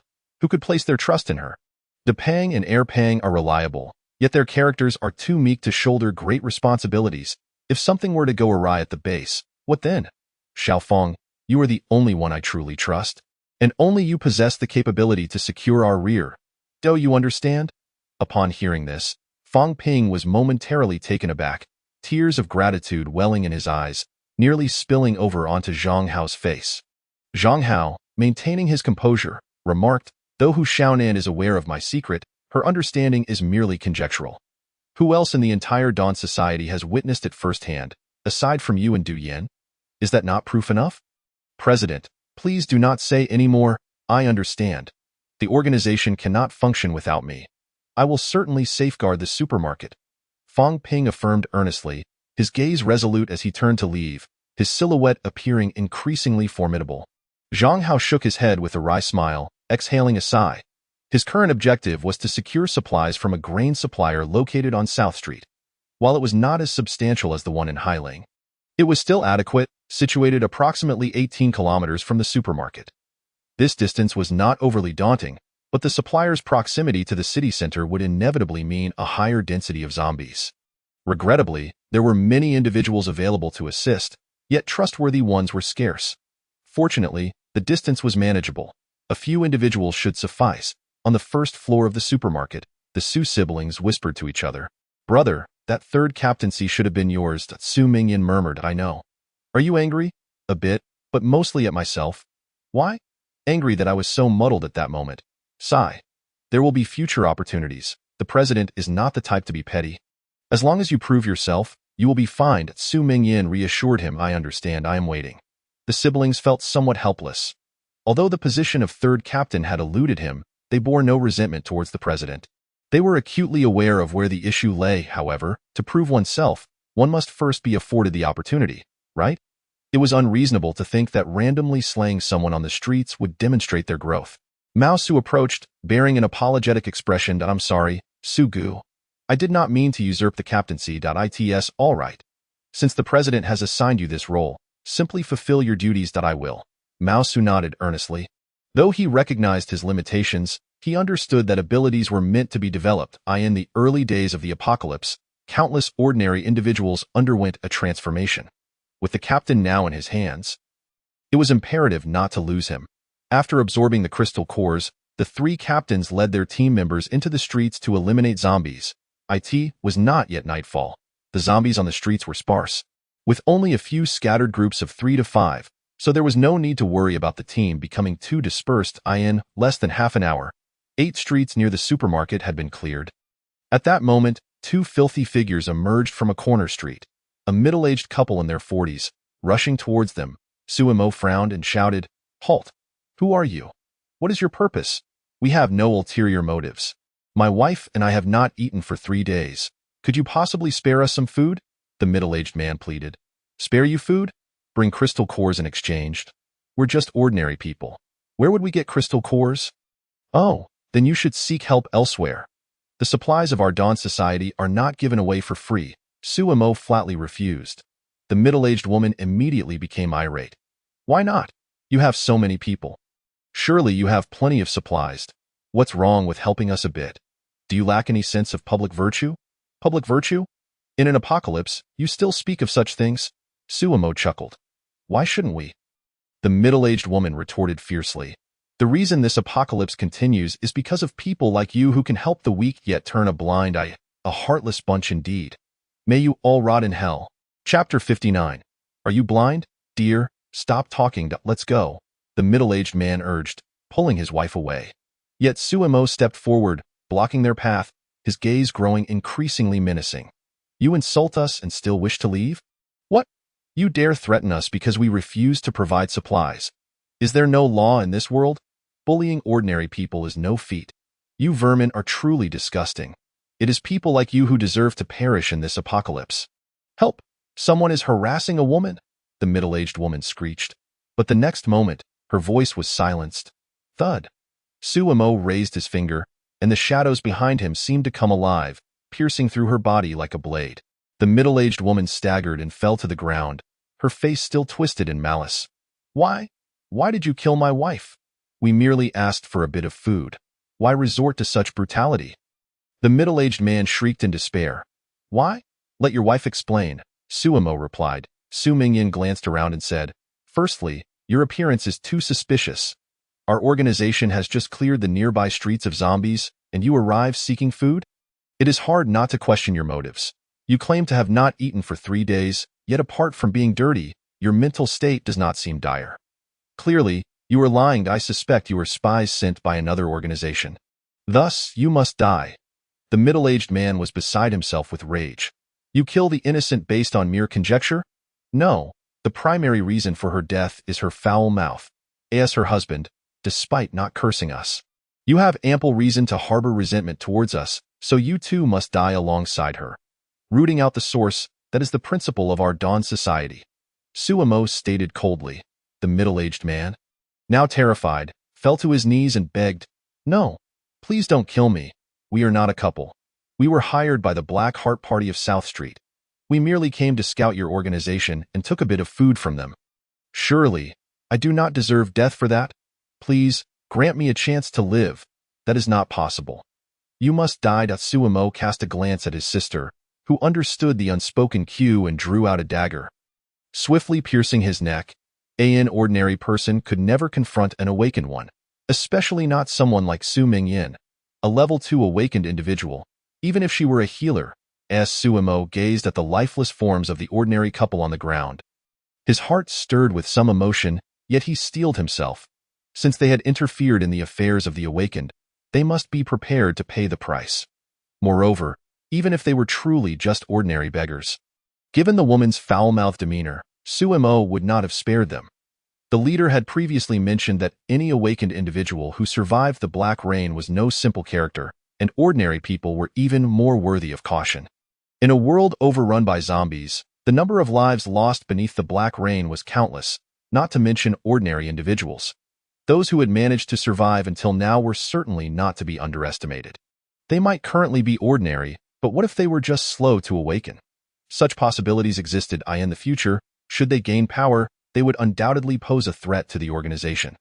Thus, eliminating them was the most straightforward solution. Su Mingyin grinned and said, "Brother, you performed admirably this time. The leader might just promote you.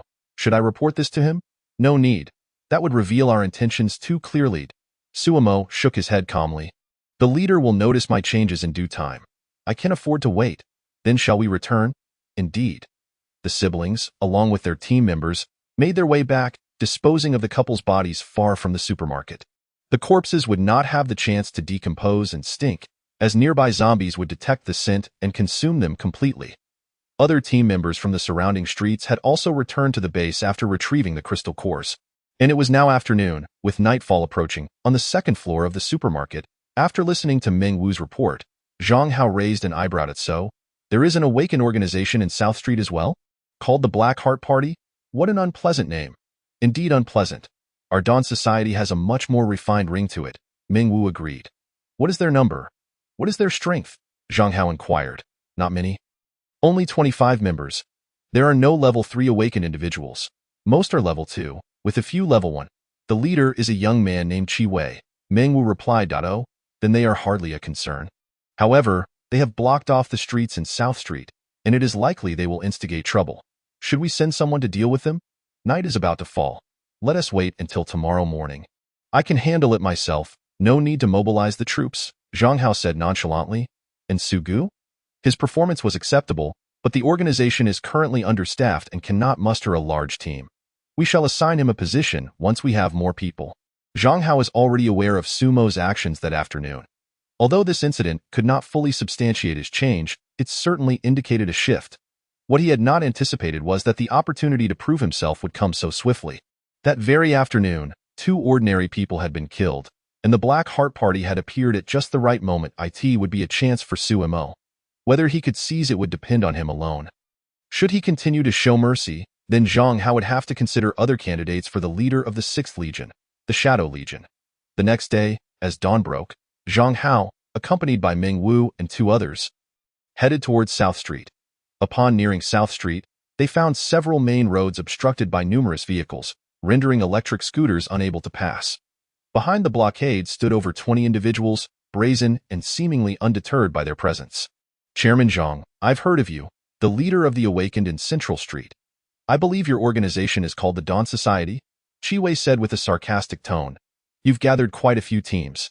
I, Qi, am humbled. Meeting you today, your reputation is well-deserved. Not many possess such charisma. Speak plainly." "I am pressed for time," Zhang Hao replied coolly. "You are pressed for time? What a coincidence. I am too, Chairman Zhang. I admire your grand enterprise and truly envy you. My brothers and I are barely scraping by. Would you lend us a bit of food?" "I have no concept of lending. Only equal exchange. If you want food, bring crystal cores in exchange." "Crystal cores?" "Certainly, we have accumulated quite a number in recent days. I have 200 level 2 crystal cores available for trade. What price are you offering? If the sincerity is sufficient, I shall consider it." Qi Wei said boisterously, "I only have compressed biscuits. One large pack weighs 5 kilograms and costs 40 crystal cores. I can offer you 5 large packs, totaling 25 kilograms. How does that sound?" Zhang Hao's price was very reasonable.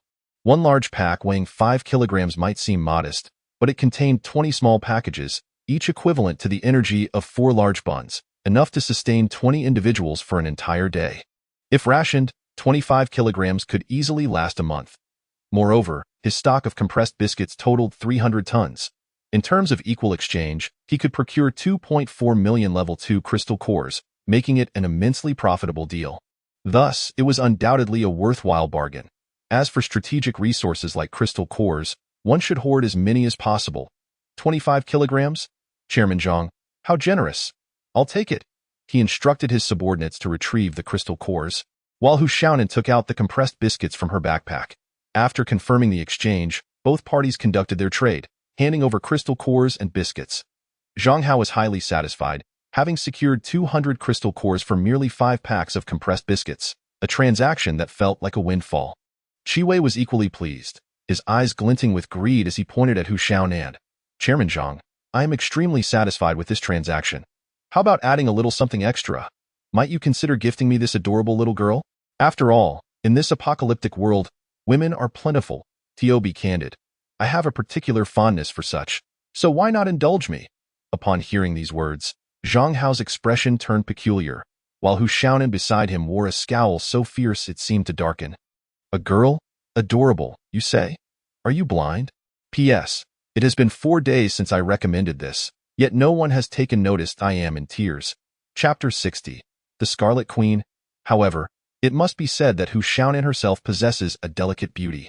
Being young and fair-skinned, coupled with nearly a month without a haircut, she indeed has the appearance of a short-haired little loli from a distance. It is no wonder Qi Wei could mistake her gender. Wu Yinfeng and Ming Wu stifled their laughter, while Zhang Hao momentarily paused, about to offer an explanation when Hu Xiaonan erupted in a tirade. Are you out of your mind? I am a boy. A boy? The kind that wields a stick. Do you believe I could whip it out and show you it's bigger than yours? Truly, have your eyes been blinded? Are they made of mung beans? Perhaps I should just gouge them out and feed them to the dogs, as they seem utterly useless. His insults were quite harsh, steeped in the true teachings of the Raven. Qi Wei's subordinates were incensed. Before they could retaliate, Qi Wei licked his lips, his fiery gaze fixated on Hu Xiaonan. A boy. A boy is even better. It's more thrilling. If you were to don a lowly outfit, it would excite me even more. Come, join me, Qi Gu, and I shall treat you well. I will buy you various sexy stockings, like fishnet, glossy, semi-transparent, in pink or flesh tones, whatever you desire. Henceforth, you shall be the matron of my nefarious gang. Upon hearing this, Hu Xiaonan's fury intensified. How dare you? Let your mother wear them instead. I swear I will end you if you don't stop. Zhang Hao, despite finding the situation somewhat humorous, felt the need to protect the feelings of his members as their leader. Thus stepped forward to refuse. You can forget about that. I will not hand Hu Xiaonan over to you. Let us not even discuss Hu Xiaonan's intrinsic worth. He would never part with any ordinary member, for they are not mere commodities to be bartered. Come now, Brother Zhang, he is just an ordinary boy. Surely, it cannot be that serious. I can offer you an additional 50 crystal cores. Would that suffice? Consider it a purchase and grant me a favor. Qi Wei remained undeterred, believing that 50 crystal cores was a rather generous offer. Given the circumstances, surely he should be afforded some consideration. However, Zhang Hao's expression grew increasingly impatient. Wu Yinfeng, discerning the tension, wisely intervened. We have already stated that we will not part with him. Who do you think you are? Does our president owe you any respect? Step aside and let us pass. Qi Wei's expression darkened. Who do I think I am? Is the Dawn Society truly so dismissive of me? You 5 dare to be so arrogant? I only engaged in this deal out of respect. But what if I chose to take him by force? Damn it. You dare to bully my leader? The women my leader desires are not beyond his reach. If you wish to pass, then hand over that little lowly. Qi Wei's subordinates began to shout. Zhang Hao sighed. Why must one court disaster? Since you refuse to negotiate, I shall simply take what I desire. Lao Wu, eliminate them. Yes, President. At the command, Wu Yinfeng sprang into action, unleashing 5 ice blades that swiftly dispatched 5 men. The remaining individuals had no time to resist as the ice blades pierced their skulls. It must be said, Lao Wu's efficiency in exterminating foes was commendable. Seeing his subordinates fall, Qi Wei gritted his teeth. You are indeed third-level awakened beings. No wonder you, Zhang Hao, have managed to rally so many teams and become the largest awakened organization in Central Street. If you are aware, why persist in courting disaster? Lao Wu, send him on his way. Zhang Hao remained indifferent. Wu Yinfeng nodded and prepared to launch another ice blade. However, an unexpected turn of events occurred. Before the blade could reach Qi Wei, it exploded in midair. Wu Yinfeng's expression turned wary, and at that moment, a girl with red hair, not yet 10 years old, appeared before Qi Wei. The girl was filthy, her clothing tattered, her expression blank, and her gaze somewhat dazed. Ha! Did you truly believe I was unprepared? Since you refuse to recognize a good opportunity, I shall annihilate you, and then claim your Dawn Society for myself. From this day forth, the largest organization in South Street shall be my nefarious gang. Attack, kill them, Qi Wei declared, hands on hips, brimming with self-satisfaction, exuding an aura of borrowed power. Hearing the command, the girl lunged at them without hesitation. Just a girl, and she believes she can turn the tide? Wu Yinfeng scoffed quietly and engaged the red-haired girl in combat. Having endured past grief, he was now capable of dealing ruthlessly with anyone. Even minors, without mercy. Taste this, Void Ice Blade, 10 consecutive strikes. Swish, swish, swish. Wu Yinfeng formed 10 ice blades, propelling them forward. His rapid movements effectively sealed the girl's escape routes. Even a third-level awakened being would be gravely injured by such an attack. He was supremely confident he could claim victory. Yet, the red-haired girl remained motionless. With a mere flick of her finger, the blood vessels of the corpses on the ground erupted, and the scarlet blood swirled around her. Vibrant and eerie, deflecting all of Wu Yinfeng's ice blades in an instant. The swirling blood transformed into dozens of blood spikes, hurtling towards him at breakneck speed. Blood? What sort of ability is this? Wu Yinfeng's pupils constricted. Not daring to be careless, he swiftly conjured ice pillars, erecting them before him. But the onslaught exceeded his expectations. Crack, crack. The ice pillars shattered one after another as blood spikes pierced through him, leaving several gaping wounds. Wu Yinfeng spat blood, his face paling. Damn it! It pierced through my ice pillars directly? Who is this red-haired girl? How could she possess such formidable strength? A third-level awakened being of this caliber could likely only be subdued by the president himself. As the red-haired girl prepared to strike the killing blow, Zhang Hao's voice reached her ears. Hong Lian, that is enough. The red-haired girl halted her actions, a look of confusion crossing her face as she murmured, Hong Lian? How familiar did I feel, as though I have heard it somewhere before? That of course, it is familiar. It is your name. Do you not remember? Name? Yes, name. I am Hong Lian. The red-haired girl's previously blank expression now revealed a flicker of emotion. She turned to Zhang Hao, hesitating. Do you know me? Indeed, I do. Zhang Hao smiled. He not only recognized her, but was also intimately aware of her significance. The reason he dared to return to Linhai City alone to seek vengeance against Lu Yun was that he had ascended from level 9 to level 10. Level 10 signifies the extraordinary. This tier indicates that the awakened individual has undergone their first metamorphosis in life. Such prowess cannot simply be overcome by numbers alone, and at that time, Linhai City had seen the emergence of extraordinary awakened beings. Albeit a mere handful, no more than 10, among them was Hong Lian, known by the title of the Scarlet Queen. Chapter 61. The 7th Legion. Her awakened ability is a rare bloodline power, as the name suggests. Hong Lian can manipulate blood to attack her enemies, blood in every conceivable sense, be it human, animal, or plant, whether living or deceased. She can even reverse the flow of her adversary's blood. In her previous life, Hong Lian was akin to Zhang Hao.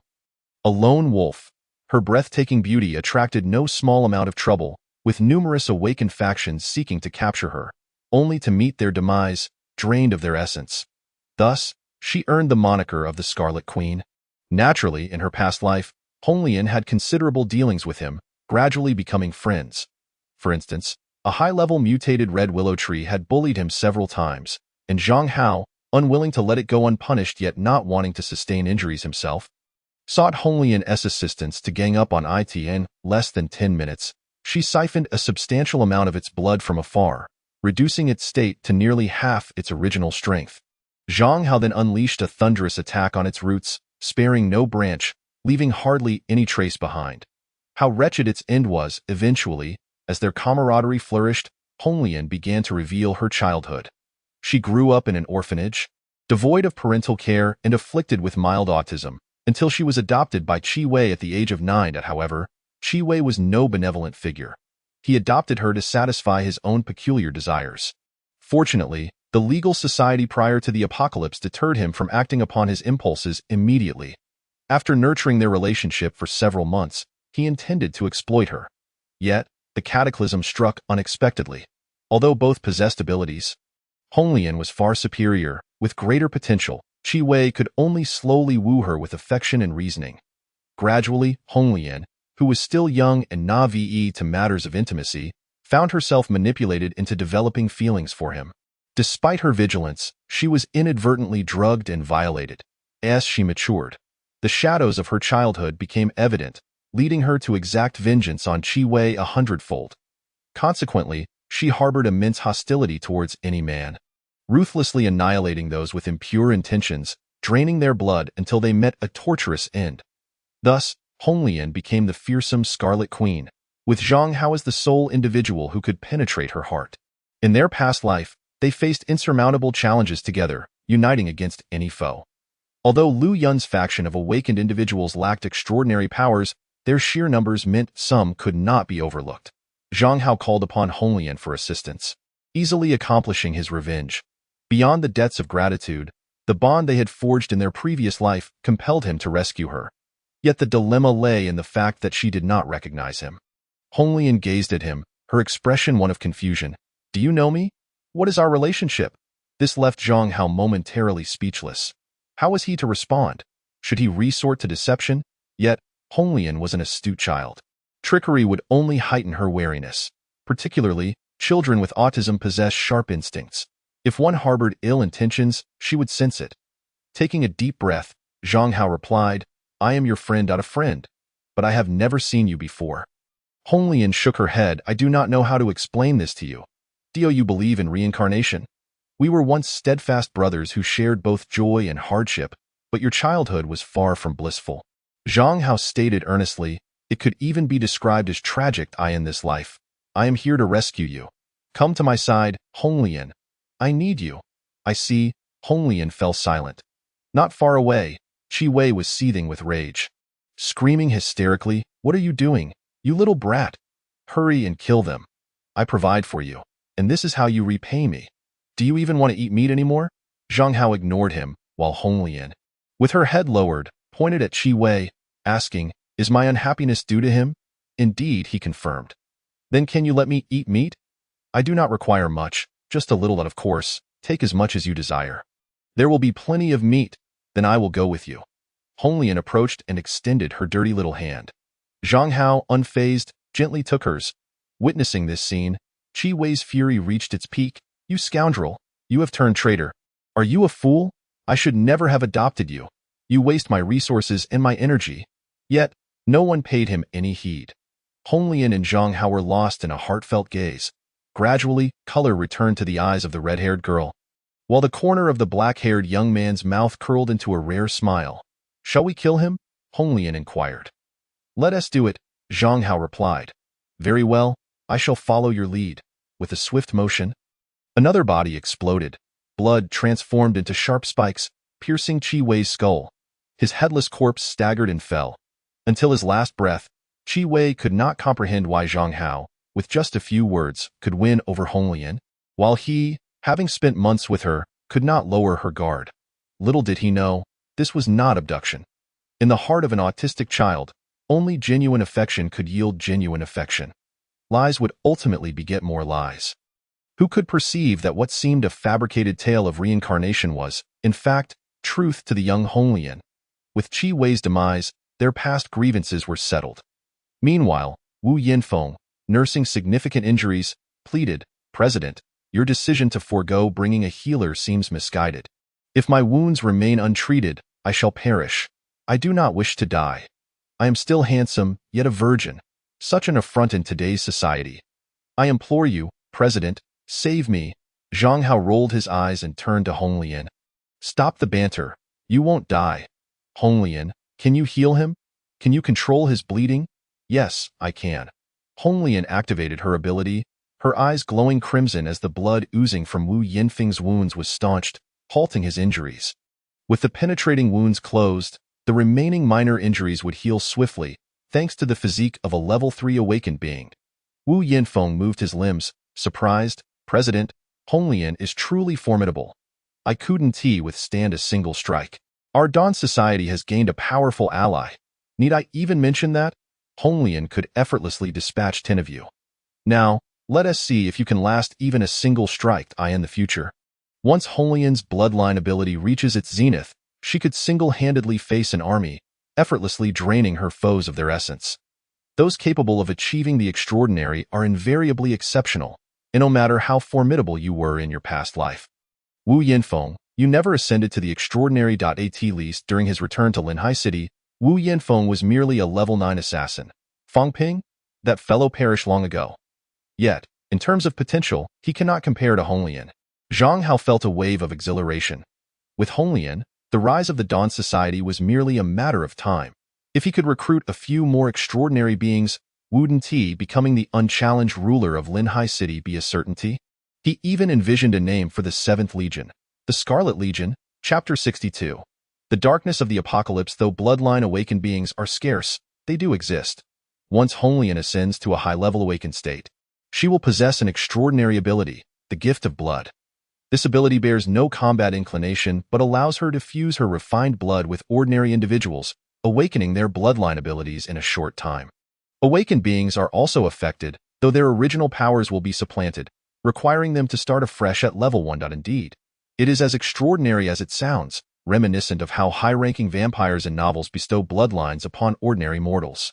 Thus, mass production of bloodline awakened beings would pose no challenge.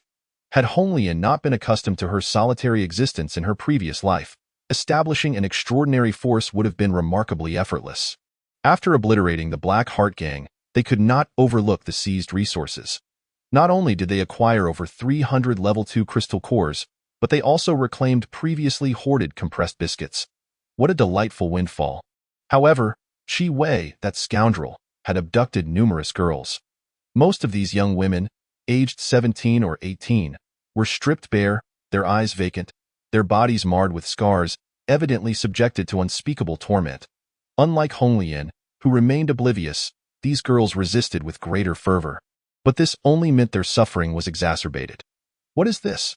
Honglian questioned, perplexed. Why are these older sisters not wearing clothes? And why are they not crying or shouting? Do they also have autism? Zhang Hao replied gently. This is the darkness of the apocalypse I do not understand. That is all right. You will understand in time. Wu Yinfeng asked, President, what should we do? Are there any who can still speak? Or do they possess the will to survive? None remain.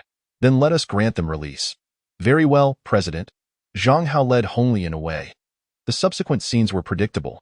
Perhaps some might argue against deciding their fates, claiming that killing them would render him no different from a devil. But if he refrained from killing, what alternative was there? To take them back. These individuals had lost all will to survive. What significance would it hold to bring them back? And if he chose not to take them back? Would he simply abandon them? Such an outcome will only lead the other ill-intentioned awakened ones to discover them, forcing them to continue their painful existence. Is this truly what they desire? Zhang Hao has never been one to meddle in others' affairs. In his view, sending them on their way is the kindest course of action. He has never considered himself a good person. He is quite selfish. Under normal circumstances, he might not have cared at all. For he has witnessed far too many tragedies.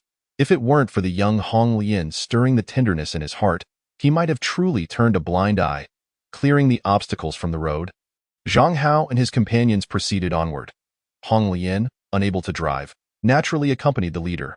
Zhang Hao followed behind while Honglian led the way. Earlier, he had purified Honglian with some cleansing water and changed her into a pink dress. Her little face flushed. Her head of red hair was particularly striking. One need not look closely to see that this child has always been a beauty. Those sisters seem to be in great pain. Honglian pouted. Indeed, that is why I sent them to heaven, Zhang Hao replied. Then you are a good person. I am not. I have never been a good person. Seeing Zhang Hao's sudden change in mood, Honglian pouted, puzzled as to why he was suddenly unhappy. Is it not permissible to compliment someone? She asked, her eyes sparkling. How do you know I possess the ability to stop bleeding? We were good brothers in our past life. I am well aware of your abilities, Zhang Hao said matter-of-factly. But I am a girl, Honglian replied, somewhat confused. Why would being a girl or a boy affect the notion of brotherhood? Zhang Hao nearly forgot that Hong Lian was still a child. Gently patting her head, I used the wrong term. I am the older brother, and you are the younger sister. That should suffice, right? Hee, then I have an older brother, and I have a younger sister. Are you happy? Very much so. The two exchanged smiles, creating a remarkably beautiful scene. In their past life, they were brothers. In this life, they are siblings. Is there a difference? Not really, yet somehow it feels different. Regardless, with their reunion, who can predict the course of their future? Along the journey, zombies were surprisingly scarce, with only 2 or 3 appearing every 100 meters, even fewer than in the Central Street supermarket. Leader, this is unusual. Although South Street is not the city center, it is still closer than our Central Street. Why are there so few zombies? Wu Yinfeng frowned. It does seem odd. It appears to have been cleared out. Perhaps a sizable organization of awakened ones has emerged in South Street. Everyone, be cautious, Zhang Hao advised. The zombies in South Street have been cleared so thoroughly that it strongly indicates the presence of a substantial awakened organization. Such organizations may attempt to seize resources from smaller groups. However, as they traversed the main road of South Street and approached the supplier's building, no one made a move. Leader, no one is acting. Could it be that these people possess a certain sense of conscience? Wu Yinfeng whispered. Not necessarily. Xiao Wu, send in a rat to investigate. Zhang Hao instructed, turning to Meng Wu.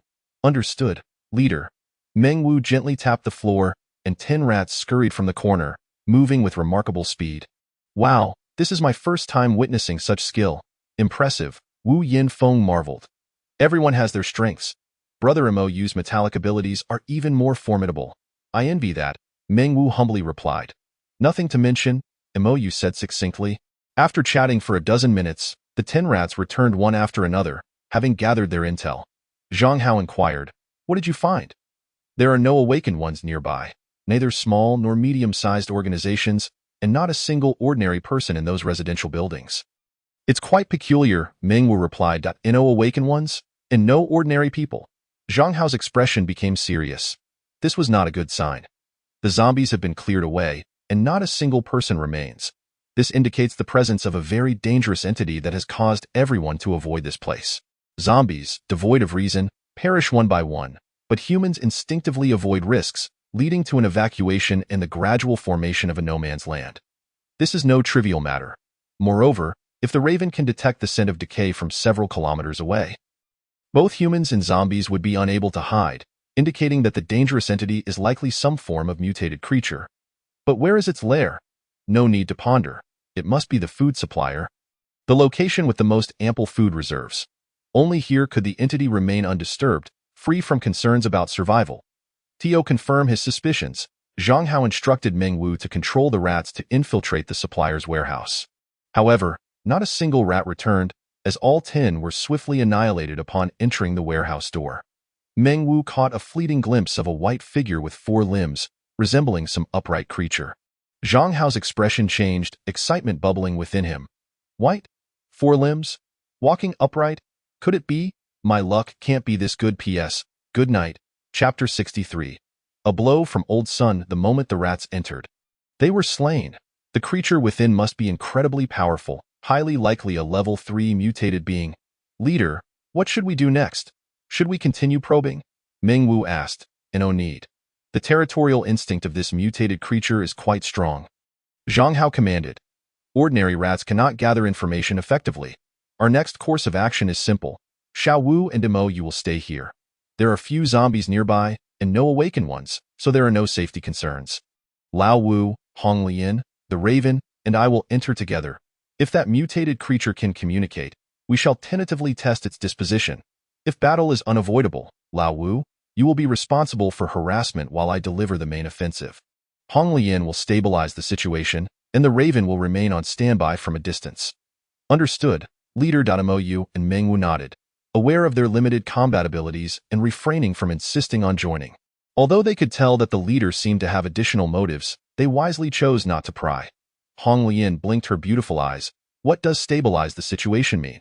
Stabilizing the situation means observing from a distance and providing support if needed. An offensive refers to the primary combat responsibility. I can fight too. I am very strong, Hong Lian declared, her little face tightening into a determined fist, looking exceedingly adorable. I know you are strong. but I worry you might accidentally defeat it. Let's save that for another time. Very well. Zhang Hao gently patted her forehead. Though Hong Lian was reluctant, she ultimately nodded, pouting, is that mutated creature truly it? Zhang Hao could not be certain, so he felt compelled to witness it firsthand. The four of them and the Raven prepared to set off, quickly locating the warehouse of the food supplier within 5 minutes. As they opened the warehouse door, a swift whoosh echoed. A metal rod descended with incredible speed. Wu Yinfeng, who had yet to reveal himself, felt a surge of irritation. What the hell? A sneak attack? Do they truly think I, Wu Yinfeng, am an easy target? He activated his level 3 skill, conjuring ice pillars that encircled him for protection. This technique combined offense and defense, making it nearly impossible for an average level 3 awakened one to breach. They really think everyone is as formidable as that little freak Hong Lian? Lao Wu displayed confidence once again. However, with a resounding bang, the ice pillar shattered, and the metal rod plummeted straight toward his head. What in the world? Did it shatter again? Is my ice pillar made of popsicles? So fragile? Wu Yinfeng was taken aback, beginning to doubt his own strength. The opponent's attack was swift, but Zhang Hao was not slow to react either. He grasped the metal rod just before it struck Lao Wu, gripping it tightly to prevent the assailant from withdrawing. The creature before them was predominantly white, adorned with a distinctive black crown of fur atop its head. Its limbs and tail were gray-black, while the area around its eyes and nose bore a bluish-gray hue, with its nose upturned and deep blue in color. Standing about a meter tall, its face bore a sharp, monkey-like appearance, eyes gleaming with intelligence. This was no ordinary monkey. It was a black golden snub-nosed monkey, also known as the Dian golden monkey. He'll lead off with a sneak attack. It seems that indeed, it is you. Zhang Hao narrowed his eyes slightly, maintaining an expression of indifference, yet within him surged waves of tumultuous emotions, accompanied by an undeniable excitement. This black golden monkey was a level 3 mutated creature, once part of the South Street Circus. It appeared unremarkable, but in its past life, this monkey was extraordinary, and indeed, it was the most unique of its kind, without comparison. This monkey possessed the exceedingly rare dual abilities, both psychic and physical. Not long after the apocalypse unleashed its mutations, it instinctively acquired the basic language of humans and subsequently, through voracious reading, its intellect surpassed that of ordinary beings, nearly on par with the Raven. The only difference was that the Raven was lethargic and disinclined to engage its mind. The physical abilities endowed this black golden monkey with an initial immunity to most dangers, while the psychic aspect was rendered entirely ineffective against it. In its previous life, this creature seemed to have been incensed and resentful after reading Journey to the West. Leading to a temperamental disposition, it believed that its fate was in its own hands, not dictated by heaven. What meaning was there in a life controlled by others? Thus, it named itself Sun Outyin. Resolving to become the unrivaled Monkey King in this apocalypse, him, humans, animals, and zombies were all monsters, either to perish beneath his club or to submit to him. Regrettably, due to certain circumstances, he ultimately failed. However, the combat prowess of Sun Outyin's dual abilities was no mere boast. Even at the peak of Hong Lian's power, it could only manage a tenuous balance with him, which speaks volumes of his strength. On this day, he encountered two extraordinary beings. How could he let such an opportunity slip by? He must coax them in and gradually educate them. Sun Outyin tugged at the iron rod with bared teeth, exclaiming, "Let go of me, you vile monster. What will you do if I don't? I'll smash your head with a single blow. Do you dare to test me?" Zhang Hao replied calmly. Old Wu regained his composure, his right hand shimmering with cold light as 10 ice blades hurtled towards Sun Outyin's head. Yet, upon contact, the blades disintegrated as if they were mere shards against iron. "Hey, are you tickling me? That feels delightful," Sun Outyin chuckled. "Then how about you try this?" Zhang Hao interjected, raising his battle axe for a fierce downward strike. Sun Outyin furrowed his brow, sensing an imminent danger, and deftly abandoned the iron rod to evade the blow. "Are you not quite impressive? Yet you still dare not withstand the president's attack directly? Do you truly think yourself Sun Wukong?" Wu Yinfeng taunted. "What do you know? Even the indestructible body of Sun Wukong fears pain. Otherwise, why would he avoid it?" Sun Outyin retorted, feeling slightly outmatched, but his gaze grew serious. "If you can hurt me, I will certainly dodge. Now, Stop with the nonsense. Who are you and why have you intruded upon my territory? Zhang Hao replied nonchalantly, who we are is of little importance. What matters is that you must come with me. Come with you? On what grounds? Because your stick is larger than mine? No, you have no stick. You're a stickless monster. How pathetic, Sun Outyin mocked. Zhang Hao, employing persuasion, said, your stick is utterly inadequate. I could break it with a few swings. Do you believe me? I have a subordinate who can forge metal. He can help you create a perfect stick that may, in the future, rival Sun Wukong's Rui Jinggu Bang, capable of extending and contracting at will. Is there truly such a person? Sun Outyin was taken aback. Of course, So what are your terms? The condition is that you join us and become part of the Dawn Society, daydreaming. Upon hearing this, Sun Outyin erupted in fury, his hair standing on end, and a glimmer of gold flickered within his deep black pupils. You wish to place a collar around my neck, just like the unbreakable fate of Sun Wukong. You are indeed a wretched band of monsters. Oh dear, take this. Chapter 64. Brother Hao, I'm hungry. Sun Outyin picked up another iron rod and leaped into the air. His momentum akin to a rainbow piercing the sun. This rod seemed poised to shatter the very earth. Zhang Hao shook his head in resignation. At this stage, Sun Outyin was utterly obstinate, a true mule. It was time to resort to forceful persuasion. Clang! Zhang Hao raised his battle axe to block sideways. The clash of weapons between man and monkey produced a resounding noise, shattering the ground beneath them. Yet Zhang Hao stood firm as a mountain. You can block my full force with one hand? This human monster possesses formidable strength, unlike the humans I have slain. Sun Outyin thought, alarmed. The girl next to him, the little demon, was also no ordinary foe. He must secure a decisive victory, or they would train on him, leading to his inevitable defeat. In a moment of decisive action, his eyes widened as a flash of gold flickered deep within his black pupils. A powerful psychic invasion surged into Zhang Hao's mind, momentarily stunning him. Ha ha ha, die! Sun Outyin exclaimed triumphantly, preparing to deliver a fatal blow. But in the next moment, his expression froze, as he too fell into a stupor. The opponent possesses psychic support as well? Damn it! Sun Outyin glared at the raven, indignantly exclaiming, we are all of the demon lineage. Why do you assist these humans? Traitorous scum. Just wait, fool. The raven rolled its eyes. Thinking Sun Outyin was utterly deranged, likely poisoned by Journey to the West. Who do you think you are, claiming kinship with demons? How shameless.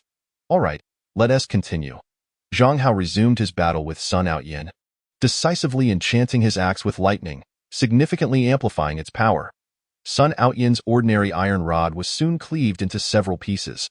Without a weapon, he was no match for Zhang Hao and quickly fell into a disadvantageous position. Ultimately captured, he was shackled with handcuffs, newly forged by Mou the blacksmith. Sun Outyin, unwilling to concede, shouted, you're cheating. Your weapon is superior. Otherwise, I wouldn't have lost.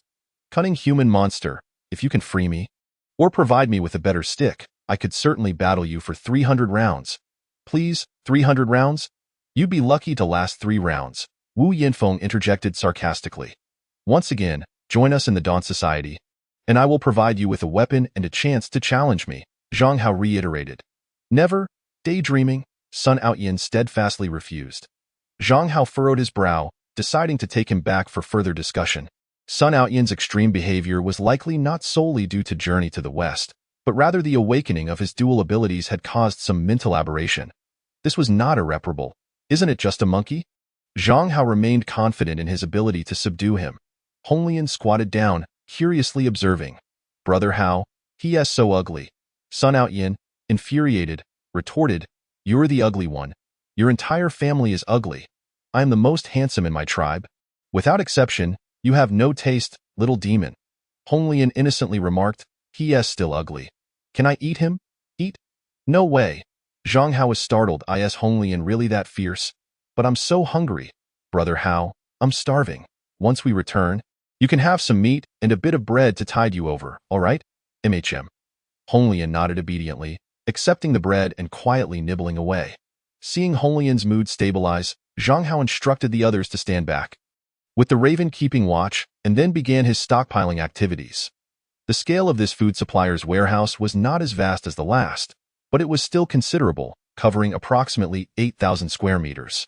However, since this supplier primarily dealt in snacks, staple foods were rather scarce. It mainly contained dried fruits like raisins, apple chips, kiwi chips, and mango chips, nut and snack varieties such as peanuts, walnuts, pistachios, sunflower seeds, and almonds, puffed and fried items like potato chips, prawn crackers, popcorn, crispy rice, instant noodles, self-heating hot pot rice, and onion rings, and beverage mixes like orange powder, cola, Sprite, sesame paste, lotus root powder, mango milk, eel yogurt, and oatmeal. In total, around 130,000 tons of supplies were available. Although these items were not staples, they would prove quite useful. If the Vanguard Corps were to embark on long-term missions, these would certainly be more convenient, serving as provisions without a doubt. With the previous 60,000 tons of supplies, they had amassed a total of 75,000 tons, nearing the 100,000-ton mark. Quite impressive indeed. The thrill of stockpiling was addictive and utterly unyielding. Tomorrow would bring more, however, it was nearly time to return. Afternoon was approaching, and once night fell, the zombies would become increasingly ferocious, which was quite bothersome. Zhang Hao sighed and led his members back to the supermarket base. Though the others were a bit astonished that their president had brought back a talking monkey, they were not too shocked, having already been acquainted with the raven. On the second floor of the supermarket, the monkey was confined within a robust iron cage, yet it showed no signs of calm. Dare to imprison me, son? Do you believe I won't overturn this 8 trigrams furnace and incinerate you all? Sun Outyin bellowed, laughing maniacally. Ha! Ha ha ha! With a somersault, 100,000 and 8,000, a fiery gaze, a head of bronze and shoulders of iron. Exuding an imposing presence, the great sage equal to heaven. None of you can subdue me, Feng Ping remarked. Is this monkey insane? Has it started singing? Does it take the iron cage for a bagua furnace? Does it really see itself as the great sage equal to heaven? It certainly seems a bit unhinged, but it requires gradual guidance. Does anyone have a solution? Zhang Hao inquired. This is rather challenging. Everyone felt perplexed. If this creature were merely a powerless monkey, it would be one thing, but with its strength coupled with a deranged mind, how can it be trained? It could easily end up being killed, right? Is there truly no way? Zhang Hao expressed his disappointment. Just as he was about to say something, Meng Wu stepped forward, his gaze unwavering. President, I wish to give it ATRY.PS. Also, please hold on. Chapter 65. This feels fantastic. You're not even at level 3. Is that okay? Zhang Hao asked. I am capable. Good. After receiving consent, Meng Wu walked into the large iron cage, standing a meter away from Sun Outyin, his expression calm, devoid of joy or sorrow. Although Sun Outyin was bound, he provocatively glared. Dare you come closer? If you dare take a single step, I will tear your throat apart and let you die in agony. Do you dare approach? Feng Ping and Old Wu frowned. Such an obvious provocation, Meng Wu wouldn't he fall for it, would he? Even Zhang Hao subtly warned, Xiao Wu, don't get too close. This monkey is quite ferocious. And it will indeed act. However, before the crowd's gaze, Meng Wu stepped forward, taking 2 strides to stand face to face with the monkey. No one expected Meng Wu to be so brave. Ha ha, fool, go to hell. Sun Outyin laughed menacingly, resembling a starving wolf, lunging forward with bared fangs, ready to viciously rend his neck. Do you dare? Zhang Hao's expression darkened as he prepared to rush into the cage to rescue him. Yet, the unexpected occurred. Meng Wu remained unfazed and suddenly shouted, Beast! How dare you kill your master? Kneel down. This command was utterly unremarkable, lacking any force, yet oddly enough, Sun Outyin froze in place, a flicker of fear crossing his face. Though it quickly morphed back into a fierce glare. I am not Sun Wukong, and you are not Tang Song. I bear no golden hoop on my head. Do you think you can subdue me with mere words? Even the Buddha wouldn't dare to be this arrogant. You may lack a golden hoop on your head, but you possess one in your heart, Meng Wu replied calmly. What is this golden hoop? Is it the tragic experience from your circus days? It must be, right? Shut your mouth. Cease this at once. Did those humans mistreat you? Did other animals bully you, causing you to harbor hatred for everything? Am I right, bastard? I'll kill you now. Can killing truly resolve problems? It cannot. The president mentioned that your dual abilities awakened, leading to mental disturbances. However, I know you are not. Your mental state is quite stable. You are merely using violence to mask past sorrows. This is your way of self-protection, isn't it? Meng Wu persistently questioned, shouldn't those people die? What right did they have to treat me that way? Sun Outyin gritted his teeth. They indeed ought to perish, and what you did was not wrong. However, not all humans are wicked. The president wishes for you to join us, not to imprison you, but to heal your inner wounds. I don't believe it. He merely wishes to exploit me. And what about me? You? Sun Outyin was taken aback. This human before him was the first he had encountered, yet his spirit radiated peace akin to the morning sun. He sensed no malice, only boundless warmth, a sensation reminiscent of being cradled in a mother's embrace, making it hard to let go. I can trust you, but I cannot trust others, nor do I wish to obey anyone's commands. Sun Outyin candidly stated, that is sufficient. You need not heed anyone's orders, but you must not deliberately harm any members of the organization, I promise you. Can I stay by your side? Yes, you can. May I call you master? We are friends. There is no need for you to address me as master, but I wish to. Then it is fine, as long as it brings you joy, master. Hello? Outyin, greetings. Meng Wu unshackled Sun Outyin's chains, then took his monkey hand, descending the stairs, their silhouettes resembling that of a father and his obedient son. This scene left everyone present utterly dumbfounded. What is going on? No way. Old Meng actually subdued that unruly monkey? Is this the beast tamer class? Can a level 2 tame a level 3? And such a formidable level 3 monkey at that. This is akin to a cow flying. It's utterly remarkable. Fong Ping, Old Wu, and Suemo expressed their astonishment repeatedly. To be honest, Zhang Hao also hadn't anticipated this. He had merely been testing the waters, holding no real hope. After all, Meng Wu was from the beast tamer class, making him the most suitable. However, Sun Outyin was a level 3 psychic, possessing immense immunity to the abilities of the beast tamer class, making success nearly impossible. Who would have imagined that Xiao Wu would actually succeed? It appears that Meng Wu's talent in the beast tamer class is undoubtedly among the best. Yet, how strange that a talent of this caliber never crossed Zhang Hao's ears in his past life. Could it be that Meng Wu had perished prematurely in his previous life, dispersing the others? Only Fong Ping and Hu Xiaonan remained. Fong Ping, with a worried expression, said, President, is this truly safe? Keeping such a dangerous entity within the organization poses a risk. What if that monkey suddenly goes berserk and kills someone? Isn't that simple? Just have Hu Xiaonan perform a divination. Zhang Hao replied nonchalantly. Right, let me give it a try. From now on, is there any danger in keeping Sun Outyin within the Dawn Society? Hu Xiaonan raised her hand and tossed a coin. The coin spun, landing in her palm. Its glow shifted, revealing a yellow hue. The danger level is very low. This indicates that Xiao Wu's method was effective, so there is no need for excessive concern. However, I am quite curious as to how he managed it. Zhang Hao's eyes flickered as he turned to Corvid. Crow, where are Xiao Wu and Sun Outyin? They're leisurely strolling around nearby shops. Strolling? Let them continue. The area has been cleared of zombies, and with Sun Outyin's protection, there is little risk. Dad, what do you think they're doing? What else could a person and a monkey be doing? Most likely teaching that monkey how to behave. Inside a clothing shop, the duo was perusing items, engaged in conversation. Master, why are we visiting the store? Because I want to teach you your first lesson, etiquette. Etiquette? I believe I have quite good manners already. I don't need teaching, Sun Outyin replied proudly. Yet your body is exposed. This is far from proper etiquette. You must first learn to dress appropriately, not overly concerned with gender or style, but rather prioritizing comfort, Meng Wu explained patiently. Why must I dress like a human? It feels so awkward and uncomfortable. Awkward or not, you must adapt. Your nudity is quite alarming to the female members. And I certainly do not wish to be reprimanded by the president. Then I shall wear it. I don't want my master to be scolded. Sun Outyin pouted. All right, I will find suitable clothing for you. Feel free to browse and see if you like anything. After Meng Wu's remark, he began searching for children's clothing while Sun Outyin scrutinized human garments. After a while, it seemed he had found a type of clothing he liked. Master, can I wear this? He held up an A-cup lace bra, the color a vibrant pink, with an expression of sheer delight. Meng Wu's forehead twitched. This is women's lingerie. What of women's lingerie? Master, didn't you just say not to concern ourselves with gender, as long as it's comfortable? I truly adore this piece. I must try it on. Sun Outyin donned it and, with eager eyes, exclaimed, Wow! My chest feels so much firmer now.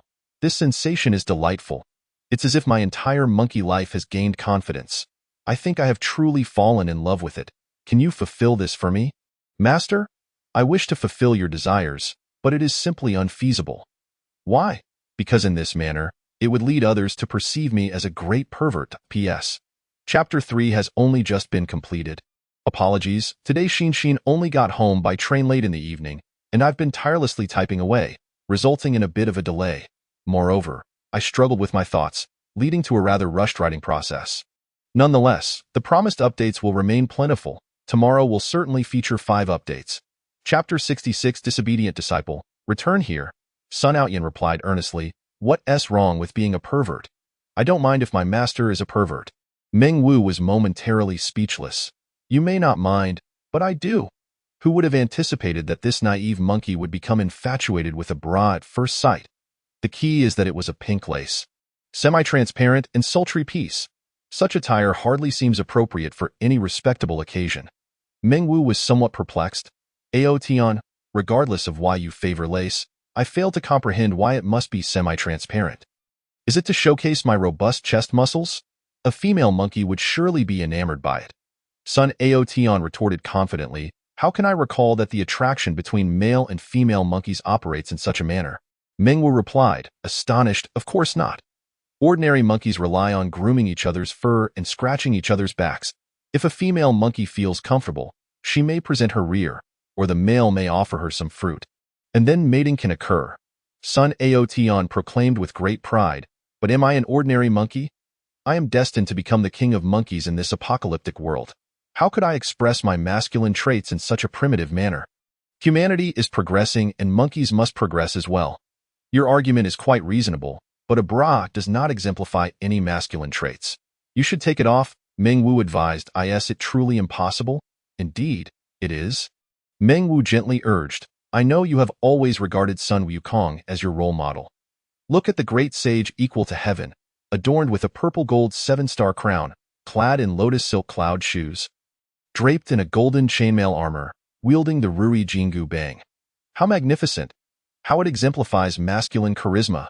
In the future, I could arrange for you to have a set. It would be 100 times better than that pink bra. Wow, is that really possible? Sun Aotian felt a spark of excitement. Why wouldn't it be? We are in an apocalypse. Nothing is too strange now. Meng Wu chuckled. Moreover, our Dawn Society has a master blacksmith capable of forging various refined weapons. Regardless, I will first help you request a fine iron rod. It would surely be better than your scrap metal. Fantastic, master. You are so kind to me. It is only right. Sun Aotian relinquished the bra. Though he felt a twinge of reluctance, replaced by anticipation for his new weapon, Sun Aotian thought fiercely. With this new rod, I can defeat that Zhang demon, right? Humph, just wait. I will settle the score for the last beating and make sure to leave you with a sore behind. Upon returning to the first floor of the supermarket, everyone was either resting or engaged in idle chatter. Meng Wu found Mo.U in a corner and got straight to the point. Brother Mo, I need a refined iron rod, roughly matching Aotian's height. Can you help me forge such a weapon? Brother, it's not that I don't want to help you, but our Dawn Society currently has over 60 members. The queue for orders is nearly half a month long. You need to book in advance, Missouri, you explained, looking troubled. What should we do? Sun Aotian whined, tugging at his sleeve. Don't fret, Aotian. Meng Wu soothed the monkey's emotions and turned to Mo.U. Brother Mo, we completed a task together yesterday. Surely you wouldn't deny me this small favor. Other brothers are still brothers. This isn't a matter of priority unless you offer more compensation. How much more? You have jumped ahead of too many people. It would be 30 contribution points. 30 points? Meng Wu felt a pang of regret. For an ordinary member, 30 contribution points wasn't much, but the problem was he wasn't a combatant. Altogether, he barely had 30 contribution points. If he spent them, what would he eat? Brother, you know I don't earn much contribution points. Could you make it a bit cheaper? All right, then 25 points. I'll earn a little less. Thank you, brother. Meng Wu expressed his gratitude profusely to Mo.U waved it off, indicating it was nothing special. Meng Wu thought Mo.U was offering him special privileges, unaware that everyone had the same opportunity. As long as they provided enough contribution points, they could receive their items promptly. If someone only offered 5 points, then they would have to wait in line. Mo.U was the only blacksmith in the entire Dawn Society. making it a monopolistic industry. What could they do about it? Even if the president arrived, they would still need to pay. That was an exaggeration. The president is, of course, free. He had earned a significant amount in just 3 days, amassing over 100 contribution points, more lucrative than combatants. He truly felt grateful to the president.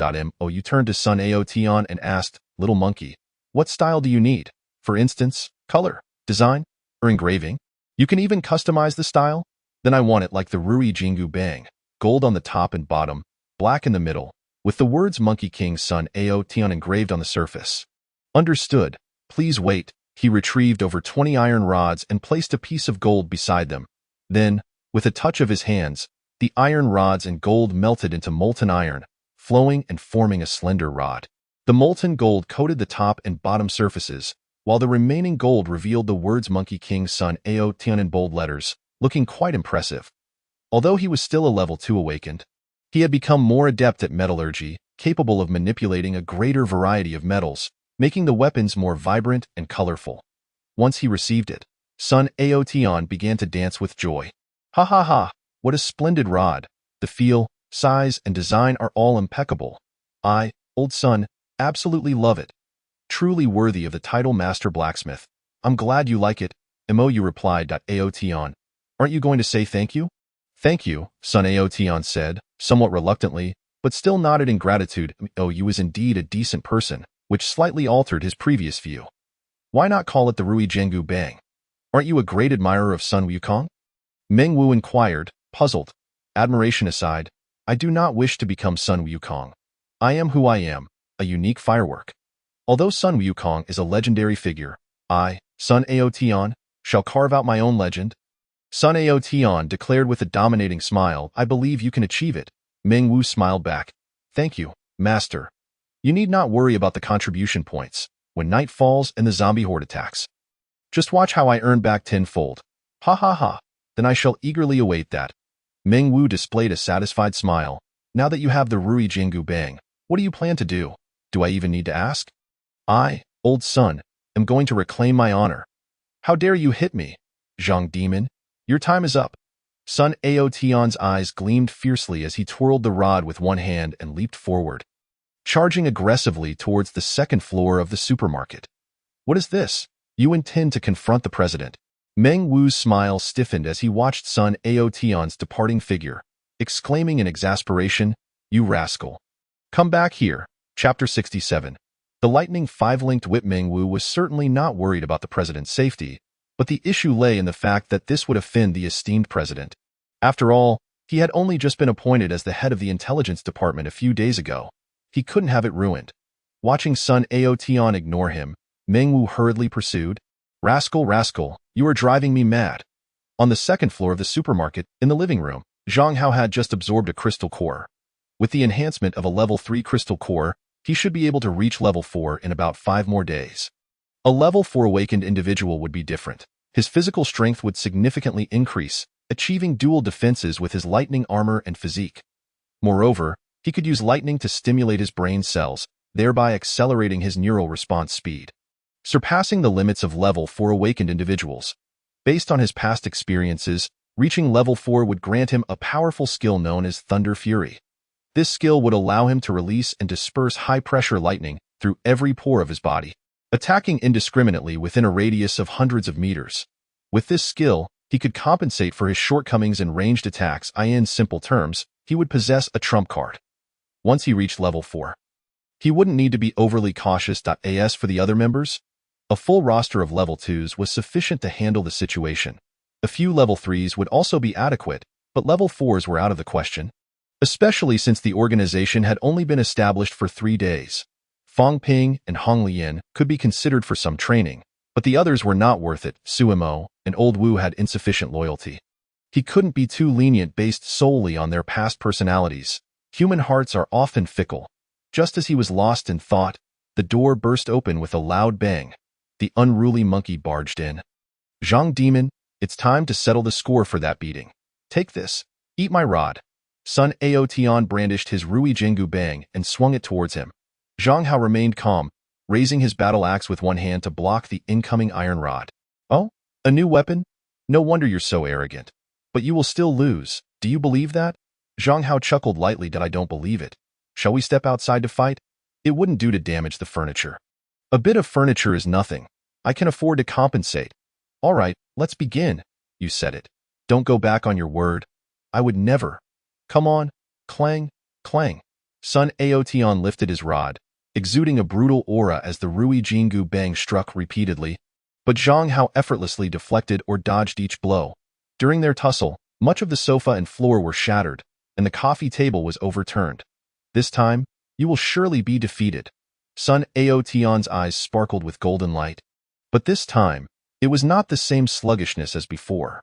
Rather, it was a different kind of power. As the golden light flickered, his physique began to grow, increasing from 1 meter to 1.5. His muscles bulged with strength, a stark contrast to his previously lean figure. Taste this move. Qitian stick technique. Sweep across 1,000 armies. Sun Outyin seized the staff and swung it horizontally with great force, causing a shockwave that shattered all the glass.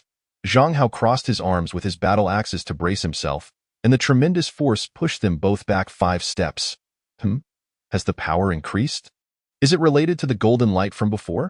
It must be some sort of skill that stimulates the body through mental means. In his previous life, Sun Outyin was quite renowned, yet Zhang Hao had little interaction with him. Thus he was unaware of his true capabilities. Although taken aback, Zhang Hao remained unfazed, for he had many cards left to play. Moreover, his combat experience from his previous life was not to be underestimated. As Sun Outyin charged again, Zhang Hao decisively enveloped the blade of his axe with lightning and thrust it downward with great force. With a sharp sound, he lodged the staff firmly into the ground. Sun Outyin panicked and attempted to retrieve the golden staff, but Zhang Hao's axe was already descending upon him, forcing him to evade once more. Unsurprisingly, without his weapon, Sun Outyin was defeated yet again. What, are you dissatisfied? Zhang Hao chuckled. I am not satisfied. You disarmed me without honor. Sun Outyin retorted angrily. Did you not just call me a monster? What honor is there for a monster? I have been quite lenient with you. Otherwise, with my lightning 5 whips, you would be kneeling on the spot. Lightning 5 whips? Are you trying to scare me? Believe it or not. Although he did not possess the lightning 5 whips, he still had thunder explosion at his disposal. And his thunder armor was also available. Although it could only last less than a minute before reaching level 4, it was more than sufficient to teach Sun Outyin a lesson. What of the extraordinary seed? He was still no match for him. However, he was slightly surprised that Sun Outyin had chosen to disregard Meng Wu's advice and come upstairs to fight. It seemed Meng Wu's beast-taming skills were still lacking. If he could reach level 3, it might improve. It would indeed be troublesome if this monkey showed up daily to be beaten. At this moment, Meng Wu anxiously ascended the stairs, and upon seeing the disarray on the 2nd floor, he apologized to Zhang Hao, saying, I am sorry, President. It is my fault. I should have taken better care of him and caused you such great trouble. It is of little importance. The monkey claims he will compensate for the damage. As his guardian, the responsibility falls upon you. Do you have any objections? Zhang Hao replied calmly, None, President. Well then, let us discuss the compensation for damages. The sofa, coffee table, and door are all broken, estimated at 100 contribution points.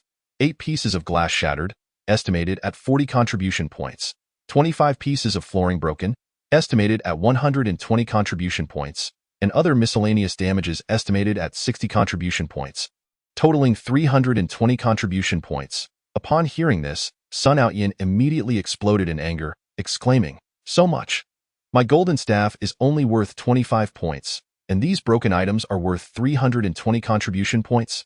This is blatant extortion. I refuse to accept it. Who told you to fight here? Am I to blame? But the value you said is unreasonable. What do I care whether it is reasonable or not? It is my property, and I will set its worth as I see fit. You despicable Zhang. Sun Outyin was about to unleash a torrent of curses but was halted by Meng Wu, who sternly interjected, Enough, mischievous monkey. Is this not enough? Are you satisfied now that you have provoked my wrath? Chapter 68. Am I truly a fortunate one, Master? Sun Outyin, feeling guilty, lowered his head in silence. Meng Wu sighed and said, I apologize, President. I accept these compensations. It is my fault for not properly educating Outyin about his unruly nature. He will not speak disrespectfully to you again. After all, It was only the first day. I understand well. Let this monkey be, as I have some questions for you. Zhang Hao said slowly. Yes, President. Meng Wu cast a glance at the monkey as Sun Outyin, still dissatisfied, left the second floor. Well, I suppose you know what I want to ask. How were you able to subdue him? Zhang Hao inquired curiously. I did not subdue him. I merely spoke to him as a close friend. Oh? What do you mean? I have recently gained a new ability, Beast Affinity. For instance, anything I say or do tends to foster a sense of closeness with mutated animals, but this requires genuine sincerity. Otherwise, even those with similar beast taming skills would find it impossible to succeed. Meng Wu's explanation enlightened Zhang Hao. He was well aware of this ability. The so-called Beast Affinity was a standard skill for beast tamers. Every beast tamer naturally possesses a sense of affinity towards mutated animals. Yet not every beast tamer can maintain a pure-hearted mindset. However, individuals like Meng Wu, who are entirely free of distractions and possess a childlike heart, are indeed rare. In his previous life, he knew a master beast tamer who, by chance, encountered the unruly Sun Outyin. Through heartfelt exchanges, Sun Outyin and that master became inseparable friends, gradually transforming his previously hostile views. With Sun Outyin's assistance, they established the extraordinary alliance of beast tamers. That master beast tamer, possessing remarkable potential, soon achieved the extraordinary status akin to Sun Outyin and naturally became the leader of the alliance, recruiting numerous elite beast tamers and commanding thousands of powerful mutated animals. Instilling fear in everyone. In his previous life, Zhang Hao had dealings with that alliance. Initially, he had hired some beast tamers to gather intelligence on Lu Yun's faction, suspecting the existence of the extraordinary. Subsequently, he recklessly sought revenge against Hong Lian. Although he had never met the leader face-to-face, Zhang Hao knew that he also bore the surname Meng and was named Meng Hui. Meng Wu was, of course, unrelated to him. Yet Zhang Hao could not shake the feeling that something was amiss in his previous life. So many high-ranking beast tamers had attempted to tame Sun Outyin. Yet all had failed without exception. Meng Hui's success was due to his pure-heartedness, and Meng Wu possessed the same quality. But is such a pure heart really that common? Am I truly fortunate? Have I merely stumbled upon one by chance? After a brief hesitation, Zhang Hao asked, Xiao Wu, is your real name Meng Wu? No. Then what is your real name? I am called Meng Hui. Zhang Hao was taken aback. My heavens, you are named Meng Hui? Is there such a coincidence in the world? Why does everyone call you Brother Wu? Even Jiang Cheng referred to you as Xiao Wu. Is there no reason not to call you by your real name? Because I am the fifth child in my family, and when I entered society, I worked with Jiang Cheng on Central Street. As we became acquainted, they began calling me Brother Wu and Xiao Wu. Then, when the apocalypse struck, we gathered together. The black rain was utterly terrifying, and I had hoped to unite everyone, but Jiang Cheng was unhelpful. Meng Wu shrugged and said, he was so frightened by the zombies that he nearly wet himself. Thankfully, President, you appeared and eliminated the zombies, so I promptly joined the Dawn Society. Since everyone learned my name was Meng Wu at the last invitation gathering, I had no objections and let them call me that. For a moment, Zhang Hao was at a loss for words. Now it was confirmed that Meng Wu was indeed Meng Hui, one of the extraordinary seeds. With the Dawn Society, along with Hong Lian, himself, Sun Outyin, and Meng Wu, there were already 4 extraordinary individuals. How many extraordinary beings existed during that previous phase? Had he gathered nearly half of them? How fortunate could one be? This was a surefire opportunity for Meng Wu to become the commander of the Beast Tamer Corps. What is it, President? Why are you silent? Meng Wu asked, puzzled. Oh, it's nothing. Should I call you Meng Hui or Meng Wu from now on? Just call me Meng Wu. I am used to it. All right, let Sun Outyin be gradually disciplined. There is no need to rush. He will earn the contribution points for you. With his strength, he might accomplish it in a day. Off you go. Yes, President. As Meng Wu departed, Zhang Hao felt elated. Hong Lian blinked her beautiful eyes and asked, what are you so happy about? I am happy to have met you. Hee, I am also happy to have met you, Brother Hao. But when you say that, could you please put down the braised meat in your mouth? It seems rather insincere. Why? The meat is delicious. Oh, are you following me just because there is meat to eat? Of course not. The meat cannot compare to Brother Hao. You are my most important family. Hong Lian giggled, yet at the same time, she opened her mouth and stuffed the remaining braised meat inside. Her cheeks puffed adorably. Zhang Hao shook his head in amusement while observing her slightly darkened neck. Little Hong Lian, I only had time to wash your face earlier. How about taking a hot bath? You do seem a bit dirty. Then I want brother how to wash me, Hong Lian pouted. Can't you do it yourself? I can't. Shall I find a big sister to help you? The one who made you the braised meat, Sister Sue? How about that? Zhang Hao said patiently. I don't want it. I don't want it, Hong Lian protested strongly. Although her mild autism was nearly resolved, she evidently still disliked being around strangers. Brother Hao, do you dislike me being dirty? Even after washing, I will be very clean and fragrant. Hong Lian pouted, her eyes glistening with tears, on the verge of crying from feeling wronged. Zhang Hao couldn't withstand the little one's cries and fussing. What could he do? He could only agree. All right, I will wash you. Is that okay? Hee hee, thank you for your hard work. It's nothing. Hong Lian remained tranquil, neither crying nor causing a fuss, which made the bathing process remarkably smooth. Zhang Hao, too, was focused and devoid of any extraneous thoughts. Though they were siblings in this life, he still adhered to the mindset of a good brother from their previous life.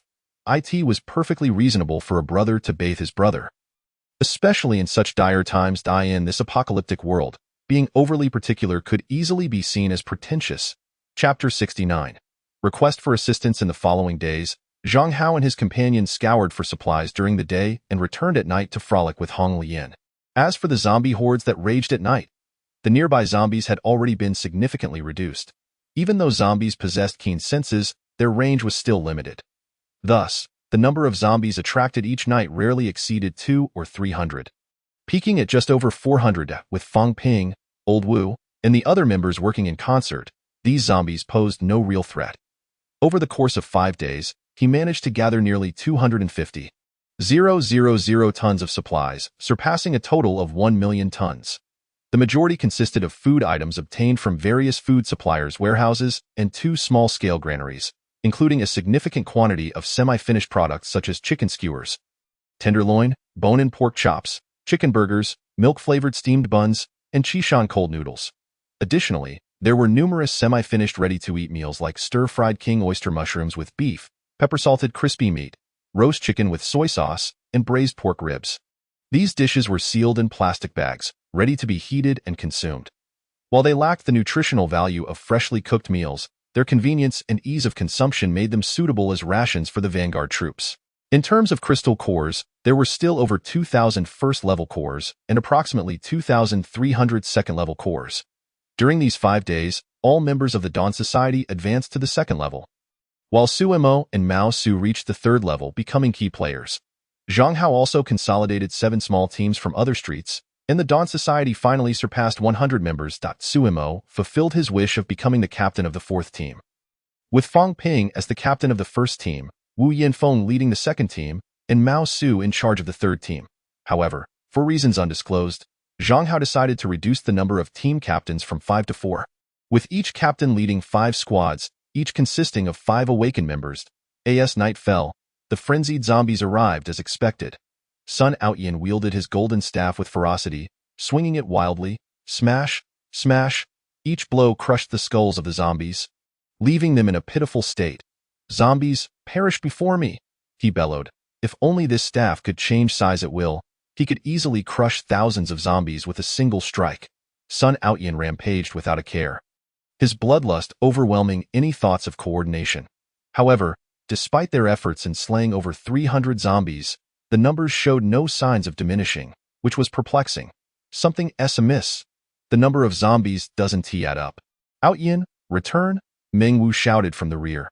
Sun Outyin felt disgruntled yet complied obediently, returning at his master's call. Fang Ping furrowed his brow. The numbers seem excessive. We've killed over 300, yet the horde remains unchanged. Could it be that an unusually large number of zombies are attacking this time? It's possible. If this continues, we may have to retreat, Mao Su suggested. I'll consult the leader, Wu Yanfeng decisively stated before turning to leave. While the others remained calm, believing there was no problem the leader couldn't resolve, on the 2nd floor of the supermarket, upon hearing Wu Yanfeng's report, Zhang Hao frowned. The number of zombies has increased? How many exactly? Visually estimated to be over 700 and still climbing. 700. That's indeed abnormal. We've recently cleared out so many zombies from the central street. Yet there are still this many? Could they be from other streets? But that shouldn't be the case. The central street refers to this main thoroughfare, and the north, south, west, and east streets are at least 8 or 9 kilometers away. Even with heightened senses, second-level zombies shouldn't be able to detect human presence from such a distance. We must see this for ourselves. Old Wu, lead the way. Yes, leader. Zhang Hao, Wu Yinfeng, and Hong Lian exited the supermarket and, after a few minutes of driving their electric vehicle, arrived at the southern end of the main street. That moment, nearly 200 zombies were attempting to breach their defenses. Ordinary second-level members were not immune to infection, so all were armed, one hand wielding a riot shield and the other a weapon. This was merely one direction of the main street. The other 3 directions were equally swarming with zombies, each guarded by a separate team. Fang Ping was responsible for the east, Su Mo for the north, Mao Su for the west, and Wu Yinfeng for the south. Indeed, these zombies originated from the South Street, and the other teams were likely facing similar situations. Zhang Hao, using binoculars, assessed the situation and reached a conclusion. Although the cause remained unclear, if the number of zombies continued to rise, they would certainly need to consolidate their defenses. Concentrating everyone's strength together would undoubtedly be more effective than dispersing it. However, Zhang Hao worried. What if they couldn't eliminate the zombies? Leader, what should we do now? Wu Yinfeng inquired. Are there any third-level elite zombies? Similar to the giant arm and the lick eater we encountered last time? None at the moment, but I suspect it won't be long as expected. No sooner had Wu Yinfeng finished speaking than the radio crackled with Mao's panicked voice. The third team reports an emergency. We have encountered third-level flesh-type zombies. Besides the Nizi and Gigi zombies, there are also 2 zombies with significantly mutated heads and legs. Report complete. Awaiting instructions. Send Sun Outyin to eliminate them. Zhang Hao commanded. Understood. Moments later, the radio relayed Mao's jubilant voice. Elimination complete. These pathetic zombies thought they could ensnare me with their Gigi. One smash from my staff and they were reduced to fragments. And a single elbow strike sent the Nizi crashing down. Sun Outyin seized the radio, boasting, "Can their hard heads withstand my golden staff? Can they outrun my speed? With such pathetic zombies, I could take on 100. Zhang Hao was not surprised. Although Mao Su was also a third-level awakened individual, he had only recently advanced. While his combat power was not insignificant, he could not match Fang Ping and Wu Yinfeng, who were considered frontline forces, while Hong Lian and Sun Outyin were categorized as elite. To ensure safety, Zhang Hao placed Sun Outyin and Ming Wu in Mao Su's team to mitigate potential crises. At that moment, the radio crackled again, this time with Fang Ping's urgent voice. The first team reports an emergency. Giant arms and lick eaters have appeared 200 meters from my position. Requesting assistance, I repeat, requesting assistance. With your current strength, dealing with 2 should not be an issue, right? Zhang Hao frowned. After a few seconds, Fang Ping's tone grew increasingly frantic. Leader, the issue is not 2 but 10. Chapter 70, The Lantern of Fire? 10? Zhang Hao exclaimed, astonished. How could there be so many? Third-level zombies are already rare, and those with mutated flesh are extremely uncommon. The giant arms and lick eaters are among the most formidable of the third-level zombies. And yet 10 have appeared at once? While there are indeed tens of millions of zombies, thus far exceeding the number of humans at the third level, this supermarket is in a remote area. How could this be so outrageous? 10 giant arms and lick eaters? Leader, requesting assistance. They are approaching rapidly. In just a few minutes, they will arrive. Fang Ping shouted again. I'm on my way.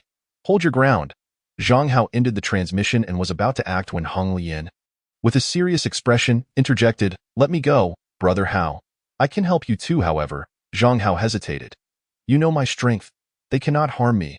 All right, I'll have someone drive you, he decided, realizing there was no time for indecision. The nearby streets had been cleared, and vehicles were now able to traverse them. Thus, Zhang Hao instructed a regular member to drive her, hoping it would be timely. The south of the supermarket. The giant arms and lick eaters had already arrived. Fang Ping wielded a short knife, coordinating with a small team to maneuver and strike, but soon found himself at a disadvantage. If it were just the 10 zombies, that would be manageable. However, the sheer number of ordinary zombies posed a significant problem. He couldn't allocate all his team members to deal with the elite zombies, which left him with little opportunity to maneuver and wear them down. Damn it! Even if I die, I'll take one down with me. Fang Ping's earthen armor appeared behind a giant arm zombie. With a swift motion, he slashed his short knife across its neck, severing its head. Yet, the other 4 giant arm zombies reacted swiftly, Their fists, larger than sandbags, came crashing down. Crack, crack. Fang Ping endured the heavy blows, and his earthen armor began to crack. He dove back into the earth, resurfacing to deliver another decapitating strike to the second giant arm, causing it to collapse. Just as he prepared for another attack, a whoosh echoed through the air. The lickers extended their tongues, firmly binding Fang Ping's limbs, rendering him utterly unable to break free for the moment. The colossal zombie's fist descended, shattering his earthen armor into debris. The residual force caused him to spit blood, presenting a woeful sight. Had the earthen armor truly crumbled? How feeble I am! If only I possessed the formidable physique of the president, I would surely withstand it. I apologize, but it seems I can no longer accompany you. Fang Ping closed his eyes, allowing the giant zombie's fist to descend upon his head. At that instant, suddenly, the blood vessels of the ground's giant arm burst, and black blood transformed into three scythes, swiftly flying outward. Swoosh, swoosh. The black scythes, manifesting as dark light, severed the three giant zombies with astonishing speed. The three pitch-black scythes then shot forth again, poised to liberate Fang Ping from his bindings. However, the lickers were astute, promptly retracting their tongues and scaling the walls to observe from a distance. Humans are formidable. Retreat, rasped the leader of the lickers. The others followed suit, preparing to ascend the wall and depart. Yet, a subtle killing intent flickered across Hong Lian's youthful visage. Allowing you to escape? How shall I explain this to Brother Hao? You shall all remain. Hong Lian clenched her hands in the air, causing the 5 lickers to tremble violently, freezing in place. Oh, the lickers were bewildered. What in the world is happening? Why can't we move? The leader attempted to break free, but despite exerting all its strength, could only manage to twitch its tongue. Attempting to escape my grasp? It shan't be so simple. A smirk graced Hong Lian's lips as she flicked her right index finger, sending the black scythes soaring. With a few swift motions, the lickers fell like lambs to the slaughter, reduced to mere fragments. Fang Ping, witnessing the entire scene, was left utterly astounded. How powerful! What was that skill? Why did their bodies suddenly become immobile? I merely manipulated the lickers' blood to confine them in place, which enabled me to eliminate them. Hong Lian replied with a cheerful smile. Lickers are zombies. Their bodies are dead, and their blood does not circulate. Hence, even if I extract their blood, it does not result in fatal wounds. This is one of the most effective countermeasures. Extracting blood? Wouldn't that make dealing with awakened ones even easier? Fang Ping swallowed hard. It's manageable. The blood of living beings is not easily extracted, and I can only control a few individuals. However, once I reach level 4, I should become even more formidable. Fang Ping gasped in awe. This ability is astonishing. How could the president return from a mere outing with such a freak? That rabid monkey is also extraordinarily ruthless, dispatching third-level elite zombies as if they were mere children, leaving these captains feeling quite insecure. Upon learning of Fang Ping's rescue, Zhang Hao decided to station Hong Lian at the helm of the first squad, while he himself would oversee the second squad. Only the fourth squad under Su Mo lacked a frontline powerhouse. Meng Wu was destined to be extraordinary, but he was still quite weak at present, and the third squad led by Mao Su required Meng Wu to rein in that arrogant monkey. Otherwise, no one could command Sun Outyen. Fortunately, there were no unforeseen developments in the fourth squad. The only concern was the ever-increasing number of zombies from every direction. Fang Ping reported anxiously, President, the number of zombies is escalating. We estimate nearly 300 here, 12 times the total number of our first squad. If we do not retreat, casualties among our ranks are likely. Mao Su added. We are in a similar situation. Sun Outyen is already fatigued from killing. Su Mo stated. The fourth squad also faces no fewer than 300 zombies. President, we request your guidance. The second squad led by Wu Yanfeng was similarly burdened. Zhang Hao's expression darkened as he faced the surging horde of zombies. From nightfall until now, they had slain around 600 or 700 zombies, yet at least 1,000 continued to press the attack. The crucial issue was that the zombie numbers were still on the rise. What could be the cause? Had the zombies from the southeastern, southwestern, northeastern, and northwestern districts suddenly gone mad? It was inconceivable that their sense of smell had heightened. He was all too familiar with the details of the second-level zombies in their berserk mode. There had to be some special entity drawing the zombies continuously toward the central street. Zhang Hao's eyes narrowed, his expression grave. Could it be you, the lantern bearer, P.S. 5 updates, 10,000 words. Hehe. Xin keeps her word, and it's about time for some thrilling plot twists, as long as there are no interruptions. I'll continue with more updates tomorrow. Please remember to support and encourage me. Much love. Chapter 71. Such audacity. The Lantern Bearer is also a type of zombie, differing from others in its classification. It is a psychic zombie, and a particularly unique one at that, possessing virtually no combat capability. In its initial phase, it was even weaker than ordinary zombies. The issue lies in the fact that it wields an eternally lit oil lamp. It has neither fuel nor wick. Instead, it relies on its psychic energy as fuel, which is its sole and bizarre ability. For as long as the oil lamp is ignited with the fire of its spirit, any zombie within a 10-kilometer radius is irresistibly drawn to it, rushing forth in a frenzy. One might wonder, since this zombie possesses almost no combat prowess, why not simply kill it? The problem, however, is that the Lantern Bearer is highly intelligent and exceedingly cunning. Even the dullest of its kind understands the necessity of concealing itself within a horde of zombies, while the slightly more astute find refuge in nearby residential buildings, making them incredibly difficult to detect.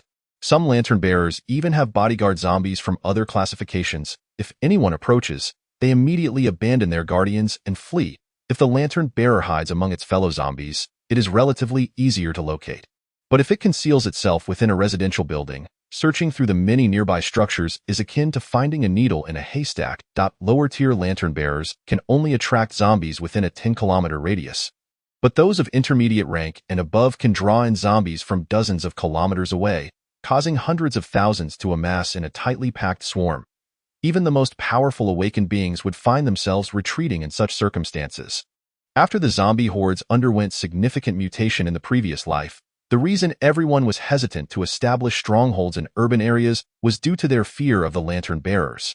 What if they are not among the zombies? What then? Zhang Hao's gaze swept across the area, failing to spot any of the special zombies carrying oil lamps. What now? Are we truly to search through every residential building one by one? As Zhang Hao articulated his suspicions, the group was immediately taken aback. Gasp! Mao Su inhaled sharply. Damn. There are such shameless zombies. They can attract others from a 10-kilometer radius? No wonder we are suddenly facing such a horde. A psychic zombie, you say? This type of psychic ability is truly peculiar. Tio ignite the fire of the spirit using an oil lamp. That lamp must be anything but ordinary. Otherwise, how could it sustain such energy? Mengwu marveled. Hey, that's not the main issue. The pressing concern is how to locate the Lantern Bearer. Fang Ping remarked solemnly. I think we should retreat. There's no need to engage in a standoff with these zombies. We should leave while the horde is still only over 1,000 strong. If we wait until it swells to 4,000 or 5,000, we will be truly trapped. Hu Xiaonan expressed her fears. At her words, silence fell over the group. While Hu Xiaonan's statement somewhat dampened their morale, it was a practical observation. The Lantern Bearer could be hiding in any residential building, and even if they knew precisely which building it was, searching each one would consume considerable time. By the time they found it, it would be too late. Moreover, they had no way of confirming the Lantern Bearer's location. Just then, the raven on Zhang Hao's shoulder grinned and said, Finding a single zombie should be a simple task. Let me assist you. Yaya, do you have a way? Zhang Hao asked, intrigued. Of course, crows can detect the scent of rotting flesh from several kilometers away. Even the faintest hint of decay will not escape our keen sense of smell. Zombies are, after all, decomposing creatures. Why would I not be able to find them? This is no challenge, the raven asserted confidently. Fantastic. Yaya is indeed the best. Zhang Hao praised. Haha, just average, ranked third in the world. The raven feigned modesty but proudly raised its head, displaying its satisfaction. Impressive, little black bird. I never imagined you would prove useful. Hu Xiaonan chuckled lightly. You fool. You're the chicken. Your whole family is a flock of chickens. You're getting desperate. How dare you? All right, now is not the time for jesting. Zhang Hao halted the two with a serious expression, stating, although Yaya has a way of detecting the scent of zombies, it is quite possible that the nearby residential buildings have not been thoroughly cleared of them, making it improbable to locate Randang immediately. Hu Xiaonan, please conduct a divination regarding the level of danger after I and Duya depart. Understood, President. Zhang Hao turned to Hu Xiaonan and inquired, will our search for the Randang zombie outside the supermarket pose a threat to all members of the Dawn Society? Hu Xiaonan flicked a coin. muttering incantations as it fell into her palm with a resounding clink. It gleamed with a yellow light, indicating that the danger level was negligible at this moment. The significance of Hu Xiaonan's role within the organization became evident. In the face of any perilous situation, a simple divination could provide clarity. If danger was imminent, they would retreat, and if not, they would secure Randang. Was this not akin to possessing a divine perspective? Hu Xiaonan was still at level 2, and this was merely her basic divination ability. As her level increased, her prophetic abilities would become even more extraordinary. If she were to gain the ability to dream of the future, it would be even more delightful. It seemed imperative to nurture the future seer, perhaps promoting her to level 3 first. All right, Du Ya and I shall make haste. Fang Ping, you will oversee everything. Remember, defense is paramount to as long as the zombie horde cannot breach our defenses, the risk is minimal. Yes, President, Fang Ping replied earnestly. I will be in contact via the walkie-talkie. Zhang Hao announced before exiting through the back door. A man and a raven emerged in the alley, for Zhang Hao had blocked both roads leading from the supermarket with numerous vehicles, leaving only a scattered handful of zombies nearby. After effortlessly dispatching them, Zhang Hao addressed Du Ya. I leave the rest to you. Understood. Father. Du Ya closed its eyes, employing its exceptional sense of smell to scan the vicinity. After a moment, it opened its eyes and spoke slowly. Firstly, there is a scent of zombies from the Jinyu district behind our supermarket.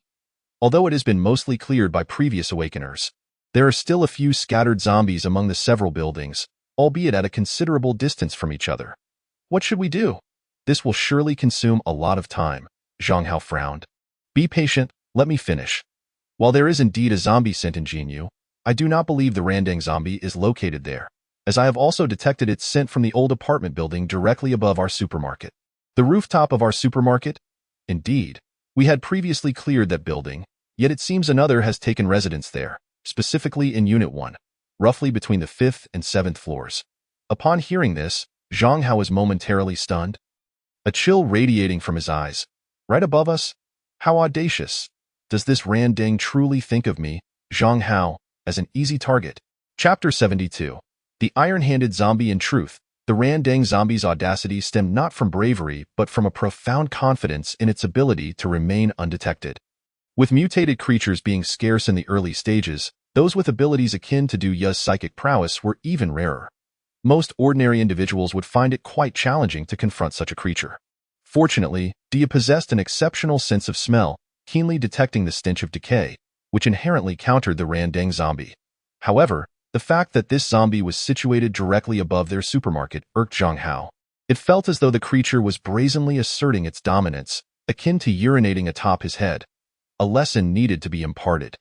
Zhang Hao promptly turned left and entered the apartment building, heading straight for the 5th and 6th floors as directed by Du Ya. The security doors of both units had already been breached, yet after a thorough search, no trace of zombies was found. It must be on the 7th floor, specifically Unit 702. With Du Ya's confirmation of the zombies' proximity, they ascended to the 7th floor.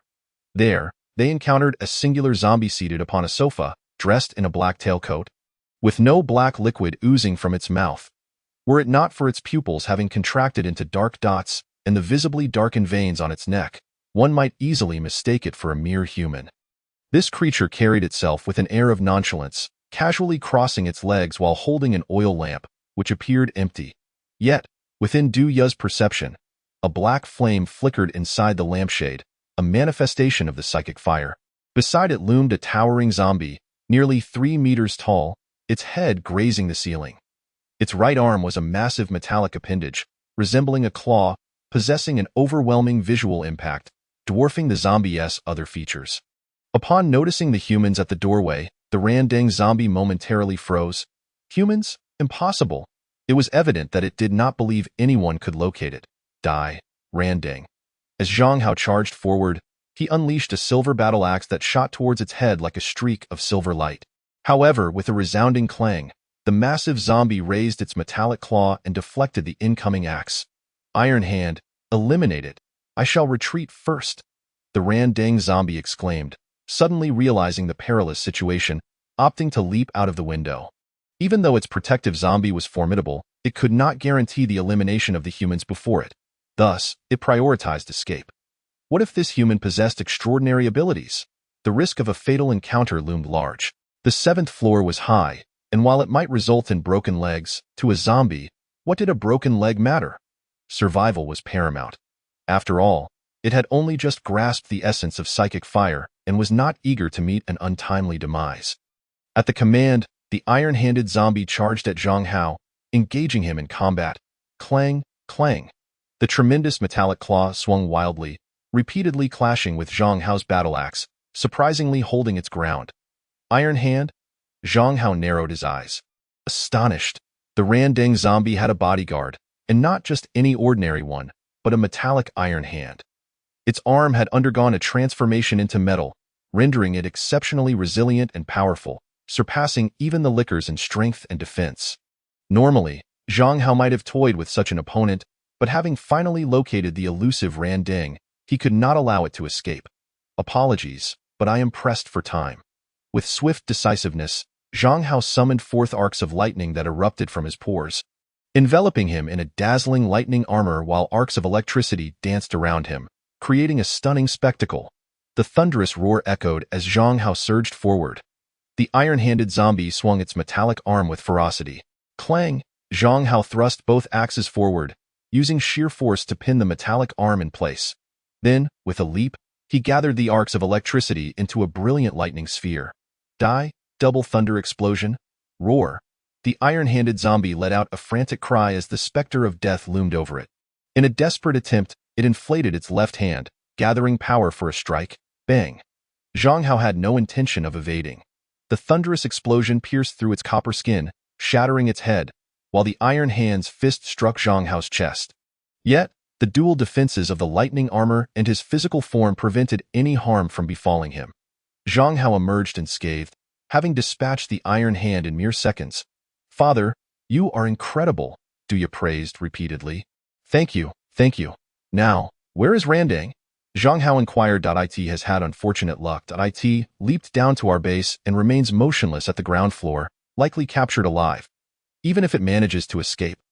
It matters not, for I have implanted a psychic mark upon it. That is reassuring. Zhang Hao exhaled relieved. The Randang zombie truly had unfortunate luck. Had it not acted so brazenly in the old apartment building, it might have had a chance to flee even after jumping.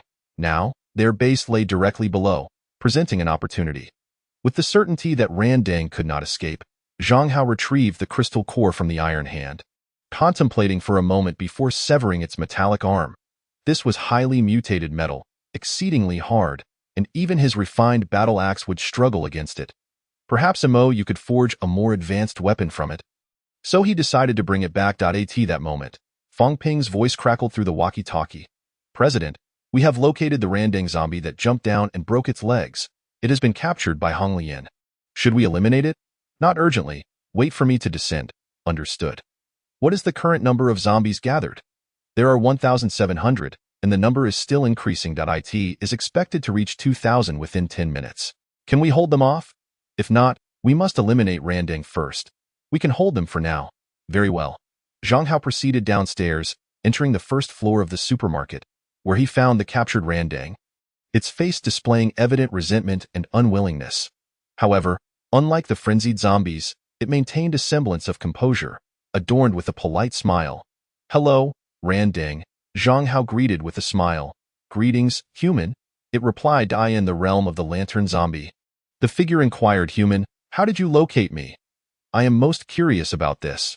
The lantern zombie, with a mocking grin, retorted, this matter is of no concern to you, and I shall not divulge anything. I tire of your circumlocutions. Simply reveal to me the methods to extinguish and ignite the flame of the spirit, and I shall grant you a reprieve. Ha! Such delusions.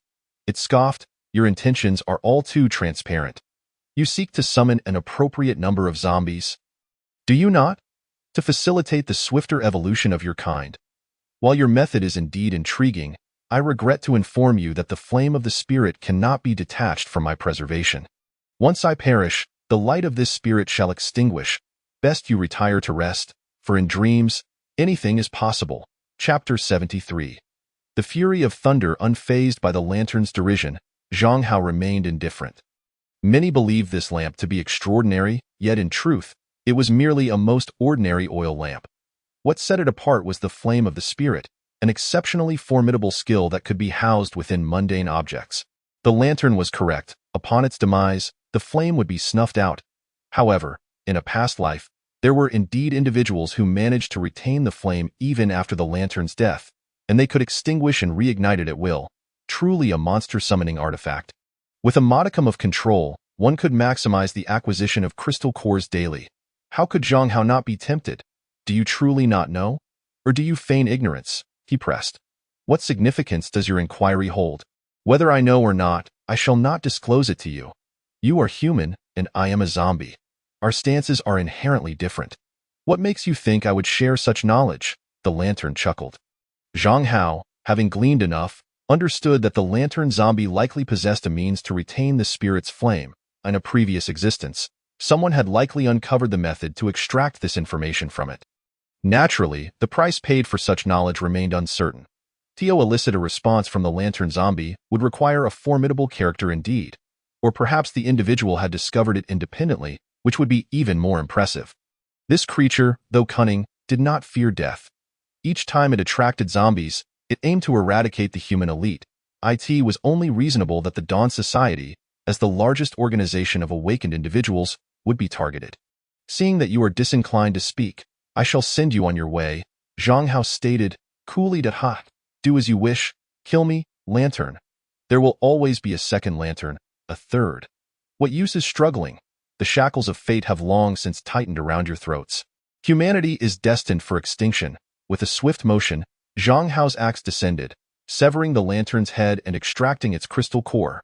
The core was semi-transparent, while the iron hand had gleamed golden, the moment of the lantern zombie's demise. As per the raven's warning, the flame within the nearby oil lamp had already extinguished. Zhang Hao felt no regret. There were more lanterns yet to come. Fang Ping, how many zombies remain? Are there many like the giant arm? Zhang Hao inquired, turning his gaze. Over 1,900, likely to surpass 2,000.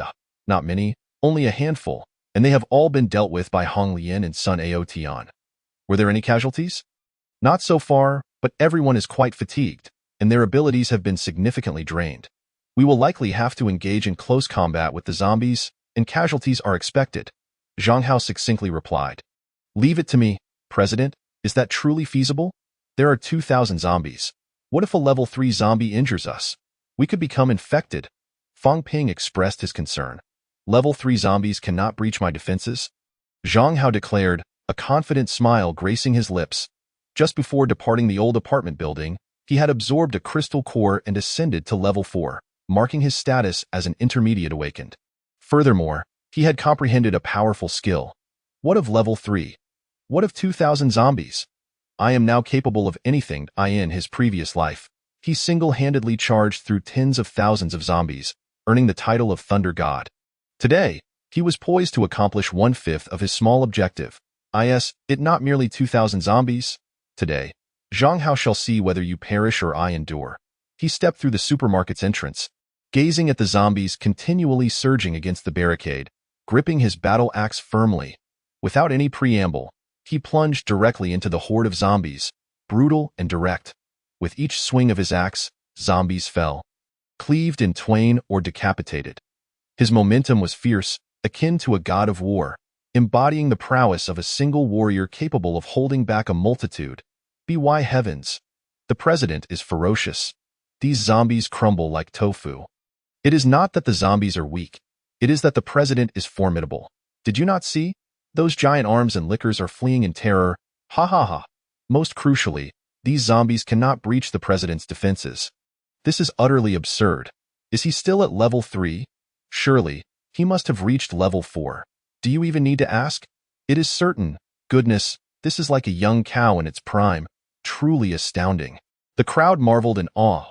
They were not wholly inattentive. Those capable of ranged attacks utilized them, while Hong Lian and Sun Aotian provided support. In less than 10 minutes, the number of zombies had halved, leaving just over 1,000. However, Zhang Hao found such efficiency unsatisfactory. Too slow, far too slow. This quantity is ripe for my next move. Everyone, retreat 100 meters. Zhang Hao commanded. The others, puzzled, complied. Once they had distanced themselves, Zhang Hao's eyes gleamed with a blue light. ZZZZT, ZZZZT. At that moment, he transformed into the thunder god. Fury of thunder. With a low growl, torrents of lightning erupted from his pores. Each bolt was thick and lengthy, instilling fear. Countless zombies had their heads shattered, their bodies obliterated. Within a 100-meter radius, every zombie lay vanquished, leaving only a few feeble ones outside the skill's reach, essentially annihilated. Silence enveloped the scene. The members of Dawn were utterly astounded by this display. My goodness, is this the power of an ability wielded by a human? Hundreds of bolts of lightning unleashed from his body, instantaneously clearing nearly all zombies. This is akin to the thunder god incarnate. If I may be blunt, beyond being astonishing, the president deserves an even loftier commendation. He is simply incredible. Chapter 74. Why must I stand watch? Not merely ordinary members, even Hong Lian and Sun Aotian were left speechless. A single grand move resolved the remaining 1,000 zombies? By heavens, this is utterly extraordinary. Is this the might of a level 4 awakened? Indeed, it is terrifying. Hong Lian beamed, truly worthy of being called Brother Hao. You are remarkable. Sun Aotian felt an internal tension rising. Zhang the monster's progress is alarmingly swift. When shall I be able to best him? Yet, regardless, I must advance to level 4 as soon as possible. Even if I cannot defeat this Zhang monster, I must at least wound him once, lest I lose face. However, should he continue to advance so rapidly, what if he reaches level 5 before I can even attain level 4? That is entirely plausible. Suddenly, Sun Aotian found himself in despair. How much sorrow can one endure, akin to a eunuch visiting a brothel? Zhang Hao surveyed the crowd and Sun Aotian, commanding, enough, the crisis has passed. Other members may return to the supermarket to rest and recuperate. Monkey, you will clear the remaining zombies and stand watch over the surroundings. Understood, President. The group complied, but Sun Aotian was displeased. Why must I stand watch? I, too, am weary and require rest. Because it is my command, I order you to keep watch. Do you understand? Must I obey your orders? How dare you be so presumptuous? Monkey, do you no longer consider yourself a member of the Dawn Society? When did I join you? I remain here for my master, not for your Dawn Society, Sun Aotian retorted. You consume the sustenance of the Dawn Society, wield its weapons, and yet now claim you are not one of us? Do you not possess any shame? All that I have obtained was earned through my own efforts. It has nothing to do with you. But these resources were painstakingly gathered by us, BY allowing you to exchange. I acknowledge your membership in the Dawn Society. Do you truly believe that any random individual can trade for weapons and food? Zhang Hao's expression darkened. Do you think that in other organizations? Simply slaying zombies earns one ample food and weapons. They can barely feed themselves, let alone provide for others. Only in the Dawn Society, with its vast resources, can such exchanges occur. Otherwise, what do you have to trade? You audacious monkey, dare you repeat that you are not part of the Dawn Society? I, indeed, am not. Sun Aotian, though in the wrong, would not easily concede due to his obstinate nature. Just as he was about to retort, Mengwu stepped forward and admonished, enough. Aotian, have I not told you before? Do not disrespect the president any further. Why do you persistently repeat your mistakes? When will you amend your obstinacy? Are you intent on driving me to my wit's end? Obstinate? Infuriate you? Sun Aotian felt increasingly wronged, biting his lip as he countered, what have I done wrong? I have no desire to remain in this wretched Dawn Society. That monster Zhang has ulterior motives and seeks to put a collar on me. Were it not for you, master, I would have left long ago. Why do you always heed Zhang the monster's words? We, as master and disciple, could sever ties with them and still survive. I am confident I can help you establish an organization that rivals theirs. Why should we settle for being subservient? Gasp! The crowd inhaled sharply, utterly astonished that this monkey had truly lost his temper. Yet, could the president, who was known for his unyielding demeanor, tolerate such insolence? Surely not. No one could openly challenge the president's authority and emerge unscathed. The atmosphere in the room grew tense, as expected. At the moment Sun Aotian uttered those words, Zhang Hao strode directly towards him and delivered a powerful kick, sending him flying. Thud! Sun Aotian spat blood as he crashed into the wall in a fair match against a peer. He might have held his own, but against someone of a higher rank. He stood no chance of retaliation. Zhang Hao was genuinely enraged. He could tolerate Sun Aotion's mischief and even his private insolence. Even when Sun Aotion insulted Zhang Hao had never taken offense. He prided himself on his composure. However, as the leader of the organization, the sole authority, he could not allow such blatant disrespect in front of over 100 members of the Dawn Society. Why should he show any leniency in return? You impudent monkey, do you think I harbor ill intentions? Do you believe I wish to place a collar around your neck? Have you truly elevated yourself to such a position? Zhang Hao advanced step by step, his tone growing colder. You have repeatedly tested my patience and openly insulted me. Were it not for Meng Wu, you would have met your demise long ago. Do you truly consider the forbearance of others to be your license for arrogance? Sun Aotion indeed possessed immense potential and could become extraordinary in the future, but so what? Without the extraordinary seed, would Zhang Hao be unable to progress? Having the extraordinary was advantageous, but its absence was of no consequence. Meng Wu had tamed Sun Aotion, yet the latter held no loyalty to the Dawn Society. Loyalty to an individual was insufficient, for such allegiance bore a minimal cost of betrayal. Should Meng Wu find himself in peril, it might compel this monkey to lash out against the Dawn Society. A scenario Zhang Hao wished to avoid. Initially, he had given Meng Wu time to influence Sun Aotion, but after several days, the monkey showed no signs of change, remaining as cowardly as ever. Since this fellow was unwilling to embrace the Dawn Society and harbored hostility towards him, he could potentially become a future threat. Thus, Zhang Hao saw no reason to persist any longer. It would be better to eliminate him and be done with it. Zhang Hao approached slowly, arcs of electricity dancing across his body, his killing intent palpable. Sun Aotion, badly injured, possessed no ability to resist. All members held their breath. Suddenly, with a thud, someone knelt before Zhang Hao. Meng Wu pleaded, President, I implore you to spare him. Chapter 75. Master, be gentle. Seeing Meng Wu intercede on his behalf, Zhang Hao was not surprised. After all, a bond had formed through their long companionship. Meng Wu? I have given this monkey far too many chances. I can tolerate his private antics, but in such a public setting, he continues to act with impunity, treating my words as mere nonsense. This is absolutely intolerable. Zhang Hao's gaze was indifferent. If Sun Aotion can disregard me today, then new members will surely follow suit. The Dawn Society is an organization that demands unconditional obedience. If that were to happen, chaos would ensue, would it not? Indeed, you are right, President. Meng Wu replied bitterly, I understand all the reasons behind this. Aotion has indeed acted improperly. However, he possesses a kind heart, and his current obstinacy stems from his traumatic past, which has fostered deep-seated hostility towards humanity. Give me some time, and I can help him change, help him recognize our Dawn Society as a family. And how long will that take? I cannot wait indefinitely.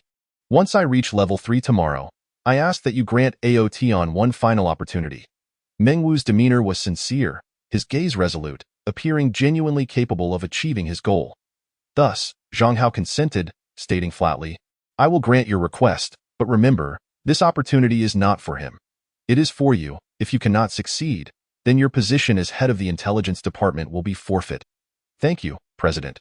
Now, you may all disperse and take your rest. The crowd gradually departed, leaving only the logistical staff to begin clearing the scene, collecting all the crystal cores. This was destined to be an unprecedented harvest.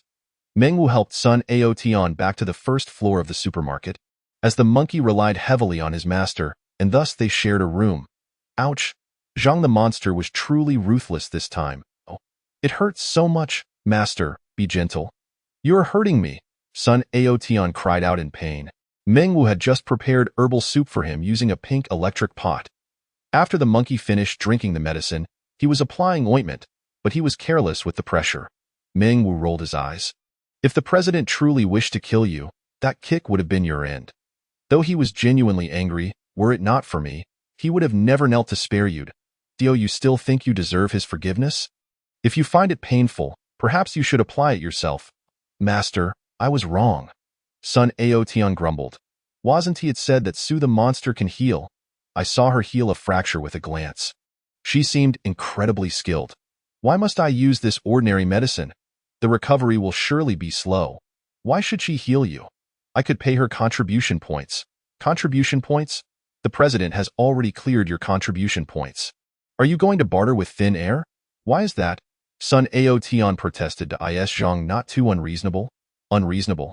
Did you not claim you were no longer part of the Dawn Society? Why should she not clear your contribution points? Sometimes you are quite clever, yet at other times, you are as foolish as a stubborn donkey. I do not know what to say to you. Mengwu sighed. Then I have crystal cores. I can offer them to sue the monster for treatment. Sun Aotian suggested, his eyes glinting. You have crystal cores, but she must be willing as well. You keep calling her sue the monster. Why would she be inclined to heal you? Mengwu retorted, moreover, every member of the Dawn Society regards the president as a pillar of support. No one dares to defy his orders.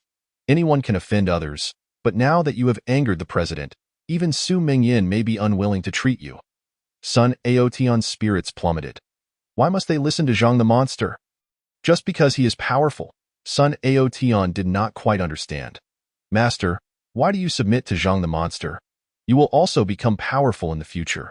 We could rule over this apocalyptic world together. Perhaps even tame more mutated beasts, and we would not fare worse than the Dawn Society. Why must we remain under someone else's roof? This is not submission. It is gratitude. Gratitude? What do you mean? Because the president has shown me kindness. Before the apocalypse, survival was difficult for small groups of awakened ones. During the Black Rain, MY team leader, Jiang Cheng, saw his group on the verge of collapse. So I suggested he gather nearby teams to form a cooperative collective. Mengwu's expression grew wistful as he reminisced. If, at that time, a level 3 zombie appeared, Jiang Cheng could have rightfully claimed leadership. Unfortunately, there were 5 level 3 zombies, and the inadequately courageous Jiang Cheng fled in terror, only to be effortlessly dealt with by the president. Jiang Cheng is quite pathetic. Why didn't you betray him sooner? Master, Sun Aotian inquired. Because before the apocalypse, Jiang Cheng led us in society, and I remembered that kindness. I could not betray him until he abandoned us, at which point I chose to ally with the president. Mengwu's gaze was resolute. It was because the president recognized my abilities that he promoted me to minister, intending to encourage competition among members. Yet, this is a kindness I cannot easily forsake. Do you wish for me to leave the Dawn Society and establish my own organization? Wouldn't that be ungrateful? Do you desire your master to become such a person? Sun Aotian lowered his head. I do not wish for that, but Zhang the monster truly has ulterior motives, and my instincts are sharp, and I can sense that the other members harbor some ill thoughts towards me. That is not ulterior motives. The president merely acts for the good of the Dawn Society as a whole, Mengwu admonished earnestly. He sees your potential, but that does not mean he wishes you harm. On the contrary, anyone who contributes to the Dawn Society will be wholeheartedly promoted and favored. As for the other members, it's quite simple. You refer to everyone as monsters. Would they be pleased by that? Wouldn't it be expected for them to have grievances against you? Chapter 76. I hope you do not blame me. Am I not making sense? You do make sense. Sun Aotian found himself momentarily lost in thought before nodding in agreement. Indeed, humans surely do not appreciate being referred to as monsters. However, he had grown accustomed to such behavior, failing to recognize that it was he who had been discourteous first. Master, what should I do? Sun Aotian inquired. First and foremost, you must abandon the habit of calling them monsters, and refrain from baring your teeth at every opportunity. This will gradually alter the organization's perception of you. Mengwu replied slowly. In the future, should you encounter a member in need while battling zombies, do not hesitate to lend your abilities. They are not commanding you. Rather, it is because of your strength that they seek your assistance. Moreover, above all, you must show respect to the president. Privately, you may act mischievously, and he might view you as a child, but at least in public, you must grant him the respect he deserves. This is the key to your integration into the Dawn Society. Sun Aotian expressed his dilemma. Respect? That seems quite challenging. He is not my master. I struggle to respect him genuinely, then merely feign it. The president will not intentionally make things difficult for you. That I can manage, Sun Aotian conceded. After all, his master was the most important person in his life. Since he could not extricate himself from the Dawn Society, he could only endeavor to integrate for his master's sake, not wishing for his master to be unhappy because of him. Was it not merely about assimilating into the Dawn Society? How difficult could it be? He, Sun Aotian, could become the most beloved member in no time. After a long day, Sun Outyin succumbed to slumber. In the past, he had to clutch his weapon closely to ward off any potential threats, but now, the golden staff hung securely on a coat rack. Only in his master's room could he sleep so unguardedly. Outyin, I am sorry. I hope you do not hold it against me, Meng Wu thought as he gazed at the youthful face, letting out a gentle sigh. Absorbing 15 crystal cores, he ascended to the level of a third-tier awakener. A faint golden light shimmering in his eyes as he lightly touched the center of Sun Outyin's forehead. As the golden light glimmered, a mark appeared on Sun Outyin's brow, a circular design with 2 curved lines atop. Reminiscent of a golden hoop. It manifested for half a second before disappearing, unnoticed by Sun Outyin. What was this golden hoop mark? It was Meng Wu's newly acquired skill, Beast Master Seal, upon reaching the 3rd tier. This mark served as a mental imprint, causing no harm to his body. Typically, such a mental imprint would be embedded with terms of unwavering loyalty by a Beast Master to prevent mutated creatures from betraying them. However, Meng Wu was different. He implanted the concept of unwavering loyalty to the Dawn Society. Meng Wu understood well that the president valued loyalty greatly. It would not suffice for Sun Outyin to only obey himself. As long as he remained loyal to the Dawn Society, Zhang Hao would undoubtedly regard him favorably. With this mark, he would be safeguarded. Should he ever find himself in peril, the possibility of betrayal would be eliminated. Although he had initially intended to avoid using this, believing that befriending beasts was not akin to enslavement, today had nearly cost Sun Outyin his life. Thus, acquiring this mark inadvertently offered him protection. Gently stroking the hair on Sun Outyin's brow, Meng Wu lay beside him, soon drifting into slumber. 1 human and 1 monkey shared the same bed, albeit with divergent dreams, creating a unique ambience. The following day, Zhang Hao began inventorying supplies. This time, the yield of 2nd-tier crystal cores reached 2,800, totaling 4,800 when combined with previous accumulations. The 1st-tier crystal cores numbered only 1,500, significantly fewer than their 2nd-tier counterparts. Yet, there was little to be done, as nearly all zombies were now 2nd-tier. Only those recently infected retained the 1st-tier classification. With such a surplus of 2nd-tier cores, once the 1st-tier cores were depleted, a permanent exchange channel for 2nd-tier cores would be opened. Moreover, following this battle, many members showcased their unique talents.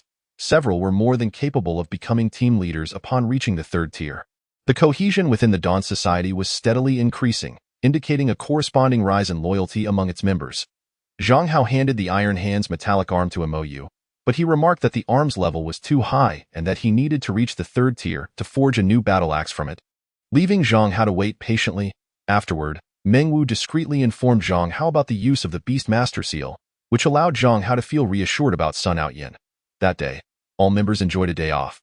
Retreating to their rooms to either rest or watch films, Zhang Hao took out his phone and opened his favorite anime, captivated by a female knight valiantly battling an evil monster. Beside him, Hong Lian curiously inquired, "Brother Hao, what are you watching?" "An anime," he replied. "What is it called?" I can't understand. This fairy lady seems so pitiful." "Indeed, she is," Zhang Hao concurred. "Wow, what happened to her?" Hong Lian asked again. "Perhaps she is cramping." Zhang Hao fabricated an explanation.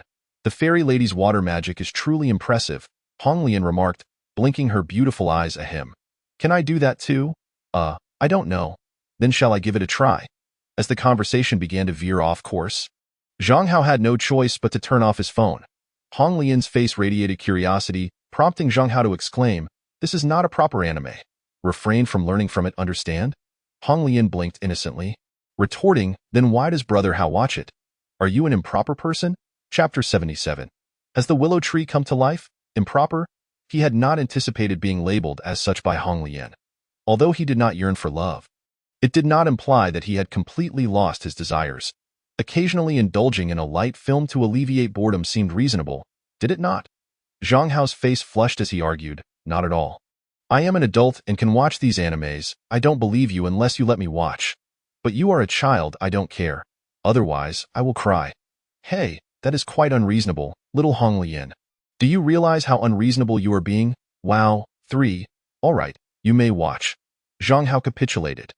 This little rascal always resorted to such threats. Though he often recognized that Hong Lian was feigning tears, he could not bear to see the actual tears fall. What could he do with his own child? He could only indulge her to ask for whether it would impact her mental and physical health. It was merely a small anime, surely less harmful than the grim realities of the apocalypse. It could even serve as a preliminary education, safeguarding her from falling for scoundrels in the future. Disregarding Hong Lian for the moment, Zhang Hao resolved to send out the Raven to seek a red willow. It had been a month since the apocalypse began. Surely it was nearing the awakening period. Was it not? However, after searching thoroughly, he found no sign of the Raven. Even after calling out several times, there was no response. Where had it wandered off to? Why did it always disappear at such times? What tricks was it up to? Zhang Hao was perplexed. I'm back, father. What are your orders? At that moment, the Raven flew back through the window, its demeanor markedly different from usual, causing Zhang Hao to grow wary. Where have you been? Why are you absent during the day? You only return after half an hour. Didn't you ask me to find the mutated red willow? I went there, the Raven replied. Did you go there every day? Yes, the Raven nodded. Every day?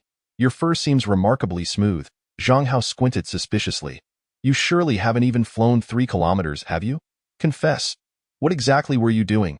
Otherwise, I shall confiscate your phone. And you will never gaze upon those beautiful pictures of ladies again.